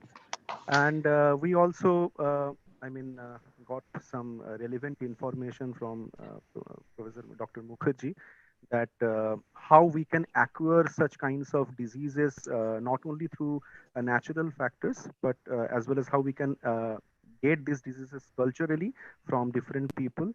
So I thoroughly enjoyed both the lectures, and I wish if we could have some more time, then we could explore these two areas of research more. But we all have to follow the time constraint because several speakers are still waiting and we have to conclude another session very quickly. So this much I would like to say, and I would give a special thanks to both Dr. Bhunia and Dr. Mukherjee for attending and giving your valuable time to our conference. And I would like to thank and congratulate to our organizing committee for organizing such a nice environment and for nice conference so that we can share our academic thoughts with each other. So thank you very much. Thank you, sir. Thank you very much, sir. I will just take 1 minute to say just one line, like both the presentation that we have seen here, the first presentation that we have from Dr. Bhunia, it is showing us the contemporary stage of application of GI science in health research, like what we are doing with at this current stage. It's the most advanced version, application of GeoAI. But after that, we have Sumit Mukherjee sir's presentation. Like I think most of the participants are thinking कि इस session में ये paper कैसे आ गया? So let me answer you that question first, which is in there in mind also, because that is the problem of the GI science, that we want to be, being a scholar or being the practitioner of health geography, we need to fill that gap. See, the Gauri Shankar Bhunia has represented how using the global indicators, we are able to predict the behavior of disease ecology, behavior of disease spread. Even we can also deal with the infrastructure, but using the global indicators. But Sumit Mukherjee sir has a question, like he has a valid point. We can deal with the global indicators for the global population. But if we fail to answer the micro level questions, which is related to the micro environment of a small tribe, how we are going to apply the GIS science in that field, that should be our next focus area. When we can bridge this gap, when we can bridge this gap of the global application of GI research in health sector and the application of GI science at neighborhood scale for tribal population, then only we can say we can achieve the actual application of GIS and remote sensing. That's all from my side.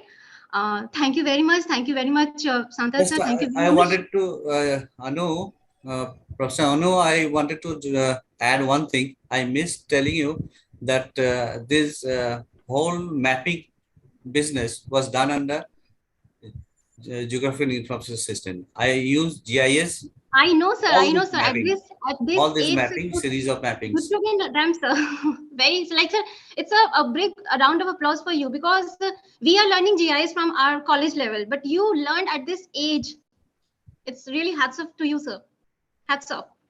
So with this word, I would like to congratulate both of you. It was really wonderful session. It was really wonderful. And I am aware of your expertise, because I am a big fan of you also, and a big fan of Gauri Shankar Bhunia also. He was my senior dada at my college. So I know their expertise. He's a very renowned health researcher. So anybody, if want to work under for the health geography or in the field of health geography, they can directly contact Dr. Gauri Shankar Bhunia.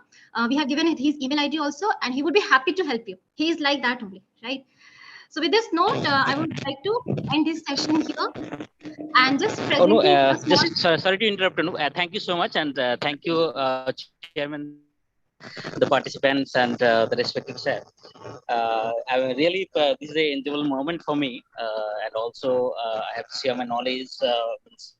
It's a really it's my pleasure that I've got this opportunity. And definitely, I'm happy to offer you any of the health-related research, as I have done my research work on the Lyme disease also, and I have published several works on this, and very much interested to continue with this research work. So thank you to all, and thank you organizing for this specific. Thank you.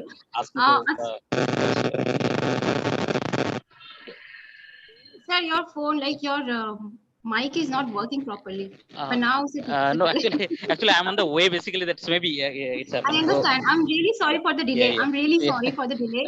And thank God you are here. Otherwise, I thought कि हमारे national speaker. Sorry. Okay. Now just a small picking up now from our side, Rubesh. And in future, we will be definitely connecting with you for our research, sir. Thank you. Thank you very much for your patience and your kind words. Thank you. Thank you so much. Thank you.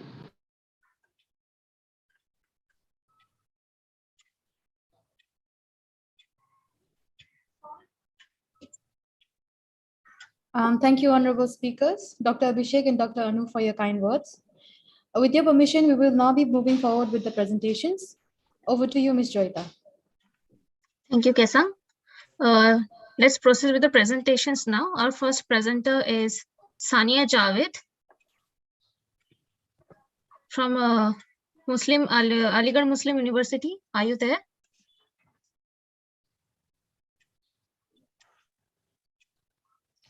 No, Sania is not here. Okay, then let's proceed with our next presenter, Reena Fogat from Department of Geography, Masnath University, Rohtak, Haryana. Anu, could you please send me the marking sheet where we can mark? We will share. Yes, sir. It will be shared, sir. Okay. It will be shared. Thank you. Thank you. Thank you. Reena, are you present?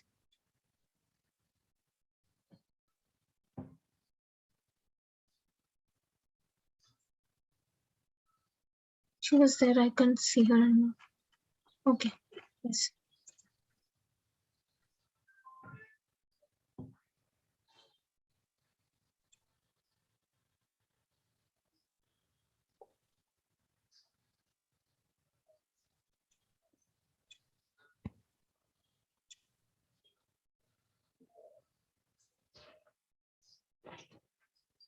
Yes, Reena, you may begin.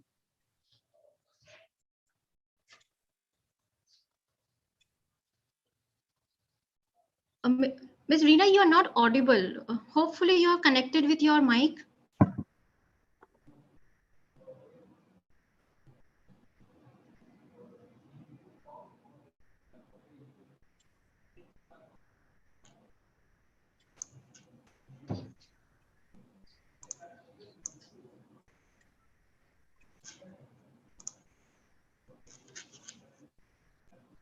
Reena, your voice is not audible.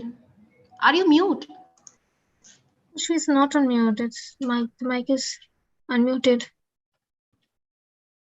Okay, she is joining from via phone, might be another device.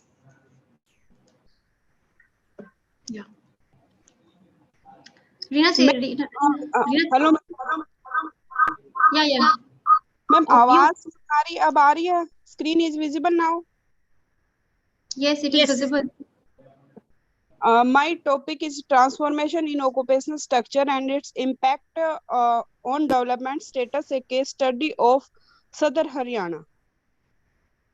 Definition accept. The concept of worker was first introduced in India in 1961. The Indian census has adopted industrial classification and made it synonymous as followed by the United Nations and also classified the economic activity of a person into 9 categories. During 1971, the census has refined its industrial classification constable. The definition of worker in India has been changing from census to census. According to Census of India 2011, any person whose main activity was participant in any economic productivity activity with or without compensation of wage or profit by his physical or by his mental activity was classified as worker. Census of India 2001. For the first time in 1981 census, however, a distinction was made between men and marginal workers. The men workers are those who worked in some economic activity over a period of 6 months in both the agriculture season. As per census 2001, rest of all workers are marginal workers. Topology. Register General Office Census Division divide into classification into 9 categories. First is agriculture, allied activity, mining, quarrying, manufacturing, electricity, construction, wholesale, transport, storage, financial intermediation, real estate, business, and others. My objective is to understand the key pattern of occupation structure of Southern Haryana, to understand the role of occupational structure in development process, to understand spatial variation in the occupational structure. Data and methodology. A mixed method approach has been adopted: quantitative, cross-tabulation, contact analysis. Scenario of occupational structure in Haryana. This table shows work participation rate in Haryana 2011 and rural, urban, and total. The secondary sector has the least proportion of workers. We can say that Haryana structural transformation also divides the usual path of invest by the primary to secondary to tertiary, and that is followed by the development nation. The process of movement of the workers outside the primary sector in Haryana is driven by the tertiary sector rather than the manufacturing sector. My study area is southern Haryana, Mahendragarh, Rewari, Nuh, and Palwal. Work participation rate is Mahendragarh, Rewari, Mewat, and Palwal. Rewari 50 and male and female 24. This is Mahendragarh 48% and 24 female. No, 39 male and 13 female. 44 and 14 is Palwal. Next, work participation gender dimension. This graph show Mahendragarh, Rewari, Mewat, and Palwal SC male work participant and non-SC male or non-SC female. This major sector, primary sectors, secondary and tertiary sector. This Mahendragarh primary sector is 49 and secondary 15 and tertiary 37. And Rewari 20 secondary, 40 primary, and tertiary 40%. This is new. 55% is primary and secondary, 31 is tertiary sector, and Palwal. 16 is secondary and 47 is primary and 37 is tertiary. Profession of men workers. This is men workers employers Mahendragarh, Rewari, Mewat, and Palwal. Men workers gender wise occupational structure of men workers, male and female Mahendragarh. Female is 69 and male is 45 gender wise occupational structure, and Rewari female is 64 and male is 34 जो primary activity, and Mewat 70% is female primary activity and 53 is male in primary activity. In Palwal 59 in primary activity female and 45 male participant primary activity. Main worker social group SC non-SC in Mahendragarh 23% and SC Rewari 19. Yes sir. Yes sir. Ma'am, please continue. I am audible, ma'am. Yes, you are. Yes, please continue. Reena, please continue. Challenge and way forward marginal by man activity 2011 Mahendragarh, Rewari, Mewat, and Palwal. Student is 2.73 and 11.35 and household or dependents or passenger or others. This is industrial category wise. Cultivations Mahendragarh 15.16 and Rewari 33, Mewat 26.20 and Palwal 5.98. Agriculture labor Mahendragarh 21.9 or Rewari 20.42 and Mewat is cultivation 34.57 and Palwal 16.5%. Allied agriculture 5.3, mining Mahendragarh 0.1, and electricity, gas, and water supply 0.06. Construction 8.77 or wholesale 2.34, transport and storage. This graph shows occupational category according to industrial category of marginal workers. Conclusion and summary. There seems a feminization of agriculture sector. There is a shift of workforce from primary to service sector. Rewari performs better in terms of occupational structure and its major workforce in engaged in better profession. Mewat lag behind in terms of its population share in high pay occupations. Mewat need special attention to achieve a balanced occupation structure. There is a lack of occupation diversity. Share of marginal worker in all selected districts in quite high, which requires policy intervention. Thank you. Thank you, Reena. Now I'll invite our next presenter, Dr. Minuta from University of Mysore. Reena, could you please stop your screen sharing?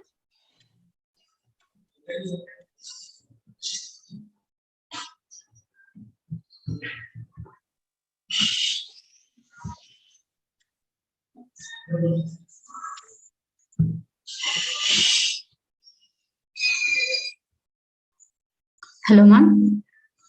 Yes, you are audible and your screen is visible. Thank you, ma'am. Good evening, everyone. Myself, Dr. Minutabi. I'm doing postdoctoral fellow under guidance of Dr. Jayashree ma'am from University of Mysore. So first of all, I'm thankful to the organizer who have given me an opportunity to present my research work here. So my topic is regional disparity of public healthcare services in Aura Taluk, Bidar district, a geographical analysis. So as you know that health is an invaluable gift of nature. It is one of the basic need of all human beings. So healthcare is an essential sector for the development of better standard of living. So the main theme of the healthcare is to provide complete facility to protect everyone from physically, socially, mentally health, to decrease the death rate and to increase the life expectancy of man. So adequate and appropriate health facility are very essential to an individual and society for its future prospects. So this is the objectives. The main objective is to study the spatial distribution of public healthcare centers and their services in Aura Taluk, Bidar district, Karnataka, mainly to find out the gap between the existing public healthcare facility and normative requirements of public healthcare facilities as set by the Government of India. So the study area is Aura Taluk. It is located in Bidar district, South Indian state of Karnataka. It is one of the 5 taluks of Bidar district. So the study area geographically lies between latitude 18 degree 25 minutes north and longitude 77 degree 43 minutes east.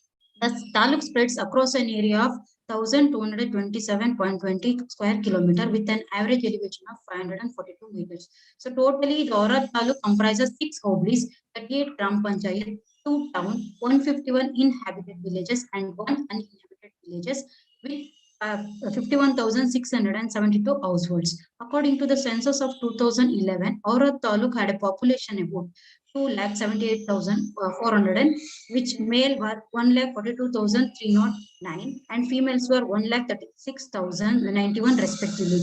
The literacy rate of Aura taluk is 58.37, out of which 66.52 males and literate and 49.84 females are literate. It is so the study area, it is surrounded by Maharashtra on the northwest, Balki taluk on south, and Andhra Pradesh in the east. So this is the location of Aura taluk, my study area. So the database and methodology is, I took the data present studies based on both primary as well as secondary data. The study was conducted hobly wise in Aura taluk of Bidar district. Secondary data related to public healthcare centers are collected from various offices like district health office and taluk health office. And the spatial data such as topo sheets of the study area at the scale of 1:50,000 are collected from Survey of India, mainly to generate the spatial villages maps involves the extraction of taluk and hobly boundaries from topographical map.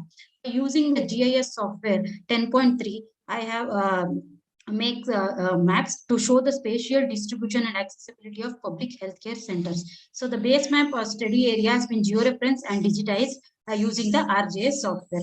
So the primary source of data have been collected through the questionnaire related to infrastructure and health workforce facilities in the hospital and personal observation also. And GPS has been used here to take the coordinate of all public health centers in the study area. And the collected information has been compiled and put in the form of maps and table for further analysis. Here, the data has been analyzed using some simple quantitative techniques like ratios and percentages. The spatial disparities of health centers was measured with the help of nearest neighbor analysis. So here, role of GIS is very important too in the healthcare application. Mainly, it will be covering database like management, planning, risk assessment, service area mapping, location and identification. So it will be used for the policymaker for better planning and also optimum utilization of available health resources, mainly for the decision-making activities. So here the factors considered for the analysis is population, area, and public health centers. According to NRHM norm, the healthcare in rural area has been developed as 3-tier structure based on the predetermined population norms. So this table shows the NRHM policy. For plain area, it will be 5,000 primary health center, 30,000 community health center, 1,20,000. Whereas hilly and tribal area, 3,000 for sub-center, primary health center 20,000 and community health center 8,000. The service will be covered. So here in the study area, the spatial distribution of public health center is as follows. So health sub-center will be 58, PHC is 9, and community health center is 2, Taluk health hospital is 1. Totally will be consisting 70 public health centers. So this is the location of the public health centers. It comprises Taluk hospital in Aurad Taluk, whereas Santpur and Kamala Nagar, it will be having community health center. Remaining the taluks is having a primary health centers location. So this map show the location of health sub-centers. So totally they will be having 58 health sub-centers. So this table shows the Hobley-wise distribution of public health centers and ratios to the population. Here in the taluk, they will be having only 2 community health centers, but the people are more dependent on the primary health centers, and the distance is very more to travel because the people is mainly based on the primary health center. But here in the regions like Dabaka and Aurabadi and Chintaki, so they will be having only 1 PHCs, and the Aurabadi they will be don't have the PHC because community or PHC they don't have. They depend only on Taluk Health Hospital because it is center city center. So and the PHC has been utilized mainly by the poor people, because of the socio-economic condition of the people. So this table shows the distribution of public health center and ratios to the population. So the total shows that will be 2 community health centers ratios 1,39,200 they serve, whereas the CHC NRHM norm is 1,20,000. Like this, they will be having a shortfall. Means they will be having an more population to take the service, utilize the services from this health center. So this table shows the Hobley-wise distribution of health workforce. So both the infrastructure facilities as well as the health workforce, they are very shortfall in this district. Dr. Minutha, yes, can ma'am. we go to the conclusion because Yeah, ma'am. Yes, ma'am. This both the table shows the Hobley-wise distribution of health workforce as well as the infrastructure facilities. So here it will shows that they will be having a scarcity in the infrastructure as well as the health workforce. So I use the nearest neighbor analysis. So it will be used for spatial distribution of health center are unevenly distributed in the study area. It is mainly used to know the distribution health center. So this method was developed by Clark and Evans in 1954.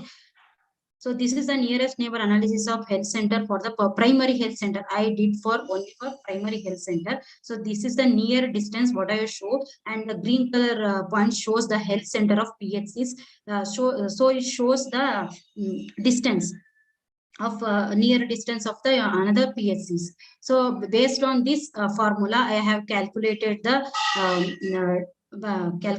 So by using this formula, Rn value has been calculated for 6 ODs. Ma'am, So please can Rn you just value sum of up? the study area is 1.33.24. So the study findings and suggestion is the study area reveals that the spatial distribution of health centers are unevenly distributed. So it will be differ from one Hobley to another Hobley. So it is not increasing as a public health center is not increasing in the place where the population is increasing. So it will be identified that they will be having a lot of gap between them.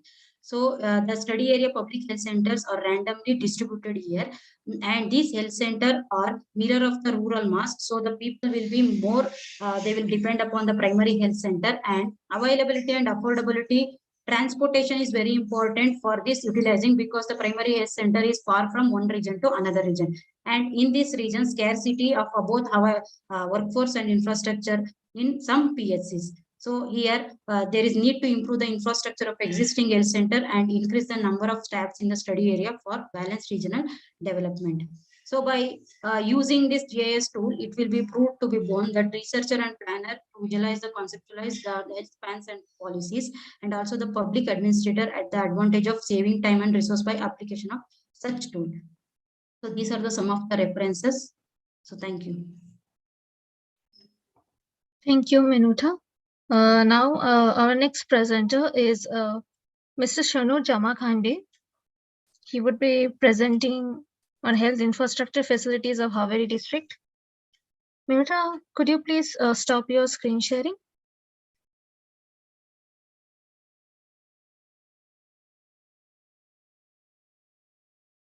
Thank you. Mr. Shanur?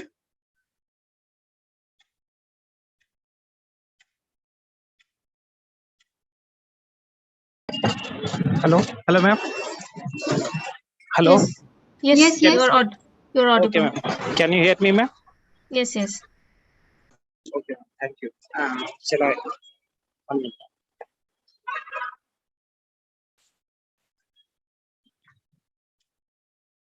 One minute, ma'am. I will on the my PPT presentation. Yes, yes.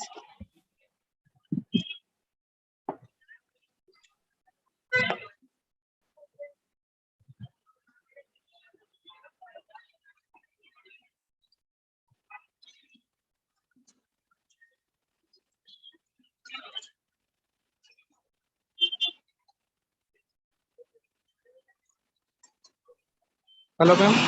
How to share PPT, ma'am? Yes, share option. There's a share screen option. Share screen.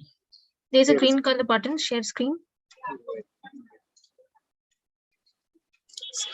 Screen sharing. Click on screen, entire screen, and then share. Okay, ma'am. I will search, ma'am. Yes, Shall I yes, share? yes, yes. It is visible, ma'am. Yes, yes, it's visible. Sorry. Good afternoon, everyone. Good afternoon, everyone.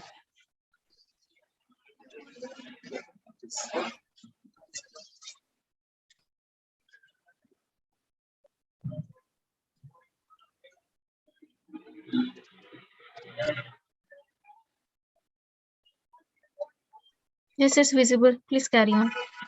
Is visible, ma'am? Okay. Yes. My name is Shanu Jamkandi, research scholar, Karnataka University, Dharwad, ma'am. Today I am presenting my paper on, my title is Health Infrastructure Facilities on Haveri District, a special analysis, ma'am. Okay. Introduction.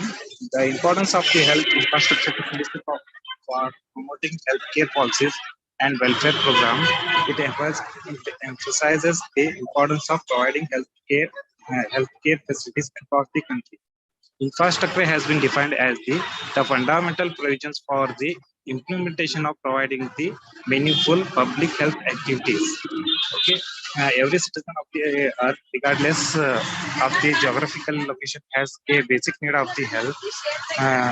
The health is the positive sign of the nation's ability to improve the contribution to the future development as well as the reflection for the next generations. Okay, ma'am. The robust health base and indication of overall development. Shanu, Yes, ma'am. Mr. Jamakhan. Yes, ma'am. Jamakhanji, could you please you just go to the directly your study area, your methodology, and your findings. Don't. Okay, ma'am. Okay. Okay, ma'am. Okay. My study area is the Haveri district. It is formed in the year of 1997. It is the Haveri district, and the district encompasses an area of 48,551, 4,85,156 hectares. Okay, it is lying between 14 degree 19 minutes north to 15 degree 09 minutes north latitude longitude, and the longitudes of 75 degree 0 minutes to east to 75 degree east. Okay, ma'am.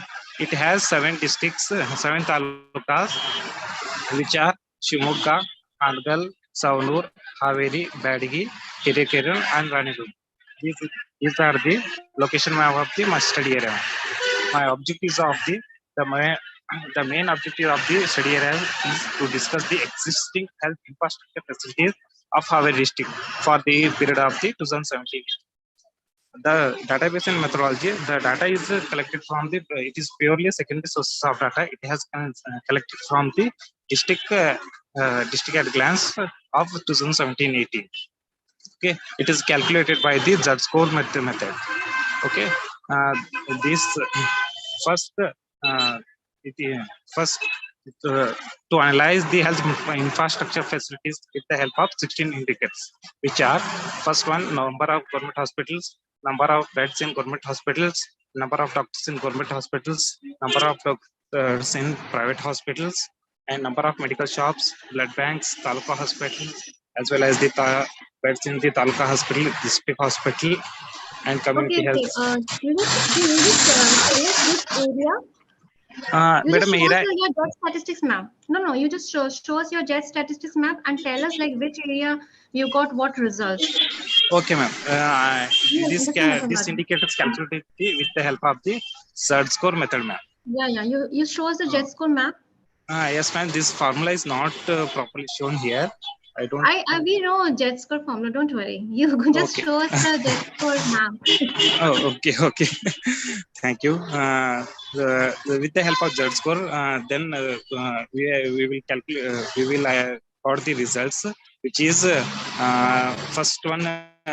Badiga district got minus 2.2612 and Hankal 0.2083, and as well as the Havit is 0.2174, Kirikar is 0.0726, and Ranebunur is 0.1083, and Saunur is minus 0.2471, and as well as this Shigam is minus 0.984. Okay, positive values shows high facilities, and negative values shows, ma'am, low level facilities. Here is the facilities. Then I categorize into 3 categories, ma'am: high, medium, and low. Okay, based on with the help of the Z-score method. Okay, in the high category, the Hankal and Havit talukas come under this category, ma'am. And medium, Hidekero, Ranipur, and Shigam talukas comes, and as well as the low level low infrastructure facilities are found in Patti and Sandur talukas, ma'am. The last one is the conclusion. The present study of the health infrastructure facilities of the Haveri district is not to offer to the mark. The research identified that the health infrastructure facilities are needful for the rural people as well as the urban, and also settled are need to upgrade and enhance the health infrastructure facilities in the Haveri district. Hence, the study has been brought up the classification of the talukas on the health infrastructure facilities, which helps for the planning strategy for betterment of health sectors in the district, and accordingly implemented it. Then only in the district may have the health life in the health field, ma'am. Thank you, ma'am. This is the. Thank you, Mr. Shanur. Sorry for the inconvenience of PPTs, ma'am. You can stop your screen sharing now. Okay. Now, I would request Chairperson Dr. Abhishek Shanta to please conclude the session.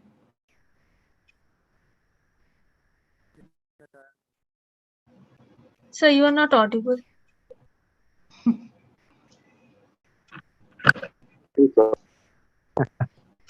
Okay, so I have already talked about, something related to the expert speakers, but whatever I felt that in this technical section, that people have already studied, intensively. Maybe there are some portions, which they should, need some more concentration, that how to present, and we also have some time constraints, so presenting that thing within a short period of time, that is also another challenge. But still, they have presented whatever the studies they have done in their respective degrees, or maybe in their respective researches. So we have learned many things from them, and I heartily congratulate them for this nice work. And again, I am thanking to the organizing committee for organizing a nice session even at this time. So I again thank you all. This is my side.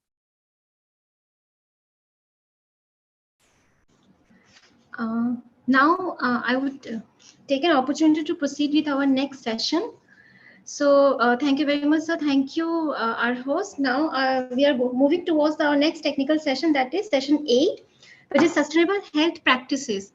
And for this session, I would like to invite Professor Dr. M. Shahidul Islam from Department of Geography and Environment, University of Dhaka, Bangladesh, and Dr. Ajnarul Islam from Department of Geography, Alia University, Kolkata, to kindly chair the session.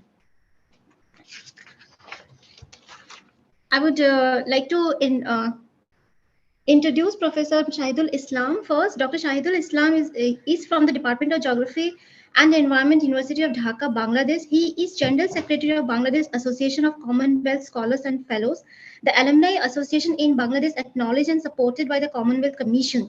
He has more than 30 years experience on various issues of natural environment, including geomorphology, coastal environment and dynamic sea level changes, physical oceanography, paleo environment, hydrometeorology, hazard and disaster management. Welcome, sir. Here we have Dr. Ajnurul Islam from the Department of Geography, Alia University, Kolkata. His field of specialization is geomorphology, geohydrology, hazard and disaster management. He has expertise in fluvial geomorphology, riverbank erosion. He has a lot of work on the control of the river morphology and so on. I welcome you all to kindly chair the session. Now, I would like to invite our keynote speaker of this session, Dr. Mansi Patil. Dr. Mansi Patil is currently the committee member of a Women in Hypertension Research Network, International Society of Hypertension. He is a committee member of Regional Advisory Group, South and Central Asia, International Society of Hypertension Committee member, Diabetes and CVD, American Society of Preventive Cardiology, Director of IAPE and Indian Association of Parental and Enteral Nutrition India. She is the co-founder of the LiveHealthyLife.com, Chief Program Officer, Lifestyle Management and Hypertension, Lifestyle Management and Hypertension and Nutrition, a core group of IAPEN, and also a consultant dietitian at various well-known hospitals. She has authored the book Lifestyle Management in Hypertension, IISC 2021, and has been a lead author. She has many chapters on omega-3 fatty acids and healthy aging, functional foods and healthy aging, and also she has written many chapters on the nutrition and healthy lifestyle. So welcome, ma'am. Welcome on board. Now I would request ma'am, Dr. Mansi Patil, to kindly deliver her lecture on living healthy with COVID. Over to you, ma'am. Thank you, Dr. Anu, for having me here today. And kudos to all of you for such a wonderful conference. Coming from a core healthcare, it's an eye-opener and it's an amazing academic feast that you've had over the past 2 days. Again, thank you to you and Dr. Pandey for thinking of me to be a part of this kind of a conference. I'll probably digress a little from the topics that you all have been discussing, where you have discussed healthcare, but I'll probably take it a little towards nutrition and break the monotony of the academics today. Just give me a second, I'll share my screen.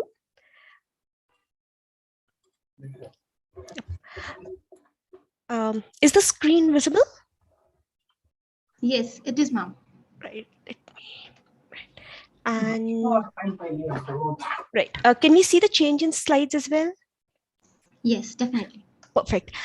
So when we talk about living with COVID, there are multiple aspects to it.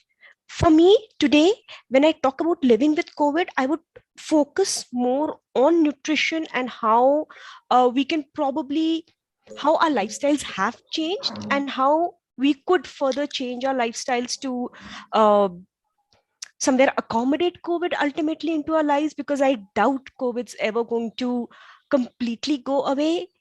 Virulence may come down, but again, like I said, it's difficult to completely eliminate COVID from our lives today. A lot of talk had been there. This is a last moment slide that I added, which talked about sustainability. Coming from a clinician's perspective, I would say that public health is one aspect, but it needs to start with individuals. We need to talk about sustainable health for individuals as well, where it is again a multimodal approach that we have.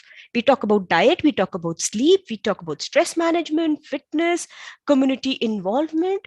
Until and unless we are at equilibrium with all of these, we cannot look at sustainable health, and ultimately there's no fountain of youth that we have. We all are going to age. What we probably are looking at rather is successful aging. But coming to a more nutritional perspective, how would all of you, Anu, we can have an interactive session here, right?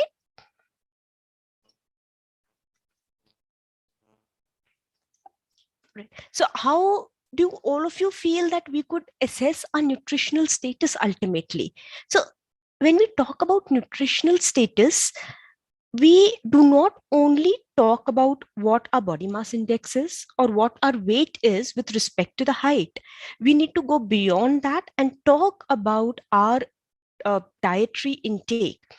Now, believe me, I've been practicing for almost 15, 18 years now. When we talk about dietary intake, people would come and tell me, all right, I've started with a keto diet or I've started with intermittent fasting, not realizing that it is dietary patterns that are important. So what have you been consuming over a period of time? It is not just a month or 2 or 3 months.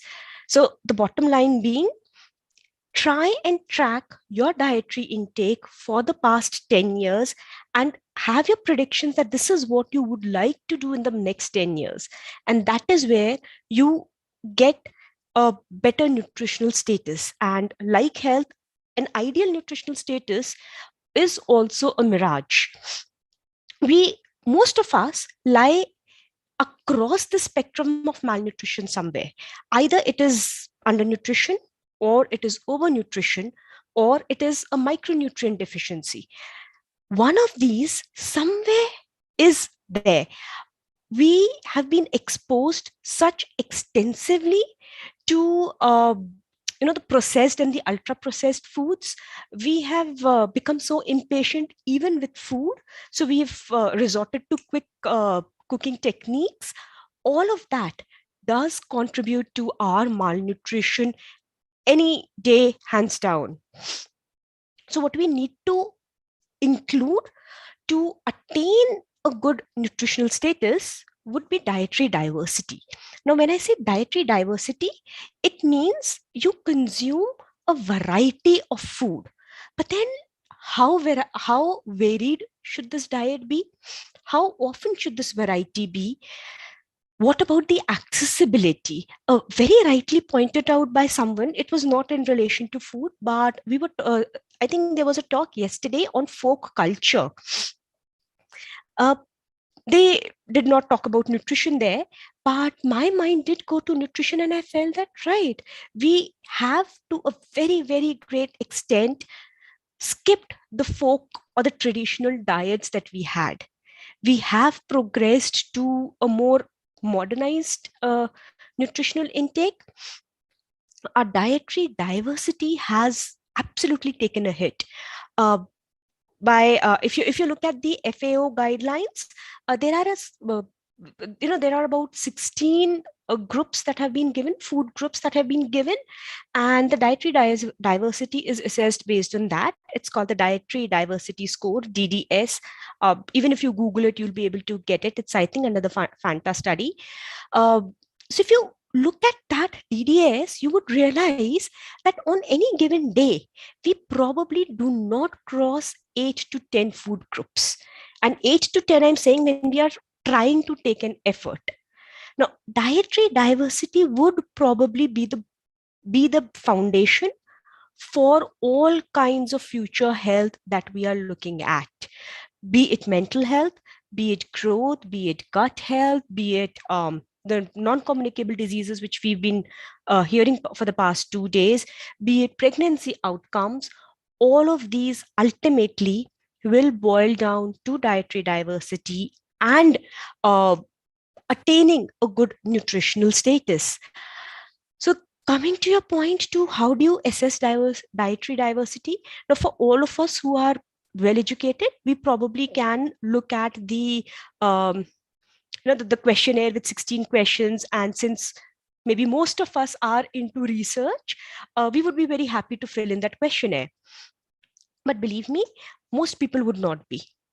And for them, the easiest way to assess someone's dietary diversity is to ask them, how many colors do you have in a plate for any given meal? Now, let's say you had we all had lunch today. How many colors were there in the plate with respect to the food? Anyone? How many colors did you all have? Or how many colors on an average do you really have? I think 3. All right. That's usually the case, right? 3. To achieve or to ensure that we have a dietary diversity, any idea how many colors should be there? For Ma'am, the serving? I don't think sir wants to say something. Sir, please. Sir, please say, sir. Sing, sir. Yeah, sorry. In my plate today lunch, there were 8 colors.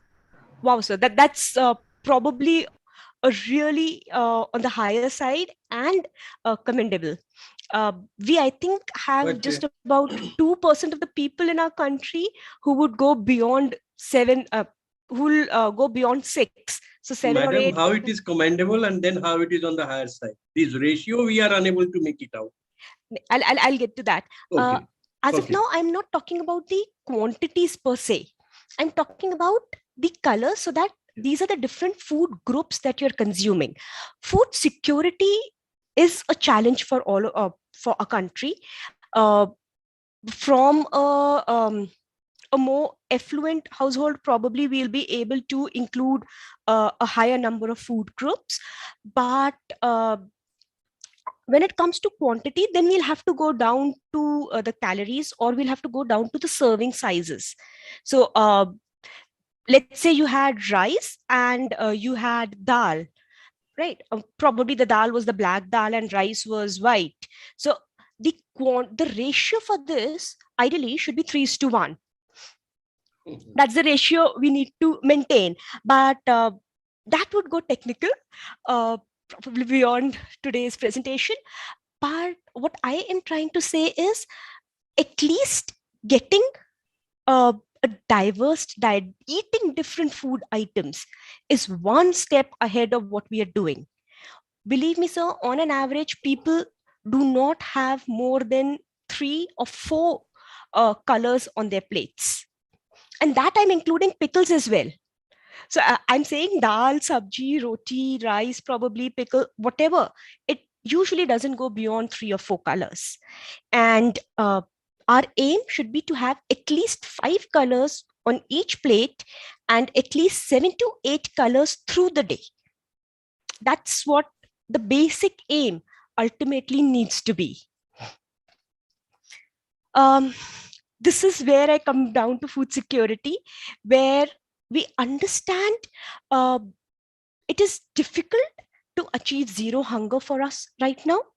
This is what the SDGs for 2030 are. And for that reason, we are looking at including fortified foods. Food fortification would help us in overcoming, to some extent at least, the micronutrient deficiencies. We still would not be able to overcome the energy deficit that unfortunately we still in our country do have. But micronutrient, yes, we should be able to achieve some kind of micronutrient, a better micronutrient status for our country. And that's why including certain certain foods which are micronutrient fortified would be a good option, especially with the kind of lifestyles, at least in the urban region, that we have, where again we are looking at quick meals, we are looking at eating very quickly, we rarely spend time on our meals, dedicated times for our meals. We are maybe still a lot into processed foods.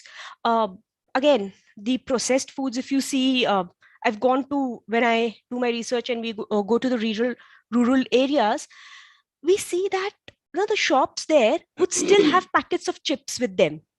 These people may not land up eating a complete meal, but they have access to chips and they would actually land up buying chips.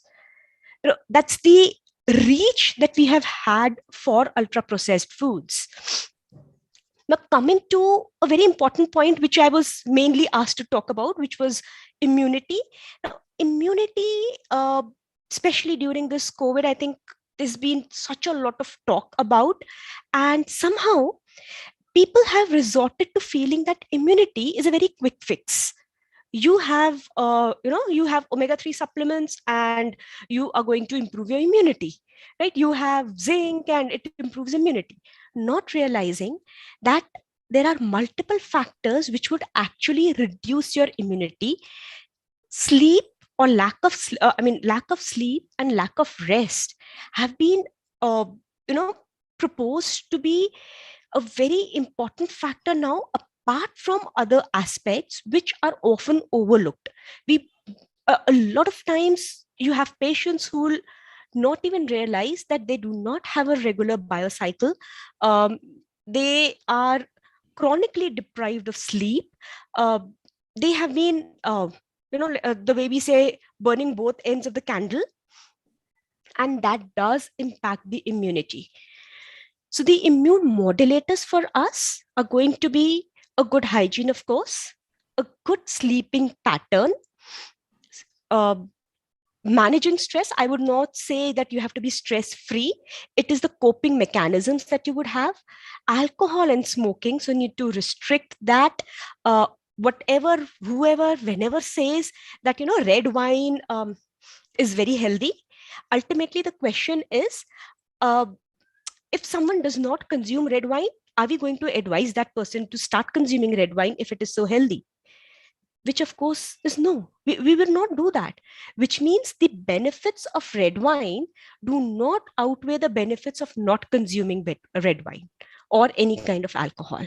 And of course, a regular workout schedule and exercise schedule along with a healthy, balanced diet. Now, coming to diet and immunity, which of these nutrients do you all feel would probably be the most important for a good immune function? I think these 6 have been talked about very often. So which of these 6?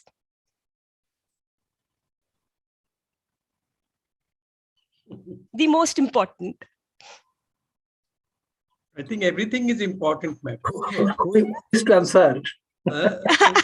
Once you are talking about diversity of diet, true, then the question of more important doesn't it? Very right, sir. But nonetheless, even a slight iron deficiency in the body reduces immunity drastically. And unfortunately, the very common perception has been for vitamin C, that if you have a poor immune system, have vitamin C. We end up bombarding people with vitamin C, and that is where we go wrong.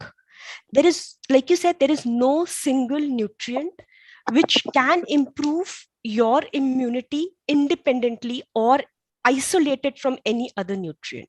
We need a combination of all of these.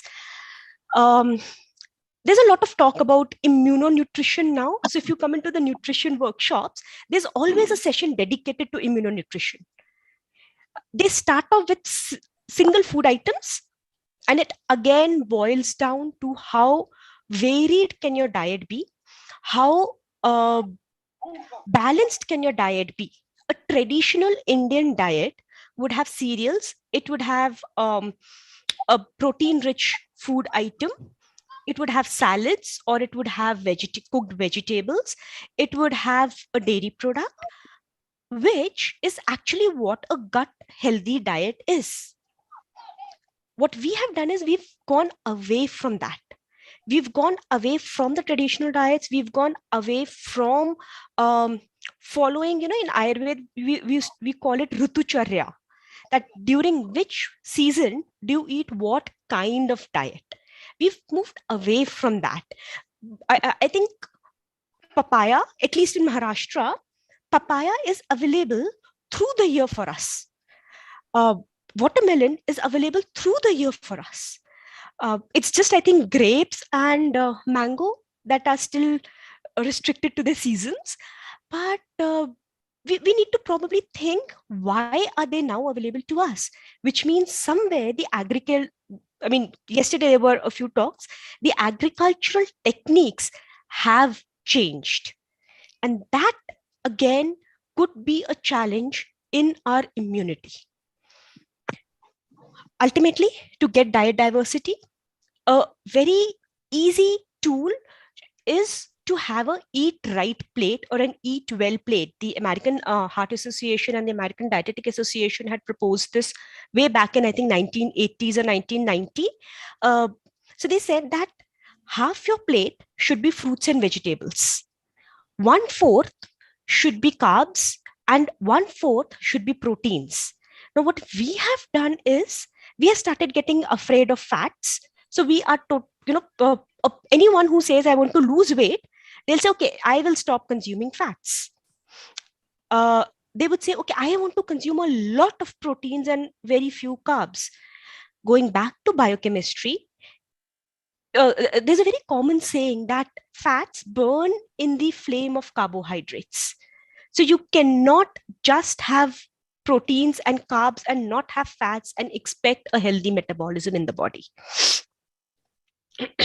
So what we do is have a variety, eat a rainbow diet, have at least 5 food groups, 5 colors in our plate for each meal, and at least 7 colors throughout the day. That would be our very, very first step to a sustainable health. Tips for eating healthy is something people have asked me. I have always, every time I make a presentation, my points change, because ultimately tips to eating healthy is mindful eating. You need to follow your hunger cues. You need to identify when are you hungry, when are you craving for certain food items. I mean, if I have had my lunch and then I want to just have a laddu, and if you give me a roti and I say that, no, I don't want to have a roti, I want to have a laddu, that is craving. If I'm hungry, it will not matter to me it is a laddu or a roti. I would eat it. So those are hunger cues we are looking at. You need to have a regulated lifestyle. Most people, I think Dr. Singh and all of you are way senior to me, you all would agree that the lifestyle, the regularity of timings of your meals, exercise, getting up, sleeping matters a lot when it comes to health. At our age, this generation that we are in now, that is one thing that we've gone wrong with. We've totally gone wrong with the timings that we have in our life. We don't mind skipping meals. We don't mind eating extra for a meal. We are shy to say that, okay, we need a break to have our meals. I've seen a lot of people would say that, okay, give me 15 minutes, I'll have my meals and I'll be back. That is the kind of need is for having a healthy lifestyle. And now coming to the hoopla that we've had in the past few years, in the past 2 years, they've been companies who've come out with turmeric latte. I mean, haldi ka doodh, right? It's nothing beyond that. Or ginger tea, or giloy, or tulsi, or vitamin D and zinc and omega-3 supplements. My point is, until and unless you eat, none of this is going to help you. None of this is going to build up your immunity or your health until and unless you've had your complete meals. You cannot replace your meal with these things. You cannot replace your meals with supplements. These are supportive. I'm not denying the advantages they have. I'm not denying the benefits that they would give you. But they are not, isolated pillars of health. What you would need is you have a complete meal and then you have turmeric. You have turmeric milk with it. But again, need to go back to the biochemistry and remember that if you're having turmeric, you'll have to add black pepper to it. That is how turmeric would actually act. It needs pepper for the metabolism that it's supposed to have within the body. Those are small points which, with all the marketing, are they actually get lost, and most of our, I believe, the Google knowledge would not talk about these. Gut microbiome, yes, I would agree. We need to improve, and that is because we have a lot of processed food intake. Otherwise, the regular meals that we have, if you have a healthy diet, you don't need to concentrate on gut microbiome separately. But if you have not been, or if you have been consuming a lot of processed foods, that is when gut microbiome takes a huge hit. You need to, even if you have curd on a daily basis, you have your vegetables and fruits on a daily basis, you are taking care of your gut microbiome. Now, when you talk about COVID specifically, the nutritional demands for whenever a person has infection would go up drastically. And that is what we need to take care of if a person has been detected with COVID or has been just recovering from COVID. We need to increase the energy and protein intake for this person. We need to increase the healthy fats for the person. I would not say that you need to have immune boosting foods. You should rather look at an immune boosting lifestyle, have a routine, take rest, reset, and then you have a routine again. Fluid intake is of utmost importance. Fluid intake does not include tea and coffee. Those are diuretics. So when you talk about fluid intake, it is all other fluids apart from alcoholic beverages and anything that has caffeine in them. When you are at home, especially most of us who have had to work, from home, plan your meals. Plan what are you going to have for the next 5 days. What would you have throughout the day? That is the way to go ahead. Otherwise, going helter-skelter with your nutritional schedule will play havoc with your mental health and physical health both. Just a few quick questions. Which food would be healthy? I think that's a very easy one. A chocolate flavored breakfast cereal or a chocolate flavored fortified breakfast cereal? Ideally, probably my answer would have been none, but yeah. Sorry, I am little interrupting you in the other direction. Sure. So when you ask this type of question, chocolate flavored breakfast cereals, for whom? For me, 15 to 45 years of age, 45 years to 60 years of age, or like aged person, senior citizen who have crossed 70, like that. That's why age bracket is very important. True, sir. With the 1 minute, madam.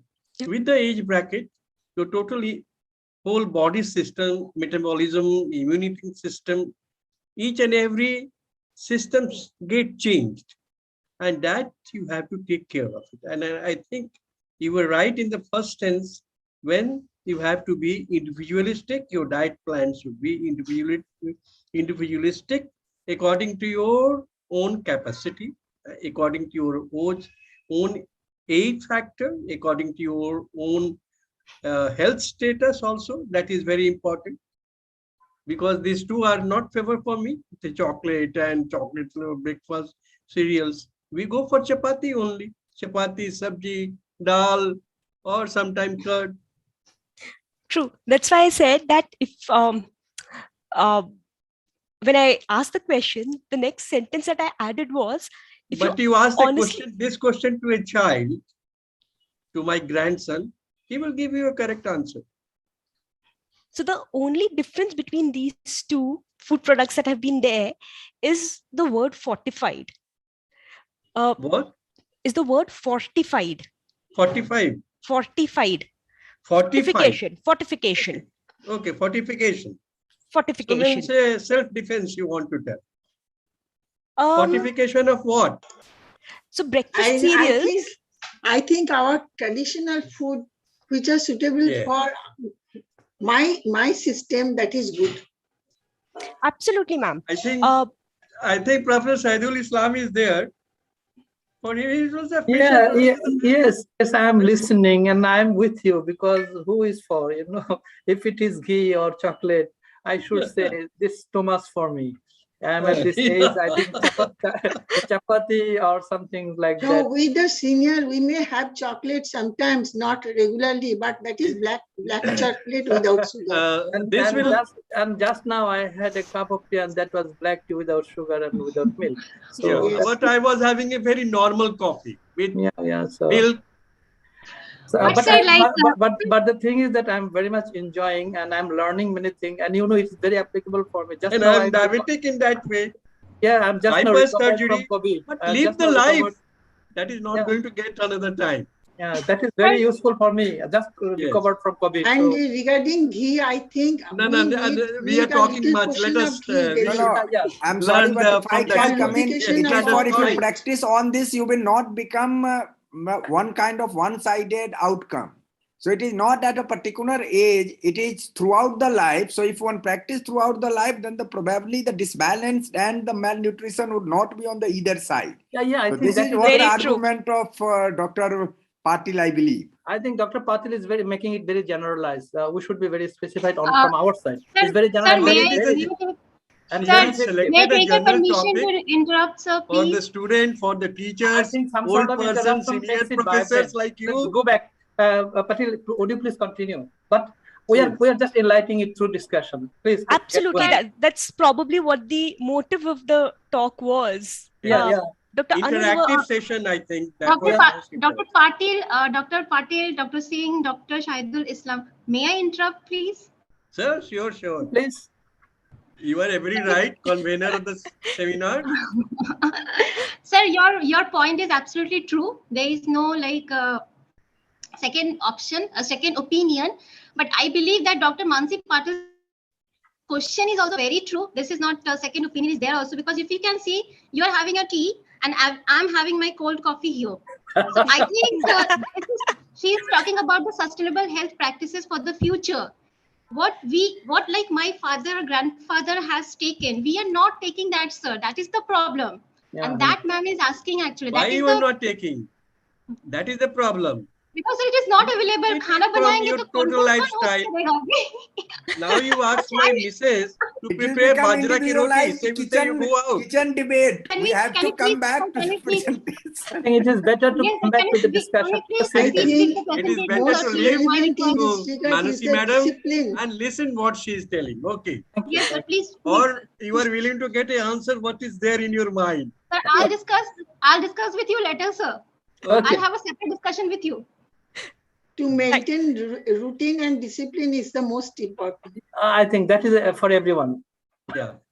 Yeah. And now over to you, ma'am. Please again, Dr. Patil. Thank you. I think the main motive for that question was to have a discussion. And whenever we talk about any food item, we will have to consider culture. We'll have to consider pre-existing health conditions. We'll have to consider the age. We'll have to consider even the preferences. So, but all said and done, when we have two food items in front of us, we would still need to make a choice. Which is better than the other?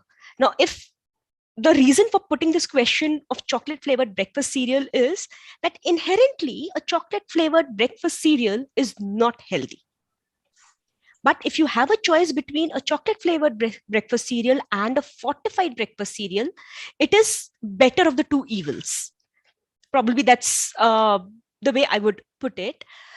Coming to ghee, again, a lot of controversy about is it healthy or not.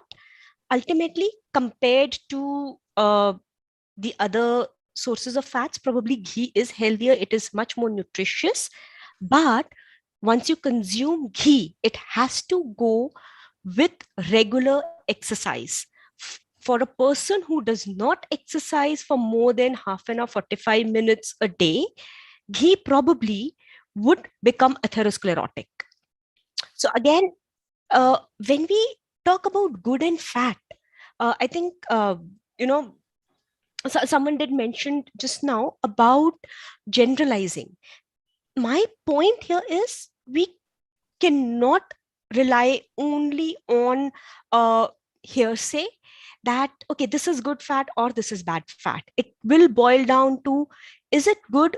In what condition, under what circumstances would it be good? I think this is a very straightforward question about one food item in this list which contributes to sugars.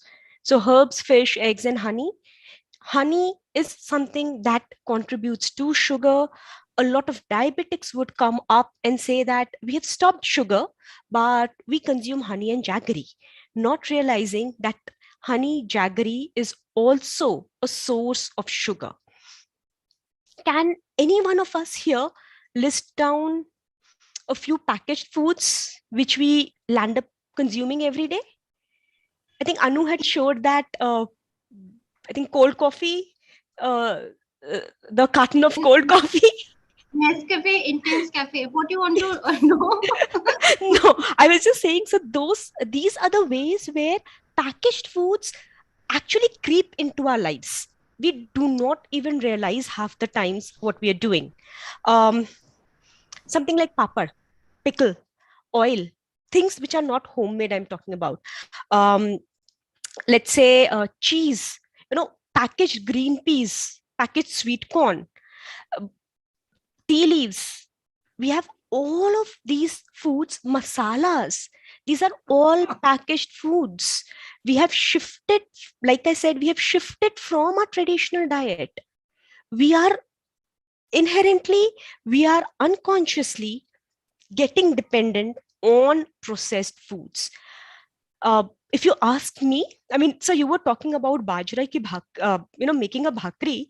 Believe me, if you ask me to make a garam masala at home, I have to think twice. I have to actually plan, all right, if I have to make garam masala, it's like, for me, it lands up being an effort. If you ask maybe people one generation above me, it was routine for them to prepare these things. The garam masala that we get, or any masalas, any foods that we would get in packets, will have preservatives in it. And that is what we are ultimately consuming. And then, my point again, back to turmeric latte kind of food items. Turmeric latte cannot overcome this packaged food intake that we've started off with. All right, so peanuts are legumes or nuts? Anyone? A lot of times when you tell patients that you should consume a few nuts, they would come back to you after a few weeks and say, oh, we've been consuming peanuts every day. So peanuts are actually legumes. The nutritional value changes. So whenever you are consuming a particular food, be careful about the terminology. It may say it is a peanut, but it is not really a nut we are looking at. Almonds usually have a very long shelf life, and that is because they have vitamin E in them. So, understanding the biochemistry is important. So when you are having almonds, you get omega-3, you get vitamin E. And again, my point is, if you can get these nutrients from the food itself, there is no need to start off on supplements.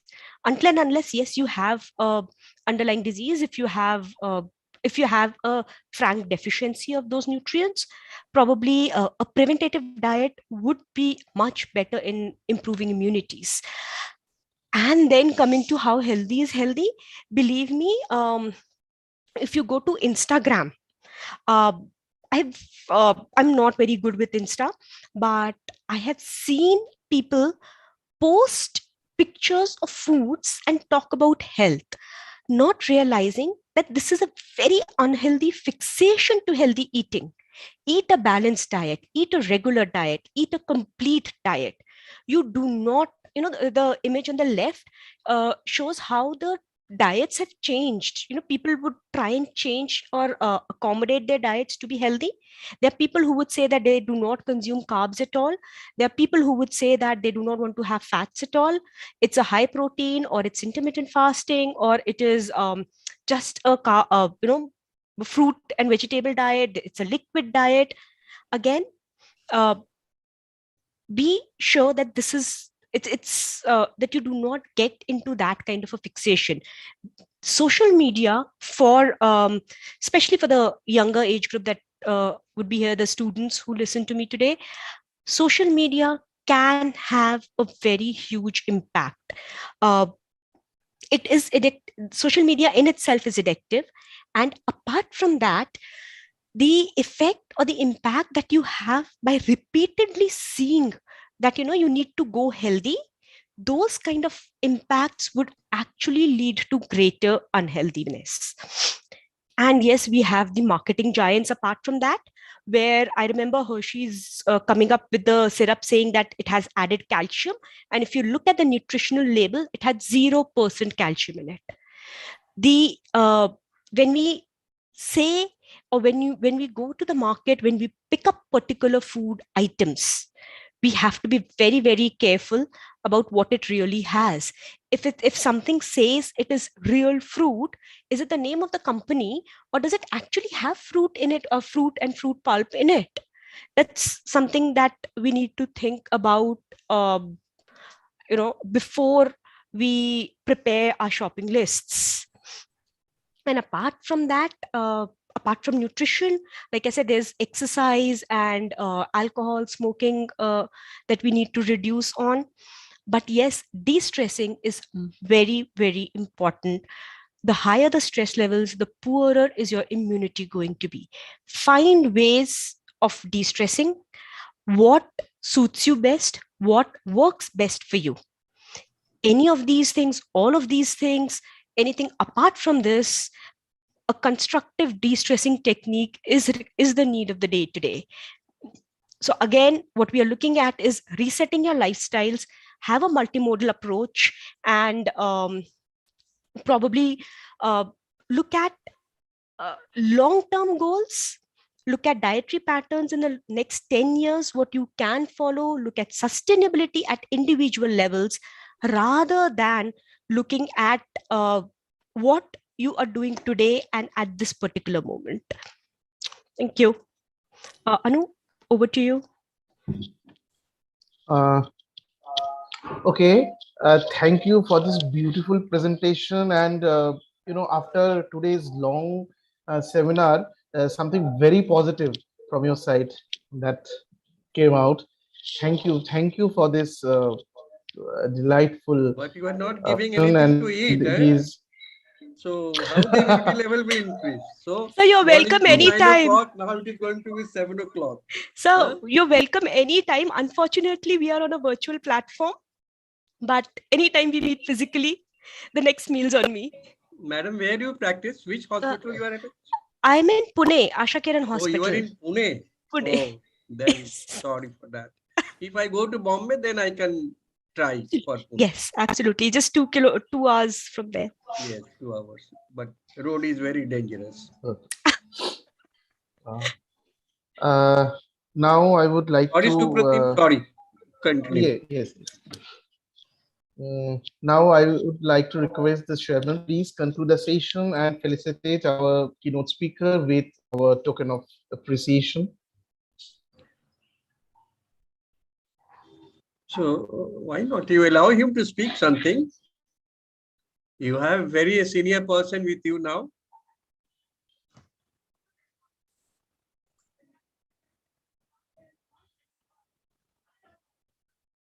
So this is a small token of love from our side. I would request our chairpersons, Professor Shahidul Islam sir or Dr. Ajnarul Islam, if you want to say something to our keynote speaker. Thank you very much. I should say that if I say about my own interest, my expertise, actually regarding this kind of food intake and food lifestyle, my expertise is nearly zero. But I learned many things from this discussion. Every day I'm listening it from my family member, particularly from my, better half, how healthy food, what healthy food, how to take it. But today I learned many things from a professional person who is doing exercise or practice for many, many years. And that is very, very informative for me particularly, but of course for all potential COVID patient and the patient and the person who has already suffered from COVID and how to restore their health. Nowadays, I fully agree with you that lifestyle is very, very important. It is not only the amount of food what we have taken, it is the management of food. Actually, how the food are being managed and the type of food, quality of food, quantity of food, and even the process of cooking of food is also part of management. If not, the way of serving the food also part of management. Yes. And the body itself is an engine. It requires its food just on time. And if I delay or betray with that time schedule, then my health will betray with me. I fully agree with you, particularly for the generation we are now running, your generation, as you mentioned. And I understand some of my students are listening. I can see their name. And nowadays, because of some modernization, demand of the society, our lifestyle has been changed. And we have very little control. I should say control or managemental tools regarding our tradition, South Asian tradition or Asian tradition, our Bengal tradition. We are just removing away from this kind of tradition, which is very, very effective and very, very, nowadays we are listening about some sort of what you say. This is just because of the COVID. But if the COVID is over, we'll forget everything. We'll again be addicted to our, fast food and other things. But of course, the presentation like you, as you give today, for us, for the people, for the public, it's very, very effective. I'm personally very impressed about your presentation, and the seminar itself or webinar itself is very time demanding. And the way I said it is another part of the COVID, that way you are in Pune, you are in Pune, I'm in Dhaka, another in Kolkata, without any passport, without any visa, or without any, just from our drawing room, our bedroom, we are connected to each other, But the thing is that life is, we have one life, and that should be very manageable. And we are nearly at the end of our life, nearly, not yet, but nearly at the end. But the people who are coming, particularly my students and then the mid-career people, you should manage your health. And the best management, you should manage your food and give adequate time for your sleep, and particularly for time management. And from my side, I'm acknowledged. I'm thankful to the organizer that has invited me to chair this session. As I said, I'm a physical geographer. I understand the coastal dynamics, coastal process. But nowadays, I am in health geography, and that is an integral part of our society, our life. So without good health, how can I be a good physical geographer? So thank you very much, organizers, particularly Professor Singh sir, for inviting me from this occasion. And we'll be together. I'll be with you always. And thank you from my side. And my another, chair, Dr. Aznarul is there, I think. Should I request? Yes. Yes. Good to... evening, everyone. Very nice hearing from Madam Patil. Actually, the same thing will be echoed in my voice also, because I also belong to physical geography background. So I have also zero level of expertise in the field of these dietary choices and the food habits and the diseases, etc. But the thing is that I have learned a lot of things from Madam Patil's presentation. And definitely it has illuminated so many people who are presented over here in this direct platform. And I think it is also being streamed on YouTube. The people are also getting benefited from there. And some of our students, they're also hearing this particular session, and they will be benefited, obviously.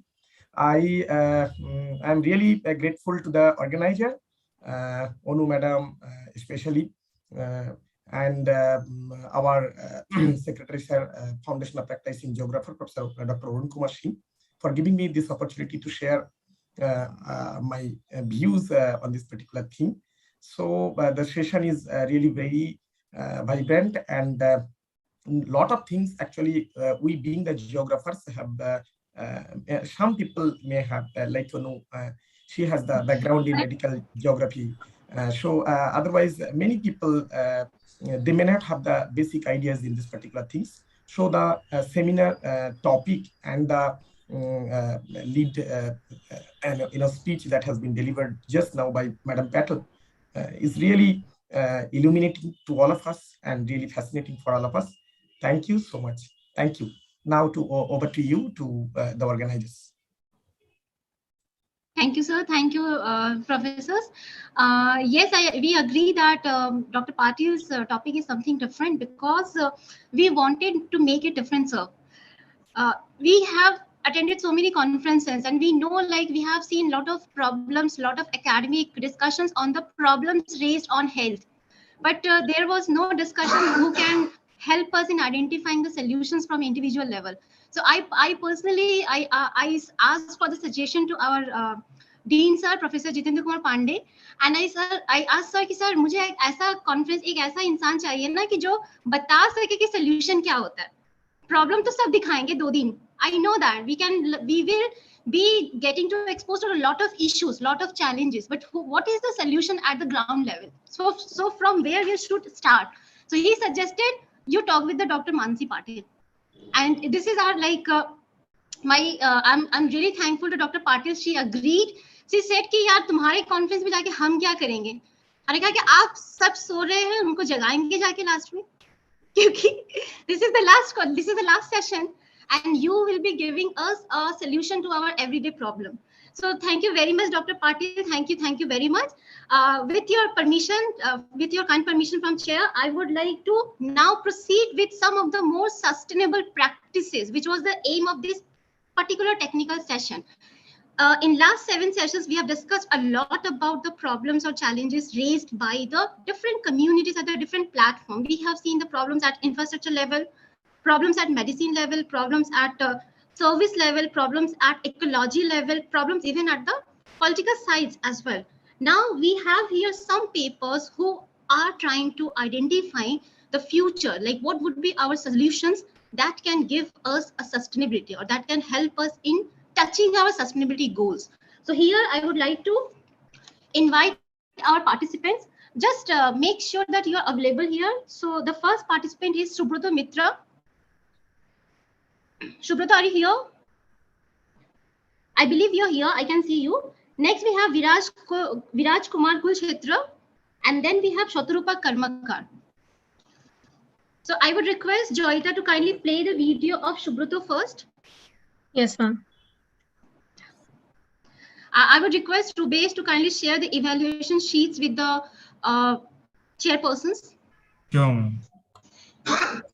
So in this session, we have 3 major papers and then 3 posters. Can I please confirm if it's audible? Research work on rainwater harvesting has been.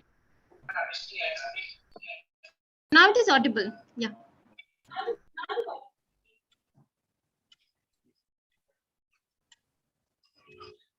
And reviewed carefully.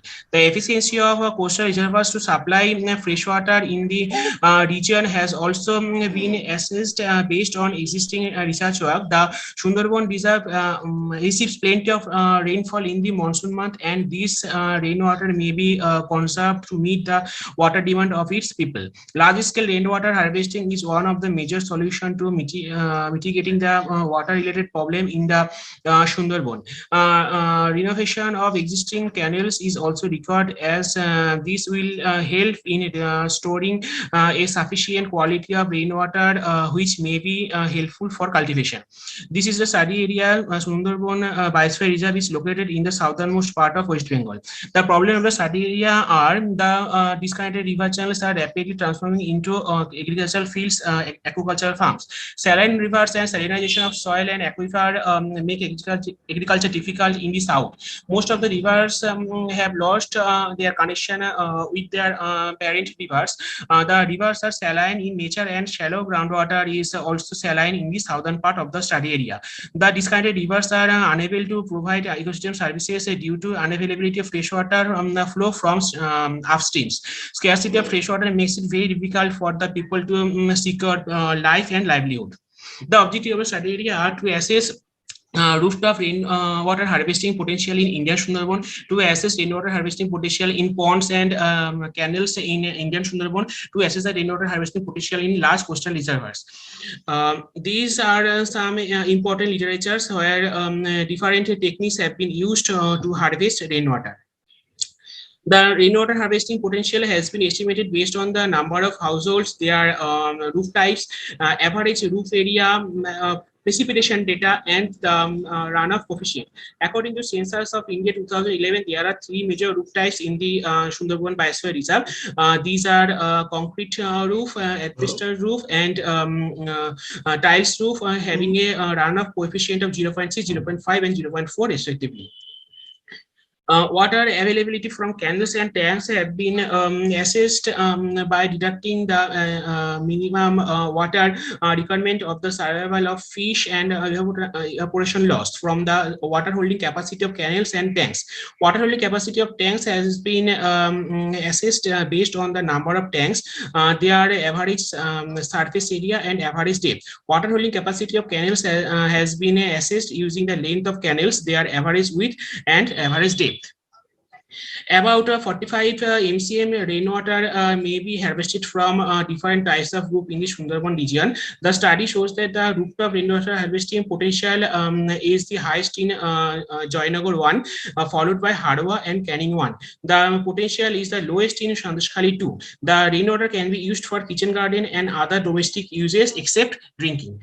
The city blocks of Sundarbans have a dense network of canals which can be utilized for rainwater harvesting. Most of the canals of Sundarban area have decayed with the passage of time and are unable to hold in a significant amount of water. The total surface area of the fresh canals have been estimated at 66.18 square kilometer from high resolution satellite images. Out of these 66.18 square kilometer of canals, the Sundarban Affairs Department have re-excavated around 12.28 square km of canals, which have a potential of to supply 20 MCM fresh water during the dry season. The remaining 53.9 square km of decayed canals or channels or nalas might be restored to get additional 40 MCM water through rainwater harvesting for agriculture during the Lyme period. The diagram shows that the blockwise freshwater availability from canals in the present and restored scenario. It reveals that the highest amount of freshwater will be available in Bashanti after the restoration of the canal network. The northern blocks will not receive sufficient freshwater from canals, as the canals in northern blocks are connected with the Pitadhuri river system and therefore saline in nature. The lowest amount of freshwater will be available in Harwa in restored scenario.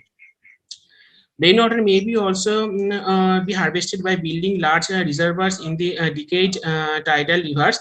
Capacities of the reservoir corresponding to the maximum and minimum reservoir level were estimated as 102 and 45 million cubic meters respectively, and the effective water volume between the two extreme levels was about 57 MCM or million cubic meter.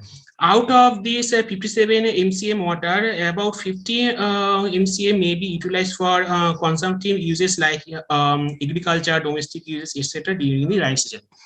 The water demand for drinking and domestic use in Sundarban Biosphere Reserve has previously been estimated as around 65 MCM. There is no water deficit, but the water is not easily accessible. The present study shows that the rainwater harvesting has a potential to meet the water need of drinking, domestic use, and agriculture.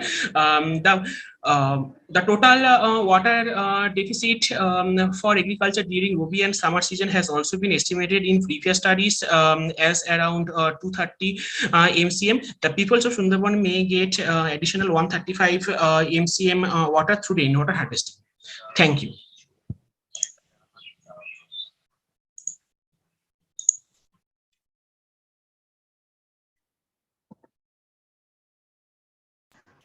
Thank you very much. Joyita, now I request you to please present second video by Viraj Kumar Kulchetra. Participant, please be here to address the Q&A session.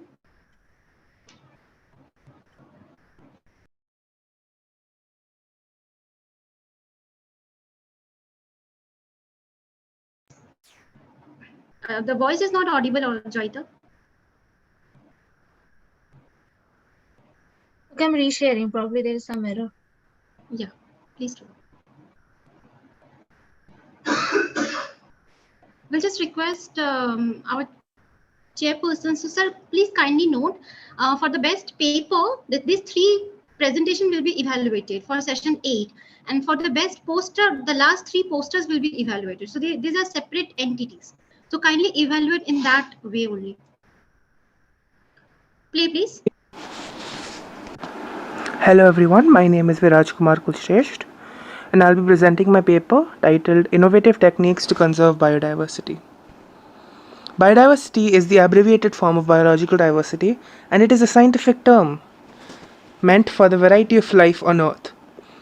It refers to the species, the ecosystem, and the differences in genes within a single species. Protecting and restoring nature and biodiversity is not just there for a moral issue, but it is also vital for our health and well-being. Change in biodiversity in any area can be due to one of 3 basic ecological processes: invasion or foreign species, progressive succession, and retrogressive succession. Technology and conservation efforts. Technology and advancements are key to the progressive society, enabling positive disruptive change and bringing about innovations across sectors.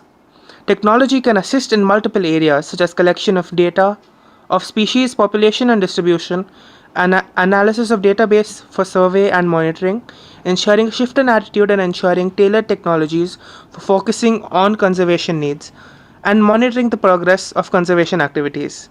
In this paper, I have discussed four such methods: camera traps, automated bioacoustic monitoring devices, genetic analysis and DNA barcoding, and remote sensing imagery.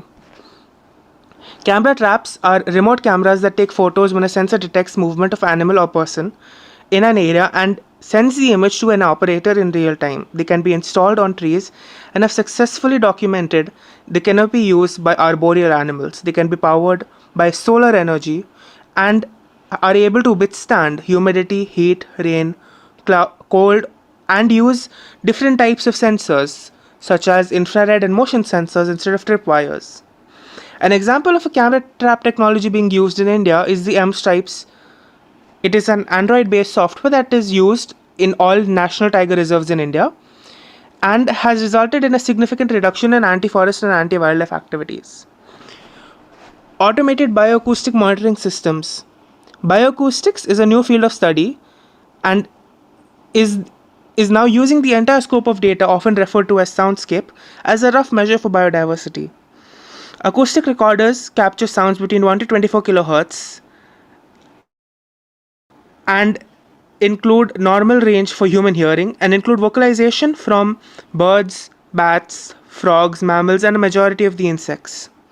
These acoustics provide a rough estimate for biodiversity, allowing researchers to determine whether conservation efforts in these areas is effective or not.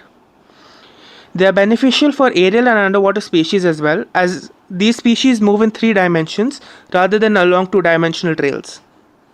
Monitoring bioacoustics in a forest can aid in conservation efforts in these forests. Genetic analysis and DNA barcoding. A DNA barcoding is a tool for rapid species identification on DNA sequences. It provides new answers to questions that were previously beyond the scope of traditional disciplines. A biological specimen is assigned to the species using DNA barcoding. It is a preferred forensic scientific tool in cases that involve sale of incorrectly identified food. It allows users to efficiently recognize species while also hastening species discovery. It compares DNA samples of unknown identity to a reference database using a gene found in all animals. Remote sensing imagery. Remote sensing imagery is the art and science of identifying, observing, and measuring an object without coming into direct contact with it. It encompasses a wide range of tools that include satellite imagery, lasers, and unmanned aerial vehicles. It can collect a massive amount of data without coming into direct contact. Terra-I is an artificial intelligence program that predicts how green a given habitat should be based on real-time rainfall data and compares that prediction to images of the habitat from Earth monitoring satellites.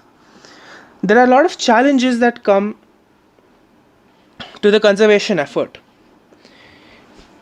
Some of these challenges have been mentioned below and have also been highlighted in the paper. Biodiversity ensures the structural and functional foundation for all ecosystems for the sustenance of mankind. Effective managing and planning, therefore, is mandatory to curb encroachment or support threatened species and support other efforts.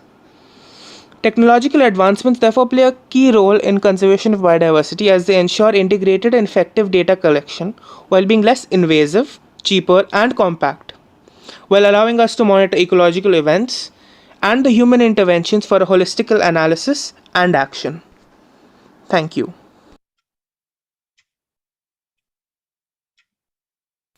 Thank you, Viraj. Now I would request Joyda to kindly play the video of Shatrupa Karmakar, who is from University of Queensland, IIT Delhi, Yukidar Academy. Please confirm if it's audible. She's present. She's here. Is it audible? No, it's not audible, please.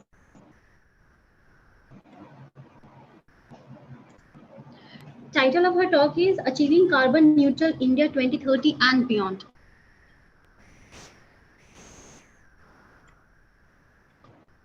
So I will be talking about achieving carbon neutral India 2030 and beyond. India at present is the third largest greenhouse gas emitter in the world, and the factors are it already has a large population base, the economy is growing very fast, and it depends primarily on the coal-based manufacturing process. The study actually aligns with the zero carbon pledge that was taken in COP26 that was organized in Glasgow in the year 2021. Also, the country now faces an increase in carbon inequality and the brunt of health issues, which are not faced always by those who emit, rather mostly by the poor section of the society. And India is currently facing urban transition, which also leads to more regional differences and this increasing rural-urban dichotomy. In this context, I would like to advocate specific recommendations for India to achieve 400 metric ton carbon dioxide equivalent abatement by 2030 based on the carbon abatement cost curves which was generated by McKinsey & Company, and also I would like to focus on the access aspect towards policy measures. Here I have followed a mixed research design involving content analysis and also secondary database analysis.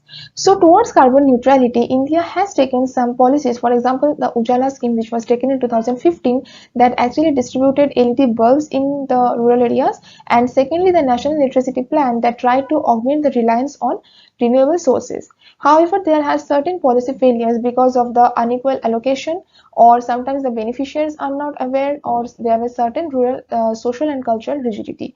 Now, renewable sources, however, they account for almost half of the total capacity for power generation in India, and 3% of Indian GDP actually goes into energy sector, with the bulk being allocated to the renewable energy sources. So there have been in many short and long-term measures in the existing literature, and also there is this need for adaptation and mitigation strategies that have been focused again and again in the existing literature and scholarly documents. So there is this MAC curve which actually started gaining popularity since mid 2000s. Here, abatement basically means the cost for clean production without emitting any greenhouse gas, and marginal abatement cost is the cost which is required for 1 unit of pollution or carbon emission. MAC curves can be either expert based or model derived. So here the curve that I have used, which was generated by McKinsey & Company, it is the expert based. So this curve is independent of taxes or subsidies, and it presents both the present scenario and also the alternate scenario or the post abatement scenario. So I have proposed 3 scenarios because India has already certain regional differences, and all the scenarios can be applied depending on the characteristic of the particular region. So scenario A is the abatement cost centered approach, which focuses on transport, agriculture, habitat, industry sector. So here this is crucial because already industrial sector contributes to a lot of greenhouse gas emissions. So in industrial sector should be actually focused upon. Secondly, the abatement potential centered approach, which focuses on solely the power sector, and it actually aligns with the International Solar Alliance of India, and also the fact that nuclear power sector actually has high potential because it is currently the 5th largest source of electricity generation in India. Thirdly, this is a balanced approach which focuses on all the sectors, and here the good points are that the benefits of hydropower generation can be actually gained from Indian monsoon, and also it focuses on modal shift in the freight transport or modal shift towards public transport inside the transport sector. So that is important for sustainable urbanism. Now, Therefore, it is evident that there is a continuous inefficient use of energy at present in India that actually hampers the public health, and also there is this policy and practice divide. So what is needed is the generation of awareness among people, and also the way to change the behavior of the people. And because marginalization and deprivation remain as obstacles, so affordability should be actually considered as a factor behind any policy implementation or policy advisory. Finally, COVID-19 pandemic seems it actually emerged as a necessary evil because of the reduction of population movement or transport movement. So there has been reduction in the carbon emission, but that is not the permanent solution. So this is the way we should rebuild the development path, and we should augment more resilience. Finally, there should be actions which should be taken for carbon emission reduction during urban transition. Since this urban transition is happening very fast, so it is better to devise certain measures before any further hamper is being done, or before there is any worsened effects. Thank you.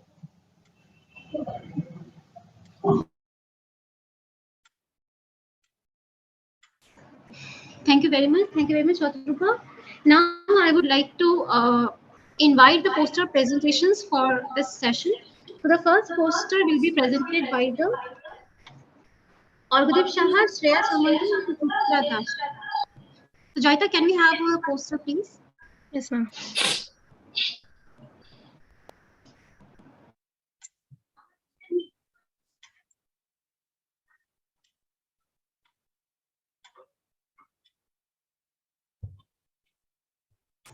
It is not audible, Joyita. Still not audible?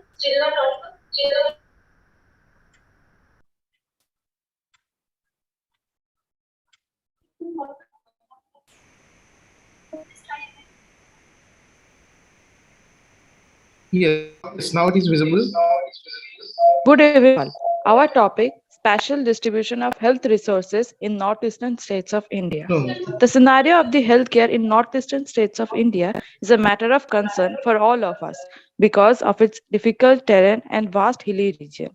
According to the report of 2015 and 16, Government of India has identified many problems in this region, but in few decades, health sector have also geared up with the introduction of modern technology.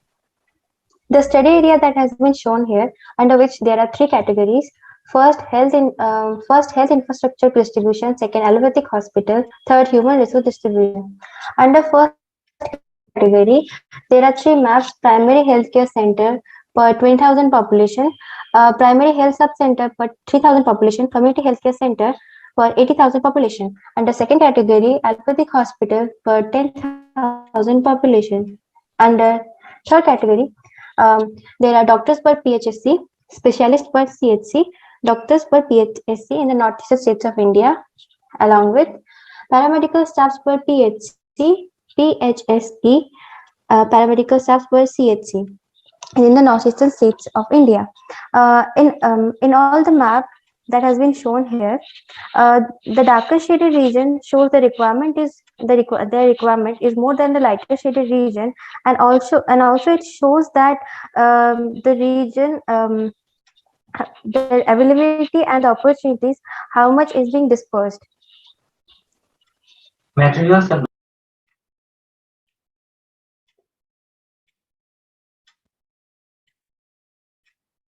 Okay, can we have the second poster, please?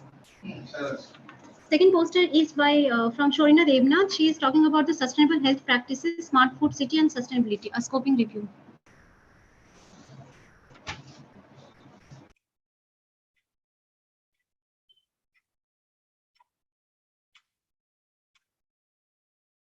Is it visible, ma'am? Yeah, it's visible, but it is not audible. You will say. No, I will say. Yeah. Okay, take 1 minute only. Yeah, my work is on basically a literature review based work. This is my topic is the sustainable health practices, smart foods, and the sustainability scoping review. So with the new era of rapid urbanization and urban food system becoming very complicated and imbalanced, and there is a lack of sustainability. So to overcome that lack of sustainability and reach toward the sustainability, more and more cities have been incorporating the new urban food strategies. So my literature review is based on that. I have done the bibliometric analysis for the 249 articles that have been extracted from the Dimension database. And my objective of this literature review was to explore the approaches of food management system in developed and developing countries, to identify the present status of the food management system under the umbrella of Smart Food City, to determine the role of stakeholder in the building sustainable food management system by adopting a case study of Kolkata. So as you can see, I have chosen my case study, the Kolkata metropolitan area, and for the methodology and this result, it can be seen through a flow chart. So, and my research questions are what are the existing approaches of food management system of developed and developing countries? Do the theme of Smart Food City may solve the challenges of food management system? Or what are the key roles would be the stakeholder building a Smart Food City?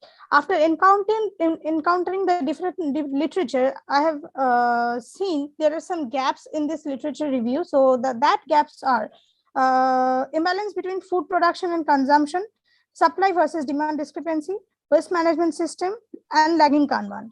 Here I have given some of my references for this post literature review. Thank you. Thank you very much, Chorina. Now, can I have a quick presentation of Joyita? She is talking about the identification and exploration of the policy gaps in medical tourism. Is my screen visible? Yeah, it's visible. So my topic is also research-based review. It is on identifying the policy gaps in medical tourism. I have taken the data from 2000 to 2022 to analyze and understand what are the major policy gaps that have been seen in the recent times related to medical tourism. The objectives of my study have been to understand what are the factors that reshape medical tourism spaces, to identify the policy gaps, and to determine a sustainable medical tourism policy in general. My research questions have been who are the major stakeholders that reshape medical tourism spaces, how global tourism policies influence medical tourism economy, and what could be the possible sustainable medical tourism goals in post-COVID period, and how we can achieve them. From my study, I have seen that there are gaps related, that there is not enough study related to policy-based study. There is a lack in global level policies and also country level legal framework. These are the references that I have taken, and this is my methodology that I have used from where I have analyzed the papers. Thank you. Thank you, Joyita, for the quick presentation. Thank you very much. And with this, we have come to the end of this our 2-day-long conference, sir. So thank you very much. Thank you very much to every participant, and congratulations to everyone. Now I would just a moment, sir.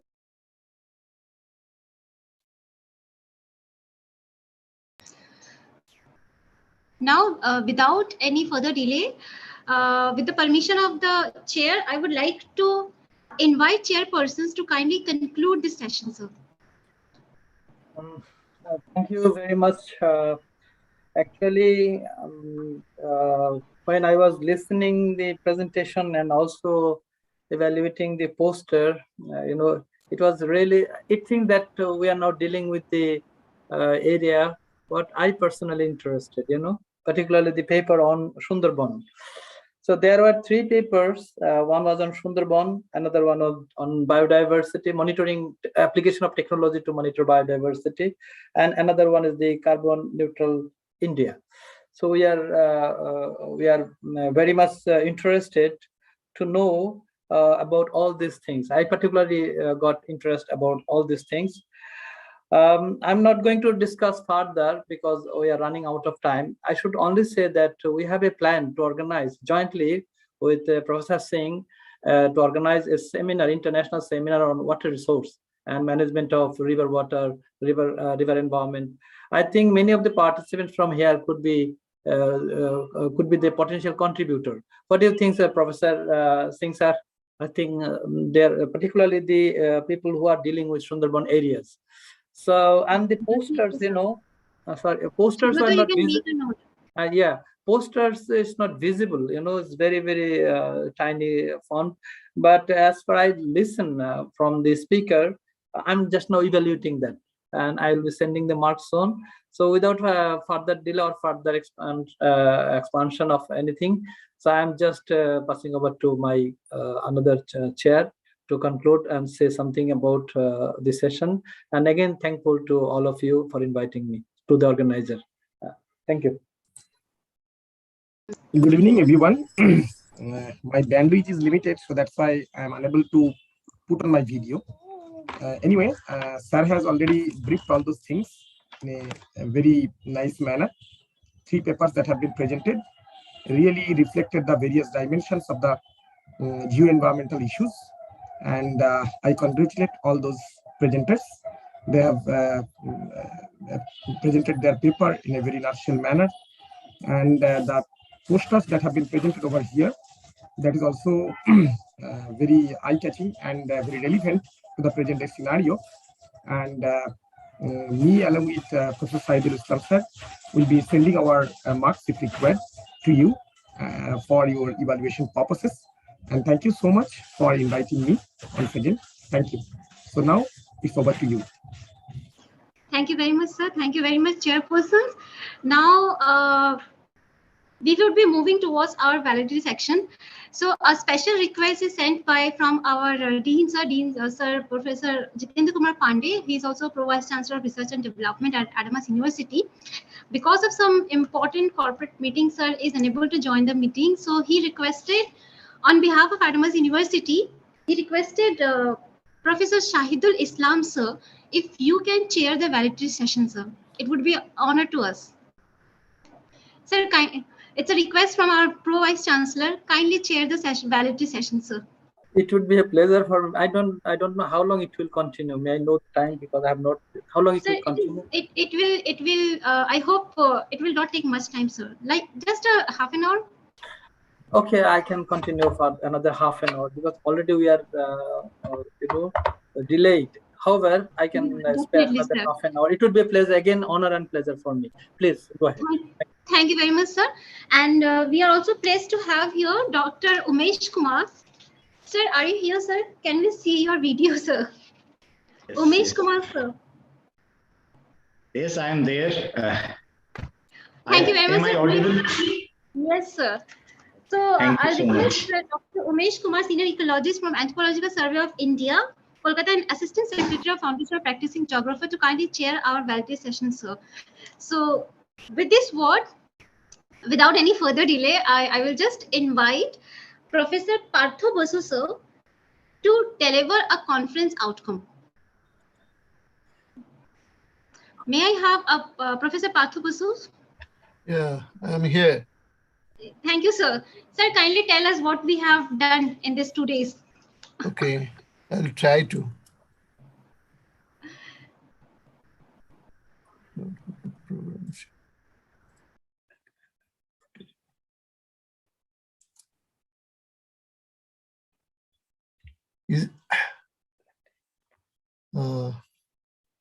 Actually, it is a practically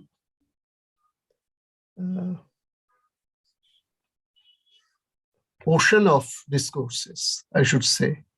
I was trying to find out some. Am I audible? Yes. Very much, sir. I was trying to find out some adjective, and practically, I thought that it would be an ocean of discourses. However, respected chairperson, sir, Professor Shahidul Islam, Professor Umesh Kumar, respected delegates from different universities and institutions, my colleagues and students. Now, when I was given this responsibility, I was searching through the abstract volume. What is there in this volume and what are the abstracts? Our seminar, our conference, international conference, is on environment and health, frontiers ahead. Definitely a topic of the day when we are suffering from COVID for about more than 2 years.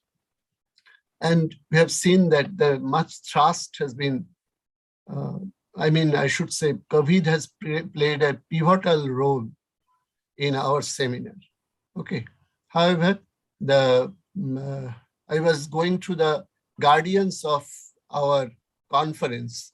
We are in a university, so the chancellor, vice chancellor, etc., all other people, and I found that they have noted something which are quotable.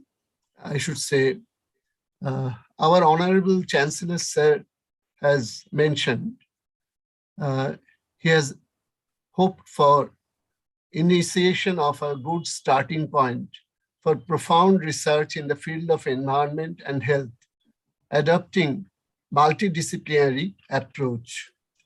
Our Vice Chancellor Sir, Dr. Jha, he has hoped for this conference will be proven as the building block of sustainable health research initiatives at this crucial juncture of academic transition.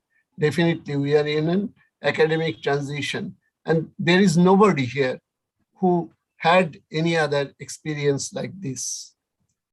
Now our Pro-VC, Research and Development, who is very close to us, who is always active and friendly,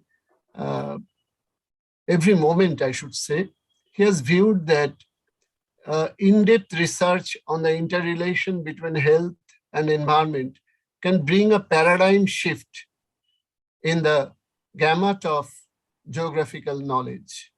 I don't know, I should not say it is paradigm shift. However, maybe COVID has changed so many things. I don't know whether geography will take another turn or not. The other dean, Professor Moumita Mukherjee, she has mentioned what is the need of the day: access to fresh water, good quality food, production. So those were the mentions. And as far as FPG, our Foundation of Practicing Geographers, Kolkata, is there. Professor Mamata Desai, she has pointed out that since World War II, the world has faced its own great public health challenges. And then Dr. Singh, Dr. Arun Kumar Singh, Secretary FPG, and who is the director coordinator of this conference, and practically he is every moment with us. I don't know if he remembers. Actually, when we were students, he was a scholar, I think, or perhaps he had completed, and then he was offered the ASI position. However, he has mentioned environment and health are critical issues and are interdependable variables, and therefore a symbolic relationship must exist between these two factors for sustainable survival of Homo sapiens in particular and other species in general. Actually, over these 2 days, altogether there were 8 technical sessions. All of you have experienced it. Altogether 63 papers were submitted, of which 48 were to be orally presented. And there was a poster session. 18 universities were involved and 27 research institutes also contributed. However, the credit of such a vast response definitely goes to the conference conveners. Our departmental colleagues, they are really very active, very smart, and they are working all day, sometimes in night also, to make it a success. So conference conveners, secretaries, and of the organizing committee, and also our collaborator. You have all of you have seen that just in the verbal request of Dr. Arun Kumar Singh, many papers have come, many participants are there. However, this conference opens up new horizons of health perspective in geography. Throughout the 2 days of discourses, we have developed a platform where environment and health connections are clear to us, and diverse perspectives and frames have evolved, which create the scope of new research directions. We are fortunate to have with us eminent scholars who have really worked on such areas of geography over the years. The conference embraces a wide horizon, right from the micro-level case studies to broad global perspectives, from prenatal care to health hazards.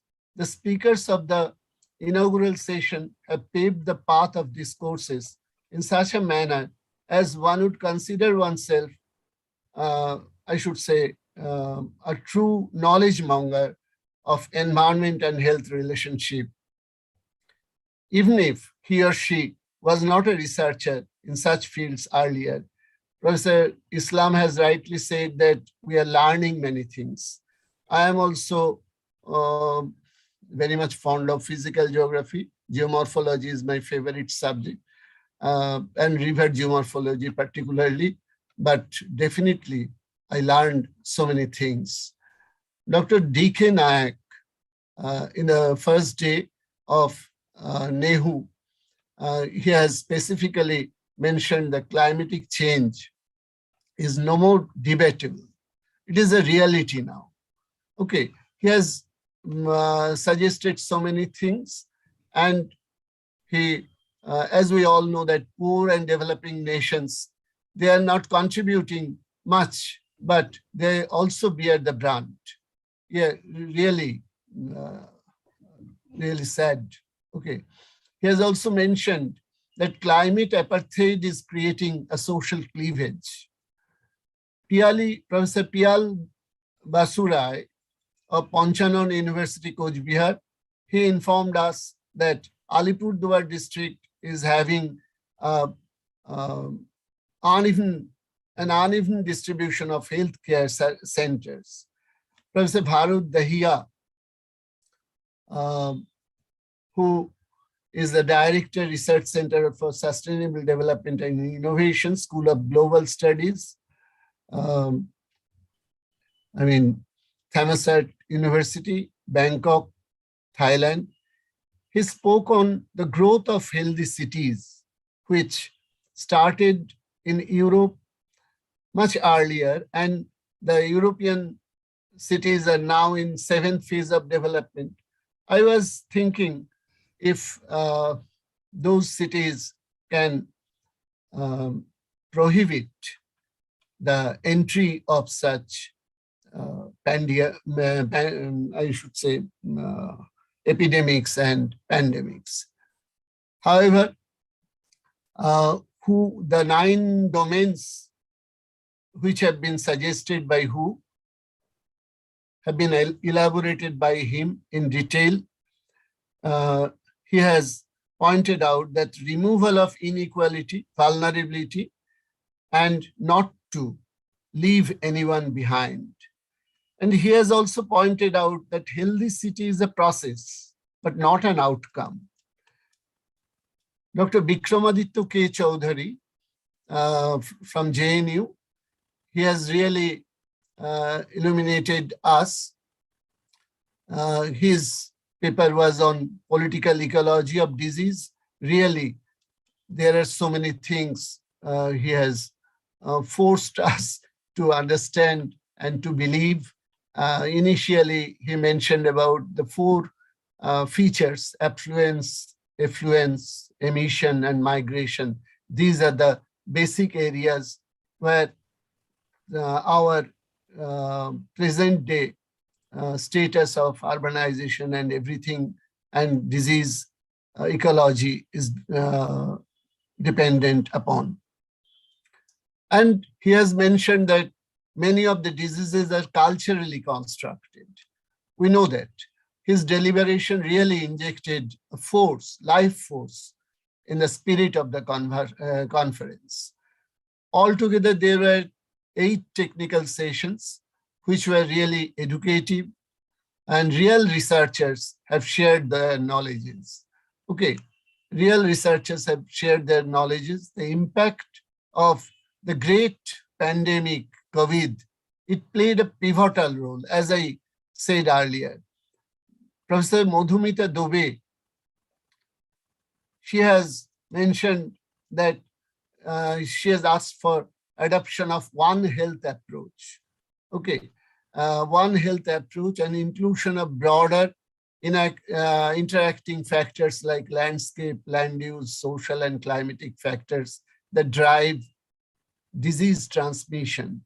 One Health highlights the synergistic benefit of closer cooperation between human, animal, and environmental health sciences, as well as the importance of dismantling the disciplinary and professional silos.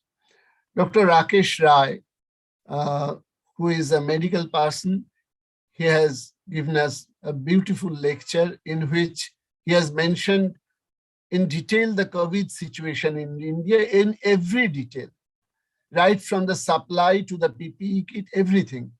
And not in public healthcare only, but also in private healthcare. Now, I should say that Dr. Arun Kumar Singh is always with us. He has a vast knowledge, and he has kept this conference live at every moment, interacting with the speakers, sometimes answering on behalf of the speaker, sometimes adding his valuable observations and asking questions to the speakers in some other occasions. Really, we are thankful to you, sir.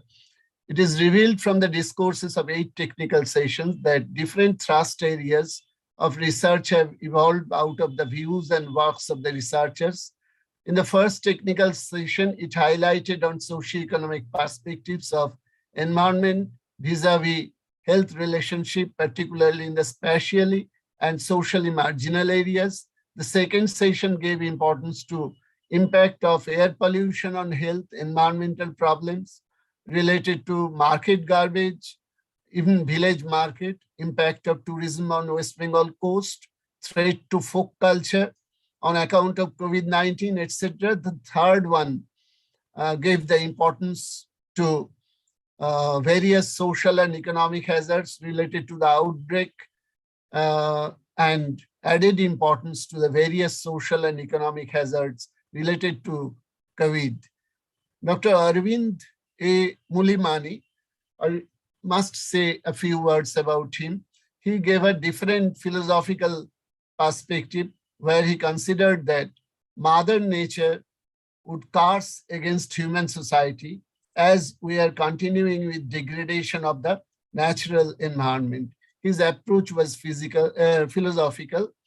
The fourth session in the second day that was initiated by the lecture, keynote address of Dr. Atanu Kumar Raha, who had been my classmate. Actually, in the same year, we were in Presidency College.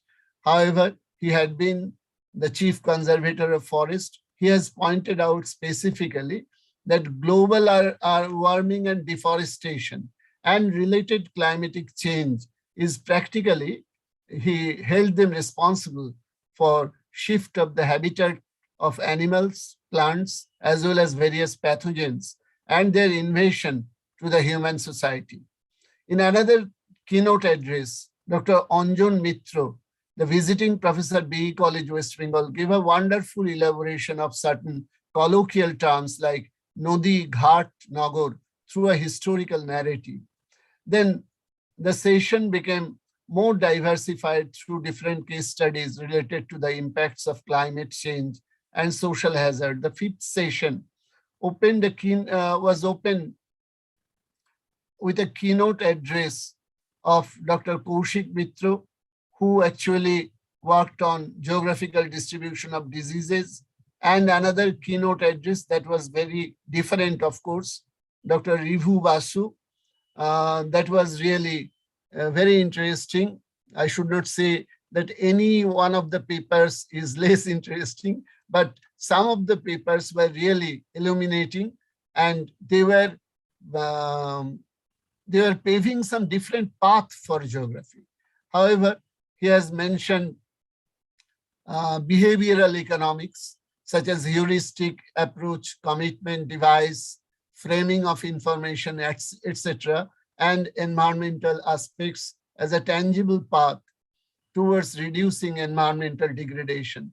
Public health and application of medicines concentrated other researches with very competent and technical expertise. In the 6th session, in his keynote address, Professor B.V. Sharma, professor and head of the Department of Anthropology School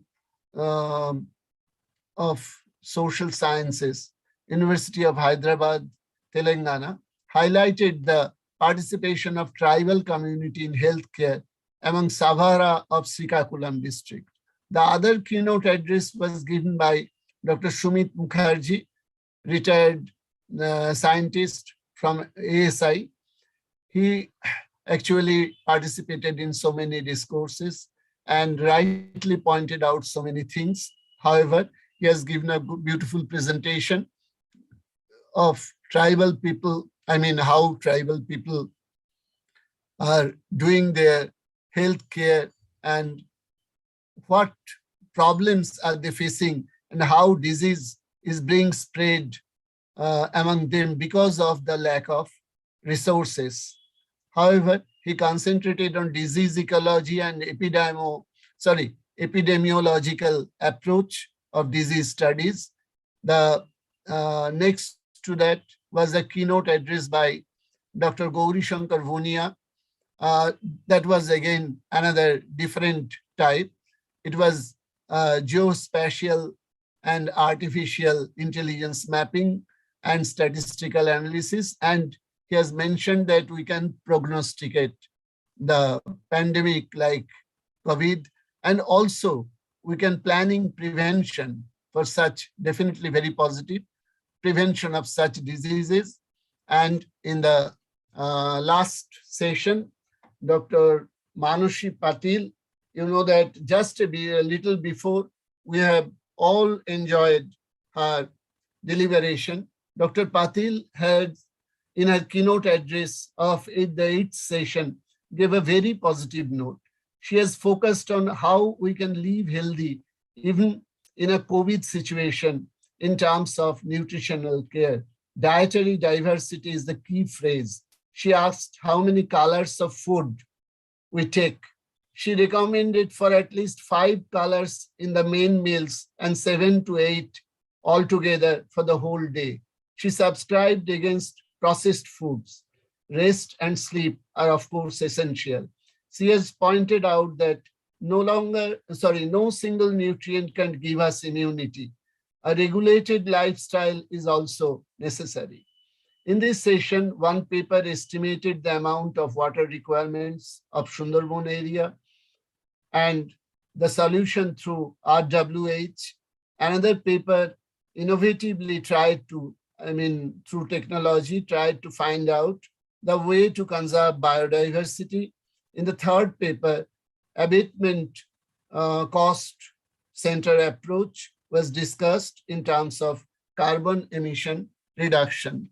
So altogether, these were our outcomes of the day. The 2 days conference we have covered, and really I learned so many things. Everything was very educative and very sincere. There was no gap. As Dr. Anurai has mentioned, that towards the end, we are coming to the positiveness, really, in very interesting. I'm really thankful to our organizers to give me the opportunity to say about this long discourses of 2 days. Thank you all.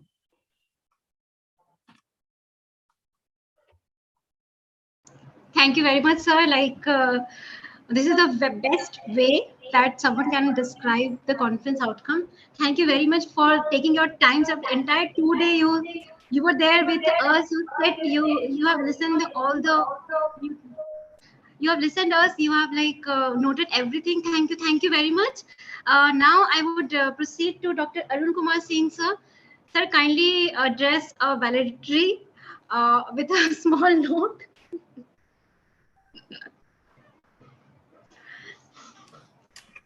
Hello. Chairman, sir, shall I start? You're audible, sir. Good evening to everybody.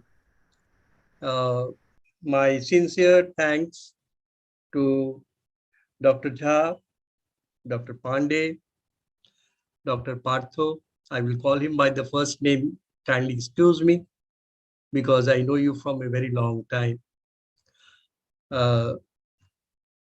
Chairman of these sessions, Professor Shahidul Islam, and my colleague, Dr. Umesh Kumar, and my very young, energetic, knowledgeable convener of this two-day international conference on health and environment and health, Frontiers Ahead, Dr. Ronald Rai. I will not go into the detail because I'm not a very good speaker as you have. I have not been teaching in any of the universities, but I have been doing a little bit of research in the Anthropological Survey of India. So if I can't speak nicely, please excuse me. Now, I remember 3 to 4 months back when Anu and I started discussing whether we can have a collaborative seminar at the Mass University and Foundation of Practicing Geographer. I readily agreed to it, and immediately I took a permission from my managing committee that shall we go ahead with this program. Managing committee also came forward. It was chaired by my friend, elder friend, you can say, Gopinath Shah, Mamta Desai, and all others. So this is how the whole thing started. But one thing I made very clear to Anu, that look here, I am not a man from medical geography. So don't expect much from my side, from the academic point of view. From the infrastructure point of view, really, I'm there standing behind you like a rock every time, trying to help you as much possible as I can. So I don't know to what extent I have been successful in that way, that Anu has to decide. But looking at the papers which we have received, it's really very encouraging. And I was a little bit of what you can say, afraid, because medical geography as a sub-discipline of geography is not very popular. In our younger stage, we used to remember only Joytidi, Professor Joyati Hajra, working on the choleras, and we used to call it Choleradi. I don't know whether Parthos will agree to it or not, but she was famous as a cholera Hajra. Now, if you look at the circumstances and the situation or time schedule of that period of time, I think cholera and diarrhea was one of the very important diseases which was prevailing among the population of our Eastern India. And she was pioneer in that way, working on the medical geography part of it. After that, I don't think any researcher or any teacher from Calcutta University has taken up that area of research in the field of medical geography. And still now, I don't think anybody is doing any research. When Anu started her working, she also came once to me because Pramanshu sent her to me also. So look here, I said, I am an ecologist. I don't have much knowledge of medical geography, but anyhow, I will try to deal with it from ecological point of view.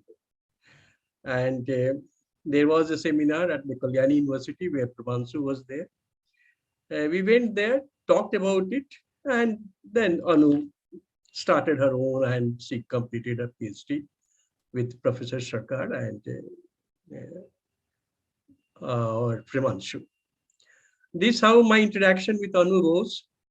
And when this seminar started, I was, what you can say, one thing I told her very frankly, that look here, I represent a society, or you can say, what you can say, foundation. It is very poor. I won't be able to support you financially. If you manage, you can go ahead. And tidbit, then one of my managing committee members said that, why? We can give her something. I'm going, yes, we can give her something that I had promised. But if nobody is asking you money for your lecture, then there is no need of giving, because foundation has no practice of giving any honorarium to any of our speakers who have been speaking in our seminars, except two gentlemen.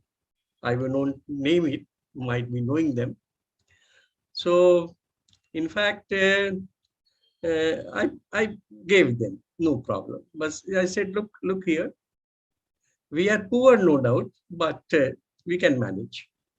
So anyhow, when I started this whole process, Anu was running after me. Sir, we want speaker, we want presentation, we want paper, and we want also persons who can chair the session.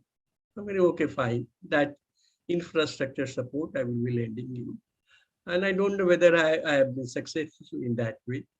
But right from Kolkata to Chennai, from Chennai to even Bombay, we have papers in this seminar.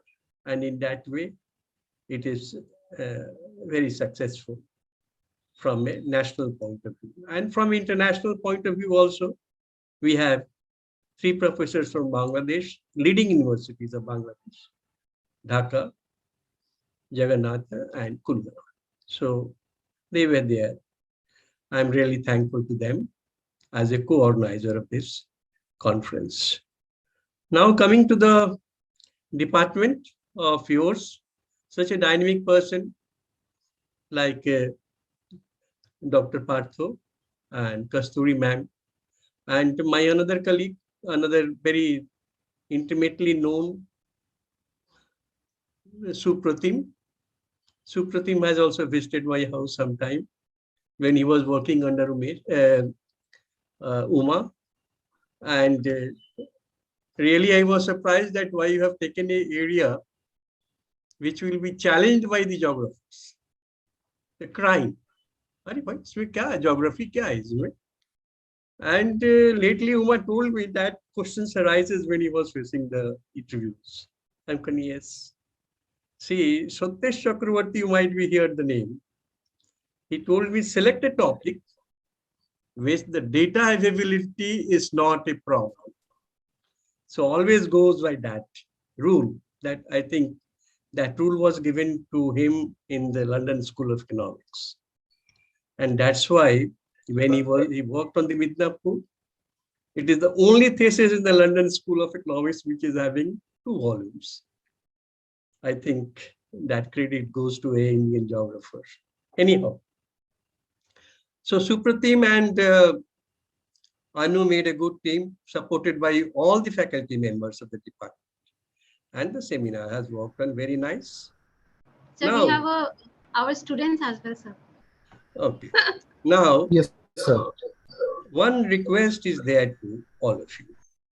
Foundation of Practicing Geographer has also organized a seminar on COVID-19, a geoecological consideration. And the book is here. All the papers, to a great extent, which I was able to compile, edit, has been published in this book form. I feel happy that in the present scenario, not a single geographical society of our country has published a book form on the COVID-19 situation. So in that way, I thank all the persons who have contributed. And when Anu proposed the topic of the seminar, there was no point of not agreeing to her, because I thought that there is a linkages between these two. And because COVID is not going away from our life, it is going to stay there, as most of the people, scientists or medical practitioner or even nutritionists have already informed us. So we have to bear with it for how many days we don't know, or how many years we don't know. But now when you look at the graph is coming down, and we are a little bit happy and what you can say,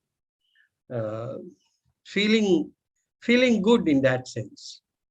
But we have to be cautious in that. So I promised to the Department of Geography, Adams University, that even whatever help you require from Foundation of Practicing Geographer, in a very small way, we will be able to provide you anytime. I don't know after me if the new managing committee comes up, what will be their attitude. But till now, I'm here, and I hope with all the departments, whether it is a Calcutta University or Adams University, Jadavpur University, Burdwan University, Ravindra Bharati University, or Vishwa Bharati also, even with Kuch Bihar from my university, not Bengal University. The society is trying to have a very cordial relation to all this Department of Geography, not only in our state, but also to Bombay, Hyderabad. You had a paper from Hyderabad also, and Chennai.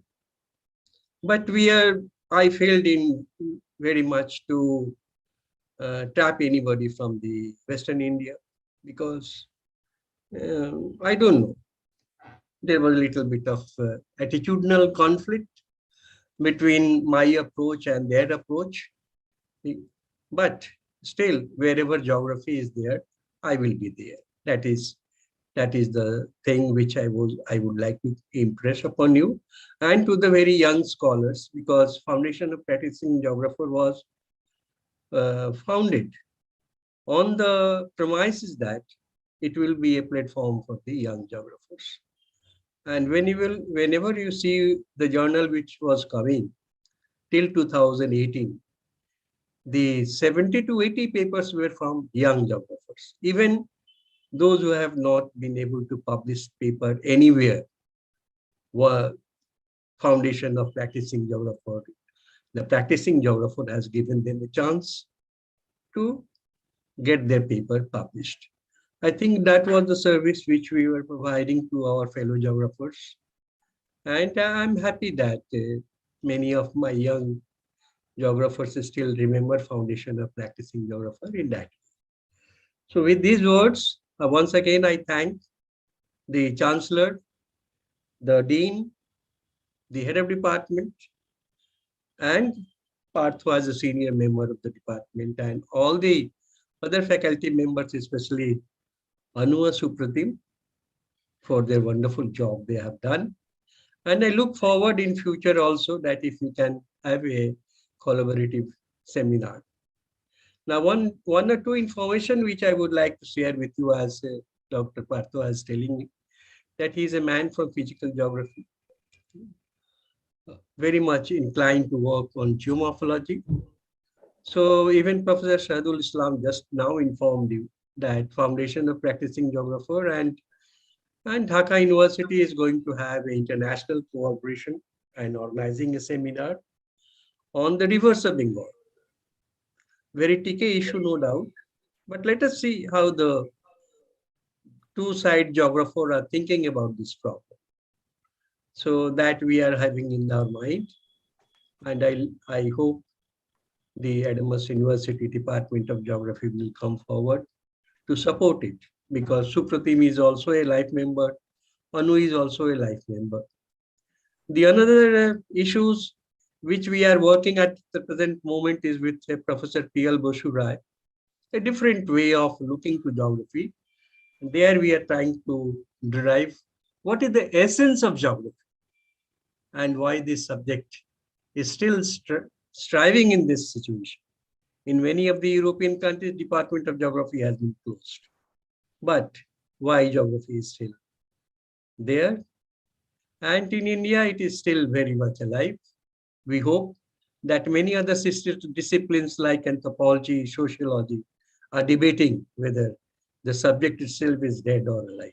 Anyhow, so essence of geography is one of the international seminar topic, which has been suggested by us to Kuch Bihar University, and they have principally agreed that it can happen in the first week of September.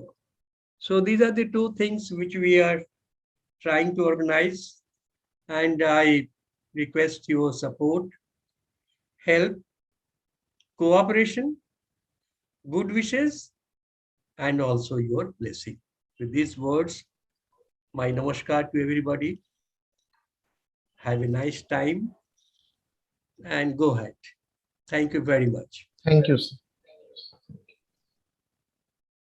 Thank you very much, sir. Now, I would just move forward and I would invite Professor M. Shahidul Islam to give his variety speech, sir. First of all, you invite Umesh Kumar. Then that should be the no, sir. You are senior. Okay. Let junior person speak first. Dr. Umesh Kumar. Okay. Sir. Umesh is there? Yes, sir. Sir. Yes. Sorry. Don't take it. Well, I'm extremely thankful to the organizers for giving me this opportunity to say a few words, and I express my sincere thanks to all the presenters and as well as the participants. Well, I was listening today the kind of the paper which were presented in the 2 days of seminars, and I found them so interesting that in fact I was listening like a student, all the papers, because I have not worked much in this area of field, except while I was studying the Nicobaries of Car Nicobar, and the topic was the physical growth and nutritional status of the Car Nicobaries of Andaman and Nicobar Islands. Except that area, I have not worked much, but I have learned a lot. And what I found over here is that, well, environment and health, is emerging an important and promising field of studies because it offers a powerful approach for mapping disease events and health in relation to other causal factors. It's also a promising field because from the paper which I could understand, that it helps in understanding why diseases emerge in one site but not in another, and also provides information to identify suitable areas where outbreaks could occur in future. And from the papers which I could summarize was that conceptual approaches underlying the study could be put into the 3 categories. One which is studying the people in a given area, and second one is that studying an individual group of people who are suffering from certain diseases. And if we are having studying a particular area, in that case, what we find that the diseases are not distributed at random across the landscape, and instead they occur in non-random, tractable manner in a given environment. And here, the concepts of ecological niche is very crucial, because these days in disease biogeography, this approach is being adopted to understand the environmental requirement of occurrence and transmission of a disease, as well as the geographical distribution of the different population groups who are suffering from those particular kind of diseases. And this is environmental niche approach, because while we were studying, we had applied this.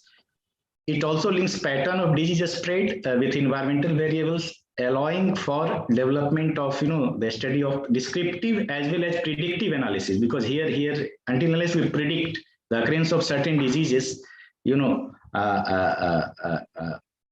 discipline as such doesn't merit much. And against this backdrop, what we find that because of changing climate conditions, there is a spurt in vector-borne diseases. Extreme precipitation has led to waterborne diseases. All these factors have been discussed.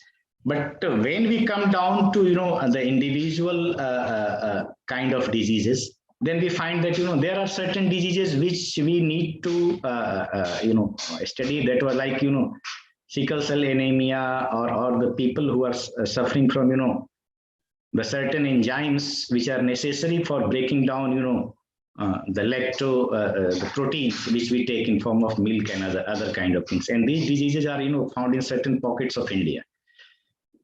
Besides, what we find that when Madam Dr. Patil, she was explaining about another emerging area of research is that like lifestyle diseases, and which is certainly related with the food.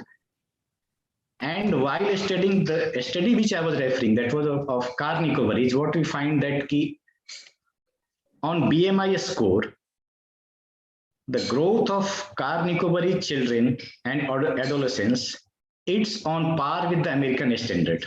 So here they are doing fine. But of late, because of change in their occupation, now they are found to be suffering from hypertension as well as obesity. So this change, so it's not only, it's the intake of the food.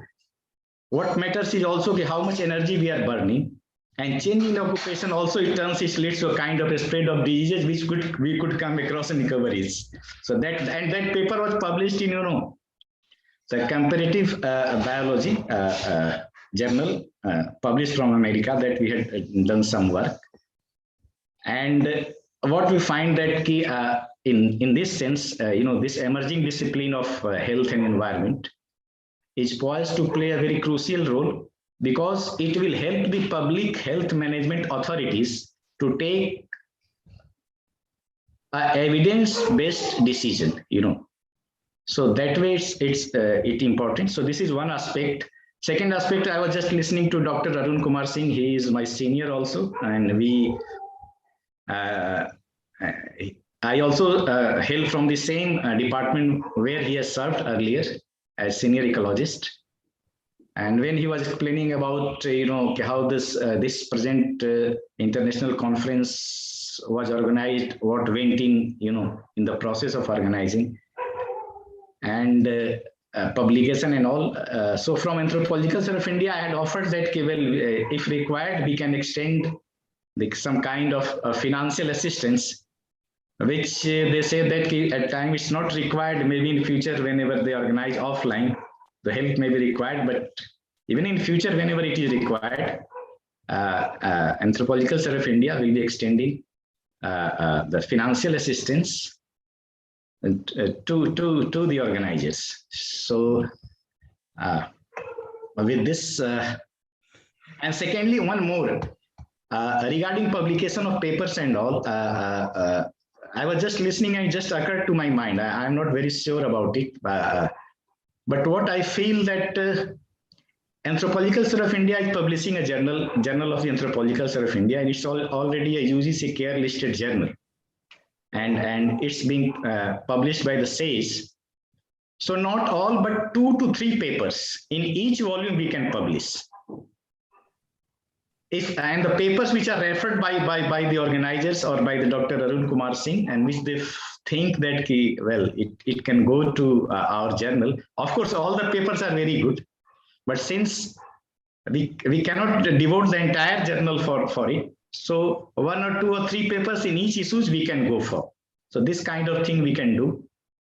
So the kind of from our side, from Anthropological Survey of India side. This much I can promise, because I being a managing editor of that journal, so I can take advantage of my position there, and I can impinge on them to include 2 or 3 articles in each issue of the journals.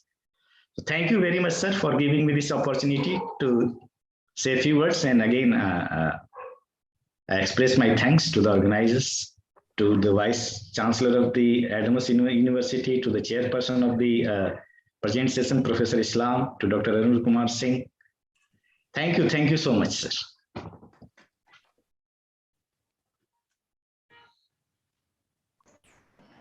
Thank you so much, sir. Here, just I request Umesh sir, please kindly check your WhatsApp. I have sent you the list of the winners. So, sir, वो आपको ही announce करना है थोड़ी देर के बाद. And now, sir, Arun Singh, sir, with your permission, to whom I should invite? Yeah, Professor Shahidul Islam. Why you need my permission, Baba? You are a convener. Sir, we also have Professor Ramkrishna Maiti sir here also. So that will be go in the valedictory session. The session will come there. So okay. I will request Professor Shahidul Islam sir. You go by the list. I think I can see that I have now 2 placements. One is as a chair, another as a speaker.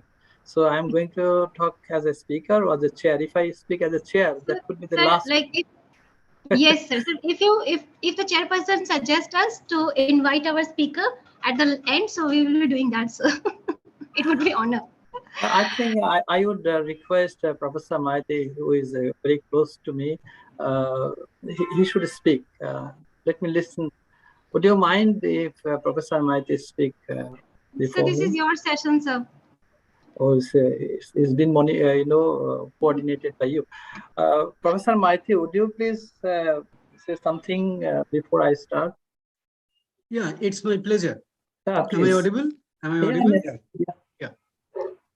So, Professor Islam, Dr. Umesh Kumar, the chair and co-chair of this session, and respected organizers, and I'm really privileged to get invited to share my views on these issues of environment and health interface. So actually, I'm not a best fit in this area because my specialization goes in a different line, and I had a chance to gauge the philosophical issues of the geography. And from that perspective, that I can share my views.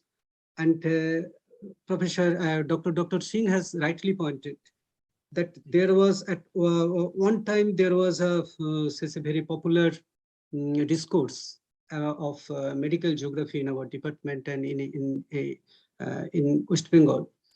But it was not so popular among the students. It could not be so popular among the students because much of the discussions were concentrated in the geographical distribution of disease and geographical distribution of healthcare services.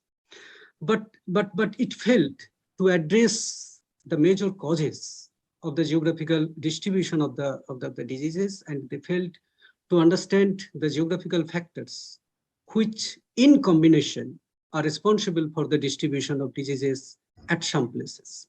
So the factors that are not isolated, that are a combination of factors which are responsible for the spatial distribution of diseases. So we failed to address that issue, and even if we take the instance of cholera. So mapping of choleras are not so important, but the important is how geographers can contribute to management in the management of cholera. Say, for example, now the dam is with us. We can prepare the dam. We can prepare flood contours. And if we prepare the map of or the depth of floods at 10 years recurrence interval or 50 years recurrence interval, and if we measure the height of the tube wells, then you can identify which tube wells are prone to be submerged in 10-year floods. So in this way, we can have a very practical solution, which would be ready-made use for the policymakers or for the administrations. And in this way, a geographer can give a very good suggestion or good contribution for management of healthcare services. So only we are trying to bring say unnecessary complexities entering into the areas of medical science, biotechnology, or human physiology, immunology, into the medical sciences, to make it more complicated, more tough, and more difficult for our students to handle. So I am requesting the say practitioners who are practicing medical geography or who will practice medical geography in future, don't bring unnecessary complexity so that it will be unpopular among our students. So try to stick on our domain, the speciality and temporality of the diseases and the factors which are responsible for those. And that would be much popular and more effective for us. Say, for example, the interdisciplinary platform that you built today, or say with this today's seminar, you can carry forward to formulate the policy framework to address the issues that your neighboring areas is facing. Say, for example, arsenic. How can we build a common platform or build a comprehensive platform for addressing the problem of arsenic? What the geographer can play their role. Geographer can play the role of surface water budgeting, how year-long the demand of water, we can calculate the demand of waters. And if the surface water alone can fulfill this demand or not, and what are the seasonal demand and what are the seasonal availability of water. And if there is, if you can say solve this area of the dimension, the area of the issue, then you bring doctors for the treatment and say dealing with health impact. You bring the health public health engineers for water supply and sanitation. You bring biotechnologists for the other immunological issues. So bring all them together into a platform, and where we will stick only to our domain. And I think that would be the practical way for serving the society, practical way for say contributing to our subject. So with these things, thank you for the organizer for inviting me, and I don't know why I have been invited here, because I am not the say perfect fit to the demand of this seminar, and whether I could justify or I could justify your demand or not.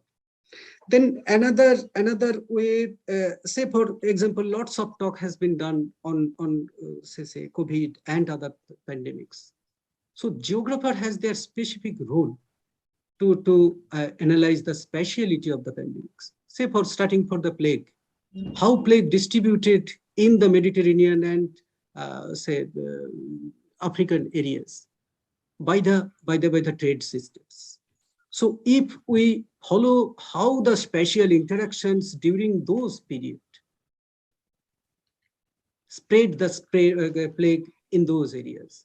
Say, for example, Spanish flu, how the military troops, journey of the military troops from one country to other, from one continent to other, has spread the Spanish flu in the different waves.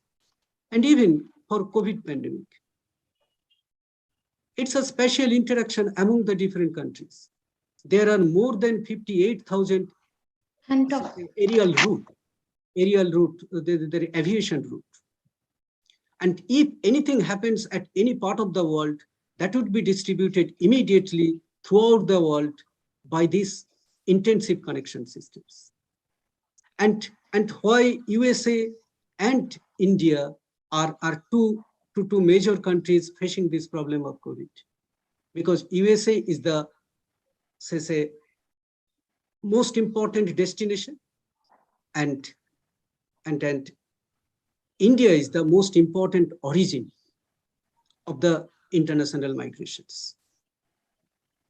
So those international migrants came back India, and the international migrant who are concentrated at the USA, they made the total situation pathetic and beyond control. So these kind of speciality analysis are very much required among the geographers. So we should stick on our domain of analyzing speciality and temporality of the problems, how the things are being changed, how the spatial patterns are being changed from time to time. So I think that would be the best service to the society from our geographers and to our subject also. So thank you very much. Sir, hello. Please. Yeah, please. Sir, ভালো আছেন? Sir, একদম চিনতে পাচ্ছেন না? Sir, Aditi, Vidyasagar University Remote Sensing. Oh, yeah. Sir, Yeah. Hijli College, Social Dimension of Hazard Management. Yeah. I could recognize you. Thank you very much. Yeah. Thank you, sir. Thank you, Aditi. Now, I would sorry to the administration. I have interfered in the middle. Yeah. Dr. Singh has a question. The little addition to Professor Maiti's what you can say deliberations. That yes, Foundation of Practicing Geographer has published a paper taking COVID-19 in a geoecological perspective. Yeah. That I knew. We have not missed the bus. But again, you can say to what extent you have been successful in that. It was my small effort to understand COVID-19 from geoecological perspective. Yeah, it's a good effort. It's a good effort. So we, the geographers, could come forward. Yeah, here is the book also. Yeah. We have not only kept our papers in the seminar room only, but we have to try to publish it also so that even students can be benefited. Yeah. Now, one thing it's a good effort. Thank you very much. Okay, one thing I was willing to tell you. Dr. Anurai? Yes, sir. Any person remaining to speak, or any other? Yeah. I should. You want to leave?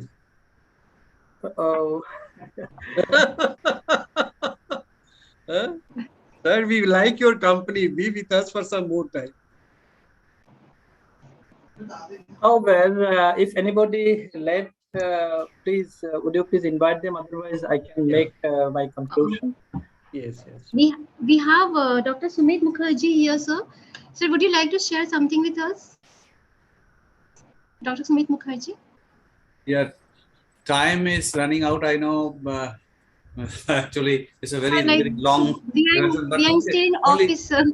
Yeah. Only being a member of the family of Foundation of Practicing Geographer, I have only few comments to make here. Most important thing is how we look at the success of any such conference. There are two ways which I find we have fulfilled. One is the variety of subjects, the interdisciplinary discussion or multidisciplinary platform that was created in this particular seminar, today's discourse. And also it's remarkable that the span of age group of the speakers, right from the very senior professors like Professor Saidul Islam to many to name, and our guardian, the Dr. Arun Singh, and the youngest ones also, the very young students, they enlightened us with their own perspectives on health and environment. That is marvelous. That is really encouraging for the organizers, particularly the young generation, those who have participated. And this, as we discussed, this is a new field. This itself, the environment and health or geography of health itself is a new frontier in geography. Not much discussed, not much studied in this part of India. Even throughout India, you find very few such efforts. So in that way also, we have organized this FPG. We have organized already 2 seminars international conferences on health aspect. One is on COVID-19 and the second is on environment and health. In this period, when actually several scientists and all academicians are trying to find out the answers, several answers about the health situation of the whole world in this pandemic situation. And lastly, I would, may I request the Professor Partho Basu here, represent the university, Adamas University, as they have come forward in such a nice way to make this seminar a success. Whole load have been taken by them, and no more appreciation will be sufficient for Anu. May I just propose that let us think about adding a special paper on health geography, what is called currently in your university. So your university will be the pioneer in this part of world, in at least in our state, to include this subject as in the curricula. That may be our proposal on behalf of all of us from APG and students of geography. And that much is my comment. These are the comments. Thank you very much. I'm really, it was really charming experience. It was really overwhelming experience participating in this seminar. Thank you. Thank you very much. Would it be different from medical geography? No, actually the medical geography term is not being used nowadays regularly. In most cases, we use geography of health. Geography of health, yes, sir. Yeah, that medical. So we have geography of health as our discipline-specific paper for undergraduate students, sir. Oh yeah, undergraduate. Yes, the discipline-specific paper, sir. Not in PG. Not yet, sir. We will sit, sir. We will sit with you. Definitely, we will sit with you, sir. Yeah. Mapping platform on this. Definitely, sir. Definitely. Looking forward, sir. Thank you, Anu. Thank you. Thank you very much, sir. Now I would request our chairperson to kindly conclude the session, sir. Thank you very much, Dr. Anu, dear participant and member of the organizing committee, particularly the faculty member and students of Geography Department of Adamas University, and the leadership of Foundation of Practicing Geographers, particularly Dr. Arun Kumar Singh ji. The person I met a few years back at Gaur University, and since then I realized that political border is not a border. It is a mind, it is a heart. The last, from the first day we met each other, he's in my heart, and I consider him as one of my mentor, and I do believe I have the same authority to his heart. In the same seminar, I met another of my close friend, Dr. Maiti, and we are in contact with many issues, and we share our geographical views. So my best wishes, greetings, and good evening to all of you from this part of the country, from Dhaka, from Bangladesh. And very good evening to all of you. As I said, professionally, I'm a physical geographer. Like Professor Maiti said, I don't know why I'm fit here, why I'm here. And so far I learned from Professor Partho Basu. Professor Partho Basu is also a morphologist, is a physical geographer. But I do believe the way we have listened to the sessions for the last 2 days, I personally fall in love with medical geography or geography of health. Some sir, of the colleagues. That is why you are invited, sir. But I can remember my supervisor. He said, geography without human beings is engineering or chemistry. This like, don't make geography engineering or chemistry. Be in touch with the human beings, otherwise it will not be geography. And today's seminar shows how physical geography and the health geography is interlinked, as just Dr. Maiti has mentioned, flood, malaria, cholera, and other diseases, and they are linked with physical system, natural system. So this is some sort of promotion for the scope of medical geography. And the other good side of corona or COVID-19 is that recent year or the last 1 year, the scope of health geography has expanded too much. Many literatures are coming on this particular disease, particular issue, and many are coming from the hands of the geographers. So this is a very good sign for the future expansion of health geography or geography of health, whatever we say. Friday and Saturday is holiday. It's weekend in Bangladesh. So that is basically our family time or whatever you say. So I could not attend all the sessions. But the sessions where I attended, I was just in a dream. I can still remember in a paper, it's 1 hour. It was a presentation on healthy city by Professor Bharat Dahia. I think possibly he was from Thailand. Yes, sir. Yes. It's Thailand. So when I was listening as if I am a student, undergraduate student in my urban planning class. Health city, sir. Health city. Yeah, healthy city. So it was so nice, so excellent. I can mention other keynote paper, but I missed many things. But the way Dr. Partha Basu has overview the entire session, I thought, I am now thinking I have not missed anything. The entire session has been very widely, very extensively overviewed by Professor Partha Basu. He has given lots of effort. And the way Dr. Anurai has managed everything, I think is not only thankable, I think it is worth the work she has done. I should say that during the COVID period, as I have a strong link with my Indian friends, Indian colleagues, they have organized a number of webinars. And I am one of the privileged that they have invited me in most cases.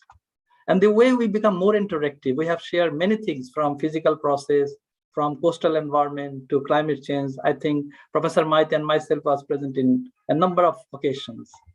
And same time, I had another contact with Dr. Aznarul of Alia University. Now I'm very happy to say that today or since yesterday or today, I'm making another good contact with Adama University. The Department of Geography of that university, I think, has a specialization on physical geography and other branches of geography. So this is the way, without crossing the border, we're coming closer and sharing our idea. When Dr. Arun Kumar Singh was mentioning about the scope of geography as a discipline, how it has been declining in some part of the world and expanding in other parts of the world, I think this is the time to make an overview of the status of geography in the subcontinent. Overview of the status of geography in India, Bangladesh, Pakistan, and Sri Lanka.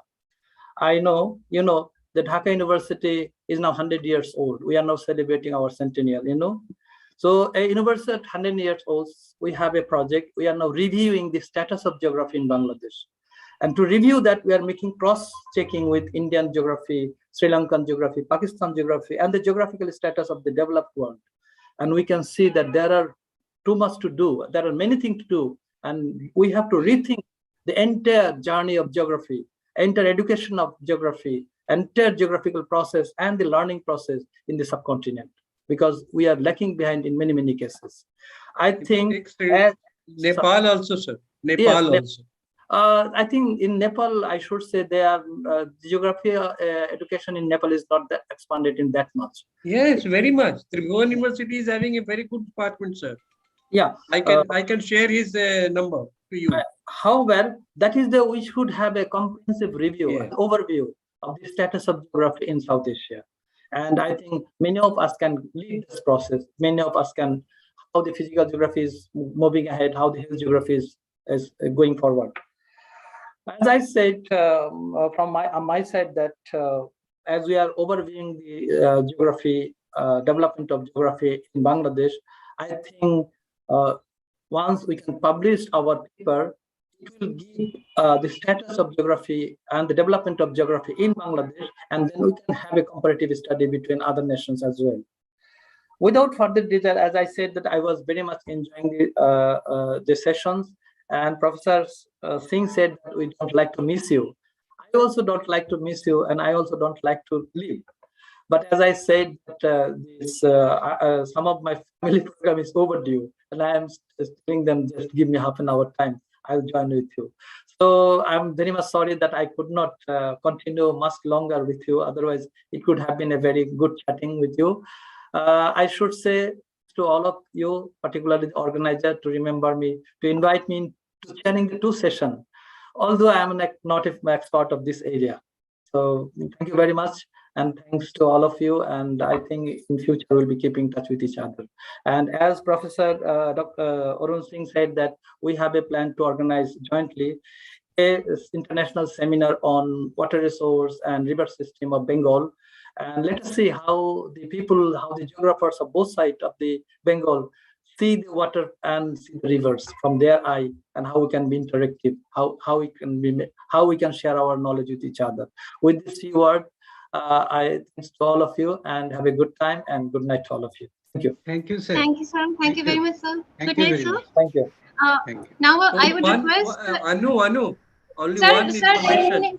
one I would like to share to Professor Sayedul Islam that Foundation of Practicing Geographer has published a very good issue on geographers of SAARC countries. Yeah. So I don't know whether you have that issue with you, but Professor Jafar Raja Khan, he was having that issue. Mohidul Islam, Mohidin sir and his wife, what is her name? Jafar Raja Khan. Yes. Yeah. And they participated in it. So if you like, I can send you a copy. Please, thank you. But only problem is that on the border you have to pay 2,500 rupees. Oh, no, you just make a scan and send. Sir, please, sir, pardon us, sir, for the delay. Thank you very much. But we are at Barashat, sir. We will not get any train from here. Sorry, sir. Sorry, sir, for the interruption. And thank you very much, Professor Shahidul Islam, for your such a wonderful, valedictory speech. Now, I would request Professor Umesh Kumar to kindly announce the name of the best papers. How about Doctor? Mind if I leave? You want to leave? Yes, sir, you can leave, sir. You can leave, sir. You can leave? I'm just telling you as a geographers forum. Yes. Would you mind if I leave? Anyway, I'm telling you that. No, sir. You may leave, sir. It's a family time, sir. Thank you very much, sir. We will be connecting with you very soon, sir. Again. Okay. Thank you very much. Okay. Thank you. Dr. Umesh Kumar, kindly announce the names of our winners, sir. They are waiting for us. Thank you, Anu. I have been given this task of announcing session-wise the best paper award or the winner, and the list which have been provided to me session-wise. So I am just reading it out. On the first day, that was on 25th February. The first session was on disease ecology and socio-cultural dimensions of health, and the paper to which has been declared as a winner is role of Indo-Bangladesh border on utilization of maternal and child health care services in West Bengal, written by presented by Dr. Nasreen Banu and Rohel Sheikh, Department of Geography, Alia University, West Bengal. In session 2, the theme was people-environment interactions, and the winner is the paper Analyzing Tourist Accommodation Capacity of a Beach and Its Impact on Sustainability, a comparative study on Digha Mandarmani coast of West Bengal, India, presented by Aditi Bose of Jadavpur University, Kolkata. In session 3rd, that is on COVID and challenges to health governance, policy making and implementation. And the winner paper is Rural Health Infrastructure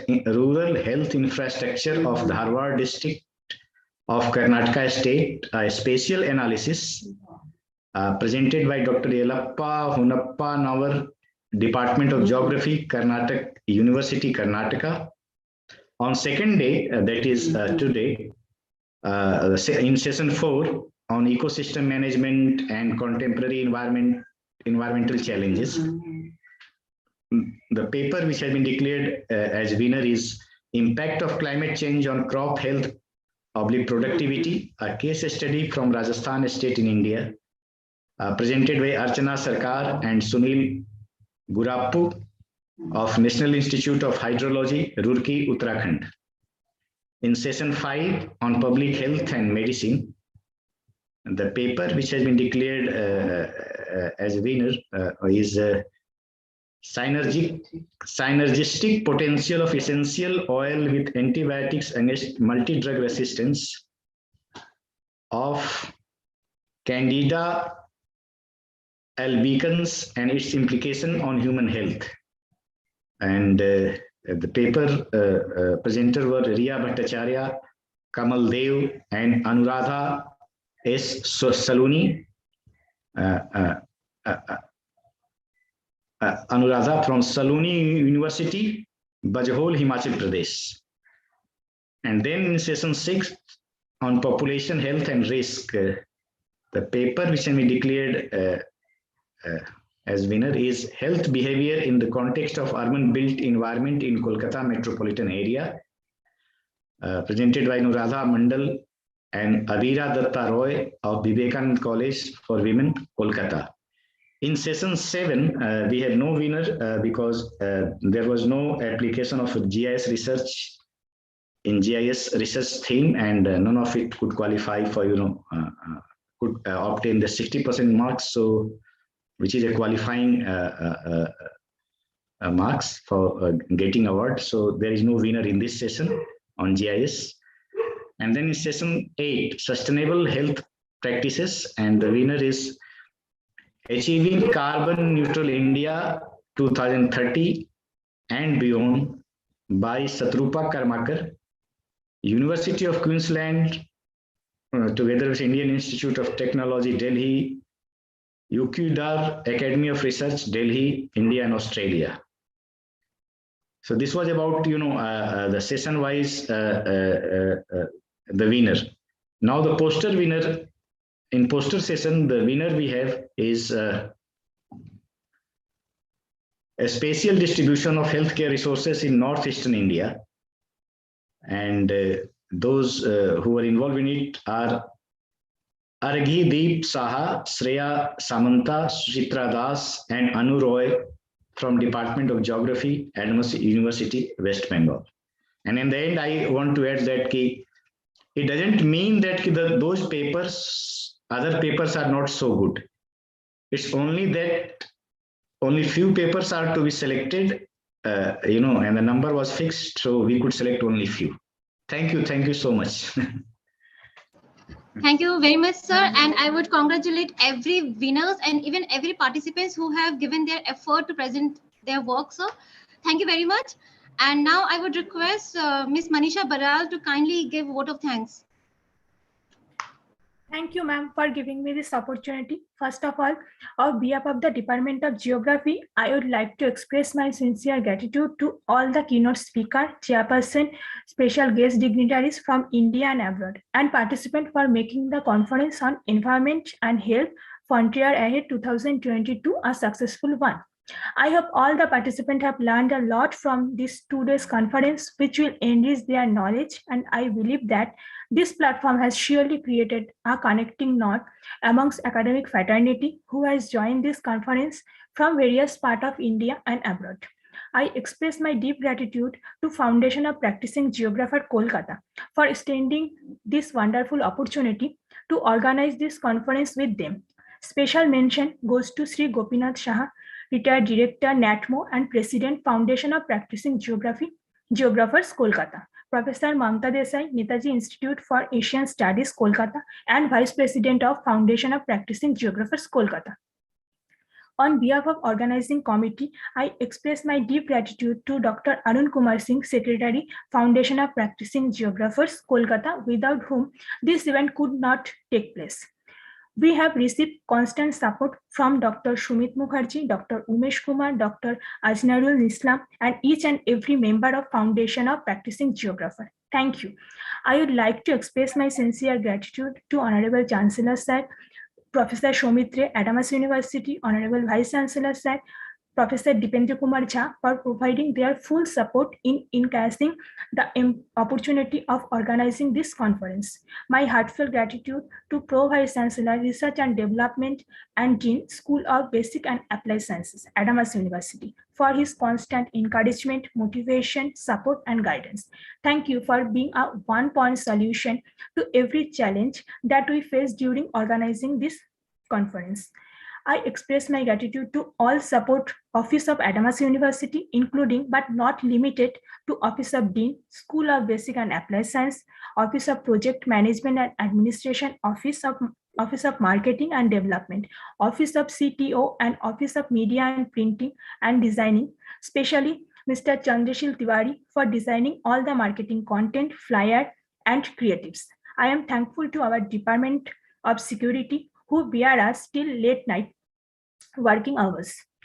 I would like to express my heartiest thanks to Dr. Kasturi Mukherjee, Head of the Department of Geography, for her untiring support, and I congratulate Team Geography, Dr. Anurai, Dr. Supratim Kormokar, Dr. Tuhin Bhadra, Dr. Shuman Chatterjee, Dr. Rajiv Sharkar, Dr. Abhishek Shatra, Professor Partho Basu, and Student Technical Committee team members Joita Shamanto, Shaurina Devnath, Mollar Basu, Tesang D. Bhutia, Rubesh Mollik, Samudra Roy, and Ankita Gupta for the grand success of their efforts, including myself, Monisha Baral. Congratulate Team Geography for a wonderful success.